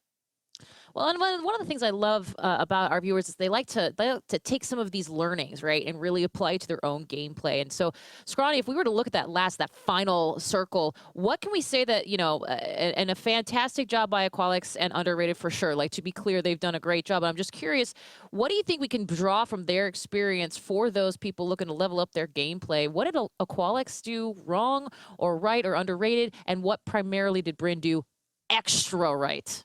So I think that if you want to learn something here, let's focus in on Brynn, because that's an incredible clutch play. He had his hands on everybody in that final four, right? We had Aqualix, Fire Beavers, Endeavor, and Underrated. And all four of them were kind of working around that raised cement platform. Brynn, at one point, I believe it was either him who got the Arcstar stick or he chased the Arcstar stick and pushed down into the bottom of the market. That was a beautiful play to make. He just absolutely dismantled them in terms of damage output, just smothering them with bullets, first and foremost. So one, be mechanically gifted like Brynn. That's definitely going to help.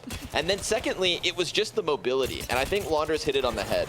It's a combination of movement and skill. And in this moment right here, once he wins the game, I want you to take a look, if we can, get the third-person flyover. Watch Brynn's health bar. He slides over the truck, double Eva shot, misses one, regains, immediate quick swap into the flat line, and just busts up Octane with that hip fire. You can't pull off what Brynn just did unless you have the mechanics on both your hands. That is a mouse aim and movement on the keyboard, because it's just such a sick collection. We went last game and I said, oh yeah, Mandy, that Kraber shot, that is the highlight moment of this entire event in terms of like the one-click moment. And it still is. But what Brynn just did in that last circle has to be one of the best moments of all of the games so far in terms of a collection of decisions, a collection of clean shots, and more importantly than anything else, I'd say the speed of it all. He didn't take a second to stop, try to heal. He was just focused on killing everybody else around him before he seemed to inevitably go down. And I swear, if we do that replay one more time, you will see that he had what seems like a millimeter of health left over. And to be able to make those kind of split-second decisions, to be able to go into that muscle memory like you're talking about, Launders, it's got to be something that experience has taught you. And I'm just going to sit back here in Launders. I'm going to let you take this one after Scrawny's done a great job of breaking things down. But let's take a look at that health bar. Yeah, look at a sliver, as Scrawny said. And yeah, I mean, one of the reasons I love this game is because the freedom of expression when it comes to the movement. A lot of games these days, it sound like a boomer, but have really limited what you can do with movement. And you can see some of your favorite players who play Apex, who have played Apex and other competitive games. They look so dull when they play other games, and they come to Apex, and you can see how far they can push the limits of an FPS game. And they can do it because of the smoothness between the sliding, the tap strafing, and the crouch mechanics, as well as aiming, and how fluidly you can put them all together. You put Brynn in basically any other FPS game that's out right now, and you don't see a quarter of that, right? Let alone any other BR or anything like that. So that's just something you're very fortunate to find. You can only really find in Apex at the moment. I love that perspective. That's honestly something we don't hear very much, which I think is really important because, as an esport, we don't exist in a void, right? People are, if you're like me, you're switching between esports on the weekend to find out which one of these games you're going to watch, which one of these tournaments you're going to engage in. So really good point there. Absolutely. And, I'm going to go to you, Scrawny, because we are now at our last game, do or die. And I guess there's I'm sure there's things to say and there's Hail Mary plays to be seen, but what do you think we got coming up here on this last game? It's a big question. It's hard to answer, but what are you looking forward to most, I guess, is my question.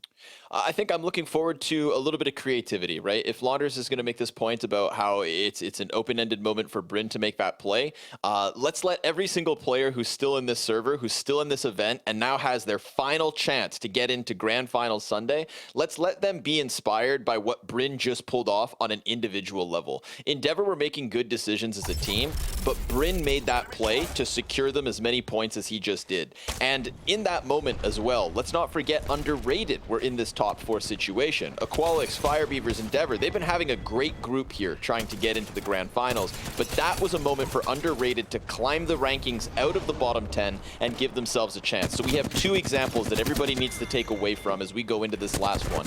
One, Brynn. Individually, if you want to unlock that next level, if you have the potential in yourself and you want to show it, this is your final chance. He just did it, and so can you.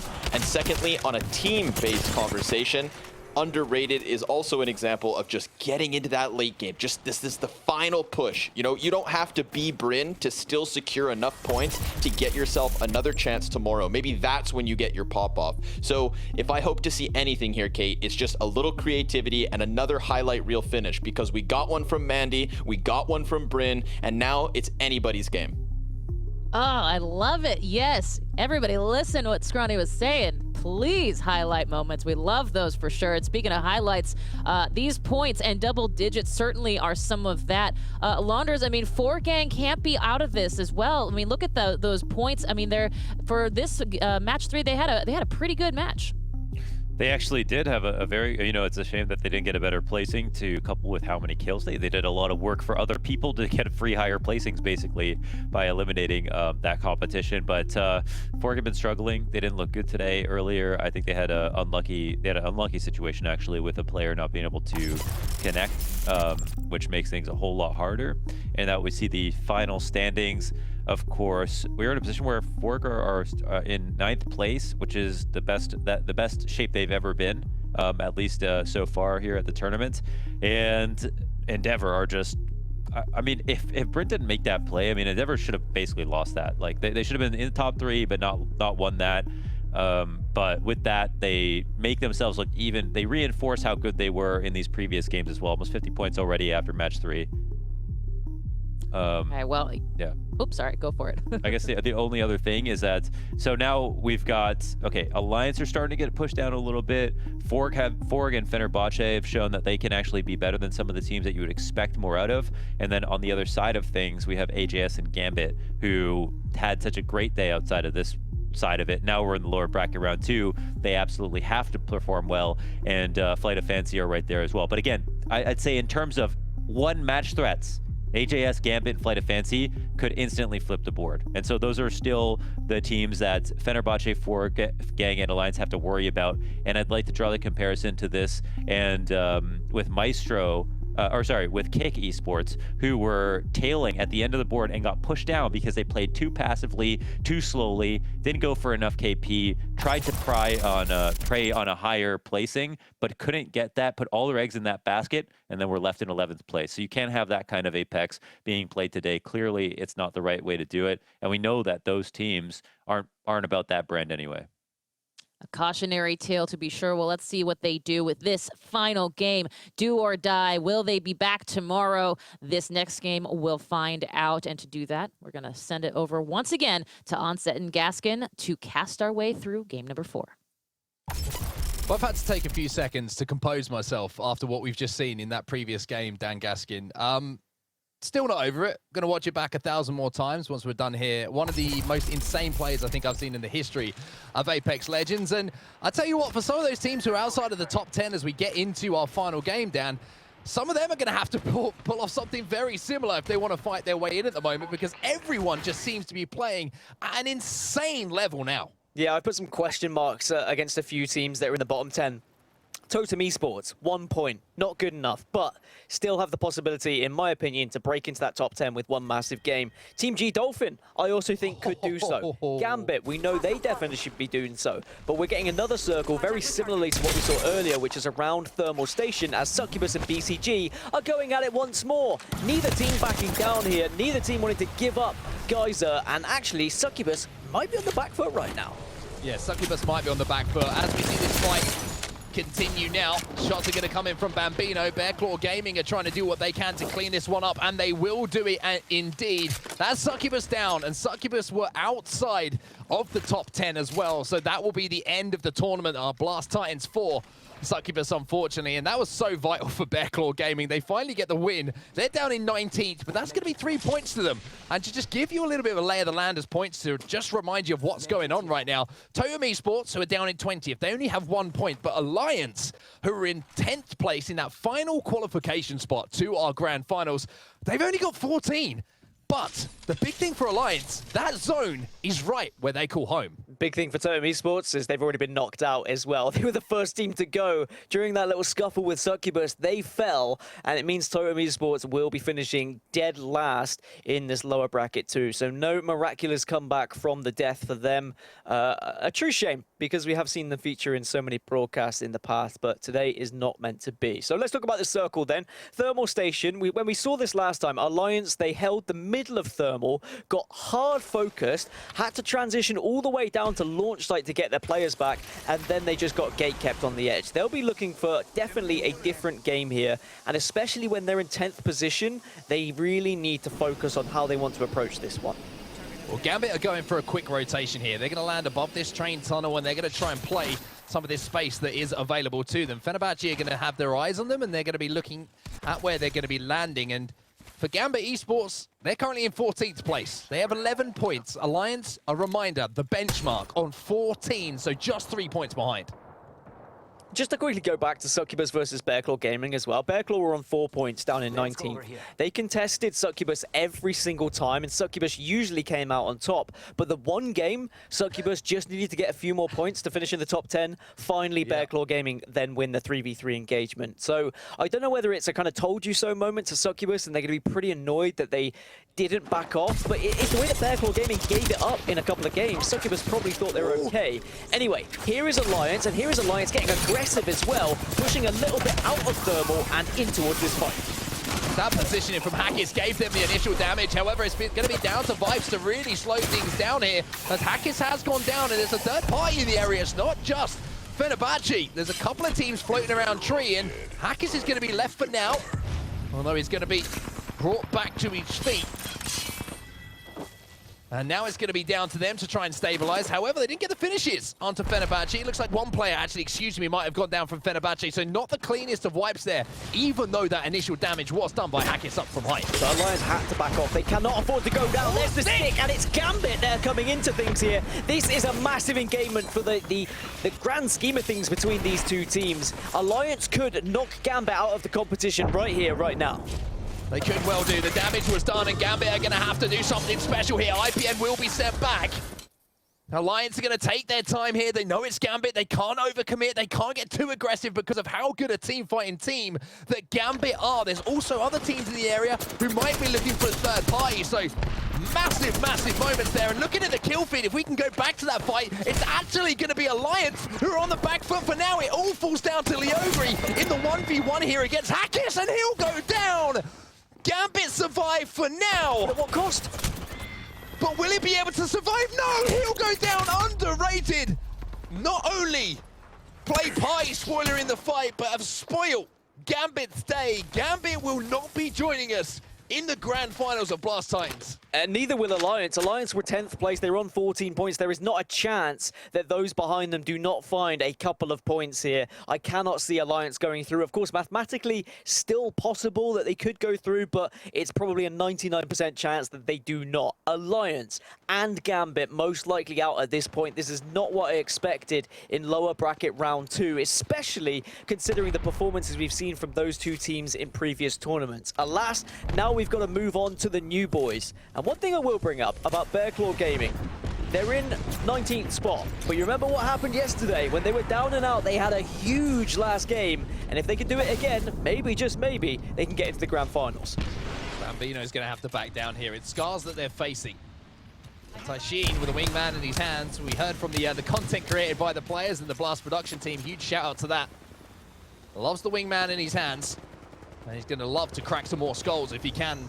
See a couple of these players poking around the corner. Bambino's taking some damage, The zone isn't going to be too much of a problem for them here, as they will have the ability to use that Valkyrie to redeploy and get a little bit of space and get into the safe zone. This is going to be a long battle that goes on in the zone here, because neither of these teams can back down, Dan, because neither of them will be able to rotate in front of the other without taking damage. But the door has been left wide open for those teams in the bottom 10, with Alliance and Succubus, the teams in 10th and 11th, getting taken down. Suddenly, 10th spot is very much up for grabs. Ford Gang will be the next target on 17 points in 9th, but even then, they'll be breathing a sigh of relief, as well as Fenerbahce, seeing them fall out in that early stage, because it takes the pressure ever so slightly off of them, as this first circle is eventually closing, and it's BCG and Scars both still outside of the circle towards Overlook.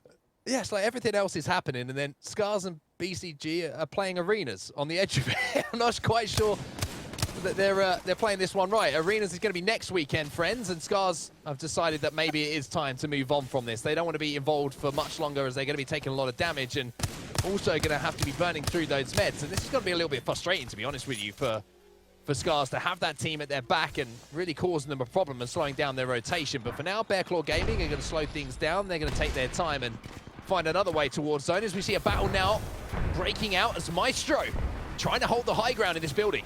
Yeah, trying being the key word. It's always very difficult when you've got grenades flying in from every single direction, but it seems like they have been able to hold successfully. Ults are going to be flying out of every single orifice possible, and now Maestro are down to just 2. Sanya and Extron really have to try and deal the damage here, otherwise they are going to be pushed. Shots into the corner from Horon are going to do some damage, but it's not quite going to be enough here. Rugby's still down, a little bit more damage going to be exchanged. There's going to be the fire and the flames, which is certainly heating things up a little bit more inside of this building, that are going to cause some problems. There's numerous third parties around as well. AJS, one of those teams just in the distance here. Shex is having to back up, though. It looks like Maestro have actually managed to hold off here and done a pretty good job of it. Yeah, it's Cloudy One Fanboys on the other side of things, and they're another team who are on the edge and could get into the top 10. But as I say that, maybe it's Curse of the Caster. 2 of them have fallen. It's all down to Shex to try and stay alive and keep their tournament hopes here and available, but it doesn't look like it's going to happen right now. AJS, though, maybe they're putting their chance of getting to the top 10 here on the line. Maybe it's time for them to have a little bit of a resurgence here as well. They're down in 17th spot at the moment, 7 points on the board, and 7 points is what they had to make up to overtake Alliance, who did start this game in 14th, but obviously have been eliminated. Shex is going to be able to get those banners back and might have an opportunity to get them back into the game, but that's going to be a pretty dangerous respawn for him to make it. There's going to be numerous teams in the area that are going to be trying to deny him doing so. We see these teams now moving in. BCG still inside of the zone, and they're going to be taking that balloon to catch up. Paradise is going to be leading the way. Bambino and ASCII are going to be following up. Scars are going to be rotating towards Train Yard, it would look like, and trying to approach this zone from the north.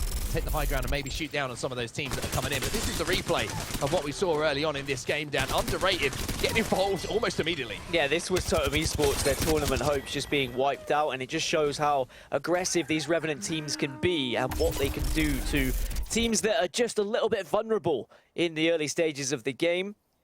So other teams I'm looking at that are close, that could break into the top 10. Flight of Fancy are actually flying towards Thermal Station right now. You can see on the minimap. It's whether they can actually find anywhere to play, though.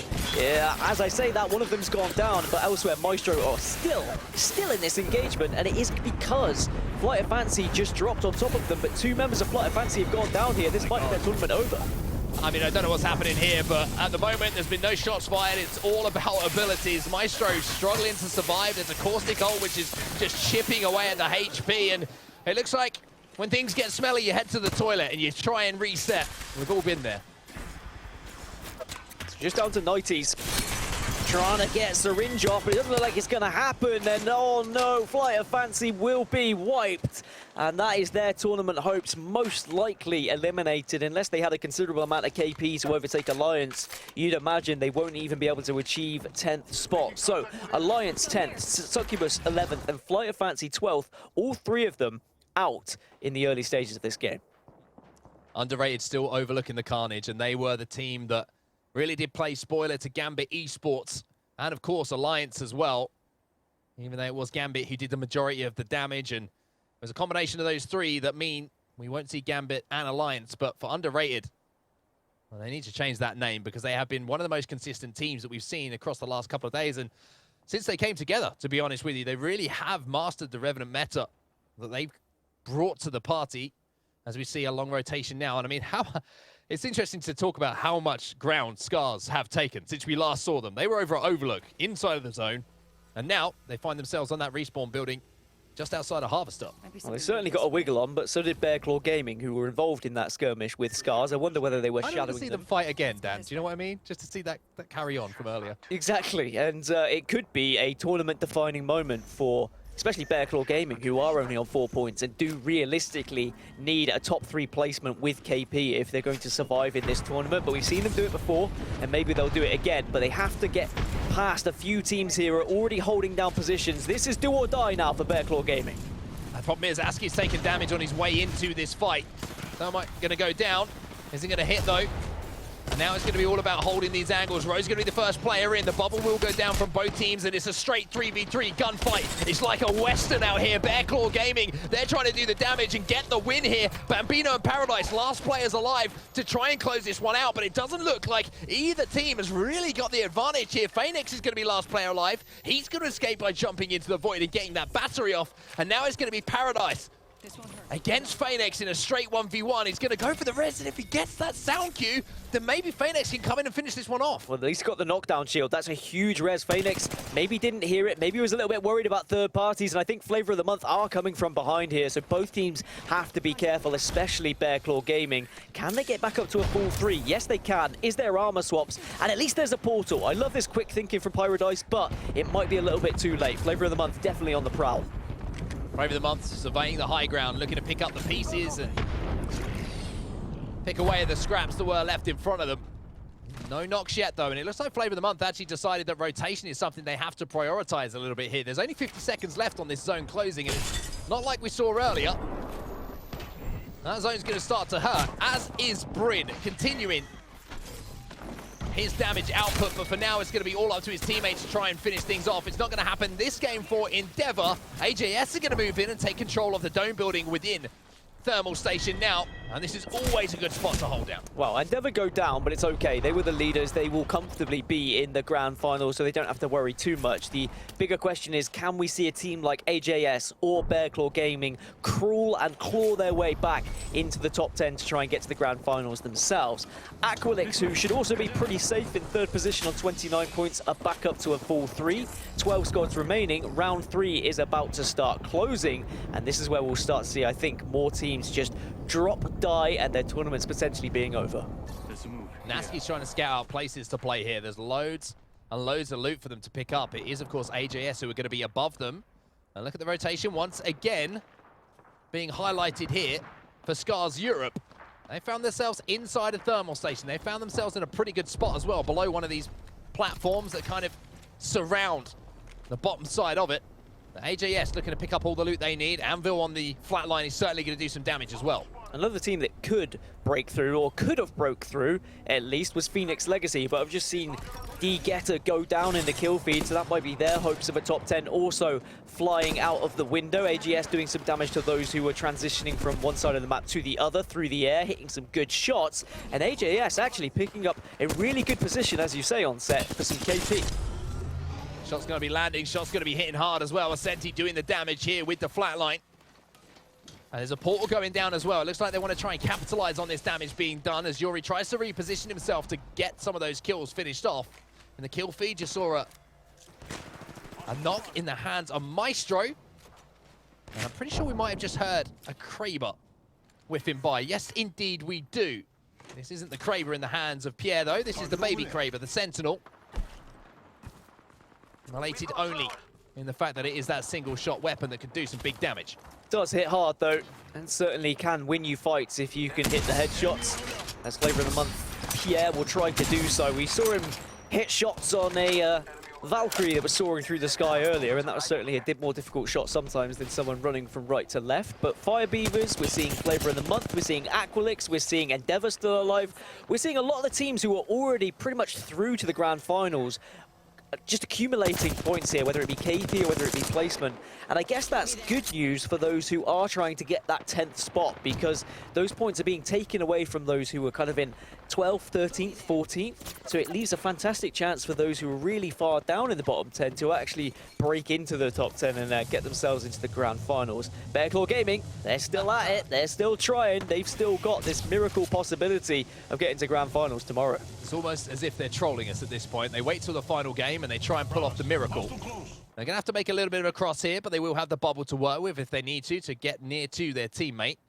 But they're safe for now. And this is how the map looks. Great work from the observing team to show you the top-down look on Thermal Station where all of these teams are repositioned. And Maestro in a great position in that deep pocket right at the edge of zone, about as far into it as you can possibly get. They're going to be watching everyone else fight in front of them. Bearclaw Gaming now have to make their move. Will throw the ultimate down just to keep the team that is laying down suppressing fire at bay, but unfortunately there's several teams shooting them. Askey goes down, the first member of BCG to fall, and if the other two go down as well, that might just be their tournament done and dusted. Elsewhere, Noth has just fallen, Ascenti going down from AJS, so a couple of these teams trying to make a big run in the last game are going to be falling in the next few moments, you'd imagine, unless you see something special here. Paradise trying to do as best as possible, does get the armor swap, that's massive. Absolutely huge. If he goes down there, that's it. That's the end of things. Bambino was not in a position to help, and it would have been a 2v1 situation, but Bearclaw Gaming survived, even though Askey has gone down. If they can find a late mobile respawn beacon, they might be in a position to do some damage, but that's now going to be kills going down to Fire Beavers. A knock in the hands of 9 Impulse. It's going to be K-Swinny who goes down from underrated. Charge rifle ringing true. They're going to have to reposition in around a minute's time or so, but for now, they're just trying to deal out as much damage as possible, try and clear the way for when they do have to make their rotation. So from what I can count, Bearclaw Gaming have got around 6 points from placement and KP. That puts them up to 10 points. 5 points short of Alliance after Alliance went out with just a single point from one of their kills. So definitely achievable, but of course they have to be worrying about the likes of AJS, who had more points prior to them, and maybe Phoenix Legacy if they're still in the competition as well. But you just focus on your own game. You want to try and at least get to top 5, maybe pick up some KP on the way, but now you're a team of 2. Placement is definitely going to be your focus here. Fire Beavers still playing up on top of this structure, but they're going to be forced to move very, very soon. AJS have lost a player in this dome as well. So for Steven and Jury, it's going to be a case of trying to work their way towards Circle. And Bearclaw Gaming are going to be moving up behind them. They heard that portal go down, and that's such a smart play. The portal going down meant that just for a second there, one player was going to be left on his own while the Wraith left him. They didn't manage to get the knock, but as you can see on the other side of the kill feed, Yuri managed to get one himself for AJS. Not sure if they've been completely eliminated as yet, as Fire Beavers still rain down those charge rifle shots from above, and Yuri and Steven have survived it. 8 squads left, 20 players in the lobby, so that means we're 4 players short. We know AGS are down 1, we know Bearclaw Gaming are also down 1, but there's also a few stragglers elsewhere. Fire Beavers now just down to 1 player. Taskmaster will fall, and that means that is a real opportunity for those who are nearby to push up, press, and maybe take that position as round 5 is closing here. I mean, Dazzo's center zone, he's hiding away in a bin, but he's still doing some damage. That will be one player going down from Fire Beavers. The final play, oh my word, Mandy! That's baked beans. Forget about beams, as he manages to absolutely decimate one player, make it 2, not getting the knocks though, but it's going to create the opportunity to push. Mandy pushing in with a 301 in hand. Dolphin trying to get away as well. 56 coming in from Mandy, and I tell you what, the damage output from the 301 of Mandy is reflected in the kill leader. He has 7 kills to his name. Scars and Maestro, the 2 teams with the chance to win this one, and a third team that is just to the left I haven't quite seen yet, but these are the 2 big teams who we knew would be going through to the finals anyway. It's Scars Europe who have a real opportunity to win yet another game, and it's Aqualinks who are actually on the other side. So 3 mammoth teams here in this final engagement. Down to our final 3 teams then. And 24 seconds until everyone's pushed into each other. Look at this from Del and Yuki though, trying to get some angles onto Maestro. Not going to happen for now though. Frag grenade being cooked and being thrown in. The Arcstar going to follow as well. And if Yuki can get some damage, you get the feeling that Aqualux might be in a position to try and push. He's going to throw a few barrels out as well to try and deny that push that might come in the other side of things. And look at Maestro, they're very uncomfortable with the situation. They've decided to take to the skies. and try and find somewhere to play. However, now they're going to be falling from the skies, and they're just going to be a sitting duck, surely, as Aqualix and both Scars will look to beam them out of the skies. Beam them, and they beam them they shall, but not much ammo left for some of these players, as Nasky will get the knock on to Rugby, so at least that's going to be job done to initiate this beginning of the fight. But now it's about thinking about the other team, really. Yes, okay, you've done the damage to the one team who soared into the sky, but how are you going to win the actual fight? Scars and Aqualix, they want to go toe-to-toe here, but they have to get rid of Maestro first. Only one player alive here from Maestro as well. It's going to be Sanya. Mandy moving out to create a little bit of separation. Sanya will actually pick up a kill onto Dell as the solo player alive, so that's massive. This should create the opening, open the door, whatever you want to say here, for Scars Europe to march towards victory. Yuki, last player alive here. Taishin involved in that battle. A couple of shots going to be missed, but it's going to be a dagger to the heart and a right cross to the face to close things out here in our final game of the day. Scars Europe once again on top, as they have been so many times over the last couple of days. Scars do it again. They solidify their spot in the grand finals, as well as Maestro and Aqualix. They all knew it when they were in that final three. I am going to go back to a point I made right at the start of the game when I said Alliance are 99% sure they're out. There is still that 1% though. I'm looking at the points, I'm looking at who's been able to pick them up, and maybe, just maybe, Alliance might have survived. It's really going to depend on how many points the likes of Phoenix Legacy picked up, as well as Bearclaw Gaming. We'll have to see, and that we're going to find out in just a few moments after the break. As we go to the desk, we get our final results and find out who is going to be in our grand finals lobby.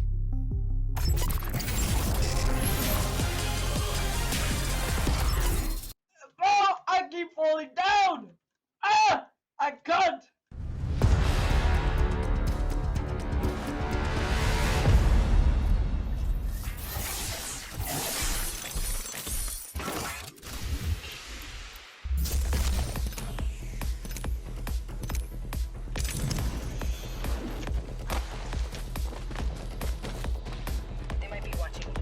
The enemy, dude. Oh. Don't pull me down, dude. Oh. Oh.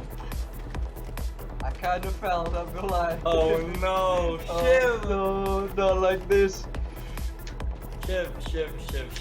No. I'm far ahead of you right now, you know that, right? Oh man. Yeah, I gotta make up a little bit here. You see me? Yeah, I gotta make up a little bit here.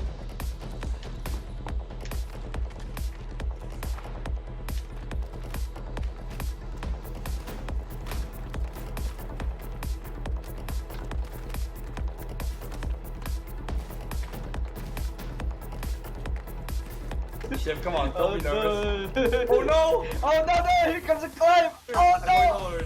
Oh no! Oh, you put me down! Oh no! Oh no, we're falling down! Dude, oh, Shiv. Oh! I'm far ahead of you right now. Oh, I keep falling down! Ah! I can't! Ah, I keep falling! No shot, dude, come on. Man, listen, okay, it was over from the beginning, you know, when the first fall, that one ended it for me, Oh, oh man. Alright, that's it, that's it, I guess.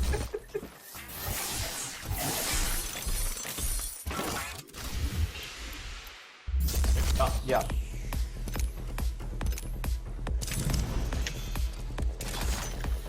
Oh my gosh.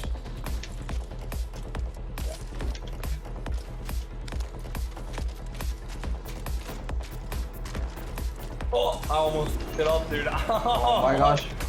Bunker.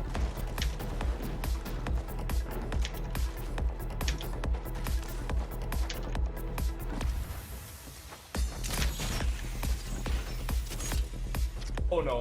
Oh my god. Thank you. Oh, I'm 19 seconds. Oh my gosh. Oh my god, Shiv. No.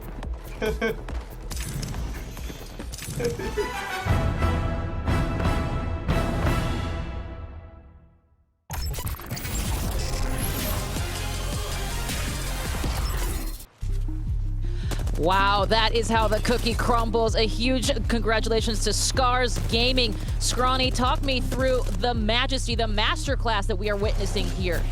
Yeah, Scars coming in big with that final clear, just massacring everybody in front of them. But this three-team situation, I think, could have unfolded a little bit differently.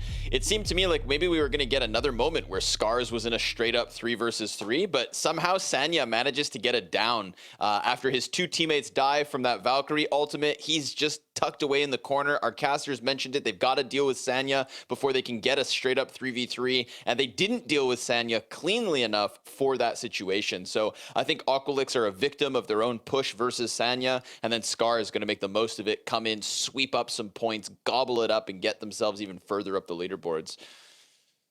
Absolutely. Launders, let's talk quick about Scars. One of the things we did see was they had a very long rotation that I'm sure took a lot of patience and strategery, as they say, to get them to where they were. I mean, talk to me a little bit about that rotation and ultimately what it helped them do in the end game. Yeah, they had a thorn in their side, following closely behind them, and they dealt with that threat accordingly. Of course, you know, as much as it's nice to be behind Scars, you still realize that Scars aren't going to forget about you, and they're very good at gatekeeping the zone as well. And they sometimes just look like the very best team because they're so resilient in a number of situations, whether they go down to one player, whether it's early on. Sometimes they do fast rotation, sometimes they're falling back into the zone. So it feels like they just have so many layers to them, and that's what makes them a threat. And now they've got these 2 really strong wins to secure themselves very, very high up in this side of the group. They got layers. Well, let's take a look at what those layers have translated to in the math with our game results. Of course, we'll talk about game 4 here, the results first. And listen, I mean, that is a dominating performance, Scrawny. That is a dominating number of kills, to be sure. Whew, that's hot. Yeah, not the first game we've seen a team secure over 20, but this time Scars make sure to put some distance between them and the other runner-ups. So Aqualix getting a few extra points, I'd say. Like, you know, they kind of sneak one over Maestro because Maestro go for, again, that skydive. They never really hit the ground once they went up. They fell harder than they could have imagined, and I think it's for that reason that Aqualix just even up the points that they earned there. But these are all 3 teams that had already basically secured themselves a solid spot inside of the top 10. So I don't think those are the teams that we look to when we're looking to even out the final results, right? Like AJS, that's a team that definitely needed to try and knock on the door, and they came so close. But Phoenix Legacy sneaked into the grand finals alongside Fenerbahce, alongside Forg Gang, which is massive. And then I would say basically everybody else that we would have expected. That's crazy. And Alliance and AJS. Gambit, sorry. Yeah, they're out. Yes, and Gambit. My heart broke over there, number 13 gang. That's all I'm going to say. They had such a great couple of games, but at either way, you know what? You're absolutely right. And this, ladies and gentlemen, after match 4, of course, these are the 1st through the 10th. Those are the teams you're going to be looking to. Launders, let's talk a little bit about some of the teams that we didn't mention. Underrated's a great example of that right here. I mean, they're a super sick threat. I mean, I feel like every team's got respect for them. They're super good team fighters. I feel like whenever I look at them, they're always making some kind of really good move. I think all the way down there is another team we didn't talk a lot about. Is Totem got 1 point in this lower bracket round 2 group, which, I mean, they didn't have a chance of making it.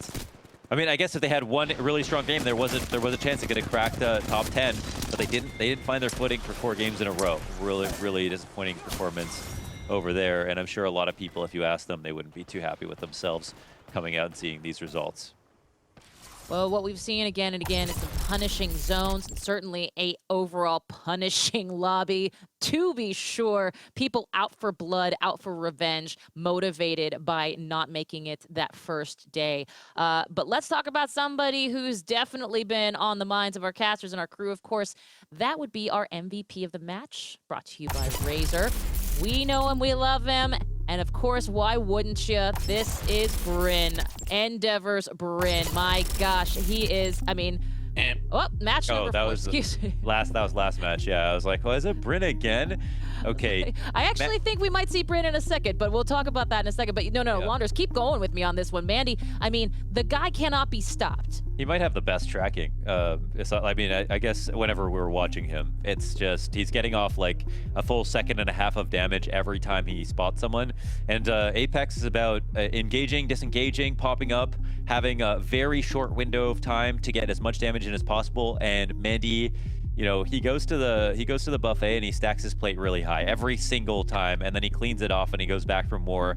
He is super efficient with his aim, just straight up. He just beams people, and that accounts for the damage, that accounts for the kills, and especially in the late game situations where you kind of have bigger windows, I feel like, than in the mid game. Mandy is always right there, standing on top of a crate, boom, hitting someone crossing a field trying to get to their rotation, and 9 times out of 10, if it was versus anyone else, they'd get away with just half their shield gone or something. Mandy's doing, you know, 150 damage sometimes just straight up with any weapon.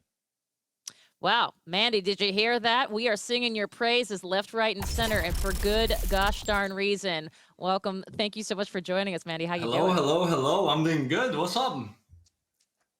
I mean, you have a smile on your face that is as wide as the Grand Canyon, and I love it for a reason.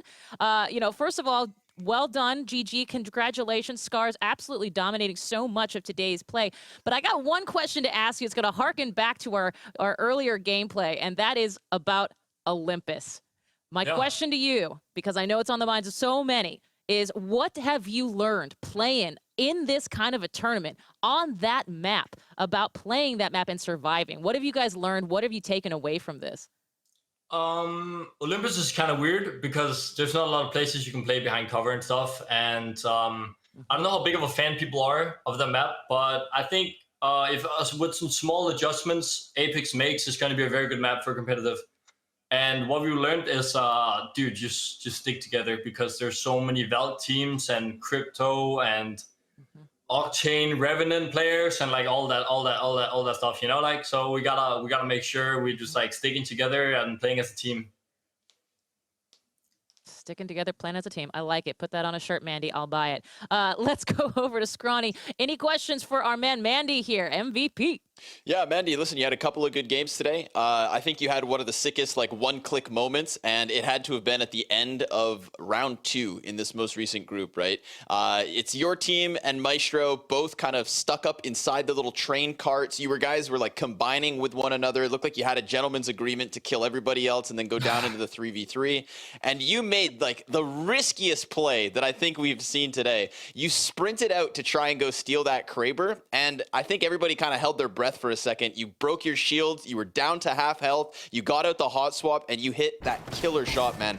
Halfway through that moment, halfway through that decision, tell me, did you think you had messed up? No, not at all, not the slightest. I was like, either we're hitting the clip or it's just GG go next map, dude. And then boom, dude, instant headshot and no scope. So yeah, I like it, man. Don't doubt yourself, because honestly, dude, like Launders was just saying, you've got some sick, serious damage output, very good at just peppering, keeping people at a distance, man. So I guess I'm just going to use my time to say congratulations on a nice bounce back. We saw you go down into the lower groups. We were worried that we were going to get one of these favorites, not necessarily in the finals, and yet you guys pulled it off, dude. So congratulations. Thank you, man. The really was a lot. My only question, Mandy. Oh yeah, sorry. Go ahead. Yeah. Did you go for it?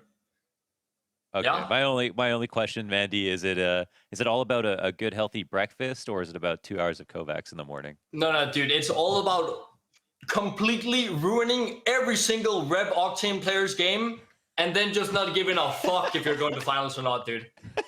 Oh my god, that you guys think I'm smiling because we went through? No, I'm smiling because the fucking Revenant Octane players didn't go through. Oh my god, what a feeling, dude. Oh my these god, combos are so brutal. You can see how, you know, it's entertainment for us. We're watching the gladiators in the pit, you know, and we see the Revtane combos and those aggressive jumps. But I know it feels good when you shut down the shadows, like no one gets across like a giant chasm and then they can't push again. Dude, I love it. But I have to say, it is very fun to watch. It is. Oh my god. Yeah, it was good. There it is. Oh, Mandy, you are nothing if not entertaining, both on land, off land, in tournament, off tournament. We're all a fan of you very much. Thank you so much for being with us. And, you know, GG, well done. Thank you, man. We'll see you next time. Yeah, I can't wait to play tomorrow. Bye-bye. Yay! Oh, my God. I love that energy. I'll tell you what, that Kai, Yeah, exactly, Scotty. I'm sorry. You go for it. No, sorry, I shouldn't have interrupted you. It was just that point. It's nice to see somebody come off of a victory, just smiles aplenty, leave it all out there. I feel like as he put it himself, right? It wasn't just about winning today, but shutting down some specific setups. And Scars could be happy. They took away 2 wins of the 4 games, and that's very difficult to do, right? We saw teams win 2 games in their groups this weekend, but all the other teams who took 2 wins did it in 6-game groups. Nobody did what Scars did today in this last group before the finals. Yeah, absolutely. Well, let's take a look at our predictions. I hang my head once again. Predictions brought to you by Amazon. Okay, Launders, talk to me about your predictions. How you feeling? I mean, you've got a pretty good score here, my friend. Yeah, I mean, honestly, I think I'm doing way better than I thought. Oh, yeah, Onset just like let it rip just now with 587 points. He actually took the lead because of Endeavor, I guess. Yeah, that was the money team. How are you feeling, Scrawny? You got your second vaccination today. You lost to Onset in the predictions. Honestly, losing to Onset doesn't feel too bad, all things considered. It's not the worst thing going on at the moment. But listen, the Fire Beaver switch. Right? Yes, sir. The Fire Beaver switch was... I think it still kind of paid off, right? Nobody would have. I think going into this with the Fire Beavers pick, it kind of seemed a little off the mark, but they still did manage to get that first good round finish. Round 1 was a success story for them. You know, I shouldn't be coming into Apex and ending the second day with the top score in predictions. So it's a good thing Onset took it back. It's a good call. Well played. Copium. Well played, Scotty. That's a good call. That is a good call. And I feel you on the off choice. Bear Claw Gaming was, as you, I don't know if you heard me, probably not because I tried to mute myself, but I was just sitting there hoping to God that Bear Claw was going to make it, and they so came into, and then no. So anyway, but GG all around for sure. I mean, these have done incredible things, and this lobby in particular, with all of the all the ideas of coming in and wanting that revenge, wanting to get through, and also having sort of that wild card aspect. This was this kind of scary lobby that we love to see, to be sure. Is if there's any headline for you from today going into tomorrow, because of course tomorrow the grand finals, we're gonna go all out to our arenas. Remember, we're down to 20. So Launders, talk to me a little bit about tomorrow. How you feeling given what we've seen? I mean, it feels like there's just gonna be a fancy match point situation that is gonna go all the way. I think what we've learned is that there are a handful of teams, even if they might be a little bit inconsistent, that have the ability to win. And there are teams that scrape by in the top 10 that will not win if they continue with that strategy. And we've seen them. The ones that can totally flip the table are the ones that can actually win the event. And there's really, no prize for second place in that regard, where if you're a team that can make it close, you should be going the extra distance, and figuring out what holes in your game are keeping you away from that should be a priority, because, again, you're not going to be able to close out on match point without a pure victory. And I think there are a few teams that are close, but they're not meeting the criteria to make us feel confident that they can. Exactly. Well, you know what? One of those teams we've been watching throughout this tournament, they didn't come out on top today, but Endeavor certainly made their way to our next and final round. But one of those players we are naming our MVP of the day. And you know what, Scrawny? I'm going to say it. This is what I alluded to earlier, and I apologize. I saw the graphics come up and everything happened, but Scrawny, this is definitely worth shouting from the rooftops, and I don't just mean the incredible things that Brynn did towards the later part of our day today.